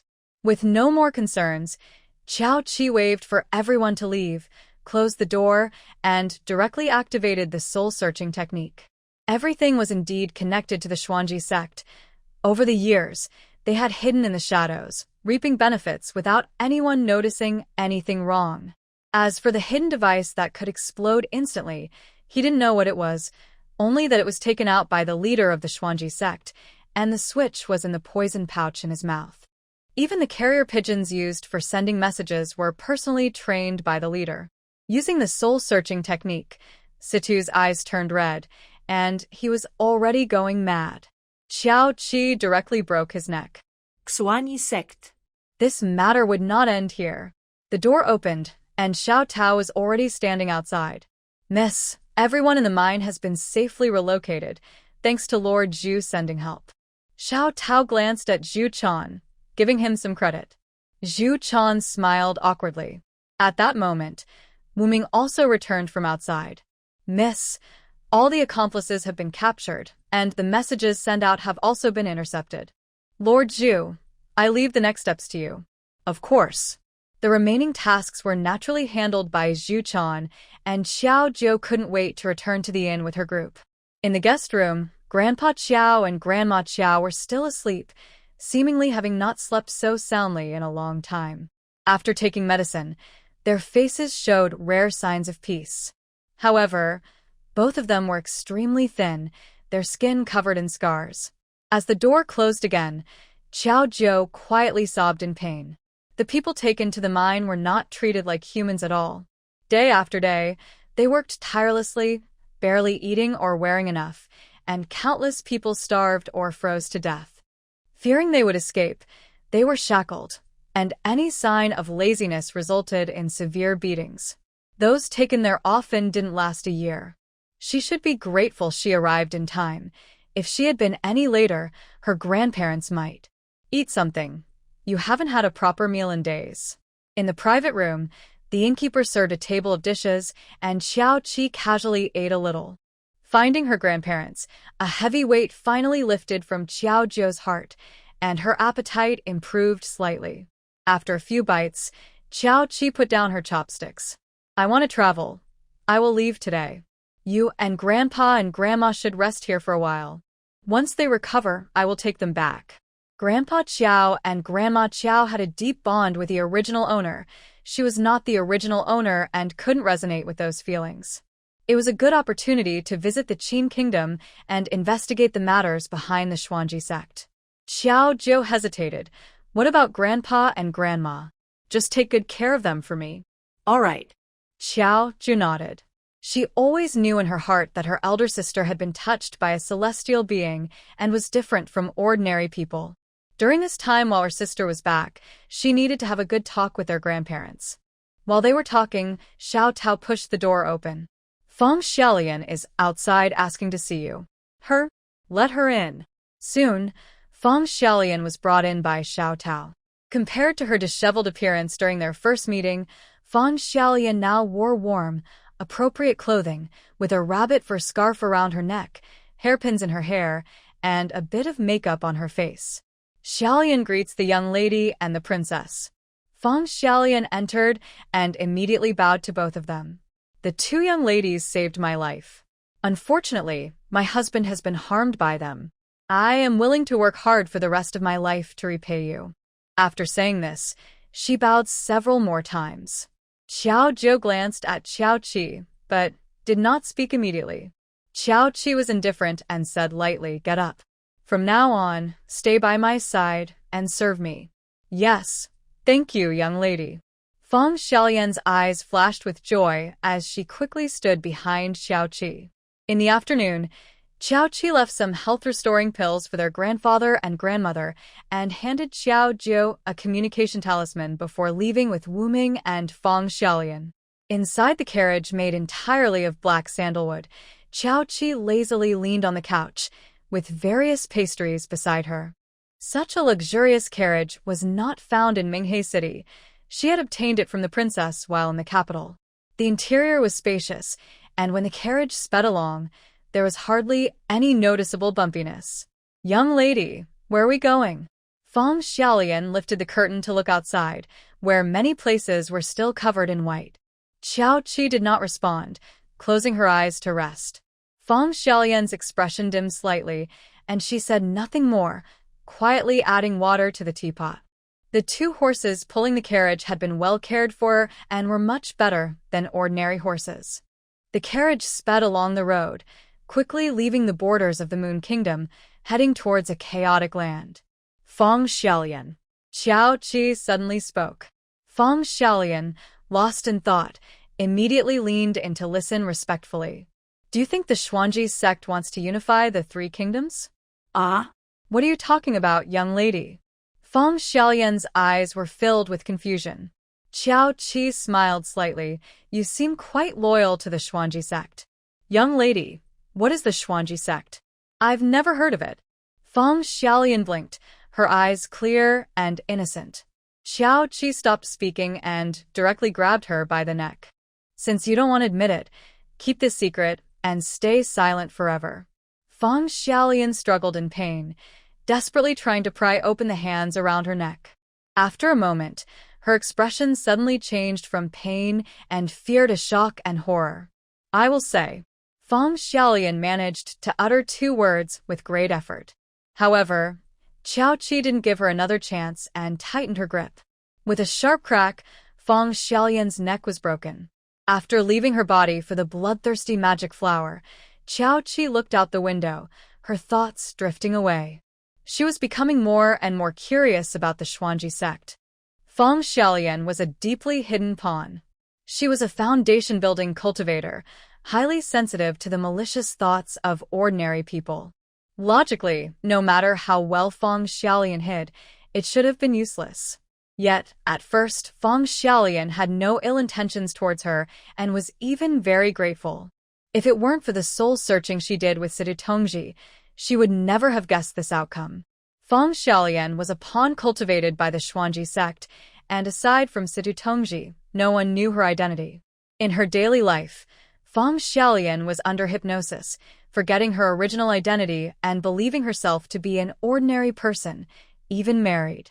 Once Situ Tongji needed her, he would lift the hypnosis, and she would become that pawn. Feng Xiaolian contributed a lot during the North City fire incident. However, whether it was the pre-hypnosis or post-hypnosis Feng Xiaolian, Qiao Qi had no intention of letting her go. The pre-hypnosis Feng Xiaolian was a pawn. The post-hypnosis Feng Xiaolian, in order to survive, willingly cooperated with Situ Tongji to provide him with information. For authenticity, Situ Tongji did not lift the hypnosis when he tortured her. After seeing Situ Tongji captured, she chose to follow them for the sake of wealth and power. The sky had completely darkened, and they had entered the territory of the Chaos Land. In the Chaos Land, there were no laws. The one with the strongest fist was the boss. They were still some distance from the Chaos City, and the carriage had been traveling for several hours, so it was time to let the horses rest. Qiao Qi took out a bottle of food-reducing pills and tossed it to Wuming, saving him from having to chew on dry rations. Wuming didn't ask a word about Feng Xiaolian's disappearance, as if she had never been in the carriage at all. Thanks to the illuminating ball, the area around the carriage was bright as day. Wuming lit a campfire to boil some water. Qiao Qi didn't stop him and tossed him a fire flower to help maintain warmth without using her internal energy. The campfire was lit for a short while when an old man in tattered clothes, carrying a basket, walked over with a little girl. Both looked thin and seemed to have been hungry for a long time. "Please, kind people, can we have something to eat?" The old man knelt on the ground, pulling the little girl with him. Qiao Qi lifted the curtain of the carriage and saw the old man and the girl kneeling on the ground, a look of pity on her face. It's almost night, and in this cold weather, they have nowhere to go. Wuming, let them come over to warm themselves by the fire. By the way, the firewood is almost gone. I see they have good bones. Wuming vanished in an instant. The once weak grandfather and granddaughter suddenly sprang into action, fleeing in opposite directions. Moments later, Wuming returned, holding the heads of the two. "Miss, they have been dealt with." He dropped the heads on the ground. The old man and the girl had wide-open eyes, unable to close them. They were not really a grandfather and granddaughter. The old man was agile, and the girl was skilled in poison, which had stunted her growth. They had committed many crimes in the chaotic area, targeting lone individuals. Unfortunately, they had picked the wrong people this time. Throw them far away. Yes. After disposing of the heads, Wuming took out a map from his pocket. "Miss, this is the map I found on them." He laid the map before Qiao Qi. She picked it up, her eyes widening in surprise. It was quite fortunate that the last map had come to her without any effort. Well done. As she put away the map, her fingertip accidentally brushed against Wuming's arm. In that moment of distraction, the fabric of his sleeve tore and fell to the ground. With a sharp pain, a tiny bug was pulled out from his arm. She was skilled in poison. You need to be careful in the future. Those who are skilled in poison can easily retaliate, especially when they are dying. You never know what strange tricks they might leave behind. After saying this, Qiao Qi summoned a small flame with her fingertip and burned the bug to ashes. If Wuming had not noticed it in a few days, that bug could have taken his life silently. "Thank you, Mississippi. All right, go rest. You don't need to keep watch here." Even though Wuming was once a death servant, he was still human and needed rest. He hadn't rested since last night. Yes. Just as Wuming was about to leave, he suddenly perked up, standing alert at the side. "Miss, someone is approaching." Unlike the previous fake grandfather and grandson, this time, a strong sense of danger filled the air, seemingly directed at them. However, it was impossible for the young lady to have offended anyone on her first visit to the chaotic land. About 15 minutes later, a group of over 10 people on tall horses drew near and stopped beside their carriage. Seeing such a luxurious carriage, with two glowing objects above it that they had never seen before, a greedy look flashed in the eyes of the leader. Have you seen an old man and a young person pass by here? One of them rode around the carriage before asking in a rough voice. No, we haven't. Nameless immediately denied. You're lying. I clearly saw them running toward you. Hand them over quickly, or else. Another person spoke menacingly, swinging a barbed whip in the air, with some blood still visible on it. Nameless remained silent and quietly stepped back 2 paces. An inexplicable sense of crisis rose in everyone's hearts. They were all seasoned fighters, and their awareness of danger was much sharper than ordinary people. But before they could escape, screams suddenly erupted, one after another. In a moment, the area was left with nothing but bodies. Each person had been killed with a single blow. Nameless felt a deep shock. His skills were decent, and after being taken back by the Lord for training and consuming some potions, he had gained his current strength. Yet he was far from being able to take so many lives in an instant. These people hadn't even had a chance to resist. After checking the area, Nameless frowned slightly. Miss, these people are from the Ouyang family in the chaotic city. If they find out their people have been killed, they won't let it go easily. Ouyang family? It seemed the manager had mentioned them in a letter before. The chaotic city was controlled by 3 major families.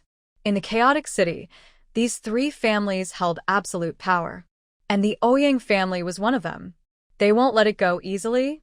Xiao Qi didn't care, getting out of the carriage and putting the 10 fine horses into her space, completely unconcerned about Nameless.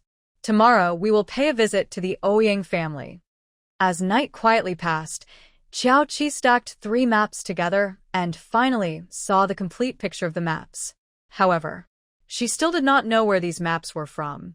After putting the maps away, Xiao Qi checked the special items she currently possessed again. A drop of poison, 3 bottles of antidote, and an incense burner. Right now, she is still at the early stage of foundation building, and she wonders if these items can help her advance to the mid-stage. She closed her eyes and exhaled a breath of stale air. Staying in this world is truly unpleasant, and she wonders if the legendary Mist Hidden will be useful to her.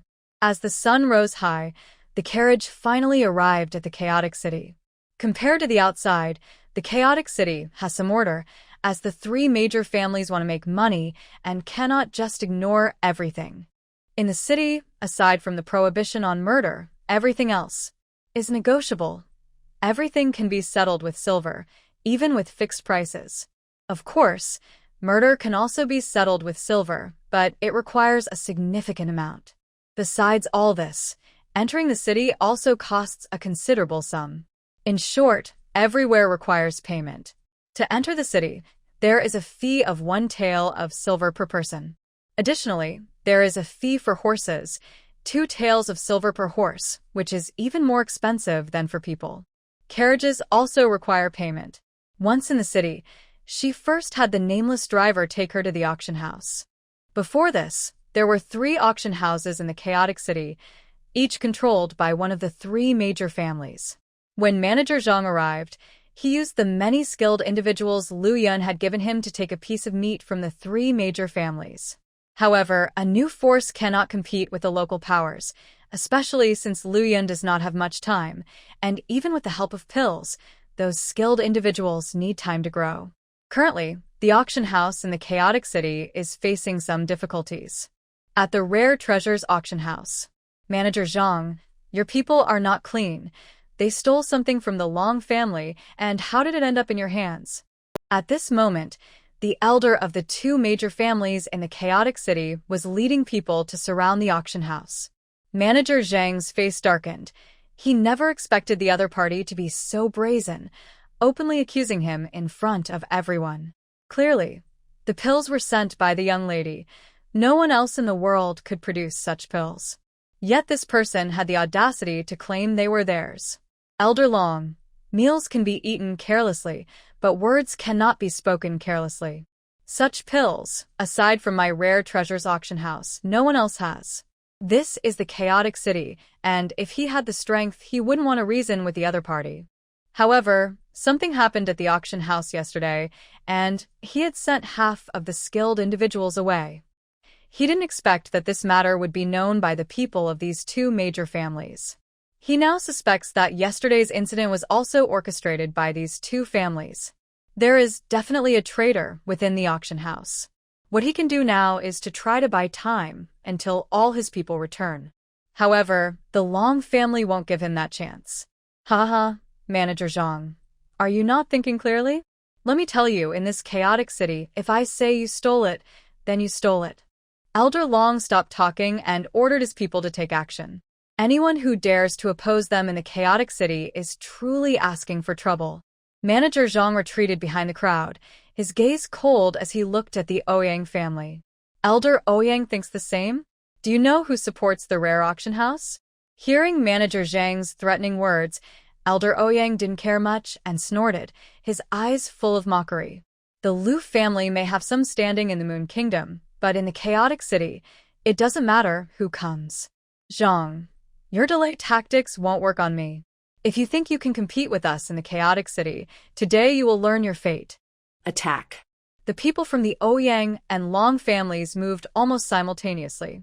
Manager Zhang's expression changed drastically as he hurriedly stepped back. He had initially wanted to mention the Medicine Spirit Valley to make them wary, but he realized these people weren't afraid of it at all. No, it wasn't that they weren't afraid. They had other plans. They spoke of the Lu family, but they didn't know that the rare auction house had ties to the Medicine Spirit Valley. If the Medicine Spirit Valley truly came looking for trouble, as one of the three major families in the chaotic city, they could easily negotiate a partnership, even if it meant giving up some profit. In the chaotic city, everything is about interests. If there's profit to be made, they don't believe the Medicine Spirit Valley wouldn't be tempted. After all, it was just an auction house. Their three families had auction houses that were just as good. Realizing the key point, Manager Zhang gritted his teeth in anger. These fools really think that by getting rid of their auction house, the Medicine Spirit Valley would be theirs for the taking? Dream on. Seeing that the other side had the upper hand and his people were retreating, Manager Zhang shouted angrily, Elder Ouyang, don't say I didn't warn you. I have the Medicine Spirit Valley backing me. If you harm my auction house, the Valley Master will not let you off. Haha, old man, do you really think you can connect with the Medicine Spirit Valley? I now suspect the origin of the pills in your hands. No matter if what Manager Zhang said is true or not, the Ouyang family and the Long family are determined to insist that the rare auction house has no connection to the Medicine Spirit Valley. They have decided to fight to the end, and neither the Ouyang family nor the Long family plans to let Manager Zhang go. Old man, prepare to pay with your life. Elder Ouyang shouted fiercely, thrusting his short sword at Manager Zhang. Manager Zhang, with average martial skills, found it extremely difficult to resist Elder Ouyang. Unexpectedly, Elder Ouyang threw a hidden weapon with his other hand, aiming directly at Manager Zhang's vital point. Manager Zhang's pupils suddenly contracted as he desperately tried to dodge, but he was still struck in the chest by the hidden weapon. You. Despicable. Manager Zhang wanted to curse loudly at the shameless group. It was bad enough to use numbers to bully him. Elder Ouyang's strength was already much greater than his, and now he was resorting to sneak attacks. Ha ha ha, old man. After being in Chaos City for so long, you still don't understand? What's wrong with being despicable? Surviving is a skill. Poof. Manager Zhang spat out a mouthful of black blood, which had a strong, foul smell. Not only did they sneak attack him, but they also poisoned the hidden weapon. He pulled out a pill from his pocket, intending to swallow it, but was kicked away by Elder Long, causing the pill to fall from his hand. Someone about to die doesn't deserve to take a pill. Go die. Even though Manager Zhang was mortally wounded and poisoned, with little time left, Elder Long still raised his weapon. Just as the long knife was about to fall, everyone suddenly saw it fly far away, along with Elder Long's arm, which had been severed at the shoulder. In an instant, Elder Long stood frozen, not even feeling the pain. It wasn't until blood gushed out that he widened his eyes in disbelief and let out a terrible scream. Due to Elder Long's sudden attack, everyone stopped, their eyes filled with caution. Who is it? Elder Ouyang tightened his grip on the short sword, scanning the surroundings warily. But the next moment, a sense of crisis swept over him instantly. He had never felt such a strong sense of danger, as if his life could be taken at any moment. At that moment, only one word remained in his mind. Run. Elder Ouyang leaped away in panic without thinking, and in just a breath, he had already jumped 200 to 300 meters away. Who could it be that made the Ouyang family's elder lose his composure like this? The person hadn't even shown their face. Everyone present looked on in shock. Before they could understand, Elder Ouyang suddenly stopped at the treetop. After a moment, the upper half of Elder Ouyang's body fell to the ground, separated at the waist, while the lower half remained on the tree. Only when gasps of fear arose from the crowd did the lower half of Elder Ouyang's body fall to the ground as well. The reason the Long and Ouyang families could stand strong in the chaotic city was largely due to the efforts of their two elders, who were among the best in the martial world. But now, in just the blink of an eye, the Long family's elder had lost an arm, and the Ouyang family's elder had been split in two. This was far from over. The people from the Long and Ouyang families fell one after another, like cut wheat, including the severely injured Elder Long from the start. In the end, none of the skilled fighters brought by the Long and Ouyang families survived. Even the manager Zhang, who was on the brink of death, was enveloped by a mysterious power, and in no time, his injuries were completely healed. Even the deadly poison he had suffered from was lifted. Subordinate pays respects to the Valley Master. Subordinate pays respects to the Valley Master. The people from the rare auction house bowed in unison as Manager Zhang called out, yet they did not see a single shadow of the other party. Without even showing their face, they had wiped out most of the Long and Ouyang family's skilled fighters. The power of the Medicine Spirit Valley was truly terrifying. Without a word, they attacked immediately. Seeing this scene, the onlookers felt a chill run down their spines. The chaotic city was about to change. The Ouyang and Long families had hit a hard wall this time. In less than half a day, news of the heavy casualties among the skilled fighters of the Ouyang and Long families spread throughout the chaotic city, creating a huge uproar. As two of the three major families in the chaotic city, they had nearly faced extinction. Ouyang family, darn it, who is behind the Medicine Spirit Valley. They wiped out most of my Ouyang family's fighters. Darn it, darn it. The head of the Ouyang family was furious, smashing most of the items in his study, but still feeling unsatisfied.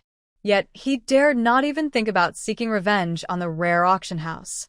Not to mention the Ouyang family, even the strength of the Long family's elder was well known. But both were taken down instantly, without a chance to resist or even escape.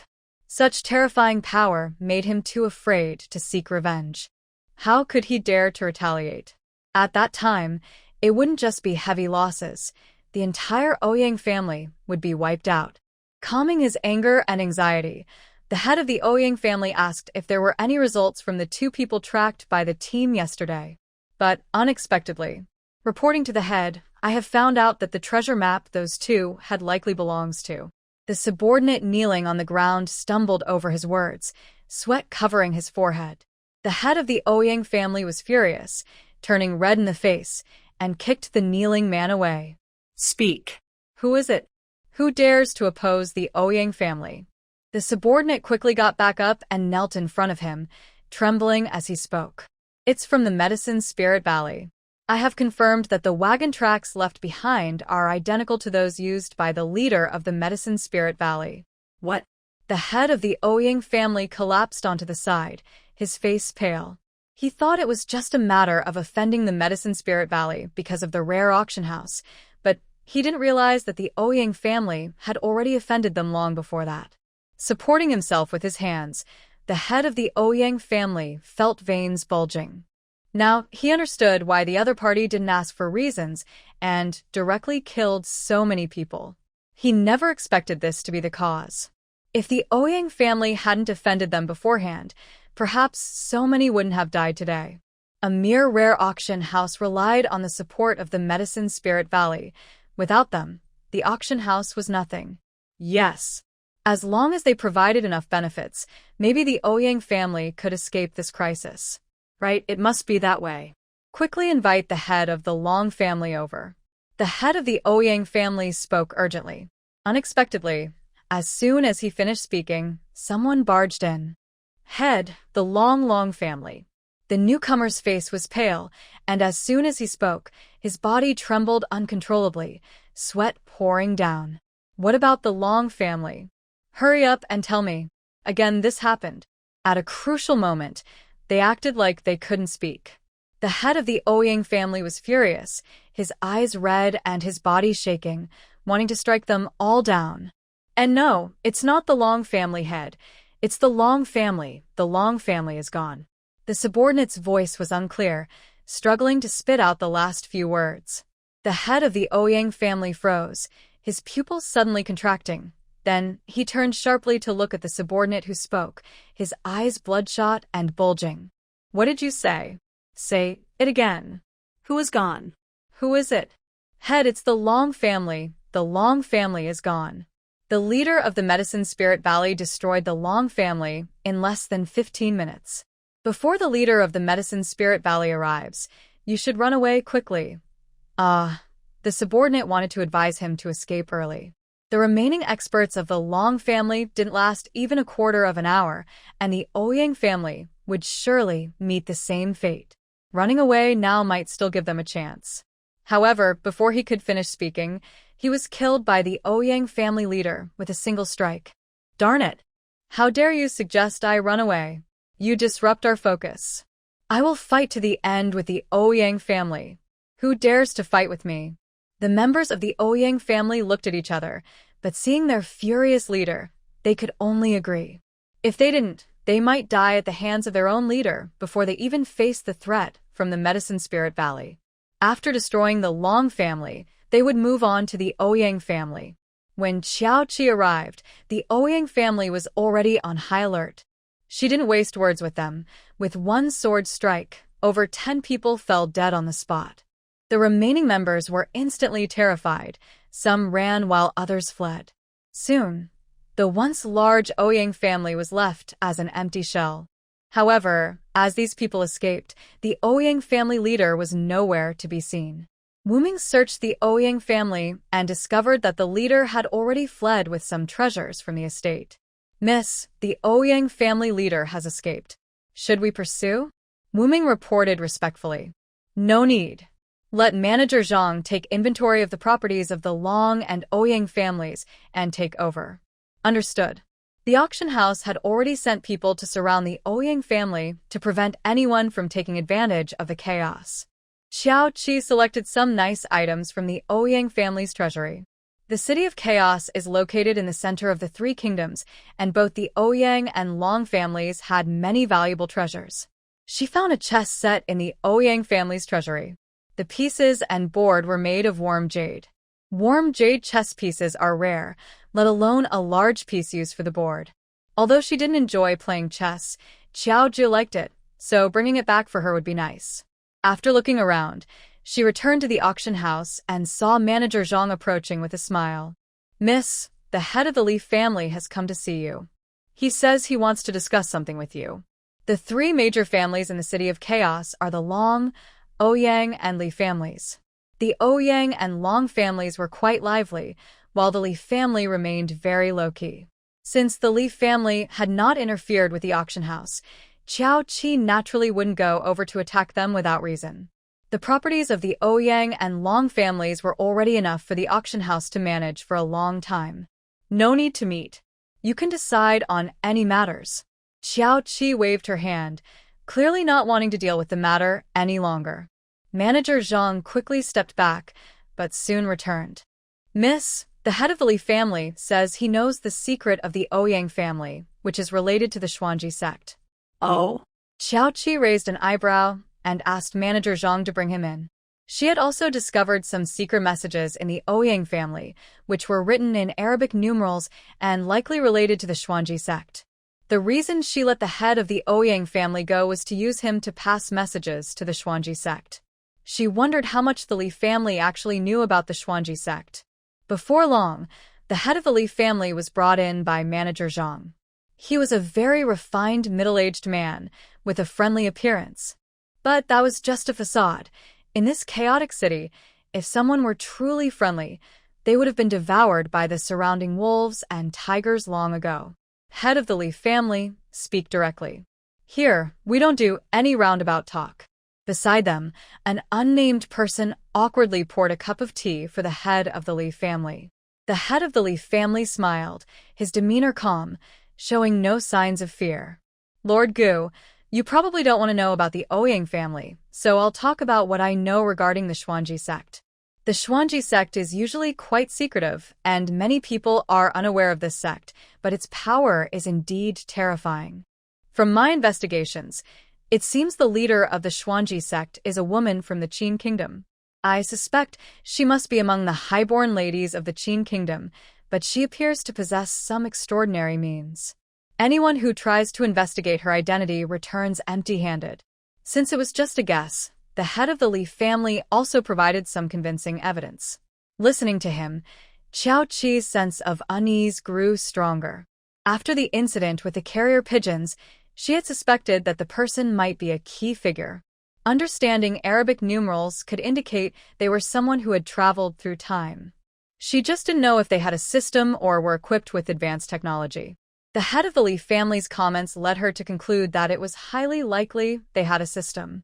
He mentioned that anyone who tried to uncover her identity returned empty-handed, as if blocked by something invisible.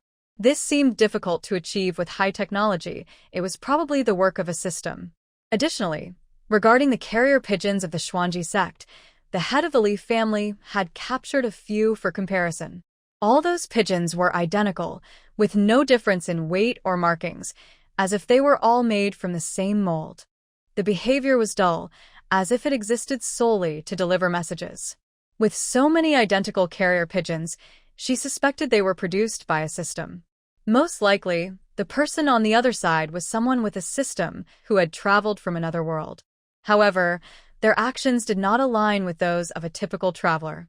The events in the orphanage and the Dark City proved that the Xuanji sect not only wanted to cultivate its power in various places, but also aimed to make a significant profit from it. If they were indeed a traveler with a system, why choose such a high-risk method of mining, especially in a foreign country, when there were so many safer ways to earn money? What were they after? Was soap not profitable? Was sugar not valuable? Even gunpowder seemed unappealing? Or perhaps, despite being a traveler, they were completely clueless about these matters? What about the system? Could it really be a useless system? It seemed unreasonable for the Xuanji sect to expand across different countries. The noble ladies of the Qin kingdom. Qiao Qi frowned slightly as she saw the leader of the Li family pull out a paper package from his pocket. Lord Gu, the Li family once eliminated someone who seemed to be a high-ranking member of the Xuanji sect. Knowing the strength of the Xuanji sect, I feared they would seek revenge, so I kept this matter hidden, along with this item. The head of the Li family opened the package. Upon seeing the black object inside, Qiao Qi's lips twitched. A handgun. She had been wondering why they hadn't produced gunpowder, and now a handgun appeared. Qiao Qi picked up the handgun and examined it closely. It was already useless. However, it was clear that it was not something that could be made in this era. Perhaps it also came from the system behind it. You may leave now, head of the Li family. After setting down the handgun, Qiao Qi directly issued a dismissal. The head of the Li family stood up and cupped his hands, already understanding the situation. The Li family had managed to survive this time. He felt relieved that the Li family had not been involved in the matters of the Ouyang and Long families, and even the rare auction house had maintained a distance. Fortunately, he had the foresight. Otherwise, the Li family would not have made it through this. With the downfall of the Ouyang and Long families, the rare auction house firmly established itself in the chaotic city. Qiao Qi handed over the 3 treasure maps to manager Zhang. Since the person with the surname Qi had mentioned that this treasure map concealed the secret of mist concealment, now that all 3 maps were gathered, she was curious to see if the secret would reveal the true nature of mist concealment. If it cannot be deciphered, Let's auction off these 3 treasure maps. There will surely be fated individuals eager to acquire them. In this chaotic world, there are always ways to send beneficial things to the main characters. Xiao Qi stroked her chin and continued, if we are going to auction it, let's not do it directly. We should disguise it so no one can tell what it is. If the treasure map were auctioned directly, anyone would be tempted. But if it's disguised, most people wouldn't recognize it. Only the main characters who can decipher the map would notice it right away. Manager Zhang was puzzled, but he naturally followed Xiao Qi's instructions. The premise of the auction was that he couldn't decipher the treasure map. As the moonlight swayed, Xiao Qi left the chaotic city in a carriage with Wu Ming. Inside the carriage, she leisurely sipped spirit wine, her face filled with contentment. In contrast to her ease, chaos erupted somewhere in the Qin kingdom. The Ouyang family is gone? How is that possible? Master, are you joking? The woman's sharp voice was filled with disbelief. She knew Ouyang Qiu's strength. There were very few in the martial world who could match him. The Ouyang family was known for gathering many skilled fighters. But now she was being told that the Ouyang family had been destroyed? Indeed, the Ouyang family is no more, sighed the elder in front of her. The Xuanji sect has likely offended someone they shouldn't have. I was careless. The Xuanji sect had always held a position of absolute power, and this was the first time they faced such setbacks. He still hadn't fully understood who their opponent was. However, he had some guesses, perhaps related to the fortunate princess. Master, what should I do now? The woman bit her lip, worry evident in her eyes. If she had known earlier, she wouldn't have tried to test the other party's identity. Now that she couldn't figure it out, she had lost many of her people. What if they traced her identity back to her? She quickly dismissed that thought. It was impossible. Even if they could trace her, she had her own backup plan. The elder noticed the worry in her eyes, and a complex expression crossed his face. If it weren't for the other party's special identity, he wouldn't have taken her as a disciple. He had planned so much for her, yet she kept hesitating, retreating at the slightest challenge. Don't worry. You hold the trump card. They won't find you. For now, just stay put and don't investigate their identity any further to avoid drawing their attention. Even though he felt frustrated, the old man patiently comforted her. The woman pouted and reluctantly agreed for now. I guess there's no other choice. I don't even know who that person is, always trying to go against me. What does my earning money have to do with him? Maybe he's just jealous. Hearing this, the old man opened his mouth to say something but ultimately stayed silent. His disciple was still so naive. After all these years as the leader, he felt he had wasted his time. He shouldn't have pushed her into this position. He had only nurtured her ambition without developing her abilities. Sigh. The old man sighed deeply, but the woman was completely unaware and continued speaking. Master, did Ouyang Qiu manage to bring out the warm jade chess piece? The prince's birthday is coming soon, and I absolutely won't let that mean person overshadow me again. The old man replied, I have already left him a signal to not contact us for now. You should be thinking about the soap that has appeared from the Moon Kingdom. The old man couldn't help but remind her. Previously, when his disciple saw the soap from the Moon Kingdom, she claimed she already knew about it. Everyone could see how profitable soap was. If they could produce soap too, they wouldn't have to worry about making money. However, aside from mentioning it once, he hadn't seen her take any action. Master. Hearing the old man bring up the soap again, the woman immediately interrupted him, raising her voice in annoyance. I already said I'm researching it, and research takes time. Can you please not pressure me? It's really frustrating. Seeing the old man's displeased expression, the woman, though still unhappy, softened her tone. All right, I'll think of a way when I get back. It's just soap. In her past life, she had used so many kinds of soap. She knew much more than these foolish ancient people. She didn't believe that if ancient people could make soap, she, a modern person, couldn't do it too. The woman quietly murmured to herself, but there was a hint of unease in her heart. Was this soap really made by ancient people? In the original storyline, soap had never appeared. Could her presence have changed the plot? It wasn't impossible. She had already created the Xuanji sect, and she had unmatched backup plans. A little change wouldn't matter. As for the possibility of another time traveler, she hadn't even considered that. In this world, there is already one person who has traveled through time, and she has been given such a powerful ability. She is the main character of this world, so how could there be another time traveler? As they were about to reach the border of the Qin kingdom, Qiao Qi stored the carriage in her space. The carriage was too eye-catching and made traveling difficult. Instead, she took out 2 horses, one for herself and one for Wuming. Wuming was shocked for a long time after witnessing Qiao Qi make the large carriage disappear and then conjure 2 horses out of thin air. Of course, he knew better than to ask too many questions. He needed to keep everything to himself. The border between the Qin kingdom and the Yu kingdom was heavily guarded, and ordinary people were not allowed to cross. Qiao Qi casually cast an illusion spell on the 2 of them, and they smoothly rode into the border town of the Qin kingdom. After traveling for half a month, they finally arrived at the capital city. In April, the capital was bustling with blooming flowers and crowds of people. Qiao Qi changed out of her warm clothes and into a light dress. "Miss, where are we going next?" Wuming couldn't figure out Qiao Qi's plans at all. "First, let's find an inn to stay at. We haven't had a proper rest after traveling for so long." She still hadn't made contact with Ouyang Qiu and the Xuanji sect. She wanted to search for souls, but it was likely that Ouyang Qiu didn't know the exact location of the Xuanji sect, just like Situ Tongji. The other party was extremely cautious and alert, like a cunning old fox. The clues gathered from the Li family didn't seem to match up. "Miss, we might not be able to stay at an inn." Wuming showed a rare look of embarrassment. Qiao Qi was taken aback and then realized. Oh right, the laws of the Qin kingdom were strict.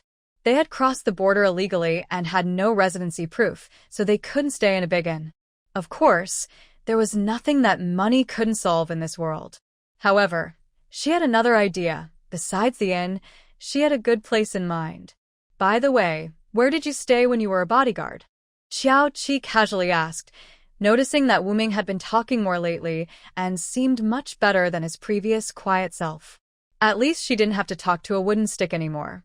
In a broken temple, in trees, on rooftops, anywhere works. But I plan to save up more money and buy a house in different places so that I have somewhere to stay no matter where I go. Qiao Qi replied, "That's a good idea. All right, let's go to the 5th prince's residence. We will meet with the 5th prince." The head of the Li family mentioned that the leader of the Xuanji sect might be among the noble ladies of the Qin kingdom. The 5th prince's residence could be a good place to visit. She wants to see what makes this noble lady of the Xuanji sect so special. First, there was the incident with the orphanage, and then they were abducting people to mine. None of their actions seem humane. The 5th prince? What if he doesn't allow us to stay? Isn't the young lady in the Moon Kingdom? Could she possibly know the 5th prince of the Qin kingdom? If he doesn't allow us to stay, we'll just send him away. Qiao Qi glanced at him coolly. This guy is better off being a wooden block. Wuming quickly closed his mouth, realizing the situation. Hadn't the young lady said he should talk more? Now that he tried, she was looking at him like that. It was quite frightening.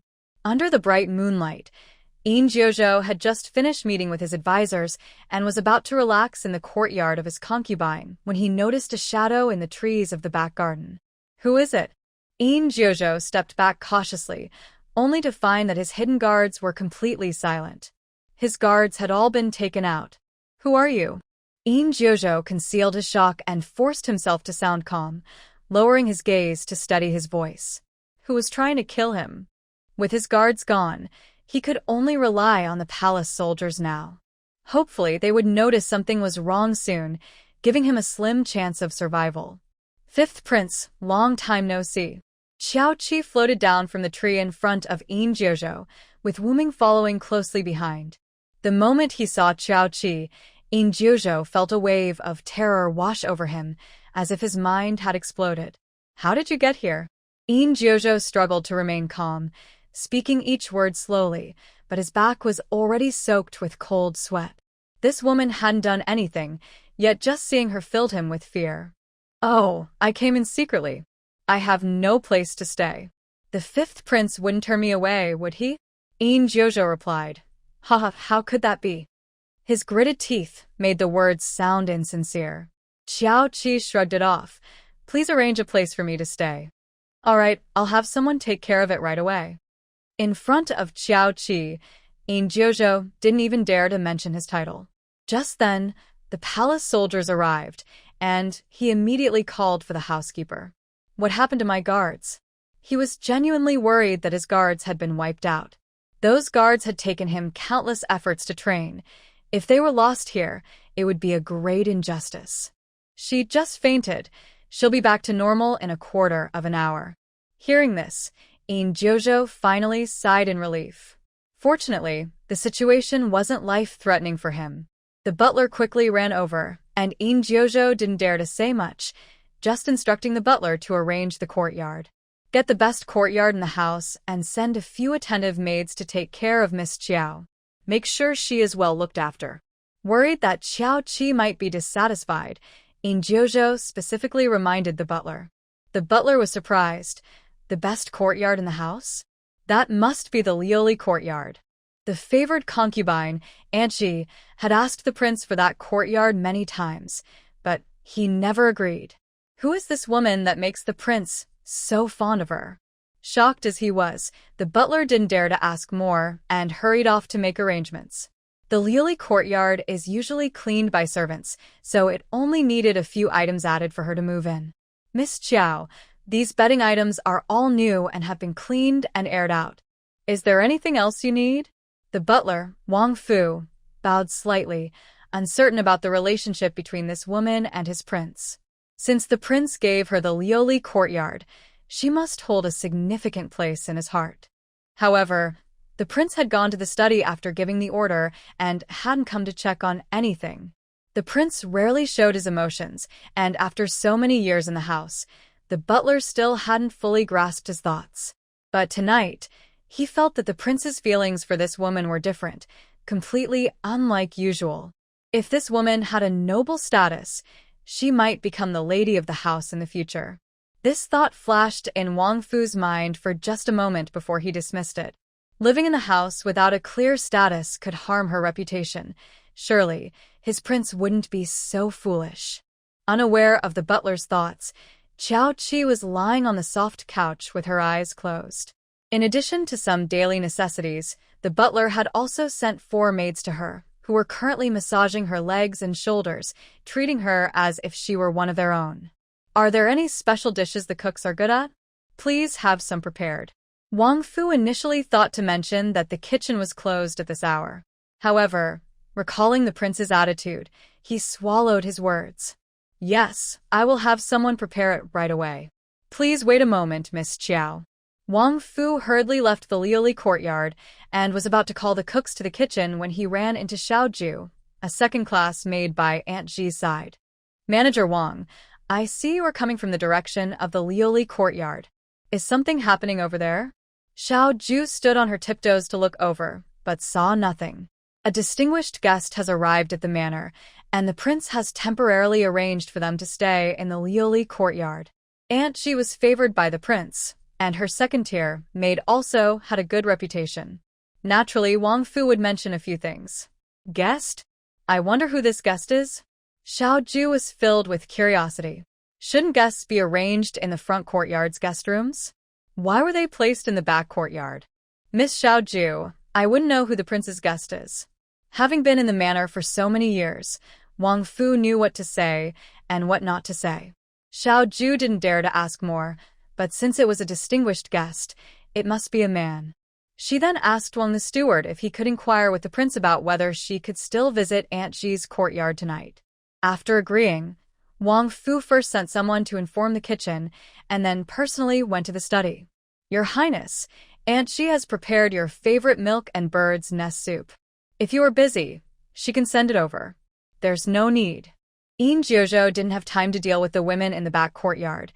He was more curious about why Qiao Qi had suddenly appeared in the Qin kingdom. Yes, I will inform Aunt Ji right away. Wang Fu sighed quietly and withdrew. In the study, Yin Jojo looked at the message sent by his informant, his brow furrowing again.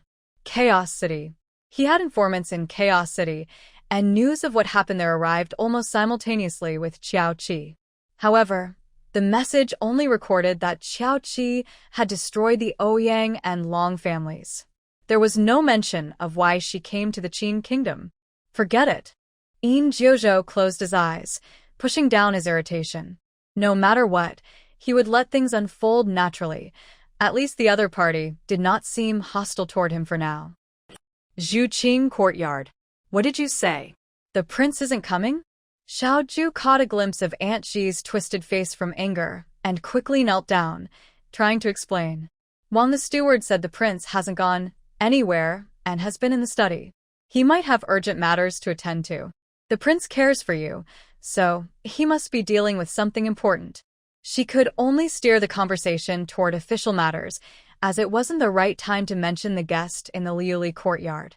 Hearing this, Aunt Xi felt somewhat relieved. All right, get up. The prince has been busy with official matters many times before. This milk and bird's nest soup will taste bad if it gets cold. I'll personally take it to him. Madam, the prince is busy. If you disturb him now, it may upset him. It would be better to wait until tomorrow. When the steward arrived, his expression was not good. It was very likely that Madame Xi would not get a favorable response if she went to see the prince now. If she faced any trouble there, it would be poor Xiaoju who would suffer. Xiaoju could only try to persuade Madame Xi. Hearing this, Madame Xi narrowed her eyes, casting a harsh look at Xiaoju. Xiaoju trembled, and in the next moment, a slap landed hard on her face. Xiaoju, watch your place. It's not your place to speak about the master's affairs. Yes. Xiaoju quickly knelt down, not daring to say another word. Only then did Madame Xi nod in satisfaction. All right, since you have served me for many years, I will let you off with a punishment of kneeling outside for the night. Although it was already April, it was still quite cold outside at night. Kneeling all night would surely be painful for her legs. Xiaoju's face turned pale, but she could only bow her head in gratitude. Thank you, Madame Xi. As Xiaoju knelt on the stone floor in the courtyard, she saw Madame Xi walk gracefully towards the study with her head maid. About half an hour later, Madame Xi returned. Before Xiaoju could react, another slap struck her face. Useless servant. Why didn't you tell me there was a woman staying in the Liuli courtyard? Xiaoju was stunned and immediately bowed her head in apology. Please spare me, madam. I truly didn't know. The steward said that a distinguished guest was staying there, and I had no idea it was a woman. Good for nothing. Madame Xi kicked Xiaoju to the ground, her face filled with anger as she returned to her room. Someone, go find out the identity of that woman in the Liuli courtyard. I want to see which little girl dares to take my place. Madame Xi felt no hesitation. A nameless woman living in a man's house could not be anything good. The thought that the prince chose to visit that woman instead of her only fueled her anger. How dare she steal her affection before even officially entering the household? That woman. As night fell, heavy raindrops began to fall, quickly soaking the ground. The dishes on the table were cleared away, and Xiao Qi happily took a bath before comfortably going to sleep. The next morning, a lovely breakfast was served. After Xiao Qi finished eating, he placed some information he had gathered on the table. In the capital of Qin country, he briefly investigated some well-known noble ladies, but there didn't seem to be anyone special among them. Sit down and have some breakfast. Bring him a set of chopsticks. Xiao Qi put away the documents and asked a servant to fetch another set of chopsticks. She had only eaten half of the breakfast on the table, leaving the other half mostly untouched. The four young maids exchanged glances, their eyes filled with hesitation. Seeing they were not moving, Xiao Qi glanced at them, and one of the young maids, pale-faced, finally replied, I'll go get it right away. You all can leave. After the chopsticks were brought, Xiao Qi waved her hand, dismissing them from serving further. Looking at the exquisite breakfast spread, Wu Ming's eyes brightened. Once given permission by Xiao Qi, he immediately began to eat heartily. However, Just as Wu Ming had eaten halfway, the slightly ajar door suddenly swung open, revealing a woman in a light blue dress standing outside, her face filled with shock. Behind her were several maids and servants, all equally astonished. Xiaoqi leaned back in her chair, quietly watching the scene unfold. She had known from the moment they approached the Liuli courtyard that they were coming for her. The woman was a concubine from Yin Jiuzhou's courtyard, named Aunt Ji. "You, who are you, to meet a man in the residence?" Aunt Ji was both embarrassed and angry, pointing at the room as if she found it utterly disgraceful. Xiaoqi didn't even glance at her, while Wu Ming seemed to ignore her completely, continuing to eat his meal. Feeling ignored, Aunt Ji's face turned red, then pale, and then green, like a color palette spilling over. "Someone quickly report to the prince and let him handle this matter." Aunt Ji appeared shaken by the scene before her, weakly leaning on a nearby maid. Yet inside, she was overjoyed. She had been thinking about how to make the prince dislike this woman. The fact that this lowly person had moved into the Liuli pavilion, which she had not even stayed in, was unbearable. To her surprise, their first meeting revealed her in a secret meeting with a man. What a delightful surprise. Once the door was closed, who knew what they were doing inside? The prince despised betrayal above all else. Even if they did nothing, it would still leave a thorn in his heart. The Liuli pavilion was closest to the main courtyard, and soon Wang Fu hurried over. The prince had not yet returned from court, so this matter would have to wait for his decision. "Aunt Ji, why don't you go back first and wait for His Highness to return?" "Manager Wang, I am currently in charge of the household affairs. This sister has made such a big mistake before officially entering the house. If we wait for His Highness to return to deal with it, I'm afraid." Aunt Ji has already decided that Xiaoqi is the one His Highness brought to be welcomed into the household, since all the women living in the back courtyard are concubines of the house. No guest would stay in someone else's back courtyard. Xiaoqi had never experienced anything like this before.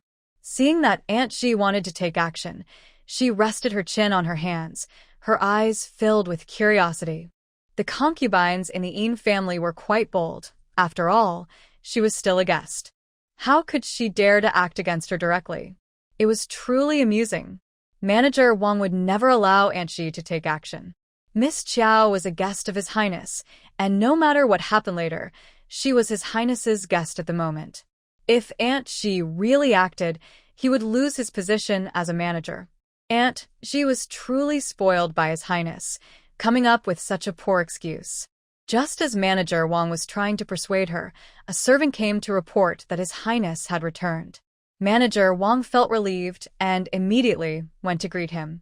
After he left, Aunt Ji ordered her people to block the gate of the Liuli courtyard, not allowing Xiaoqi and the unnamed person to leave, planning to trap them there until His Highness returned to deal with them.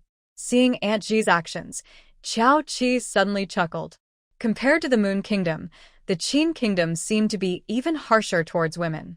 Not only men, but even women themselves viewed each other as pitiful creatures without individuality, living only to revolve around men.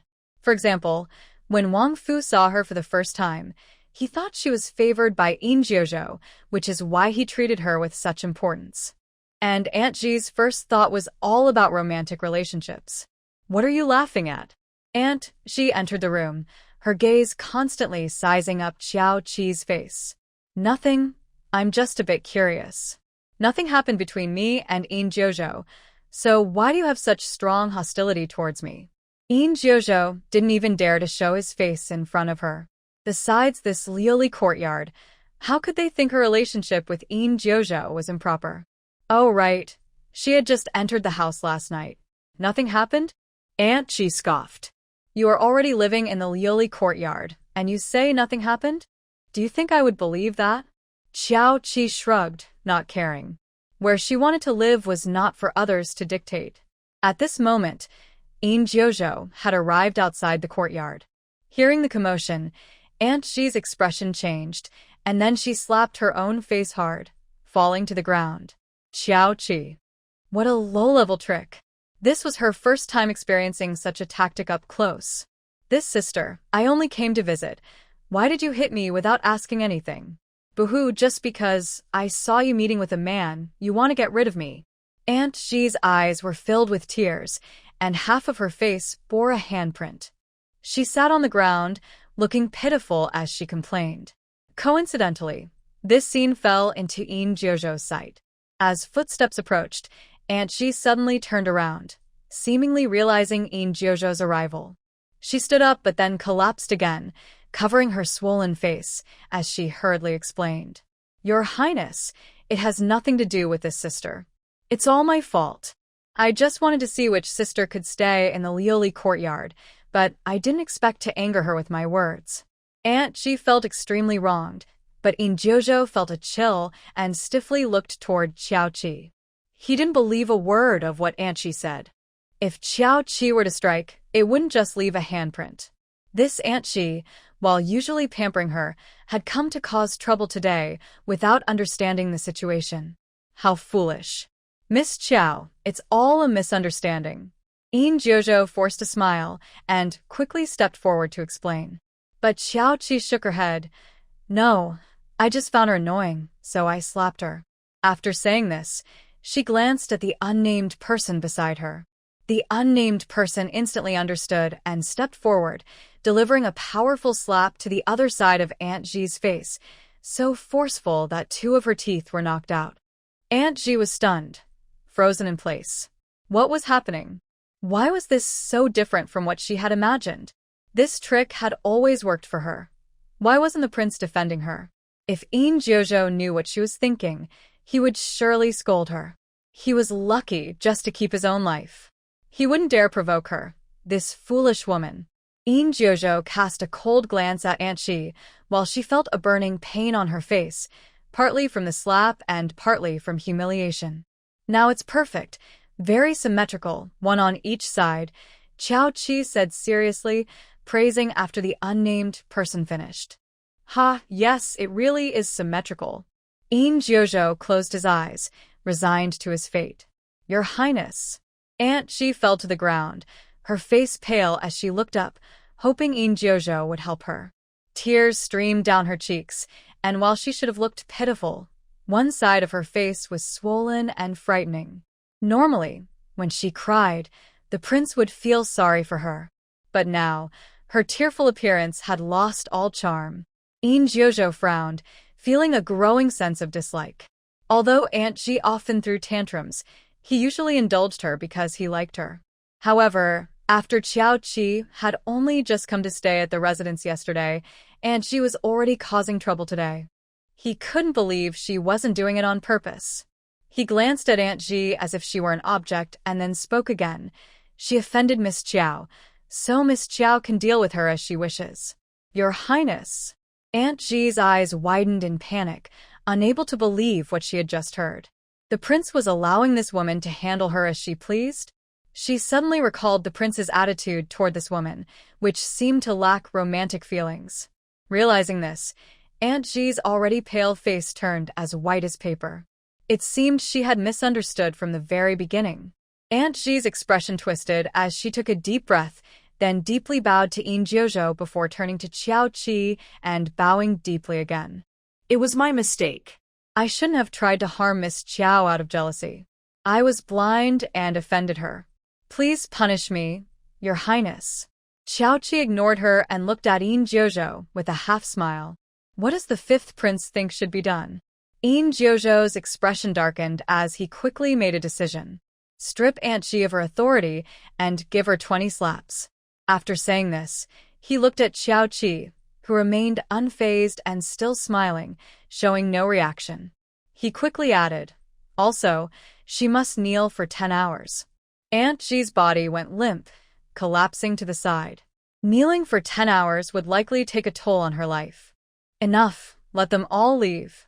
I have something to discuss with you, Qiao Qi said, waving her hand to dismiss everyone. Wang Fu cautiously glanced at his prince, relieved to see no sign of displeasure on his face, but he felt a wave of fear. He had misjudged the situation. This woman seemed different from those who relied on the prince. She might be someone with considerable influence. Wang Fuxin was very nervous as he took everyone away, leaving only In Jiojo, Qiao Qi, and an unnamed person in the courtyard. What do you want me to do, Miss Qiao? In Jiojo got straight to the point, as he didn't believe she came to his house just to stay for 2 days. I heard that the ladies in the capital love to hold various parties, and I want to see one. In Jiojo. Although he was puzzled, he nodded. All right. This wasn't a difficult task. The 9th princess was about to hold a flower viewing party, so he wouldn't need to arrange anything special. The 9th princess is hosting a flower viewing party soon, and many ladies will attend. Though it's called a flower viewing party, it's really just an opportunity for women to socialize and expand their connections. No one would miss it if given the chance. Besides the women, some well-known men were also invited. Qiao Qi thought for a moment before speaking. You should go too. It wasn't a question, but a request. In Jiojo was taken aback. He had no interest in such gatherings and wasn't looking to meet anyone special. What was the point of attending a flower viewing party? But since she insisted, he couldn't refuse. All right, I'll arrange it. Refusing wasn't an option, so he had to agree. What time? Qiao Qi slightly curled her fingers. Since the clues from the leader of the Xuanji sect pointed to the noble ladies of the Qin kingdom, she needed to observe closely. Perhaps she would encounter the person she was looking for at the party. Just the day after tomorrow. The flower viewing party at the princess's residence couldn't be arranged so hastily. Preparations had begun in early spring, with various rare flowers being sent for display. The invitations had already been sent out, and those who could attend had been decided long ago. But this was no problem for In Jiojo. I might not be able to make it on time the day after tomorrow. I can have the 9th princess send someone to pick you up. How does that sound? Qiao Qi nodded. That works. There's one more thing about Aunt Shi. Aunt Shi is the legitimate daughter of General Xianwei. Although General Xianwei has a low rank, he once saved the 9th princess's life, so they have a very good relationship. Saying this, In Jiojo felt a headache coming on. He wasn't worried about Qiao Qi offending the 9th princess. Rather, he feared that the 9th princess might act impulsively regarding Aunt Ji and make a mistake. That could be truly dangerous. So, as the head of the household, can't you manage this matter? No matter if Aunt Ji is on good terms with the 9th princess, she is now part of the prince's residence. If In Jiojo doesn't speak up, how could the news possibly spread? I will confine Aunt Ji, just in case the 9th princess insists on visiting her. In Jiojo showed a helpless smile. He never had much control over this princess. Really? You seem quite useless then. Qiao Qi laughed lightly, as if joking. If you can't handle it, I don't mind stepping in to completely resolve the issue. In Jiojo. Hee, then I won't trouble Miss Qiao. Qiao Qi and In Jiojo only discussed the banquet, and once they finished, she immediately dismissed everyone. This 5th prince seems a bit kind-hearted. Watching In Jiojo leave, Wu Ming seriously expressed his judgment. Qiao Qi chuckled, not understanding how Wu Ming could make such a conclusion. Kindness requires enough strength to intimidate him. In Jiojo was not as kind as he appeared. Just wait, at the flower viewing banquet in 2 days, Aunt Ji will definitely be there. Ah? But didn't the 5th prince say he would confine her? Qiao Qi just smiled and remained silent. A prince sent as an envoy to the Moon Kingdom is certainly not without cunning. If she hadn't encountered so many clever people in her past life, she might not have noticed. Wang Fu had said himself that he had been by In Jiojo's side for nearly 20 years, almost since childhood. After such a long time, as the chief steward of the residence, would he really not understand In Jiojo's intentions? Would he dare to speak carelessly without In Jiojo's signal? The next day, Wang Fu arrived with a dozen servants, each holding precious jewelry. Miss Qiao, these are specially sent by His Highness. They are the most fashionable accessories in the capital. As for clothing, it's too late to make anything new, but there are many beautiful ready-made garments that His Highness also had delivered. Qiao Qi took a casual glance and instructed her maidservants to put them away. Okay, I understand. Is there anything else? Seeing Wang Fu hadn't left, Qiao Qi raised her gaze to ask. Wang Fu quickly smiled and said, Today, some fresh seafood was sent over. If the young lady likes it, we can have them prepare it for lunch. All right, prepare it. Yes. Wang Fu immediately smiled widely and stepped back. Soon, aside from the 4 maidservants, there were no other people in the Liuli courtyard.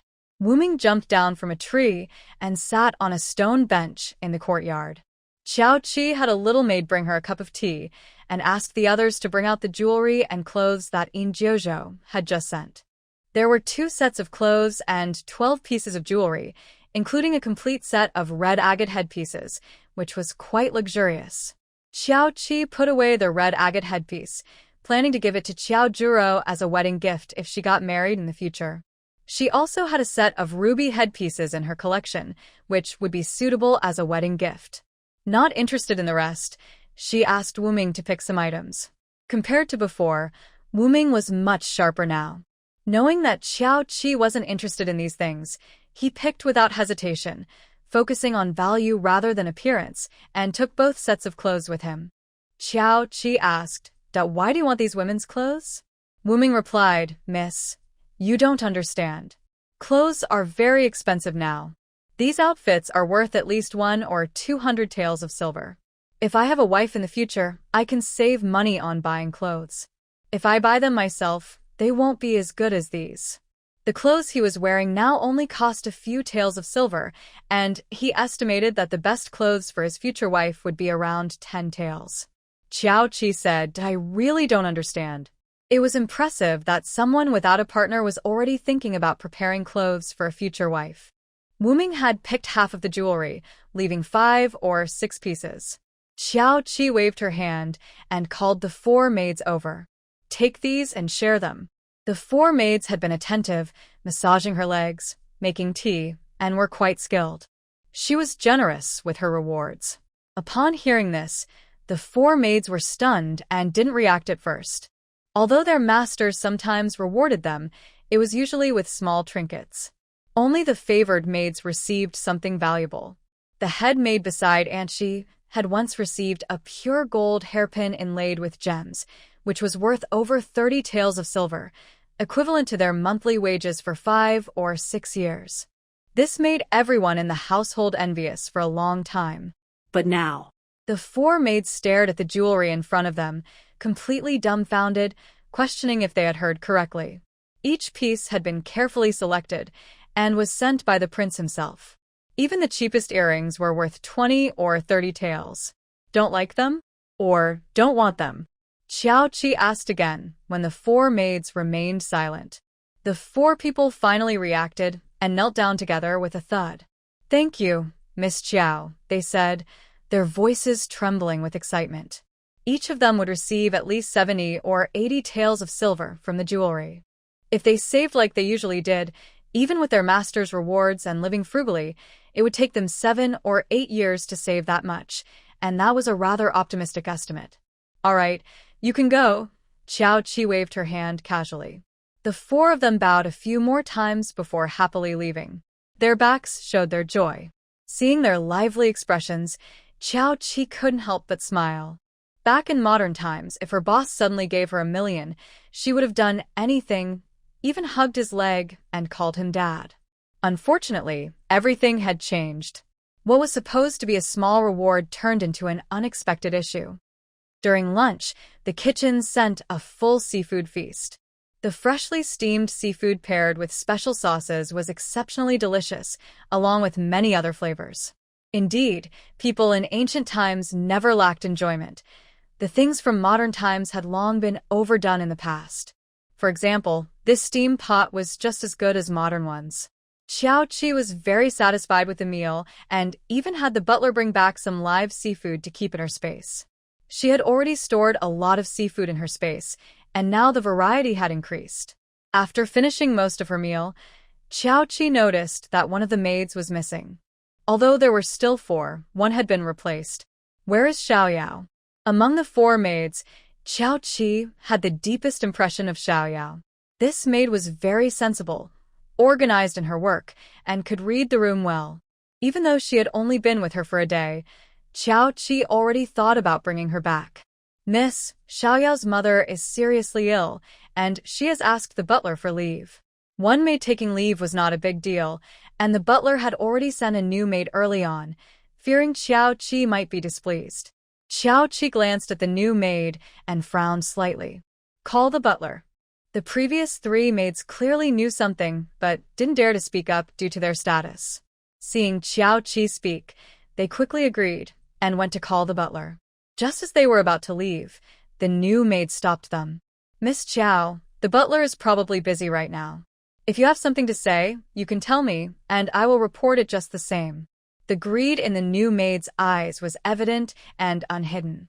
Xiao Qi waved her hand impatiently. Nameless, throw her out. Yes. Nameless appeared instantly, grabbed the new maid by her collar, and tossed her far out of the courtyard. About half an hour later, the steward hurried over. Miss Xiao, is the new maid not serving well? When he arrived, he saw the little maid was covered in injuries and would need time to recover. Where's Xiaoyao? Bring her to see me. This. The steward's face showed signs of difficulty, and cold sweat appeared on his forehead. Clearly, the maid's claim that Xiaoyao's mother was seriously ill was just an excuse. Nameless, go call Yin Jiuzhou. Don't. The steward quickly shouted, his face filled with bitterness. Miss Xiao, Xiaoyao is punished for stealing the master's belongings, and I can't get out of bed right now. Upon hearing this, Xiao Qi slowly took a sip of tea, and after a long pause, she set down her cup and looked at the steward. So, the maid sent to my courtyard can be punished by others without my consent? No. The steward stammered, his cold sweat increasing, unable to provide a reasonable explanation. What did she steal? Xiao Qi lazily leaned back, waiting for the steward to continue. The steward's lips moved for a while, but he couldn't say a word. Ha, your prince is quite interesting. Xiao Qi chuckled lightly, though her tone turned colder. Was this all just to test her attitude? You, the steward, are indeed loyal. Xiao Qi spoke lazily, and Nameless immediately drew his sword, pointing it at the steward. The steward was so frightened that he fell to the ground, hurriedly speaking up. No, that's not it. This matter has nothing to do with the prince. It was Aunt Xi who accidentally saw Xiaoyao with the yellow gem hairpin and mistakenly thought she stole it, which led to the punishment. The yellow gem hairpin that Xiaoyao brought back was originally a piece from the storeroom. Aunt Xi had wanted it before, but Yin Jiuzhou hadn't given it to her. Unexpectedly, she saw something she wanted in the hands of a maid, which made her furious.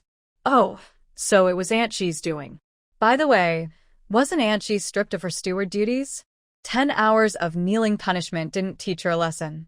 The steward dared not say another word, standing there like a frightened quail. Xiao Qi's fingers lightly tapped the table, rhythmically. After a few moments, Yin Jiuzhou hurried over with a guilty smile on his face, immediately apologizing. Miss Qiao, I did not host you well. I will definitely give you an explanation for this matter. Are you sure it was just poor hosting and not intentional? Aunt Xi had a good relationship with the 9th princess. If she acted against Aunt Xi, it might cause trouble with the 9th princess behind her. Although she had just arrived in the Qin kingdom, she couldn't help but doubt that Yin Jiuzhou's relationship with the 9th princess was as simple as it seemed. There might be some hidden issues between them. Miss Qiao, you jest. Yin Jiuzhou smiled awkwardly, appearing harmless. Wu Ming, go take care of Aunt Xi. Xiao Qi ignored Yin Jiuzhou and gave the order directly. Understood. Wu Ming instantly vanished from sight. Yin Jiuzhou's expression changed dramatically as he shouted, "Stop him." A figure silently appeared in front of Wu Ming, stronger than him. Wu Ming's muscles tensed as he gripped his sword and stepped back to Xiao Qi's side. Xiao Qi adjusted her posture slightly and looked at the figure standing on the treetop, her eyes narrowing. The person seemed to sense the danger and attempted to leap away. But in an instant, Xiao Qi had grabbed his neck and slammed him to the ground. No one saw how she did it. A top expert was captured without any ability to resist. Yin Jiuzhou's pupils constricted, and he swallowed hard. Miss Qiao, this is a misunderstanding. His voice was dry, filled with regret. He shouldn't have tested her from the beginning. He never expected that a small matter involving a mere maid, whom she wasn't even close to, could provoke such a terrifying response. I don't think it's a misunderstanding. As she spoke, Xiao Qi released her grip, appearing relaxed, as if they were having a normal conversation. Of course, it would have been better if her foot wasn't on the neck of the person beneath her, Yin Jiuzhou thought, feeling increasingly bitter. I have offended Miss Qiao. If you let him go, I am willing to pay the price. Yin Jiuzhou lowered his stance, truly pleading.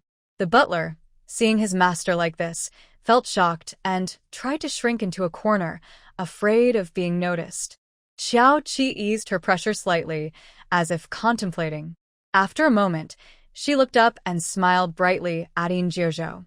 As for the price, I will decide that myself. With that, a sharp crack echoed. The top expert beside Yin Jiuzhou has just died. Since someone has taken your beloved concubine's place to sacrifice, spare her life. No name. Regardless of how Xiaoyao is hurt, our prince's beloved concubine is the same. She doesn't mind these people being so scheming, but she dislikes that they focus their schemes on her. Once is fine. If she's in a good mood, she might overlook it. But if it happens again, she won't be so forgiving. She doesn't care why Yin Jiuzhou wants to use his concubine. Now that she knows, she must hold him accountable. Even though Yin Jiuzhou is good at hiding, he is now so angry that the veins on his forehead are bulging and his hands are trembling slightly. In just a short time, his top expert has been lost, and it was due to his own recklessness. Back in the Moon Kingdom, he had already sensed some of Xiao Qi's strength, but this time he thought, being on the territory of the Qin Kingdom, the opponent might hold back. But that was not the case.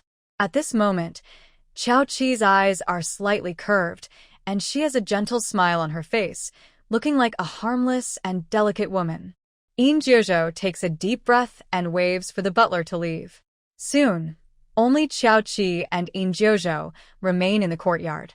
Once the others have left, Yin Jiuzhou bows deeply to Xiao Qi. Miss Qiao, I was wrong before. I, Yin, sincerely apologize and hope you won't be angry.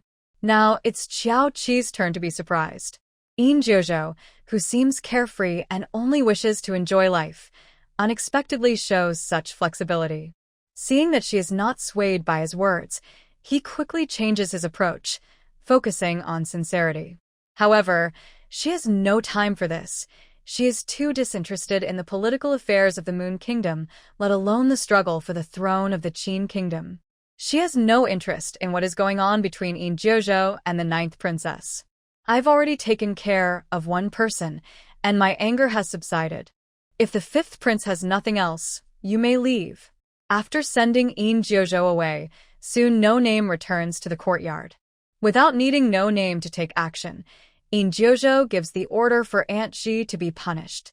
She is then confined to a remote courtyard, not allowed to be approached by anyone. Just yesterday she was punished by kneeling, and today she has been beaten. Even with medicine, Aunt Shi's health is likely ruined. It seems that sometimes a good beating is what it takes to make someone behave. About 15 minutes after No Name returned, Xiaoyao was also brought over. After being falsely accused of stealing a gold hairpin, Xiaoyao was severely beaten and locked in the woodshed. Afraid that something might happen again, the housekeeper had someone give her medicine before she was sent over. You two take good care of her. You come here and tell me everything that happened in detail. Xiao Qi instructed the 2 young maids to look after Xiaoyao and called over another slightly older maid. The matter needed to be settled, and the process had to be understood. The young maid had been chased out of the courtyard earlier and didn't know what had happened inside, but she did know that Aunt Shi had been punished. The atmosphere in the house had completely changed. Without Aunt Shi's threat, the young maid quickly shared everything she knew. Ultimately, all of this was somewhat related to Xiaoyao's family matters. Xiaoyao was the adopted daughter of Granny Chun, and the second maid beside Aunt Shi, Xiaoju, was Granny Chun's biological daughter. The two had a very close relationship. Granny Chun had previously worked in the household but was released by the 5th prince after injuring her leg, relying on Xiaoyao and Xiaoju for support. There was no issue with their monthly allowance for Granny Chun, but Xiaoju had been punished by Aunt Shi and lost half of her monthly pay for 6 months, leaving the family in a tight spot. Just the day before, Xiao Ju had been punished again for making a mistake and had to kneel all night, during which there was a heavy rain. Without Aunt Ji's orders, no one dared to let her get up. After a night, Xiao Ju nearly lost her life. 2 doctors came and said to prepare for the worst. When Granny Chun heard this terrible news, she was so shocked that she fell ill. After receiving a reward, Xiaoyao had planned to exchange it for gold and silver to hire the best doctor for the 2 at home. Unexpectedly, Aunt Ji saw the gold hairpin. Aunt Ji was already unhappy, and since Xiaoyao was Xiao Ju's sister, she felt even more anger because Xiao Ju had been punished for hiding things about the Liuli courtyard. Now, Xiaoyao was rewarded with good things from Qiao Qi, things Aunt Ji didn't even have. In a fit of rage, Aunt Ji poured all her anger onto Xiaoyao. The gold hairpin in Xiaoyao's hand was snatched away, and she was beaten badly. "Miss, Granny Chun took care of us when she was still in the household, but Aunt Ji has orders, and we dare not disobey." They were just maids, and although they were currently serving Qiao Qi, she was merely a temporary guest. Once she left, they would still fall into Aunt Ji's hands. Aunt Ji was known for her harsh methods, especially towards them, the servants. They couldn't risk speaking out carelessly. All they could do was secretly send some money to Granny Chun and Xiaoyao. As for Xiao Ju, they truly couldn't help her.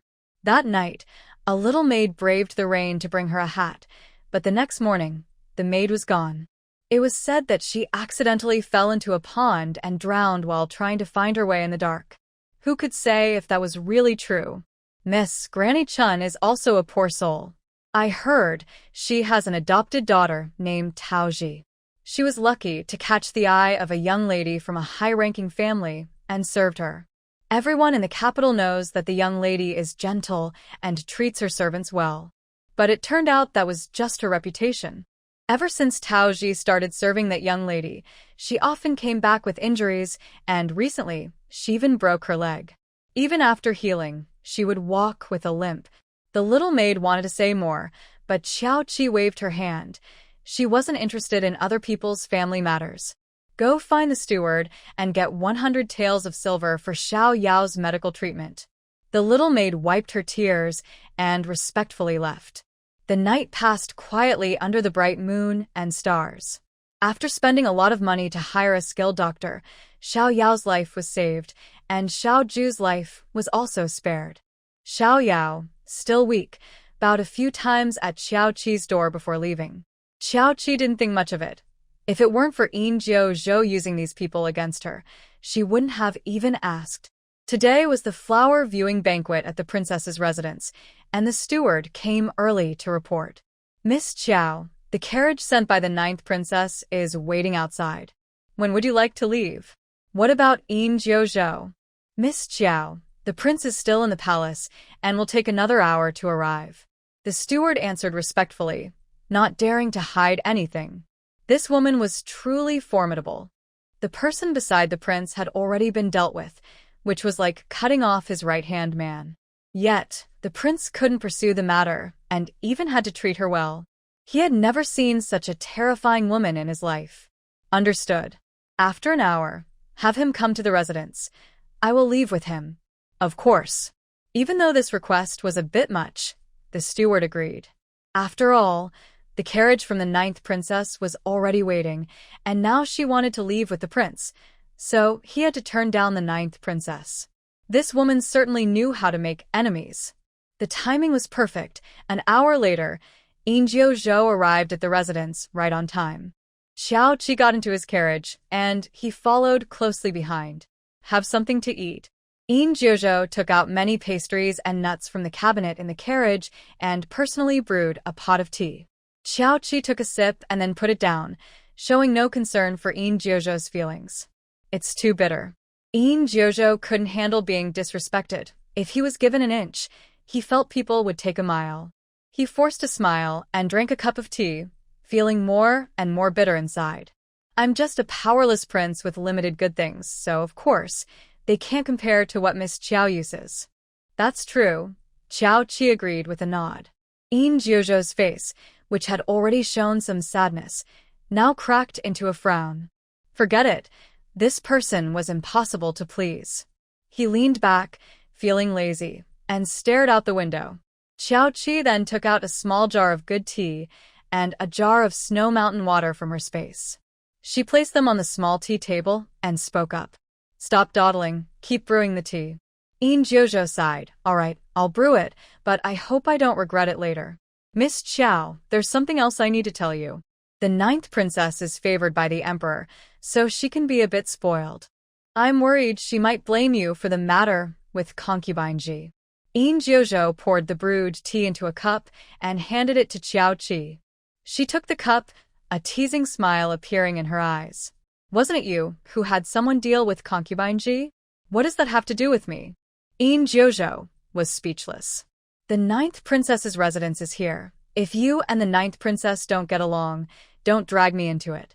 I have a good relationship with the 9th princess, Yin Jiuzhou insisted. Xiao Qi nodded dismissively. Sure, you and the 9th princess are very close. After finishing half a pot of tea, they arrived at the 9th princess's residence. The 9th princess was not much younger than Yin Jiuzhou and had already had a prince consort for 2 years. This flower viewing banquet was also a good opportunity for the ladies to look at potential sons-in-law, as anyone attending the princess's banquet was not ordinary. After getting off the carriage, Yin Jiuzhou turned back to lift the curtain, clearly indicating that there was someone else inside. This scene surprised many onlookers, who could be important enough for the 5th prince to welcome personally. As Xiao Qi's unfamiliar face appeared, many people looked on in awe. She was indeed beautiful. No wonder the usually indifferent 5th prince had fallen for her. In their eyes, women were often seen as accessories to men. Xiao Qi and the 5th prince got off the carriage together, and in their hearts, they had already aligned themselves with the same side. 5th brother, you're here. Did you bring me a gift? The 9th princess happily ran out from the residence. Even though she already had a husband, she still looked as lively as any young girl. 9th sister, don't rush. Let me introduce someone to you.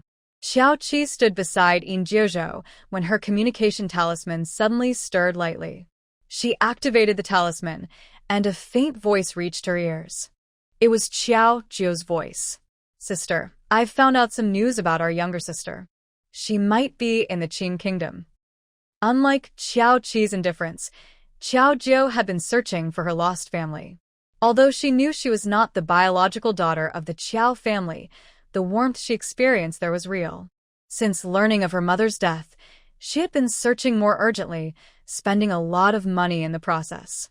The Qin kingdom was far from the Yu kingdom, and her current identity was not suitable for going there. If the people of the Qin kingdom discovered her identity, they might harm her. Although Xiao Tao was exceptional among many skilled individuals and had no rivals in the world, 2 hands could only do so much. It was best to let her keep an eye on things here. Xiao Jiu didn't think too much and nodded in agreement. She didn't want to trouble Xiao Qi too much, but the Qin kingdom was different from the Yu kingdom. If she rushed over and caused trouble, it would be a loss. Then Xiao Jiu shared all the information she had found with Xiao Qi. Sister, the current information suggests she may have been sold to the Qin kingdom. That person secretly engages in such activities. Previously, in Minghe City, the accusations against Zhu Chan by Situ Tongji were not baseless. There were indeed people involved in such dealings. They secretly sold abducted individuals to neighboring countries, and even if they were tortured to death, no one would care. This was a good outlet for those with special preferences. With just a bit of money, they could avoid any consequences. If she was truly taken to the Qin kingdom by such a person, the outcome for our younger sister might not be good. Xiao Jiu's tone was filled with helplessness and sorrow. She had done everything she could. Now, all she could do was pray that her sister was bought by a kind family or that the clues she found were false. Cutting off the communication talisman, Yin Jiuzhou had already introduced his identity to the 9th princess. After the earlier incident, he was much more honest now. This is Miss Qiao, my close friend, and she has impressive medical skills. Although Yin Jiuzhou suspected that Xiao Qi might be the leader of the Medicine Spirit Valley, she had never admitted it, and he couldn't directly reveal her identity. He could only mention her medical skills. Xiao Qi, who was described as having impressive medical skills, thought, "Impressive medical skills?" She only had a basic understanding of medicine, which came from her knowledge of various herbs. Close friend of fifth brother? The ninth princess looked her up and down with a teasing glint in her eyes. Not just the ninth princess, but many ladies present assumed that the close friend Yin Jiuzhou mentioned implied a deeper relationship between them, even if it wasn't openly acknowledged. After all, how could a man and a woman truly be just close friends? Ninth princess, don't think too much. Miss Qiao and I are really just friends, Yin Jiuzhou quickly explained, glancing cautiously at Xiao Qi. If he had a choice, he wouldn't want to call her a close friend. After all, what kind of close friend could endanger his trusted companions? Seeing that the ninth princess was still intent on pursuing the topic, Yin Jiuzhou quickly changed the subject. All right, it's tiring to stand for so long. Let's talk about this inside. Upon hearing this, the ninth princess finally relented and had someone take Xiao Qi to the ladies' flower hall. Yin Jiuzhou was taken to the men's tea hall, and on the way, he frequently glanced anxiously in the direction Xiao Qi had gone. Xiao Qi was only accompanied by a maid, and he worried about her safety in the princess's residence, so he had specifically chosen a capable maid to attend to her. Noticing Yin Jiuzhou's unusual concern, the ninth princess pouted playfully. Why are you so nervous, fifth brother? Are you afraid I'll harm her? But seeing how worried you are, it seems this Miss Qiao is indeed special to you. Ninth princess, her background is unusual. I would like to marry her, but I don't have the right to. Do you understand? Yin Jiuzhou said helplessly. He wasn't worried about Xiao Qi. He was more concerned that his sister might offend someone without realizing it. On the surface, his sister seemed to have a great relationship with him, but behind the scenes, it was quite different. She had been involved in several assassination attempts against him. Originally, he had planned to stir up trouble between his sister and Xiao Qi to create conflict. But now he had abandoned that idea. If it weren't for his usefulness, it wouldn't be his companions who were in danger, but himself. Now he is no longer useful. If he causes trouble again, he might be the next one to die. Right now, he doesn't want to remind this princess, but if he doesn't, he fears that Xiao Qi will hold him responsible later. She can be quite unreasonable. The ninth princess can secretly create so many problems, so she is certainly not foolish. When Yin Jiuzhou reminded her, she was taken aback. Although their relationship seemed friendly on the surface, there were many hidden issues between them. Why would Yin Jiuzhou be so kind to remind her now? The ninth princess seriously suspects there might be a trap waiting for her. Is there anyone in this world whose status is higher than that of a prince, making even a prince unworthy? With many thoughts swirling in her mind, the ninth princess smiled sweetly. Look at what fifth brother is saying. Since you brought the guest, I will naturally ensure they are well taken care of. By the way, why didn't Lanji come this time? Is she sick and hasn't seen a doctor? Unlike her insincere attitude towards others, the ninth princess has some genuine feelings for Lanji. Initially, she wanted to ask the emperor to arrange a marriage for Lanji with a top scholar of the year, as she could tell her father had a special regard for him. However, Lanji insisted on entering the fifth prince's residence, and in the end, the ninth princess could only hope to secure her a lower status as a concubine, but her own status was too low for that. In the end, she only managed to ask for a noble concubine status. Everyone knows that the ninth princess has always been devoted to Lanji. As for how genuine her feelings are, only she truly understands. Yes, and she is ill and won't be able to see anyone for a while. Yin Jiuzhou didn't want to say more and walked away from the ninth princess. The ninth princess's eyes turned cold, and a hint of chill appeared in her gaze. In the princess's residence, the pavilions and towers are all exquisite. Additionally, there are countless rare flowers from all over the country, carefully tended and placed everywhere. The maid originally planned to take Xiao Qi to the flower hall, but seeing that there were not many people there, she changed her route. Take me to the water pavilion. Yes. The little maid quickly led her to the water pavilion. Many young ladies were gathered by the pond, and the maid hurriedly introduced, "A few days ago, the princess had many ornamental fish brought in, which are rare to see in the capital." These young ladies, who are often confined in the deep courtyards, were naturally delighted to see the unusual fish. "Got it, you can go now." Qiao Qi waved her hand. She had another maid from the fifth prince's residence named Jinner with her, and that was enough. The little maid secretly glanced at the nearby water pavilion before quickly stepping back. The little maid's expression did not escape Qiao Qi's notice. Following her gaze, she quickly spotted a woman in the crowd. The woman's aura felt somewhat unusual. However, unlike usual, there were no plot hints appearing in her mind. Was it truly not giving hints? Or was it that the person she encountered was wrong? The surrounding young ladies seemed to regard that woman as their leader. Who is she? Qiao Qi whispered, and beside her, Jinner quickly replied after a glance. "Miss, that is the legitimate daughter of the Duke of Lian, who was granted the title of Princess Rosian by the Emperor last year. Princess Rosian is also the cousin of the 9th princess, and is said to be difficult to get along with. The lady in purple next to Princess Rosian is Jiang Yiyun, the legitimate daughter of the Prime Minister's family. She is known for her talent, and is said to have a very good temperament, never being harsh on her servants."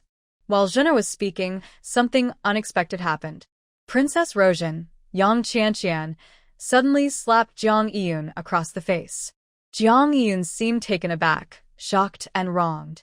"Why did you hit me?" "Humph. You dare to turn and walk away upon seeing me, Jiang Yiyun. You are the Prime Minister's legitimate daughter, yet you have no manners. Shouldn't I hit you?" "Sister, I know you dislike me, so I thought I would leave early to avoid bothering you, but you..." Tears welled up in Jiang Yiyun's eyes, appearing delicate and fragile. It was better for her to stay silent, but once she spoke, Yang Qianqian's anger flared even more, and she slapped her again. "Jiang Yiyun, who are you trying to fool with that pitiful act? It's truly disgusting. My parents only had me. I have no need for a pretentious sister like you. You make me sick." Despite being hit and scolded by Yang Qianqian, Jiang Yiyun merely sniffled. "Princess Rosian, I'm really not pretending. You must have misunderstood me. Whether there's a misunderstanding, I know best. How dare you offend me? Kneel." Yang Qianqian showed no regard for the occasion and ordered Jiang Yiyun to kneel. None of the noble ladies present dared to speak up. They all quietly watched. Some were puzzled, not understanding why these two were acting so strangely. Although Jiang Yiyun did not have a title, she was still the Prime Minister's legitimate daughter. For Yang Qianqian to make her kneel in such a setting was beyond arrogance. What happened to Qianqian? Why is she so angry? At that moment, the voice of the 9th princess came closer, likely because a maid nearby had reported the news to her. After all, causing trouble in the princess's residence would embarrass her. "Cousin, it's not just Jiang Yiyun. I am a princess with a title and rank." She saw me and didn't even greet me. Instead, she turned and left with her people. Many witnessed this, and it clearly disrespects me. When the 9th princess arrived, Yang Qianqian pouted and quickly ran to her side to complain. Jiang Yiyun bit her lip and took a while to respond. "I have no such intention. If Princess Roran insists on thinking that way, there's nothing I can do." The 9th princess raised an eyebrow. "So, Miss Jiang really did that?" Jiang Yiyun bit her lip even harder and fell silent. "All right, as the host, I won't make it too difficult for you. I'll have your maid kneel here for 2 hours as an apology to Qianqian." Jiang Yiyun was the daughter of the Prime Minister, so she had to consider his reputation. Therefore, it was her maid who would kneel, serving as a lesson for her. Jiang Yiyun did not argue and gently bowed to the 9th princess. "Thank you, Your Highness." Is Qianqian satisfied now? The 9th princess naturally favored her cousin. Although Jiang Yiyun was not punished directly, having her maid kneel was still a blow to her pride. Yang Qianqian felt much better. With my cousin seeking justice for me, I am certainly satisfied. The 9th princess and Yang Qianqian left together, while Jiang Yiyun helplessly glanced at her maid. "Chun Xiao, I'm sorry for putting you through this." Kneel here for 2 hours so that Princess Roran knows I truly meant no disrespect. The maid named Chun Xiao turned pale, glancing at the cobblestone path, silently pleading with Jiang Yun to let her kneel on softer ground. If not, even the stone path would be better. Unexpectedly, Jiang Yun ignored her pleading look and simply gave her an encouraging smile before walking away with another maid. Chun Xiao could only kneel on the cobblestones, her face pale, while another maid, left by Yang Qianqian, watched her kneel. That maid sat comfortably in the shade, enjoying tea and snacks. In comparison, Chun Xiao truly felt miserable. Not only was she kneeling for her mistress's punishment, but her mistress didn't seem to care about her at all. She is the daughter of the Prime Minister, so it wouldn't be unusual for her to kneel in the dirt for a moment. The 9th princess suggested that her maid kneel instead, but didn't say much else. If someone truly cared for their servants, they wouldn't just walk away without a thought. After about 15 minutes of kneeling, even the maid watching her couldn't bear it anymore and found an excuse to let her kneel on the dirt nearby. Xiao Qi observed this conflict, but didn't see anything unusual between Yang Qianqian and Jiang Yun. Aside from Yang Qianqian's strange aura, everything else didn't seem to match the behavior of someone with a system. Is there a conflict between Yang Qianqian and Jiang Yun? Xiao Qi asked. Jin'er nodded. Princess Rosian admires Lord Su, but it seems Lord Su is interested in Miss Jiang. This was almost common knowledge in the capital. Princess Rosian's feelings for Lord Su were quite public. But previously, Princess Rosian and Miss Jiang were very close. I don't know how things turned out this way. Jin'er only knew what was widely known and couldn't say more. Xiao Qi narrowed her eyes, feeling that both of them were acting strangely, though she couldn't pinpoint why. As for the Lord Su mentioned by Jin'er, could he be the male lead in a new storyline? It was all so confusing. Just as Xiao Qi was about to leave, she saw the 9th princess approaching with Yang Qianqian. Miss Qiao, my brother told me to take good care of you, so please don't stand on ceremony with me. Although the 9th princess was already married, she still had a youthful spirit, appearing a bit playful, which was different from how she dealt with Jiang Yun earlier. Xiao Qi nodded in acknowledgement. Noticing that she didn't bow, the 9th princess seemed unfazed, but Yang Qianqian frowned. May I ask which family you are from, Miss Qiao? I don't think I've heard of you before. Perhaps due to the 9th princess's friendly attitude, Yang Qianqian didn't act arrogantly like she did with Jiang Yun. Instead, she seemed genuinely curious. I'm just a wandering scholar. I arrived in the capital not long ago, so Princess Rosian wouldn't have heard of me. After she spoke, Yang Qianqian's frown deepened, her eyes filled with confusion, as if questioning why someone like her was present. Xiao Qi smiled slightly, guessing a bit about her true identity. About a reincarnator. Miss Qiao, you have traveled to many places, so you must have seen a lot. Could you share some of your interesting experiences with us? The 9th princess smiled, radiating kindness. Sure. Why not invite Princess Rosian to join us? Yang Qianqian glanced at the 9th princess, and seeing she had no objections, she smiled and stood beside Xiao Qi. Xiao Qi casually shared some experiences from the cultivation world, quickly capturing the attention of the 9th princess and Yang Qianqian. In less than half an hour, Xiao Qi had managed to extract quite a bit of information from Yang Qianqian and confirmed that she was indeed a reincarnator. Being reincarnated means she has a second chance, but it seems her intelligence hasn't improved much. If she faces those cunning old foxes, even with the advantage of reincarnation, she is unlikely to win. After all, starting over doesn't mean everything will follow the original storyline. People's thoughts can change. Those old foxes have made mistakes once or twice, but they won't fall for the same trap a third time. She is just reincarnated, not smarter. However, Yang Qianqian is just a reincarnator. The one with the system is not her. As for the 9th princess, she is neither a reincarnator nor a time traveler, but she gives off a strange vibe. I should ask Yin Jiuzhou for more details later. I also need to investigate the matter of the missing teeth carefully. With the 9th princess and Yang Qianqian beside her, Xiao Qi quickly recognized all the ladies attending the flower viewing banquet. But aside from Yang Qianqian being a reincarnator, there was nothing particularly unusual about the others. Either they were hiding too well, or they simply weren't at this banquet. In the pavilion, Qiao Qi sipped her flower tea. The ninth princess didn't stay long, leaving Yang Qianqian to keep her company. Without the ninth princess around, it became easier for Qiao Qi to get information from Yang Qianqian. Qiao Qi first used Lord Su as a starting point, then brought up Zhang Yiyun, which led to even more information from Yang Qianqian.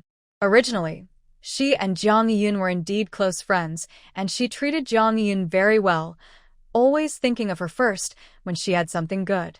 But later, she realized that while Zhang Yiyun appeared weak and delicate, she had been using her all along. At first, no one knew about her feelings for Lord Su. Once Zhang Yiyun learned of her feelings, she encouraged her, saying that Lord Su treated her differently than other women and that she would surely be the future princess consort. She urged her to pursue her love boldly. She believed her words and began to ignore the cold stares of others, even disregarding her reputation as a woman to chase after Lord Su. But in the end, she learned that Prince Su liked Zhang Yiyun, and she had known this all along but never told her. Prince Su also never mentioned that he loved someone else, even giving her some hope from time to time. He did this to keep Zhang Yiyun out of the spotlight. Countless women in the capital admired Prince Su, and there were many underhanded tactics used against him. But did that mean she had to be sacrificed to protect Zhang Yiyun? After hearing about their love and hate, Qiao Qi furrowed her brows tightly.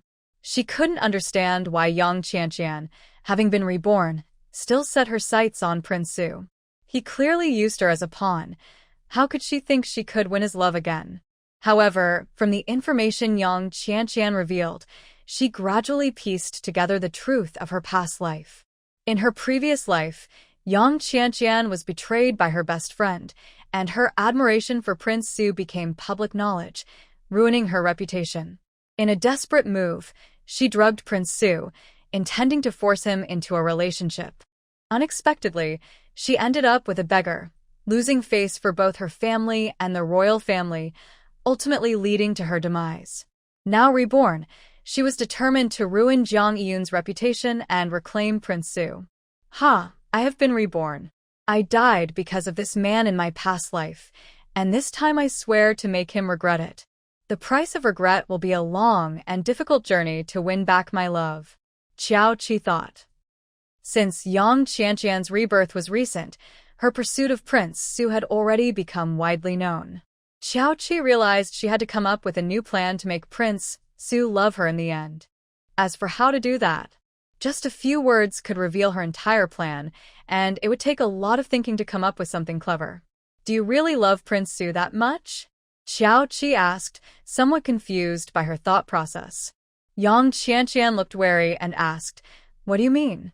Seeing her reaction, Qiao Qi understood that she viewed her as a rival. Forget it. I've seen enough of this garden. I'm leaving. Since the person she was looking for wasn't there, Qiao Qi didn't want to stay any longer. When Yang Qianqian saw her getting ready to leave, she hurriedly stood up, biting her lips slightly. Miss Qiao, Prince Su can only be mine. Since you are with the fifth prince, I hope you won't change your mind. Qiao Qi replied. Well, I wish you get what you want. Qiao Qi said this and turned to leave, not wanting to argue further. The world places too many restrictions on women. Even someone as favored as Yang Qianqian is not exempt. She has been reborn at this moment, and it's too late to regret it. As she passed by the lake, the maid beside Zhang Yiyun was still kneeling on the cobblestone path. For an ordinary person, even standing would be uncomfortable, let alone kneeling. However, she had seen the maid from a distance earlier, kneeling by the flower bed, which was on soft soil, much more comfortable than the current cobblestones. Originally, Qiao Qi did not plan to approach, but suddenly thought that perhaps she could gain some useful information from Zhang Yiyun. What is your name? Qiao Qi stepped closer to the maid, who looked pale and was sweating profusely, clearly enduring great pain. She had not even been kneeling for half the time required. Replying to the young lady, I am Chun Xiao, the maid stammered. Although she did not know Qiao Qi's identity, she recognized the fabric of her clothing. It was Yoon's silk, very precious and only worn by the families of fourth-rank officials. Even the ladies in the palace might not wear it. Weren't you kneeling over there? Why are you back here? Chun Xiao swayed unsteadily, but bit her lip, seemingly afraid to answer. The little maid responsible for watching her quickly spoke up, replying to the young lady, "My lady was kind to her. She was originally supposed to kneel by the flower bed, but Miss Jiang saw her and said it was unnecessary." The little maid could not say it was her own idea, so she claimed it was the lady's kindness. They were all maids, each serving their own masters. It was surprising that this outsider felt pity, while Miss Jiang, the master, was so harsh. To say she was punishing her by making her kneel was disrespectful to the lady and the 9th princess. Chun Xiao was made to kneel back on the cobblestone path. Having such a master was truly unfortunate. It seemed that it was not her who had to kneel, but the servants who were meant to be mistreated. "Come with me." Chun Xiao looked up, but did not dare to stand. Even the little maid beside her looked anxious. This order came directly from the 9th princess, and if she lost sight of the maid, she would also face consequences. "You go tell the 9th princess and the gentle lady that I, Qiao Qi, have taken her away. If they want to find her, they can come to me. It won't involve you." Yes, the little maid replied, and only then did Chun Xiao slowly stand up from the ground. She almost stumbled and fell while standing halfway, but a young maid helped her. "Thank you, sister." Chun Xiao's eyes were slightly red as she limped behind Qiao Qi. Qiao Qi found an empty side room and asked Jinner to bring some pastries and tea. "Let's rest here for a while with some pastries and tea. We'll leave when it's time." Chun Xiao looked up in disbelief, her eyes filled with shock. "Miss Qiao, why are you helping me like this?" I just feel sorry for you. Take a good rest. After saying this, Qiao Qi left the side room without staying longer. Looking at the sweet and delicious pastries on the table, Chun Xiao couldn't hold back her tears any longer, and they fell in big drops. She picked up a piece of pastry and put it in her mouth. It was so sweet that even her bitter tears couldn't change its taste. It was the best pastry she had ever eaten. The lady often said she cared for the servants, but her actions didn't match her words. She claimed that the madam had a hard time and cut their wages, while other households were unaffected. Only the servants in the lady's courtyard suffered. Yet, a single piece of jewelry on her head was worth more than a year's wages for all the servants in the courtyard. She said the young master had a bad temper and they should endure more, which only meant sending the maids to suffer. After following the lady for 7 or 8 years, Chun Xiao still couldn't escape. There were too many such incidents. The lady's kindness was even less than a word of pity from outsiders. Thinking of all the grievances over the years, she cried and cried in the empty side room because of just 2 plates of pastries. "Jinner, in the next few days, try to spend more time with Chun Xiao, okay?" Qiao Qi didn't mind that Jinner was from Yinjiuzhou. As long as she was useful, it was fine. Knowing about this wouldn't matter. It was just to gather some information about Jiang Yiyun's daily life. She always felt that Jiang Yiyun was not quite as described by Yang Qianqian. It wasn't that Jiang Yiyun couldn't scheme against Yang Qianqian, but she seemed not very clever. Yes, Zene replied respectfully. Qiao Qi casually pulled out 5 silver notes and handed them to her. "Use this for your expenses while you're out. If it's not enough, let me know." Receiving the 500 taels of silver notes, Jinner felt her mind was spinning. 500 taels? As expected, just as the people in the manor said, she was very generous. What did she mean by expenses? If she bought a few boxes of pastries from Yufang's High to treat Chun Xiao, sharing them would naturally count as expenses. Stay here. The flower viewing banquet is not over yet, and perhaps Jinner can gather more news from Chun Xiao. As for her, she naturally wanted to leave, but before she could exit the princess's residence, she was stopped by someone sent by the 9th princess. "Miss Qiao, our 9th princess has requested you to come to the study." The woman sent by the 9th princess smiled on the surface, but her eyes showed no warmth, and her attitude was quite firm, as if she would tie her up if she refused to go. "All right, let's go." Qiao Qi smiled and seemed unfazed, following the woman to the study. Inside the study, the ninth princess was already seated at the desk, her eyes cold. Upon seeing Qiao Qi enter, she immediately ordered the door to be closed, leaving just the two of them inside. Why did the ninth princess ask me here? Qiao Qi lazily took a seat, not showing much regard for her. The ninth princess took a few deep breaths, but still couldn't suppress her anger. How dare you harm Aunt Shi? If it weren't for Aunt Shi sending her a message through their secret signal, she wouldn't have known how seriously Aunt Shi was hurt. She had thought it was just a simple confinement, that wretched Yin Jiuzhou. Even with Yin Jiuzhou's warning, the ninth princess couldn't control her fury. Lanji was her bottom line. Anyone who touched her would die. That wasn't done by Yin Jiuzhou. Why are you looking for me? Qiao Qi shrugged, insisting that it was all Yin Jiuzhou's doing. If it weren't for your meddling, he wouldn't have acted against her. Oh, so what do you plan to do? Qiao Qi still appeared indifferent. This scene completely angered the ninth princess. Impudent, disrespecting me, the princess, is grounds for me to kill you. Is that so? Qiao Qi raised an eyebrow, and in an instant, she had the slender neck of the ninth princess in her grasp.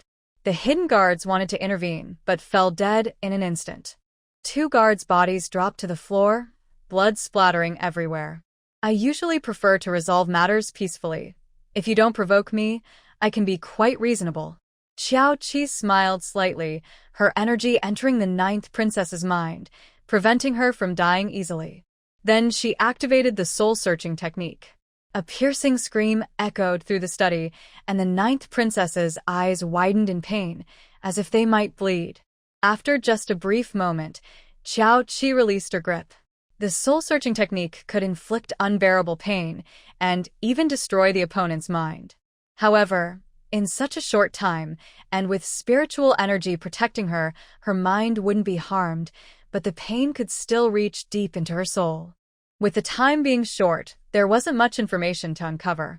At this moment, the ninth princess lay on the ground, writhing in pain, drenched in sweat, as if she had been dragged out of water. Outside the study, the maids were anxiously knocking on the door, but couldn't get in. Qiao Qi sat back in her chair and sent a wave of spiritual energy into the ninth princess, who gradually began to regain consciousness. Looking at her again, all that remained in her eyes was deep fear. You tell me, should I call you ninth princess or Lanji? The ninth princess's pupils suddenly contracted, and panic quickly spread across her face. Qiao Qi rested her chin on her hands, feeling a sense of wonder at how upside down this world was. All right, go deal with the people outside. At this moment, the guards were alerted and surrounded the study. Qiao Qi lightly raised her hand, and the body in the study disappeared, along with all the blood on both of them. The ninth princess trembled as she got up, no longer daring to mention Aunt Shi, consumed by endless fear. She didn't want to be near this terrifying figure at all. Yes, the woman before her was not human. She was a terrifying ghost. After Qiao Qi left the study, the ninth princess, though pale, had her emotions back to normal. After dispersing the guards and servants, the ninth princess instinctively moved away from Qiao Qi in the courtyard.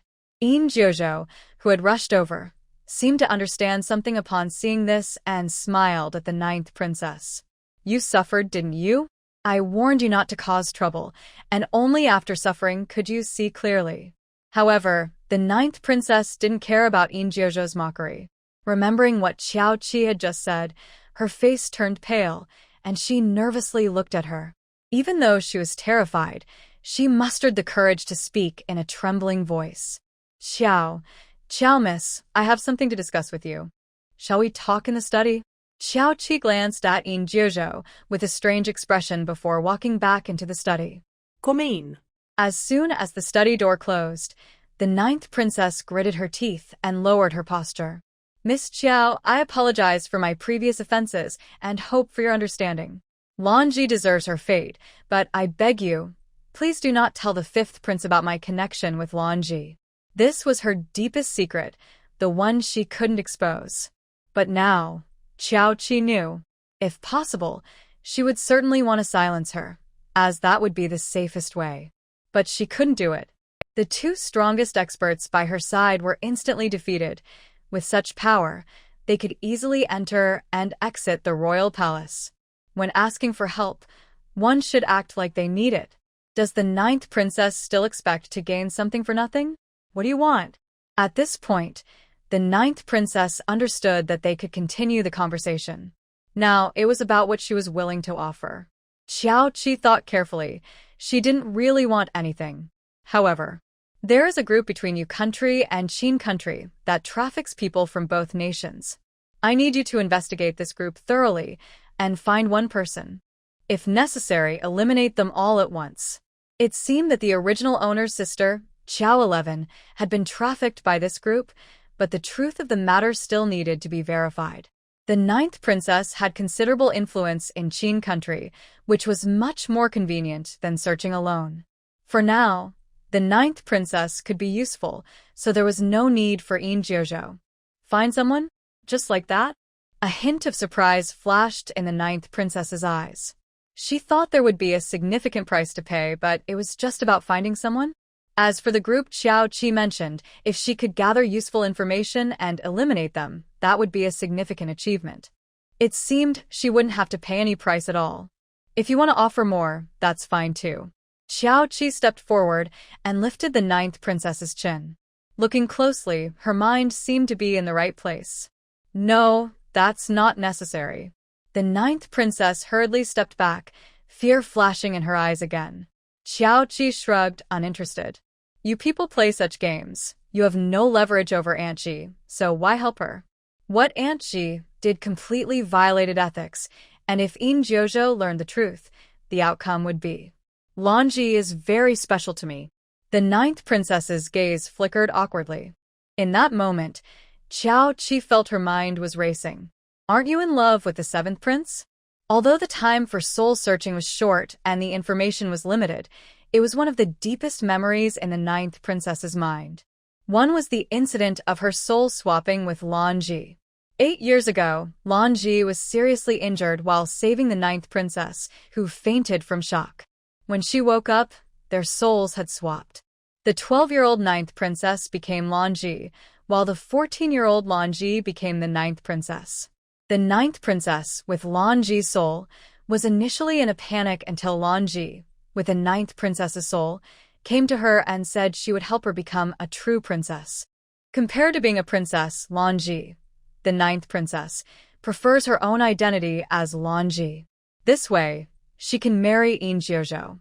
This is also why Yin Jiuzhou mentioned that the ninth princess was once very attached to him, and their feelings were genuine, but things changed later.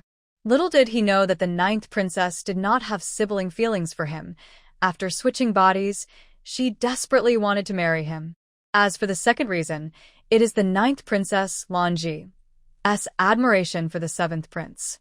Initially, Lan Ji was framed by her stepmother and nearly kidnapped by thieves, but the seventh prince saved her and even helped punish her stepmother. From that moment, she fell for the seventh prince. After the body swap, she knew her love for him had to be kept hidden deep in her heart. Relying on the emperor's favor, she specifically sought a husband who resembled the seventh prince and secretly helped him gain support. Regarding the ninth princess, Lan Ji, supporting the seventh prince, Lan Ji, the ninth princess, not only did not oppose it but was quite supportive. After all, once he became emperor, there would be countless consorts, and she wouldn't be able to monopolize the fifth prince anymore. Her only request was that the seventh prince, once in power, would not make things difficult for the fifth prince, to which the ninth princess, Lan Ji, readily agreed. Initially, Xiao Qi thought that the ninth princess, Lan Ji, was protecting Lan Ji, the ninth princess, because of their soul swap. But now it seems that the ninth princess, Lan Ji, has strong feelings for Lan Ji, the ninth princess. She admires the seventh prince, but Lan Ji, the ninth princess, also holds significant importance in her heart. Miss Jiao, feelings in this world are not just about love, the ninth princess, Lan Ji, said with a bitter smile, her fear gradually fading. If feelings could be controlled, she would have had someone eliminate Lan Ji, the ninth princess, as the safest option. However, when she first entered this body, it was Lanji, the ninth princess, who comforted her through her fears. They supported each other and got through those tough times together. Even without any leverage over her, she couldn't bring herself to act against her. She loves the seventh prince and also loves Lanji, the ninth princess, but these two kinds of love are different. Don't worry, I will persuade Lanji. I won't let her cause any more trouble. If persuasion worked, there wouldn't be so many issues. She is too harsh with her servants, and she will eventually face consequences. The ninth princess, Lanji, pressed her lips together, her eyes dimming. She wasn't like this before. The ninth princess didn't grow up in a sweet environment. She faced many hardships in her childhood, which made her timid and submissive. Later, she gained the emperor's favor, and those around her changed their attitudes, flattering her excessively, causing her mindset to collapse. I will talk to her and help her change. This has nothing to do with me. She has already been punished, and if it happens again, she can deal with the consequences. Xiao Qi interrupted her, showing no interest in whether she would change. However, Yin Jiuzhou is not a trustworthy person. Yin Jiuzhou values his own interests. His affection for Lanji is just a facade that could shatter at any moment. That's why I am willing to support the seventh prince. The ninth princess, Lanji, looked exhausted. She loved the seventh prince, but she could never return to being Lanji. That possibility was gone forever. So, she could only give him everything he desired. Feelings cannot be controlled. Lanji, the ninth princess, loves the fifth prince, and because of that, she wants to provide everything for her. The fifth prince is not a good man, and if he ascends to the throne, Lanji's future would be bleak. But if the seventh prince becomes emperor, everything would change. As a princess with achievements, as long as she doesn't commit a serious crime, she cannot fall from her high position. At that time, protecting Lanji would be much easier. Xiao Qi. The number of love-struck people in this world probably doesn't compare to the ninth princess, Lanji. While others are infatuated with one person, she is devoted to two, sacrificing herself to help others. After leaving the princess's residence, the flower viewing banquet continued as planned. Yin Jiuzhou did not stay long. Shortly after her departure, he returned to his own residence. Once back, he immediately went to the courtyard where she was. Miss Qiao, did the ninth princess say something inappropriate that upset you? He was worried that Xiao Qi might blame him for the ninth princess's actions and wanted to know what they discussed. The look she gave him before entering the study made his heart race, as if something bad was about to happen. Xiao Qi took her time to respond, slowly savoring the milk tea scent from the kitchen. After a while, she finally spoke. The ninth princess is innocent and lovely. It's rare to find someone like her. How could she do anything to upset anyone? Yin Jiuzhou. Does he really seem that naive? She screamed in the study, and her voice could be heard outside. When she came out, her face was pale. Today, I want to eat some light dishes.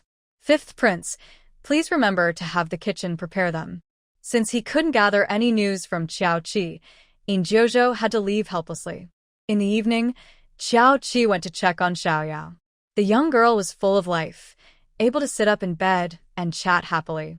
Have you heard some good news? Xiao Qi sat by the bed, and Xiaoyao quickly tried to get up to bow, but Jin'er pressed her down. Sister Xiaoyao, you should rest well. The young lady brought you some pastries from Yufang's, which are hard to get on ordinary days. The pastries from Yufang's cost several taels of silver, and even if you have money, you might not get them without waiting in line for a long time. Jin'er placed several boxes of pastries aside, and Xiaoyao felt shy, not knowing where to look. Thank you, young lady. I heard that my sister and mother are recovering well. And Aunt Ji invited the doctor to the house this afternoon, and he also checked on my sister and mother. After saying this, Xiaoyao nervously looked up at Xiao Qi, then quickly lowered her head again. Aunt Ji's recovery was unexpected. She initially thought Aunt Ji was going to do something else. She didn't expect that Aunt Ji just had the doctor check on them, and nothing else happened. With the doctor's help, your family will recover better. After visiting Xiaoyao, Qiaoqi didn't stay long. She felt uneasy lingering too long. As for Aunt Xi inviting the doctor, she pretended not to hear. The deal with the ninth princess, Lanji, was already established, and Aunt Xi's life was safe for now. If she made another foolish move, it would be the end for her. In the Prime Minister's residence. Taoji, quickly try this pastry. It's so delicious. After the flower appreciation banquet, Chunqiao secretly stuffed some pastries wrapped in a handkerchief into Taoji's arms. Sister Chunqiao, I heard from another sister that you were punished by the princess. How's your knee? Taoji placed the pastries on a nearby table and was about to lift Chunqiao's pant leg. Chunqiao gently swatted Taoji's hand away, smiling. This time, I met someone important and didn't suffer much. I only knelt for half an hour before being called up, and I was rewarded with these pastries. They're special ones made by the Yufeng's high chef, and I didn't share them with anyone else. I brought them just for you. Please try them. Chunqiao eagerly presented the pastries to Taozi. Seeing that she was really fine, she finally picked up a piece of pastry and put it in her mouth. It was soft and sweet, the best pastry she had ever tasted in her life. No wonder the pastries from Yufeng's High were so popular. They were truly delicious. These are so good. I wish I could eat them all the time. Taoji reluctantly finished just one piece, wrapped the rest back up, and locked it in the cupboard. After a few days, when she finished her job, she planned to take some home for Grandma Chun and her sisters, Xiaojun and Xiaoyao, to try. Good sister, tell me about the flower viewing banquet. Were the flowers beautiful? Of course they were beautiful. Let me tell you. While they were chatting, someone suddenly called out softly from outside. Chunqiao, someone is looking for you at the back door. They say it's your sister. My sister? Chunqiao frowned in confusion. She was all alone. How could she have a sister? Moreover, the Prime Minister's residence was heavily guarded, and as a maid, she had no right to leave without her master's permission. Unless it was a family member, otherwise, if the doorman sent a message, there would be consequences. Taoji, I'm going out to see. When Chunqiao reached the back door, she saw Zhener already waiting for her. It's you? Chunqiao looked happy on the outside, but felt a bit cautious inside. After all, she had been a senior maid beside the young lady of the Prime Minister's house for many years and couldn't be so naive. Sister Chunqiao, what a coincidence. I was actually sent by Sister Xiaorao to find Taoji. I worried that Taoji might not be treated well here, so I thought of you since you are also in this house. Not many people knew that Taoji had two sisters working at the fifth prince's residence. At one time, Grandma Chun had tried to send her to work there, but unexpectedly, she caught the eye of the young lady. The young lady from the Prime Minister's family was someone Grandma Chun couldn't offend. Plus, hearing that this young lady had a good reputation, she thought Taoji had found a good job, but it turned out. With Taoji's status and Zhener not asking any inappropriate questions, they quickly became friendly. You are the senior maid beside Miss Jiang. You probably can't be away for too long, so you should head back soon. Please take these things to Taoji and let her know not to worry. Zhener stuffed a package into Chunqiao's arms, which contained 2 boxes of pastries from Yufeng's High and some medicine for external injuries. Chunqiao happily accepted it and watched Zhener leave before heading back inside. Just as she passed through the corner door, she saw the old woman beside Jiang Yun glaring at her with an unfriendly expression. Chunqiao, it seems you are becoming more and more disrespectful. The young lady has called for you, so bring what you have with you. Upon hearing this, Chunqiao became anxious, realizing that the matron had overheard her conversation with Zhener. Matron, these are items entrusted to me by the people of Taohua. I've looked them over. They are just some simple food and medicine for injuries. Enough. If you have something to say, go to the young lady. You embarrassed her in the princess's residence. Do you really think this will be overlooked? As for Taohua, the young lady has already sent someone to take her away. Chunqiao's face turned pale.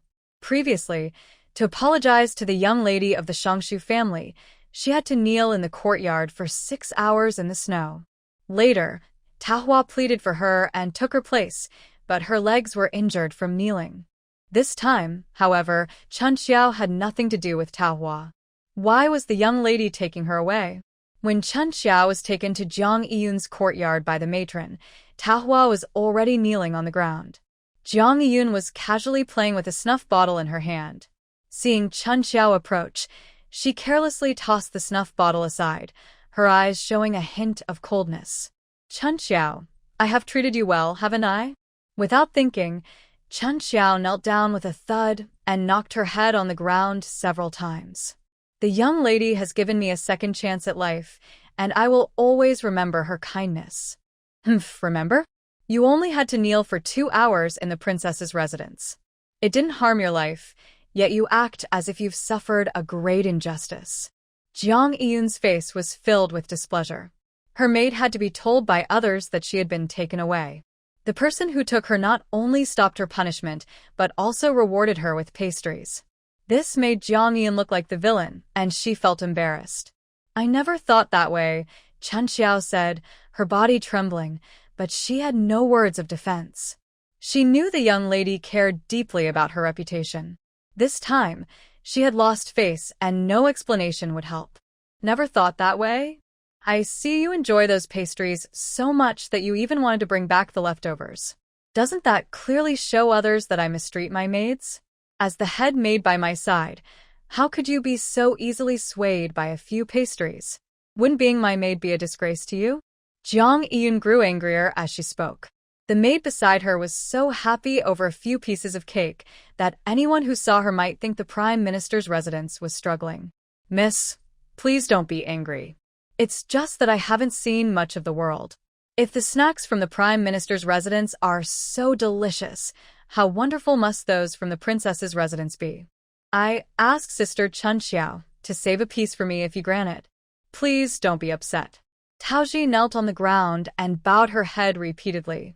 Seeing this, Jiang Yiyun didn't stop her until blood began to appear on her forehead, then she waved her hand impatiently. All right, if it weren't for someone sending you gifts, I wouldn't have known you had relatives at the 5th prince's residence. Thinking of this, Jiang Yiyun's expression darkened again. She didn't care where the other person had relatives, but what did it mean to send those things? Just a few pieces of cake and some medicine.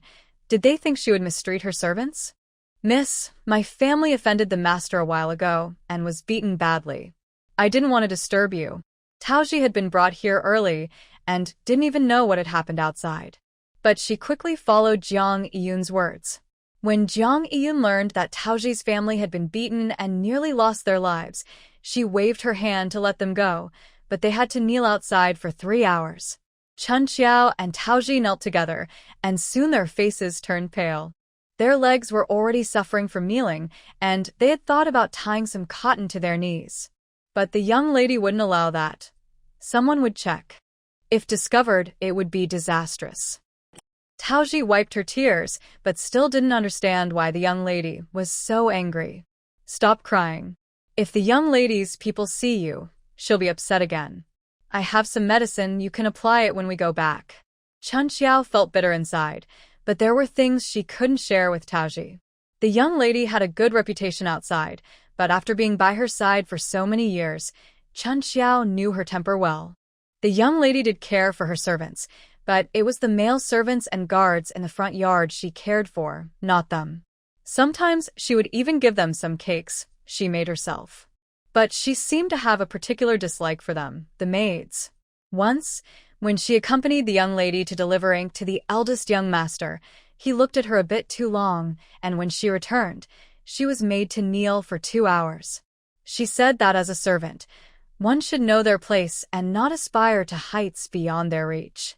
Taoji, over the years, I've saved some money. When you get the chance, please buy back your freedom and ask the young lady to let you leave the house. Life in the Prime Minister's residence is too hard.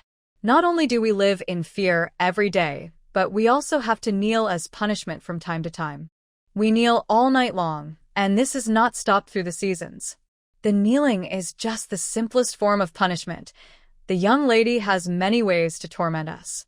If this continues, I fear I won't be able to survive here. Sister Chun Xiao, I can't take your money. Taoji shook her head, her gaze firm. She couldn't take away Chuanxiao's last bit of hope. That money was her lifeline. Mother once said that when a person is in distress, if they lose their last bit of support, they are not far from death. The two of them knelt until it was completely dark, then slowly helped each other back to their quarters. Missing dinner, they naturally had nothing to eat. Taoji took out some pastries she had saved from the cupboard. Sister Chunxiao, let's eat a little. They shared a few pieces of pastry but still felt very hungry, and there was nothing else to eat in the room. Drink some water later. If you sleep, you won't feel hungry. Let me put some medicine on your legs first. Chunxiao smiled wryly as she took out the medicine for bruises. Their legs were almost numb from pain, and it would be hard to sleep at night. I wonder who that Miss Chiao is.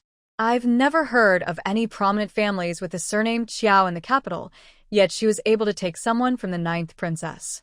While applying medicine to Taoji, Chunxiao chatted to ease the pain in her legs. It's funny, she climbed to the position of the eldest maid beside the prime minister's daughter, yet she envied the younger maids who at least wouldn't be tormented. Miss Chiao? How coincidental. She has the same surname as I used to. Taoji forced a smile but never dared to speak of her past identity. If anyone knew she was from the Moon Kingdom, she might not survive. Really? That's a coincidence. What was your name before? Chiao 11. My family couldn't read, so they named me using numbers. My mother told me I should be called Chiao 10, but she thought it sounded like I was picked up, so she decided on 11 instead. Haha, your name sounds better than mine. I used to be called Yaden. Quick, tell me, did you have sisters named 1, 2, 3, 4, and 5? Chunxiao knew Taoji was referring to her former family, not the current family of Granny Chun. It's like this, but those events happened a long time ago. I only have 2 older sisters. I am the youngest in the family. My oldest sister is named Xiao Qi, and my second sister is named Xiao Jiu. However, our family faced a disaster, and we got separated. Taoji did not mention that she had been sold. She had intended to be sold as a maid but ended up in the kingdom of Qin. She briefly mentioned her past family, perhaps believing she would never return to the Moon Kingdom. She felt trapped in the Prime Minister's residence. Chun Xiao was casually listening but heard a familiar name from Taoji. What did you say your oldest sister's name is? The day Miss Chiao took her away, she had also mentioned her name was Xiao Qi. But how could that be possible? Taoji was just an ordinary person, and her sister was also ordinary. The Miss Chiao who had shown her kindness could even speak with the princess. Xiao Qi? What's wrong? Taoji felt a bit nervous. The surname Chiao is common. Both the Moon Kingdom and the Kingdom of Qin have people with that name. They were just a few ordinary names. Could Chun Xiao really guess something? Hearing the name again, Chun Xiao's breathing quickened. What if it was true? Taoji, I have to tell you, the Miss Chiao I mentioned, her name is also Xiao Qi. Do you think it could be? Impossible. Taoji immediately retorted. They were both in the Moon Kingdom. How could they be in the Kingdom of Qin? Moreover, her family was ordinary. Even if they had opportunities, it wouldn't be in the Kingdom of Qin. What if she really is? Really is? Chun Xiao was anxious, but didn't dare to say it out loud. Whether it was true or not, what if it was? Maybe she and Taoji could leave the Prime Minister's residence. As long as they could leave, even if it meant washing clothes for someone, she could support herself.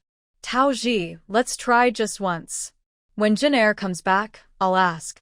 Even if the young lady finds out and punishes me, I'll accept it. The young lady had forbidden her from contacting Jin Er, but she didn't want to miss this chance. After a long time, Taoji nodded. Okay. Prince Wu's residence.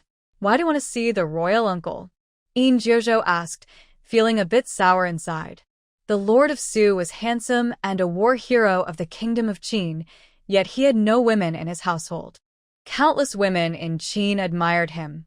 He had thought Xiao Qi was not interested in the royal uncle, but unexpectedly, she turned around and asked him to arrange a meeting with Lord Su. This is a bit too straightforward. It's none of your business. Xiao Qi didn't even give Yin Jiuzhou a glance. As the male lead in Yang Qianqian and Zhang Yiyun's storyline, she naturally wanted to meet this Prince Su. If she went to meet him secretly, it wouldn't reveal much. With Yin Jojo present, she would first have him arrange the meeting. The Emperor's uncle has been busy lately. I can't even see him. Yin Jojo couldn't find out much, and could only tell the truth. Xiao Qi frowned, planning to knock out this Prince Su and take him away, but suddenly had a brilliant idea. Her cultivation was about to break through its limits. I have to go out for a while, at most 3 months, at least 3 to 5 days. You are not allowed to touch anyone in my courtyard. Before Yin Jojo could respond, Xiao Qi had already vanished without a trace, and he didn't even sense any energy fluctuations. Seeing her strength again, Yin Jojo's pupils narrowed, and the last trace of inappropriate thoughts vanished. A woman this powerful probably wouldn't care about his status as a consort. Perhaps only the position of Empress would catch her interest. But if she really became Empress, would he ever have a peaceful day again? After thinking it over, he completely extinguished that hidden thought. In just a few moments, Xiao Qi had left the capital and arrived at a nearby mountain.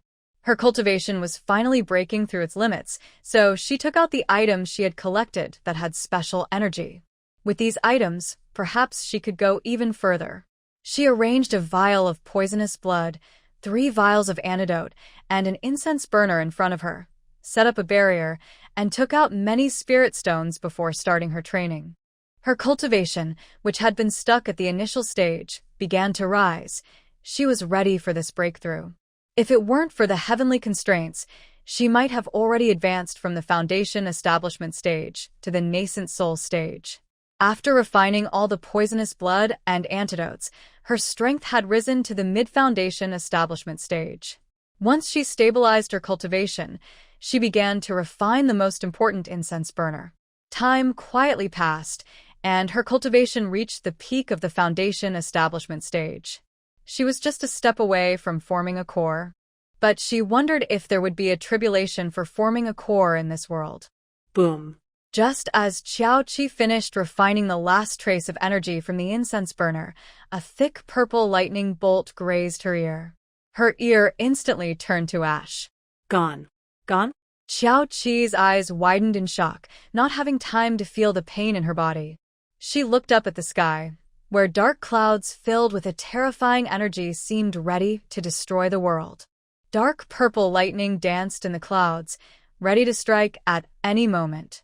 Seeing this scene, she was almost startled into jumping up. Was this the Golden Core Thunder Tribulation? It felt like it wanted to take her down with it. Xiao Qi didn't dare to hesitate. She intended to take out some high-level spiritual herbs to shield herself from the thunder. But then she realized that such a powerful thunder would destroy not just her but the entire capital and surrounding cities as well. Taking a deep breath, Xiao Qi slowed her golden core formation, gradually dispersing its aura and suppressing her cultivation to the peak of the foundation establishment stage. However, this suppression couldn't last forever. One day, her cultivation would break free. She had been thinking about advancing before, but now that she could, she was afraid to do so. It seemed she needed to find a suitable place, like a vast desert. As her cultivation gradually stabilized, the thunder also began to fade. Xiao Qi let out a sigh of relief and returned to the capital once her cultivation was fully secure. In the Prime Minister's residence, the maid scolded, "Chun Xiao, it seems the Prime Minister's house won't tolerate you. The young lady has strictly forbidden you from interacting with the 5th Prince's residence, yet you are going against her orders." She pinched Chun Xiao's arm hard. If she hadn't discovered this early, this little troublemaker might have succeeded. "Take your issues to the young lady." Chun Xiao was dragged before Jiang Yun. Despair filled her eyes. She regretted not sending the message before being caught. She hoped they wouldn't blame Tao Ji. She might not survive, but as long as Tao Ji was alive, she could still see the outside world. Jiang Yun looked at Chun Xiao without any mercy. "Take her away and silence her. Execute her immediately." Just then, a servant reported, "Miss, the second miss has come to visit, saying she wants to discuss your birthday gift." Jiang Yun's expression changed from stormy to sunny. "Quick, let her in." Noticing Chun Xiao about to be taken away, She thought about how the prince's birthday was approaching, and it wouldn't be good to have a death on her hands now. Forget it. Since you've been with me for many years, I'll spare your life this time. But you will be punished with 50 lashes as a warning to others. Back at the fifth prince's residence, half a month had passed. Due to the failed golden core formation, the ear lost in the thunder had not grown back. Looking at her empty face in the mirror, Xiao Qi exhaled a deep breath. It seemed that refining the healing pill was now essential. She has all the ingredients needed to create the intermittent pill. Even the difficult-to-cultivate bloodthirsty demon flower has matured in her space. However, since the intermittent pill is a fifth-grade elixir, it won't be easy to refine it perfectly. She needs to find more items with special energies. Using illusion magic to cover her missing ears, Xiao Qi finally stepped out of her room. It had been 3 days since her return, and she hadn't seen anyone during that time. Now that she was out, Jin'er and Injojo hurried over, and even the ninth princess sent someone to check on her. Xiao Qi first met with Injojo. "What's the matter?" "In a few days, it will be the birthday of my uncle. I'll accompany you then." Recently, his uncle had been extremely busy. Only the emperor could see him, while others hardly had a chance to meet him. "Okay, is there anything else?" Noticing that Injojo didn't leave and seemed hesitant to speak, Xiao Qi asked again. "Well, about a month ago, something major happened near the outskirts of the capital. Over a month ago, dark clouds gathered over the outskirts, and the purple-black lightning was terrifying, as if it would set the entire Qin kingdom ablaze. That day, the emperor urgently summoned officials for a discussion. The Astronomical Bureau even declared it a bad omen, warning that this lightning disaster could bring great calamity to the Qin kingdom. The emperor's face darkened. Was this divine punishment for his rule? As everyone was anxious, the dark clouds suddenly dispersed as if they had never been there. The Astronomical Bureau could not deduce anything further. While speaking, Injojo carefully observed Xiao Qi's expression. He suspected that the lightning disaster might be related to her, but found the idea absurd. Could there really be deities in this world that could summon such a calamity? "What do you think about this lightning disaster, Miss Xiao? Could it truly be a punishment from above for our Qin kingdom? His father had not done anything foolish during his reign, so why would there be divine punishment?" You really have a vivid imagination." Xiao Qi scoffed. "The mistakes of those in power should be borne by them, but often, it is the innocent common people who suffer. If that's the case, then it is truly heartless of the heavens. To prevent her from advancing, they would unleash such terrifying lightning. She might survive, but the people near the capital of the Qin kingdom would surely not." Xiao Qi's words carried a hint of resentment, making Injojo feel a chill run down his spine. It sounds like the thunder punishment is indeed related to her. Is it really necessary to be this crazy? All right, you can go back. The thunder punishment is completely made up. Xiao Qi directly dismissed him. Injojo said, "Father has prepared to offer sacrifices to calm the heavens. Not only is this about the thunder punishment, but also the severe drought in the north which has affected many places. The emperor's sacrifice is meant to appease the heavens and pray for rain. You can perform the sacrifices. Why are you telling me this?" "Miss Xiao, I didn't want to bother you, but this sacrifice requires both the emperor and empress to pray together, and my mother is seriously ill." Injojo had to reveal some royal secrets. The empress has a high status and is favored by the emperor due to her family's contributions. However, no emperor would tolerate being controlled by his wife's family. The empress has given birth to 2 sons and 2 daughters, but both sons died young. Later, she learned that their deaths were influenced by the emperor, who feared her family would gain too much power. The empress loved the emperor deeply, and upon hearing this news, she became very weak. The eldest princess, still young, was sent away for a marriage alliance. After enduring so many hardships, the empress fell ill and has been relying on medicine to survive for years. The 9th princess is also her daughter, but due to the rift between the emperor and empress, she has faced many hardships since childhood. The palace is never short of princes and princesses. If it weren't for his mother receiving protection from the Empress, he wouldn't care for the ninth princess so much. After the Empress's family lost their power, the Emperor began to remember the harmonious days with her and grew increasingly fond of the ninth princess. My mother is sometimes well and sometimes unwell, but my father wants me to persuade her to pray for the people of Qin country with him. Not to mention whether the Empress can even stand up. The Emperor has killed her 2 sons, sent the eldest princess away for marriage, and destroyed her family. The enmity of killing her children and family.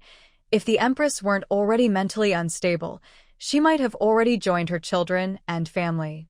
I want to ask you for a good medicine to cure her. The Emperor assigned him this task simply because he was cared for by the Empress during his childhood. But now, she doesn't even care for the ninth princess and spends most of her time lost in her own world. So how could she listen to his persuasion? This is a matter of the heart. My medicine cannot heal such a condition. The Empress's family helped Yin Huang ascend to the throne, but in the end, it was like a cunning rabbit being cooked after its usefulness was over. In his heart, he still loved the queen. So even after destroying her family, he couldn't bear to remove her from her position. Meeting such a man is truly unfortunate. To love her yet wish harm upon her entire family and children. It would have been better not to meet again from the start. All right, you can go. Come back when you have healed her heart. Thank you. With that assurance, Yin Jiuzhou bowed in thanks and left. As soon as Yin Jiuzhou left, the ninth princess's people were called in. Speak, what news do you have? Xiao Qi leaned back in a soft chair. Beside her was the new tea gifted to Yin Jiuzhou by the Emperor. It tasted decent. Spiritual tea has its unique flavor, while ordinary tea has its own taste. Miss, the princess has found information about that group. Several of their members have been captured, and from the interrogations, most have been sold to the black market. Those sold to the black market rarely survive. A small number were sold to men with special preferences, and they also seldom make it out alive. The maid reporting kept her head low, fearing any backlash. For the princess to seek someone, the person must have an unusual background.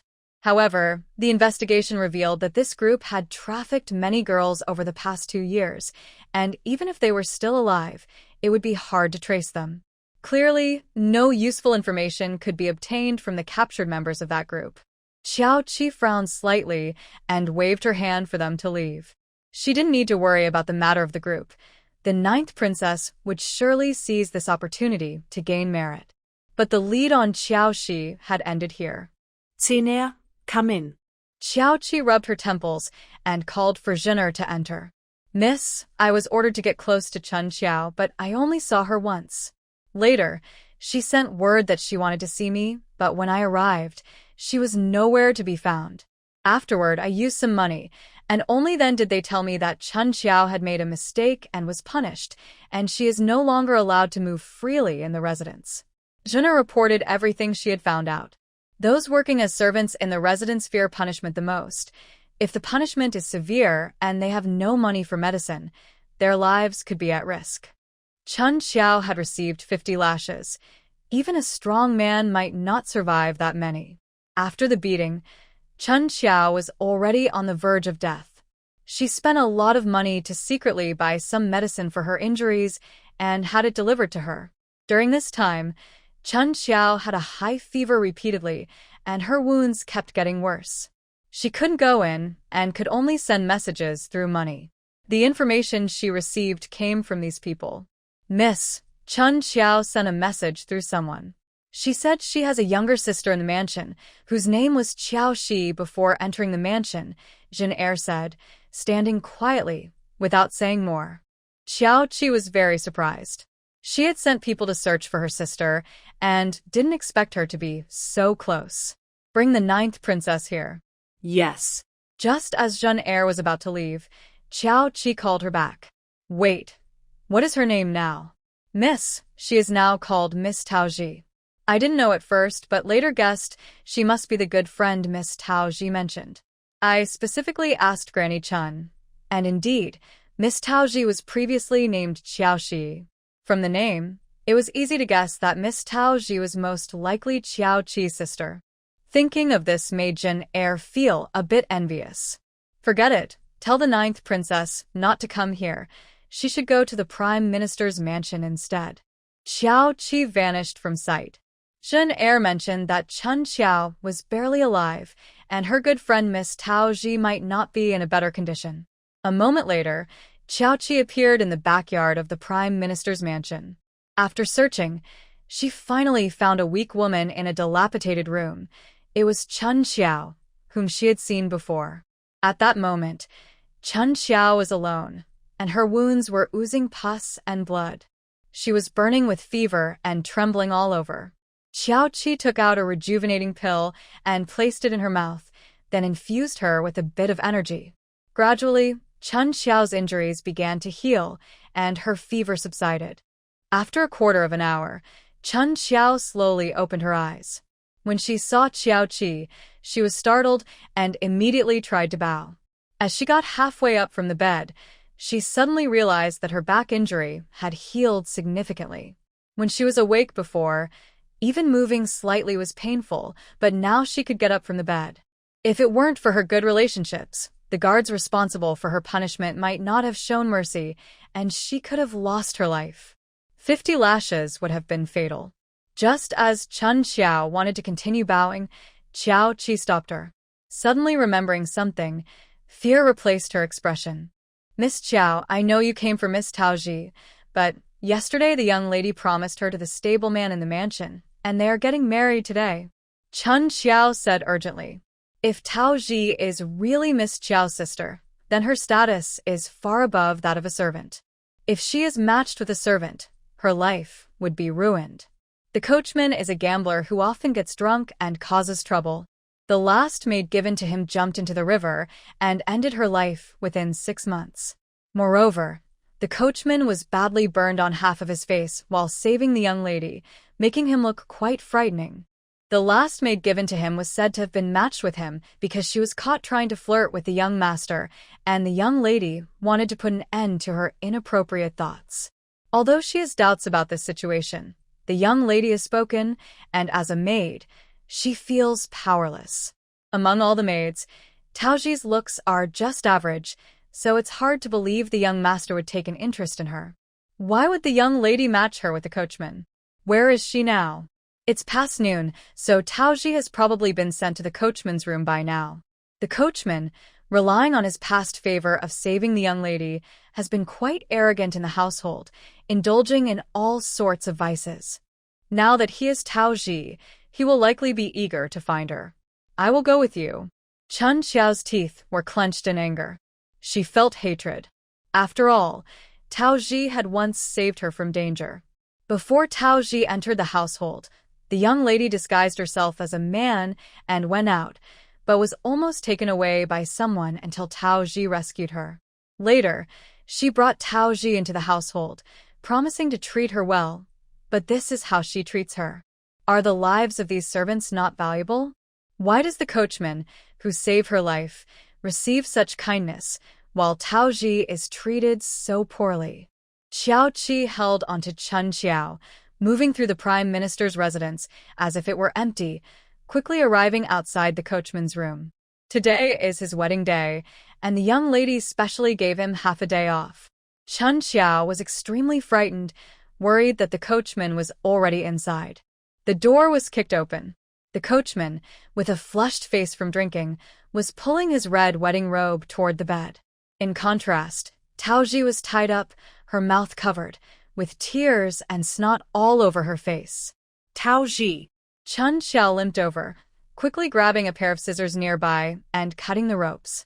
The coachman swayed a bit, finally realizing that his new bride was about to be taken away. Who are you? Do you know who I am? Get out of here now. Spring Xiao. I don't want to marry him. I don't want to. Tao Ji suddenly hugged Spring Xiao, her eyes wide with fear as she looked towards the coachman. Okay, you won't marry him. Spring Xiao comforted Tao Ji, tears streaming down her face. Get away.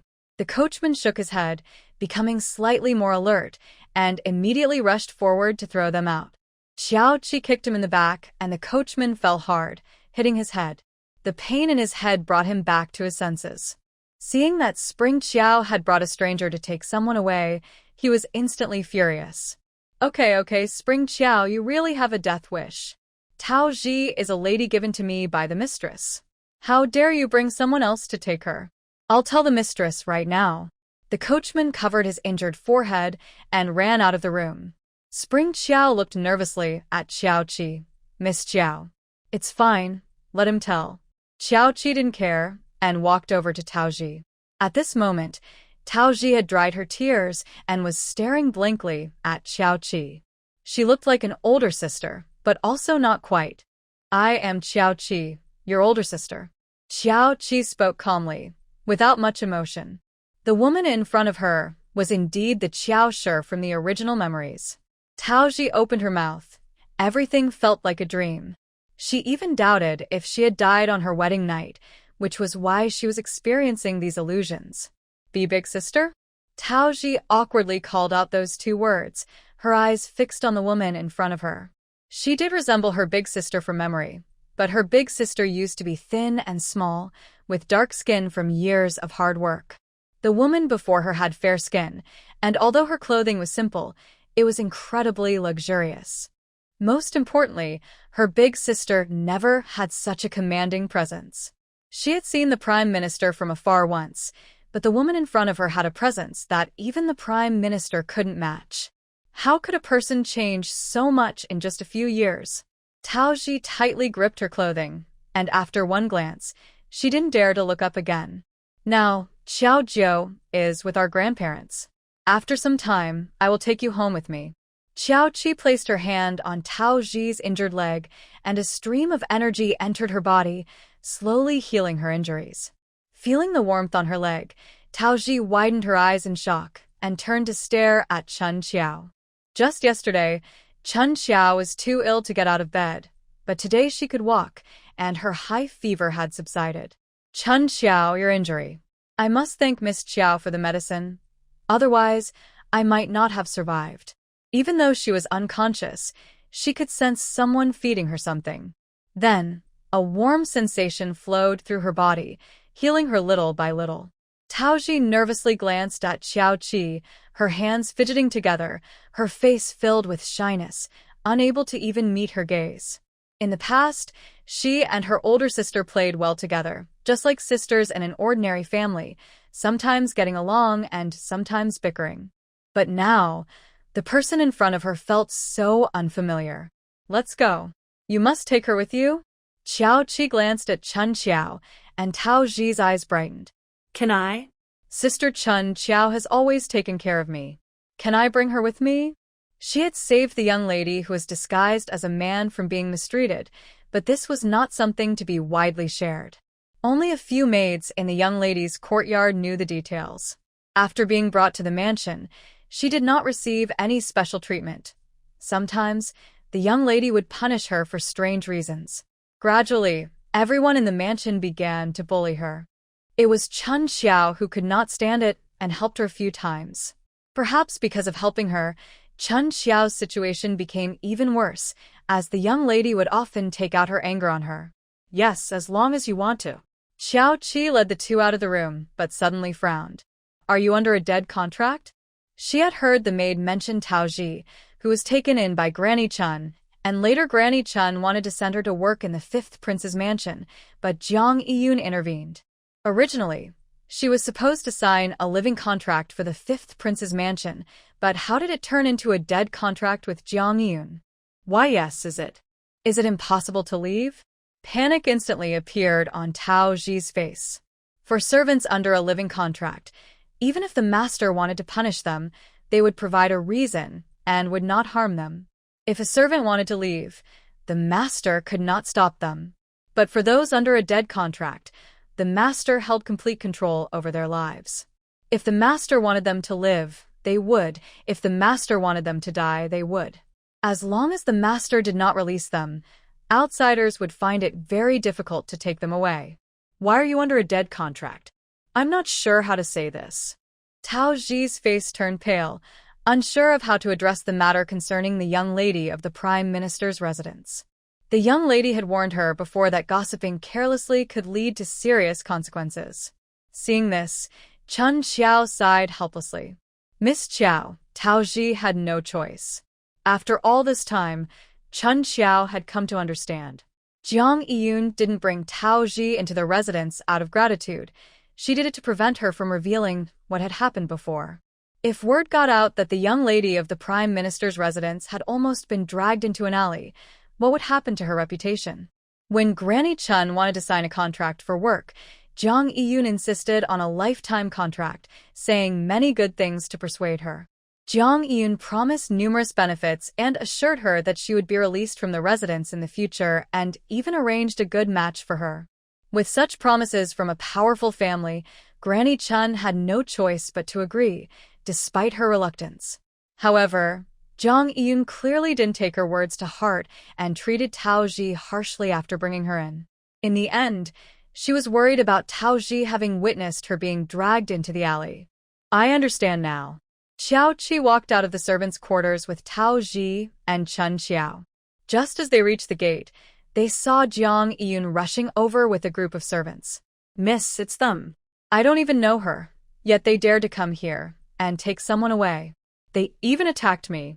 The coachman, holding his injured forehead, pointed at them angrily. Perhaps someone was backing him, as a malicious glee shone in his triangular eyes.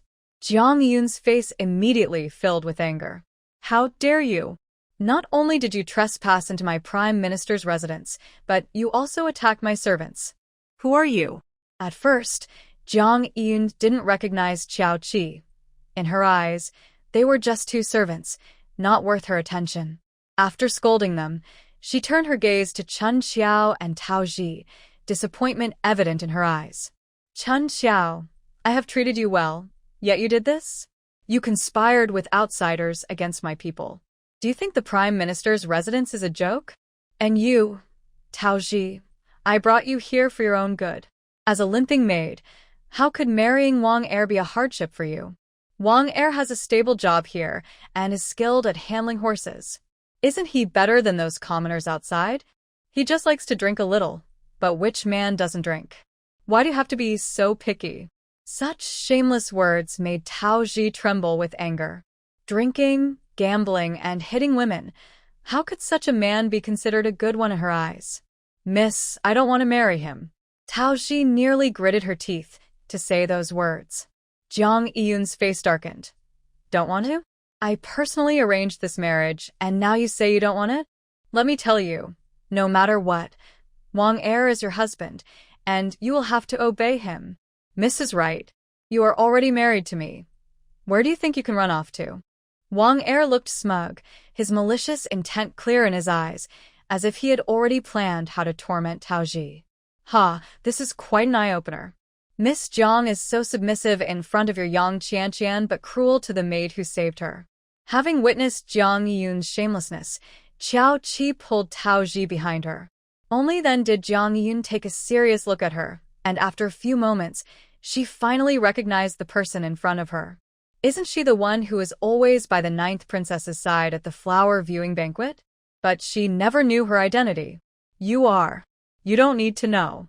Xiao Qi stepped forward and grabbed Wang Er by the neck, lifting him off the ground.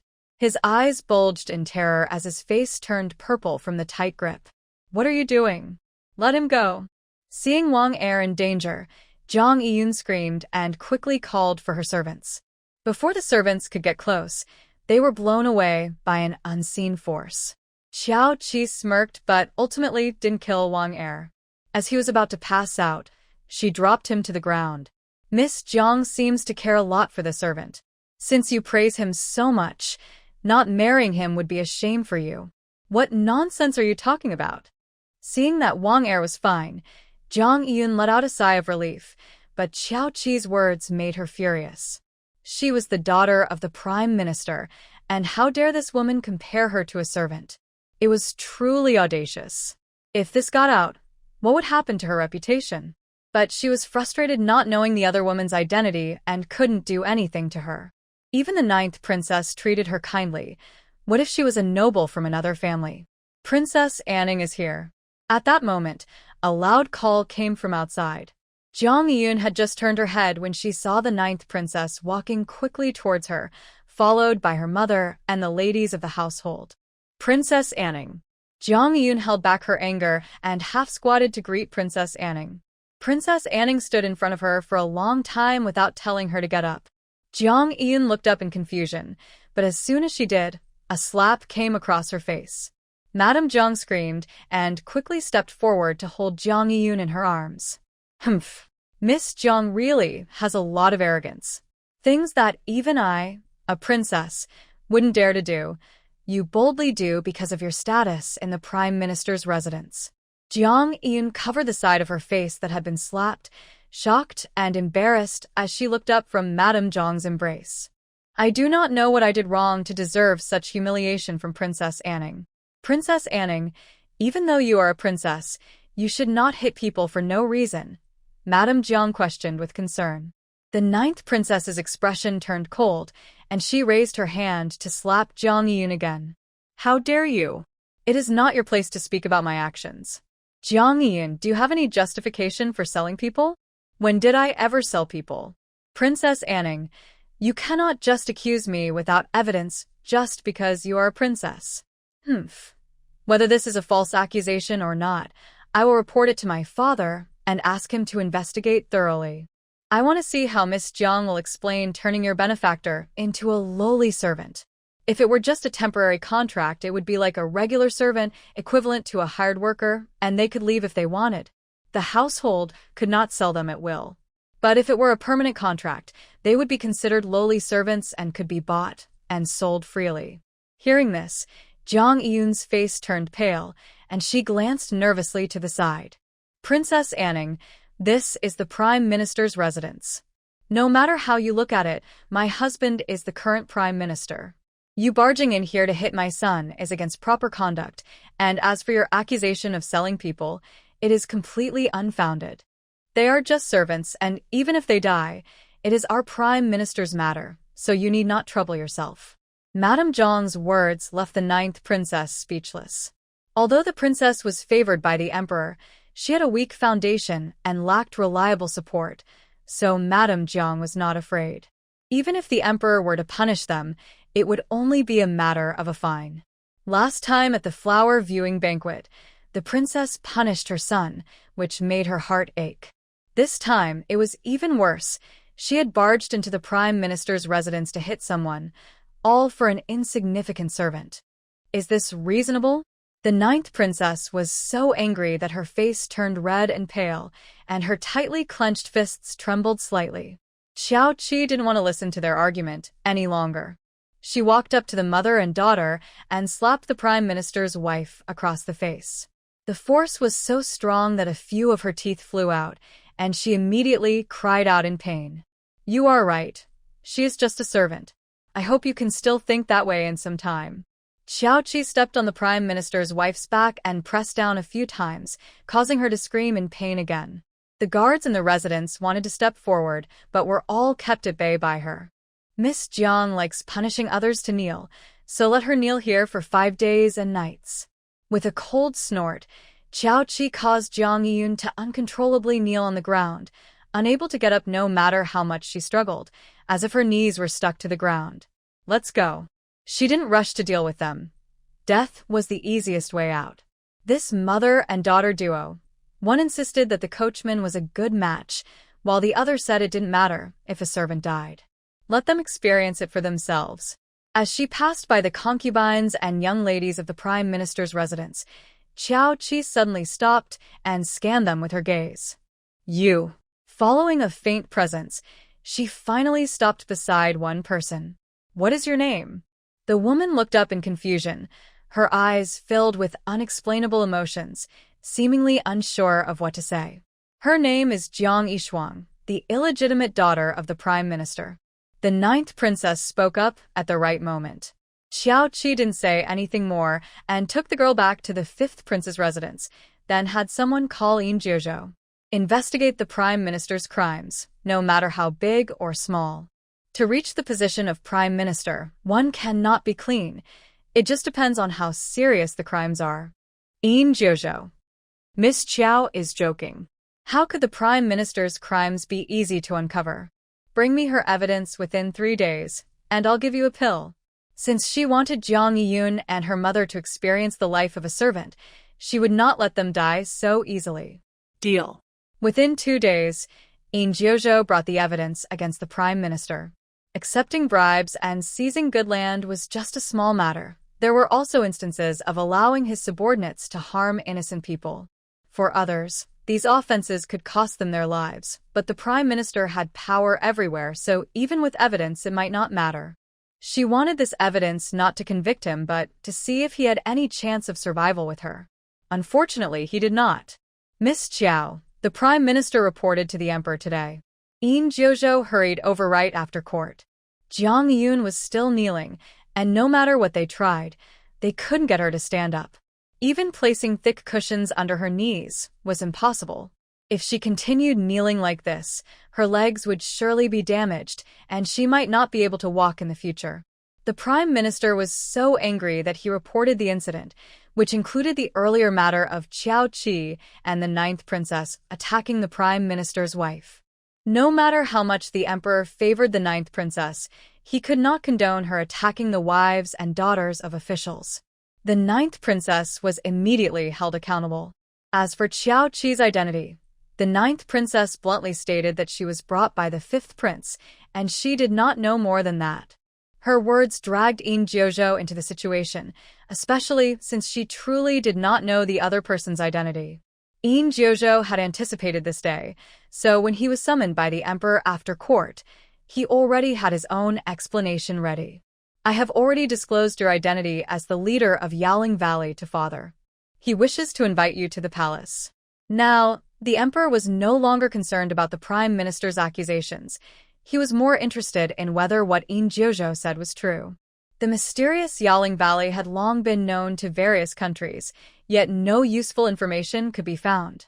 Last time, when Yin Jiuzhou persuaded the emperor to sign a friendly treaty with the Moon Kingdom, there were speculations about Yaling Valley. Is that all? Qiao Qi raised an eyebrow, not fully believing what Yin Jiuzhou said. The reason Yin Jiuzhou could speak in front of the emperor of the Qin Kingdom was mainly because he was sufficiently sincere. He awkwardly coughed twice, and about the last thunder calamity. All right, let him come here to speak about it. I will report this to father. Yin Jiuzhou didn't say a word of persuasion. After all, saying more was pointless. That night, a middle-aged man in a black hood appeared in the Liuli courtyard. The courtyard door opened automatically, and the man entered without showing any emotion, walking steadily into the room. Leader Qiao, I've long admired your name. Your Majesty is too kind. Please have a seat. Qiao Qi smiled slightly, and with a gentle gesture, the teapot floated into the air and poured a cup of tea, which then flew into the Qin Emperor's hand. The Qin Emperor took a sip, and his eyes immediately lit up. Excelente. May I ask why your Majesty has come this time? Qiao Qi poured herself a cup of tea, her expression calm. The Emperor of the Qin paused for a moment before putting down his teacup. Lord Qiao, I want to ask if you're interested in becoming the saintess of Qin country? Clearly, the Emperor had learned some things about her from Yin Jiuzhou before coming here, or he wouldn't have asked so directly. She disliked beating around the bush. You jest, your Majesty. After all, a saintess may not always remain pure. She could very well become the next empress. Qiao Qi scoffed, showing no concern for the emperor's feelings. When she was useful, they would try to win her over, but once she was no longer needed, they would treat her like the former empress and push her down. The emperor's expression changed, turning from pale to flushed. Since he became emperor, no one had dared to speak to him like this. Even though Yin Jiuzhou had warned him multiple times about her unique abilities and strength, the emperor was still angered. He was the emperor. No matter how powerful one person was, they could not stand against the strength of a whole nation. Impudent. If you don't want to talk, then get out. Qiao Qi glanced at the emperor dismissively, not caring about his status at all. The emperor's eyes turned icy. Lord Qiao, do you know what you're saying? I am the ruler of Qin country. The ruler of Qin country? Ha!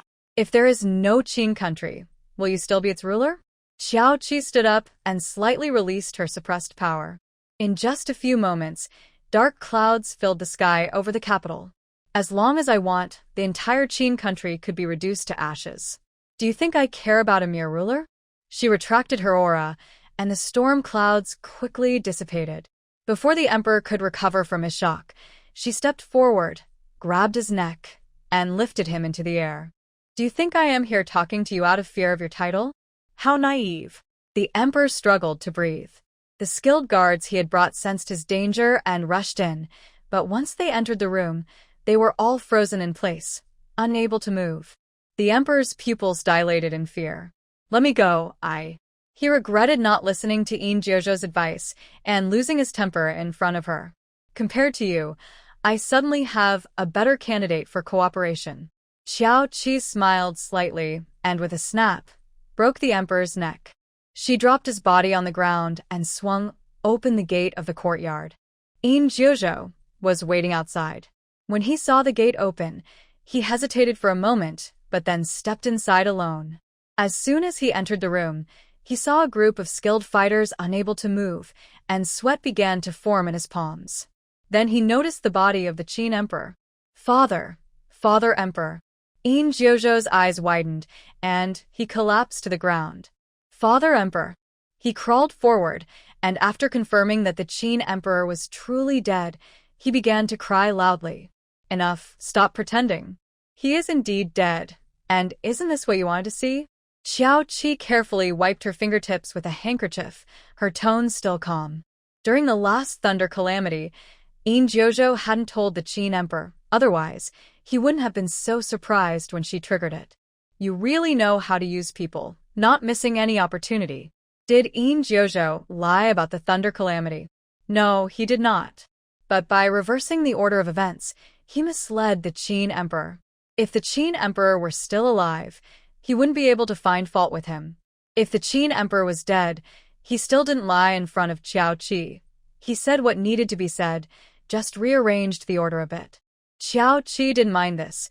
Compared to the Qin emperor, at least Yin Jiuzhou hadn't been completely corrupted by power. Thank you for your kind words, Leader Qiao. Yin Jiuzhou wiped away his tears, and there was no sign of sadness on his face. Being in a royal family meant being heartless. Moreover, Yin Jiuzhou harbored a great deal of hatred for the Qin emperor. He had been raised for a time by the empress, and his mother had been protected by her, so their bond was special. Later, he was sent to the military for training, gaining protection from the empress's family. But in the end, the empress went mad, her family was wiped out, and his mother was also killed for defending her. From the very beginning, Yin Jiuzhou had chosen a fatal outcome for the Qin emperor. You handle the next matters yourself. Xiao Qi lightly raised her hand, and all the hidden guards brought by the Qin emperor met their end. Yin Jiuzhou bowed deeply. Thank you, Leader Qiao. The Qin kingdom had completely changed. The Qin emperor was killed by an assassin, and before dying, he passed the throne to the fifth prince.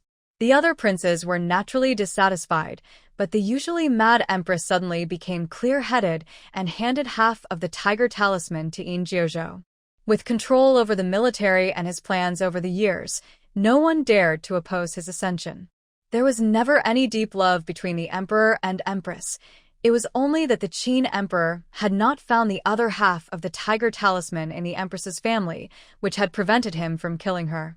After learning that the tiger talisman was likely in the queen's hands, Emperor Qin wasted no time using the ninth princess, the queen's only biological daughter. The ninth princess, Lanji, was not as perceptive as Yin Jiuzhou.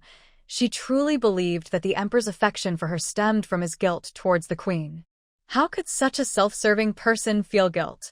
It was all just a means to an end.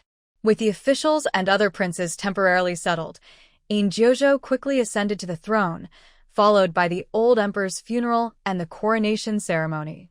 During this time, Xiao Qi mostly stayed at the fifth prince's residence, which was now surrounded by heavy guards, allowing no one but her to leave freely.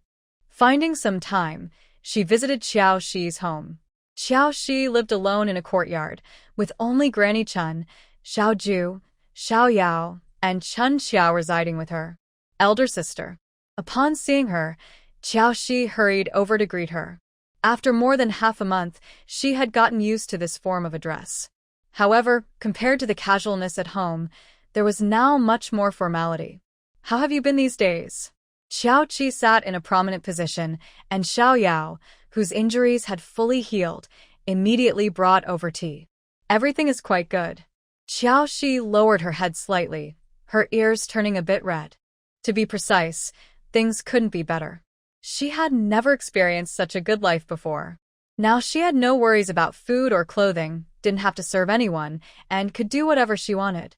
In her free time, she planted flowers and drank tea, and she even had 2 cats. "Do you want to return to the Moon Kingdom with me, or stay in the Qin Kingdom?" "I want to go back to the Moon Kingdom.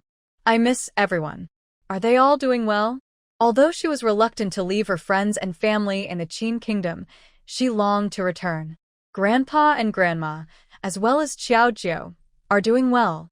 As for Xiao Jinzhen, he no longer deserves the title of father. Xiao Qi asked Xiao Yao and the others to step out before discussing some family matters. Initially, Xiao Jinzhen took the food that Xiao Shi had sold herself to support a widow, which led to their mother's death. During this time, her younger brother also went missing. Grandpa and Grandma severed ties with him, but he was caught in a dark mine and nearly lost his life. In the end, Xiao Jinzhen married the widow and took care of her children. Xiao Jiao said she saw him buy a bunch of candied hawthorns to please those kids. Xiao Qi knew how to strike a chord. Not long ago, Xiao Shi had longed for candied hawthorns, and in the end, Xiao Jinzhen bought one to share among them, allowing each to have just one. When the candy was given to her, the neighbor's child also wanted some, so she gave the candy to that child. After crying and making a fuss, she was scolded and hit by Xiao Jinzhen for being unreasonable. This was a thorn in her heart. Xiao Shi's expression changed, first because of her mother and younger brother, then her grandparents, and finally the thorn that pierced her heart. Tears streamed down her face, falling to the ground. "There's no rush to return to the Moon Kingdom. You should rest here, and come to me if you need anything." Xiao Qi did not stay long, leaving her time to process everything. Xiao Shi looked up in confusion, her eyes filled with tears, unable to see clearly around her, and she let Xiao Qi leave. Outside, Xiao Qi reminded Xiao Yao and Xiao Jun to comfort Xiao Shi well and not let her fall into despair. Unlike Xiao Jiao, Xiao Shi was a more emotional person. Due to the old emperor's passing, the birthday banquet for Prince Su was naturally cancelled. Xiao Qi went to Prince Su's residence in the dark to poison Yin Yanting. Since he was the male lead in the new storyline, if he was seriously injured, the female lead would definitely appear. From the beginning, she didn't really believe that Yang Qianqian would be the female lead, and Jiang Yun didn't seem like one either. Since the Xuanji sect was in the Qin Kingdom, it might be related to this Prince Su. Whether she could draw out the real female lead depended on whether this Prince Su was her male lead. At first, she carelessly dropped the poison into the porridge he drank daily, but unexpectedly, Yin Yanting rarely didn't drink the porridge. Forget it. She used a bit of spiritual energy to knock Yin Yanting down and directly place the poison pill in his mouth. The poison wouldn't kill him. It would wear off in a month. This poison wasn't really lethal, but no antidote in this world would work against it, including the antidote pills she had sold before. After leaving Prince Su's residence, Xiao Qi went to the Lien Guogong's residence. Yang Qianqian seemed to have suffered a major blow, looking lifeless. After all, in her previous life, the old emperor hadn't died and lived for a long time. Now that she had been reborn, the old emperor was dead. If a country's emperor could die just like that, how could she not be afraid, worried that her rebirth had changed something? Xiao Qi set up an illusion for her, and soon, Yang Qianqian revealed more details. In her previous life, both she and Jiang Yiyun admired Prince Su, but Prince Su only had feelings for Jiang Yiyun. She had been used by Jiang Yiyun to do many wrong things, even losing her life. In Yang Qianqian's memory, she did not see Prince Su marry Jiang Yiyun. This aligns with Xiao Qi's guess. Prime Minister Jiang is the top civil official, and Prince Su is the war hero of the Qin Kingdom. The old emperor would not allow a marriage between them. Prince Su is likely to find a scapegoat. Based on this, the person Prince Yu admires should not be the Prime Minister's daughter, and it certainly cannot be Yang Qianqian. However, in Yang Qianqian's memories, it seems that someone was pushing Jiang Yiyun to do those things. The frequent contact suggests that this person might be in the Prime Minister's residence. After removing the illusion, Xiao Qi visited the Prime Minister's residence again. On this mysterious moonlit night, she had to keep running. The secrets hidden in the mysterious door are deep, and the methods of the person behind it are surely extraordinary, but sometimes the information she uncovers feels rather childish, almost like a split personality. The night was dark, and the Prime Minister's residence was quiet, except for Jiang Yiyun's courtyard. The 5 days of kneeling had completely injured her legs. During that time, it rained, and even though servants sheltered her from the wind and rain and a doctor was nearby to treat her, her legs still suffered from the cold. Kneeling for 5 days and nights not only took a toll on her body, but also nearly broke her spirit. On the 6th day, when the people from the Prime Minister's residence picked her up, they found her legs had lost all feeling. Later, they sought a renowned doctor from the Divine Medicine Valley to treat her, barely saving her legs, allowing her to take a few steps with the help of servants. However, she was tormented day and night by the excruciating pain in her legs. Xiao Qi waved her hand to put the maid in Jiang Yiyun's courtyard to sleep before approaching Jiang Yiyun. After enduring constant pain, Jiang Yiyun's eyes were bloodshot, and her cheeks were sunken, making her look like a ghost. You. Upon seeing Xiao Qi, Jiang Yiyun's face was filled with fear and resentment. Answer some of my questions, and I can make your legs stop hurting. A thread of spiritual energy entered Jiang Yiyun's legs, and the intense pain immediately lessened significantly. Jiang Yiyun seemed to grasp a lifeline, clutching Xiao Qi's clothes tightly. You ask, I can't go on like this, you ask, I know, I will tell you. Jiang Yiyun, afraid of being abandoned, spoke more urgently, even though the person before her was the very one who caused her suffering. I visited a few shops under your name, and I found them quite interesting. Can you tell me how you came up with these ideas? Jiang Yiyun's clothing stores operate like some modern high-end brands. If that were all, it would be fine, but their stores not only sell clothes but also bags. Selling bags isn't a problem, but they also use modern branding strategies, limited editions, and various promotions. It was Jiang Yishuang who told me. She said it all to me. Jiang Yiyun's breathing quickened. She couldn't blame Xiao Qi, but she directed her resentment toward Jiang Yishuang. 5 years ago, Jiang Yishuang saw my clothing store losing money every year and suggested this idea to me. In reality, Jiang Yishuang didn't come up with the idea on her own. She was struggling in the capital. Before that, her life was very difficult. One winter, she even fell into a lake and was too confused to have money for a doctor. After that, she started to flatter Jiang Yiyun and shared these ideas with her. Really? But I find her quite foolish. Xiao Qi narrowed her eyes, recalling her previous encounter with Jiang Yishuang. Jiang Yishuang appeared timid and meek, not at all like someone acting. If that were true, it would only mean she was a skilled actress. As for whether Jiang Yishuang is the leader of the mysterious sect, that still needs to be confirmed. Xiao Qi was curious. If she really was a time traveler, why could she suggest branding but not think of making money with simple things like sugar or soap? Instead, she seemed to be putting a lot of effort into finding someone to mine. No, that's not it. It's all an act by that shameless person. Jiang Yiyun quickly shook her head in denial. She acted humble in front of me, saying she was afraid her mother would discover she was different from her usual foolish self. She begged me not to tell anyone. She just wanted to stay home until she got married and had children. Seeing that her suggestion actually made money, Jiang Yiyun felt jealous. If she was willing to say such things, Jiang Yiyun wouldn't refuse. If she wanted to act foolish in front of others, that would only highlight Jiang Yiyun's status as the legitimate daughter. What do you think is different about her now? Different? Jiang Yiyun thought for a long time, and her eyes suddenly brightened as she remembered something. Right, I just remembered. She used to write beautifully, but ever since she fell into the water and had a high fever, her writing has become ugly. Jiang Yiyun didn't know how to describe it. The handwriting was so bad that even a child just learning to write would do better.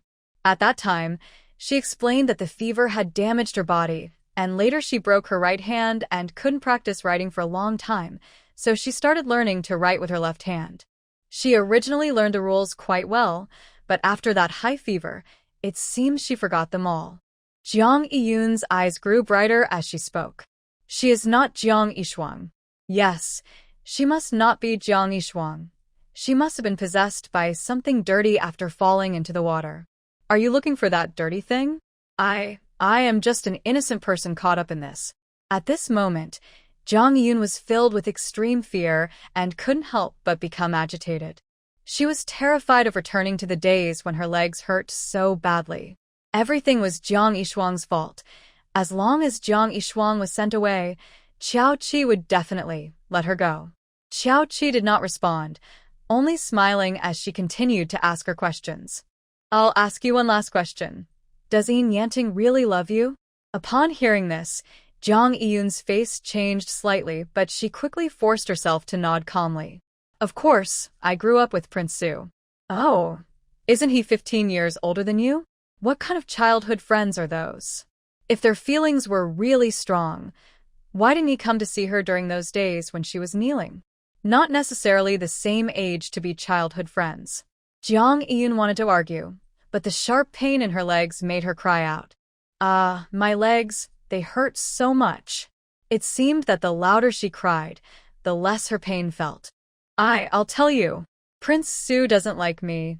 He doesn't like me. It's all my own misunderstanding. Jiang Yiyun was in so much pain that tears and snot streamed down her face. It wasn't until a stream of energy entered her legs that her cries gradually stopped. She lay awkwardly on the bed, not caring that snot was dripping to her mouth. Haha, Prince Su really doesn't like me. It was all a facade I put on. Some ambiguous words can easily mislead others, but he never denied it. Since he didn't deny it, that means he accepted it. Ha ha ha. Jiang Yiyun seemed to have lost her mind, alternating between crying and laughing. Qiao Qi looked at her meaningfully before getting up to leave. The stream of energy left in her body could help ease the severe pain in her legs. But this was just a temporary relief. Perhaps under the treatment of the divine doctor in the Divine Physician Valley, her legs might have a chance to recover, even if it was only to regain 30 or 40% of their former function. However, after that stream of energy entered her legs, they were essentially ruined. Within a year, the backlash would only become more severe. In this year's time, I hope she can truly experience the days of marrying the partner she speaks of. Qiao Qi did not rush to leave the Prime Minister's residence. After wandering around, she returned to Jiang Yishuang's courtyard, hiding her presence in the shadows. Jiang Yishuang had not yet fallen asleep and was currently soaking in a tub filled with flower petals. 2 maids were carefully attending to her. These 2 maids were different from the others. They were skilled in martial arts and quite capable. From bathing to applying essential oils and then to sleep, there seemed to be nothing unusual about Jiang Yishuang. However, her demeanor was very different from the first time they met. On that day, she was timid, but now she appeared to be high and mighty, as if she looked down on everyone. I didn't realize her acting skills were so good. It wasn't until an hour after she fell asleep that Qiao Qi finally left the Prime Minister's residence. The next day, Qiao Qi spread the news that Prince Su had been poisoned and was near death. During lunch, Yin Yanting was taken aback. Hearing this news suddenly, he couldn't believe it. How could the outside world be buzzing about his poisoning when he, the person involved, didn't even know he was poisoned?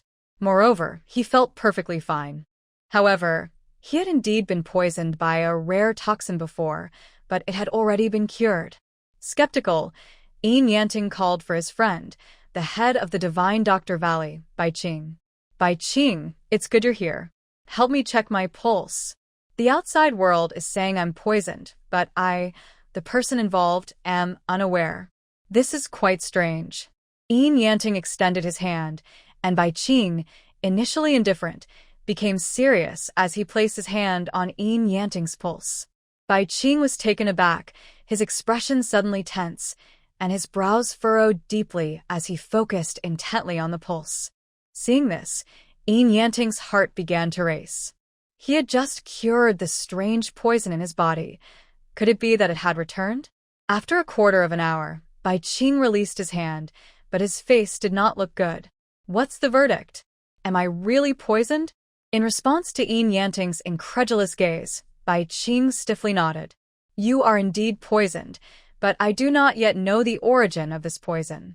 In fact, he had never encountered this type of poison before. What is the nature of this poison? Yin Yanting's expression darkened. From Bai Qing's words, it was clear that this poison was not the same as the strange toxin he had encountered before, yet he didn't even know when he had been poisoned. Who could be behind this? I have never seen this poison before, so I don't know how toxic it is. However, I can see that the poison in your body hasn't taken effect yet, but it will likely do so within a day or two. Yin Yanting's face darkened completely. How bold. To poison him. Someone, go investigate where this rumor started. Since this rumor was spread, the poisoning must be related to this person. Less than 15 minutes after his people left, his expression suddenly changed, and he spat out a mouthful of dark blood. A wave of intense pain surged through his limbs and body, and the sensation only grew stronger. The man, who never complained about injuries on the battlefield, now felt the urge to scream. Your Highness! Bai Qing's face changed dramatically, and she quickly took out a gold needle to press on several acupoints of Yin Yanting. However, the pain did not subside. Instead, the needle's stimulation made it feel even worse. Yin Yanting howled as he pulled out the needles, collapsing to the ground, sweat pouring down his body. Seeing that the needles were ineffective, Bai Qing's face turned pale, and she hurriedly took out a pill and placed it in his mouth. Yet, the pain still showed no signs of relief. The waves of agony continued, and Yin Yanting began to harm himself, unable to faint despite wanting to escape the pain. It wasn't until half an hour later that the intense pain began to ease. But that night, he suffered another episode, lasting over half an hour again. Experiencing 2 episodes in one day, even someone as strong as Yin Yanting was left bedridden. The pain was unbearable, and once was enough, yet he faced it twice in a single day. According to Bai Qing, this was just the beginning. Yin Yanting's skin twitched in response. The true culprit behind this must be found quickly. The other party is so eager to reveal my poisoning, they must have a purpose. If that's the case, I will give them what they want. Yin Yanting spoke through clenched teeth, his voice cold, wishing he could tear the person apart. If they wanted the news of his poisoning to spread, he would use it to draw them out. In the next 2 days, the news of the Duke of Su being poisoned and unconscious spread widely, reaching the Prime Minister's residence quickly. Jiang Yun was extremely anxious, suspecting that the Duke's poisoning was the work of Qiao Qi, but she dared not confront anyone and could only secretly write a letter to send to the Duke's residence, hoping it would reach him. If the Duke received the letter, perhaps he would truly fall in love with her because of this incident. The person watching Jiang Yun didn't notice anything unusual. They were naturally working for Yin Jiuzhou. Although Yin Jiuzhou didn't understand why Qiao Qi was monitoring Jiang Yun, he didn't dare to ask. If he were to die, the 7th prince would be ready to take his place. On the other hand, the unnamed person watching Zhang Yishuang discovered something unusual. Miss, Zhang Yishuang likely knows about Yin Yanting's poisoning. Qiao Qi was resting on a couch when the unnamed person reported the findings. The news of Yin Yanting's poisoning was well known in the capital, but it was kept from Zhang Yishuang. Due to the situation with Jiang Yun, Zhang Yishuang had recently been confined to her courtyard, and even her many maids had been removed. Any news from the outside had been cut off by the unnamed person. Under these circumstances, Zhang Yishuang should not know about Yin Yanting's poisoning. I've been monitoring her, even when she bathes, and her demeanor seems the same as usual. However, she has tried several times to lift her confinement yesterday and today. I suspect it is related to Yin Yanting's poisoning. Qiao Qi had already informed the unnamed person that Jiang Yishuang might be the true love of Yin Yanting. It was not surprising for the unnamed person to have such a guess. But it was strange. Could someone's acting skills really be that good? Xiao Qi rubbed her temples and suddenly remembered the incident with the messenger pigeon, which sparked a plan in her mind. Do not let anyone lift her confinement. Continue to monitor her. Originally, someone was supposed to lift her confinement here, but since the messenger pigeon died so quickly, the unnamed person might have already been discovered by the other party. Also, do one more thing to ease her doubts. That night, the unnamed person searched Jiang Yishuang's study and bedroom but found nothing and had to return empty-handed. All right, you shouldn't appear again for now. Xiao Qi concealed herself and appeared in the courtyard where Jiang Yishuang was. Are you sure the person watching me has really left? Jiang Yishuang dismissed everyone around her and spoke to herself in the room. Xiao Qi paused for a moment and tried to use a simple illusion spell. Instantly, she heard another voice. Rest assured, the Watcher has left. Darn it, they finally left. If only they had searched sooner. Luckily, I have the system to remind me and I destroyed the items in advance. It was just a few sheets of paper. No need to make a fuss over it. The system remained silent. Letter paper. Is it just ordinary letter paper? How long until my master arrives? Seeing the system remain silent, Jiang Yishuang asked another question. Host, your master will arrive in 1 hour. Phew, that's good, that's good. Jiang Yishuang sighed in relief. As long as her master arrived, everything could be easily resolved. System, I want exchange for a universal antidote pill. Thinking of Yin Yanting's poisoned and unconscious state made her heart ache. If it weren't for protecting her, why would he have pushed Jiang Yun, that foolish person, in front of her? But while this protected her, it also meant they could no longer meet openly. Host, once you exchange for the universal antidote pill, your luck value will be completely depleted. Got it, hurry and exchange. If it runs out, I'll find a way to replenish it.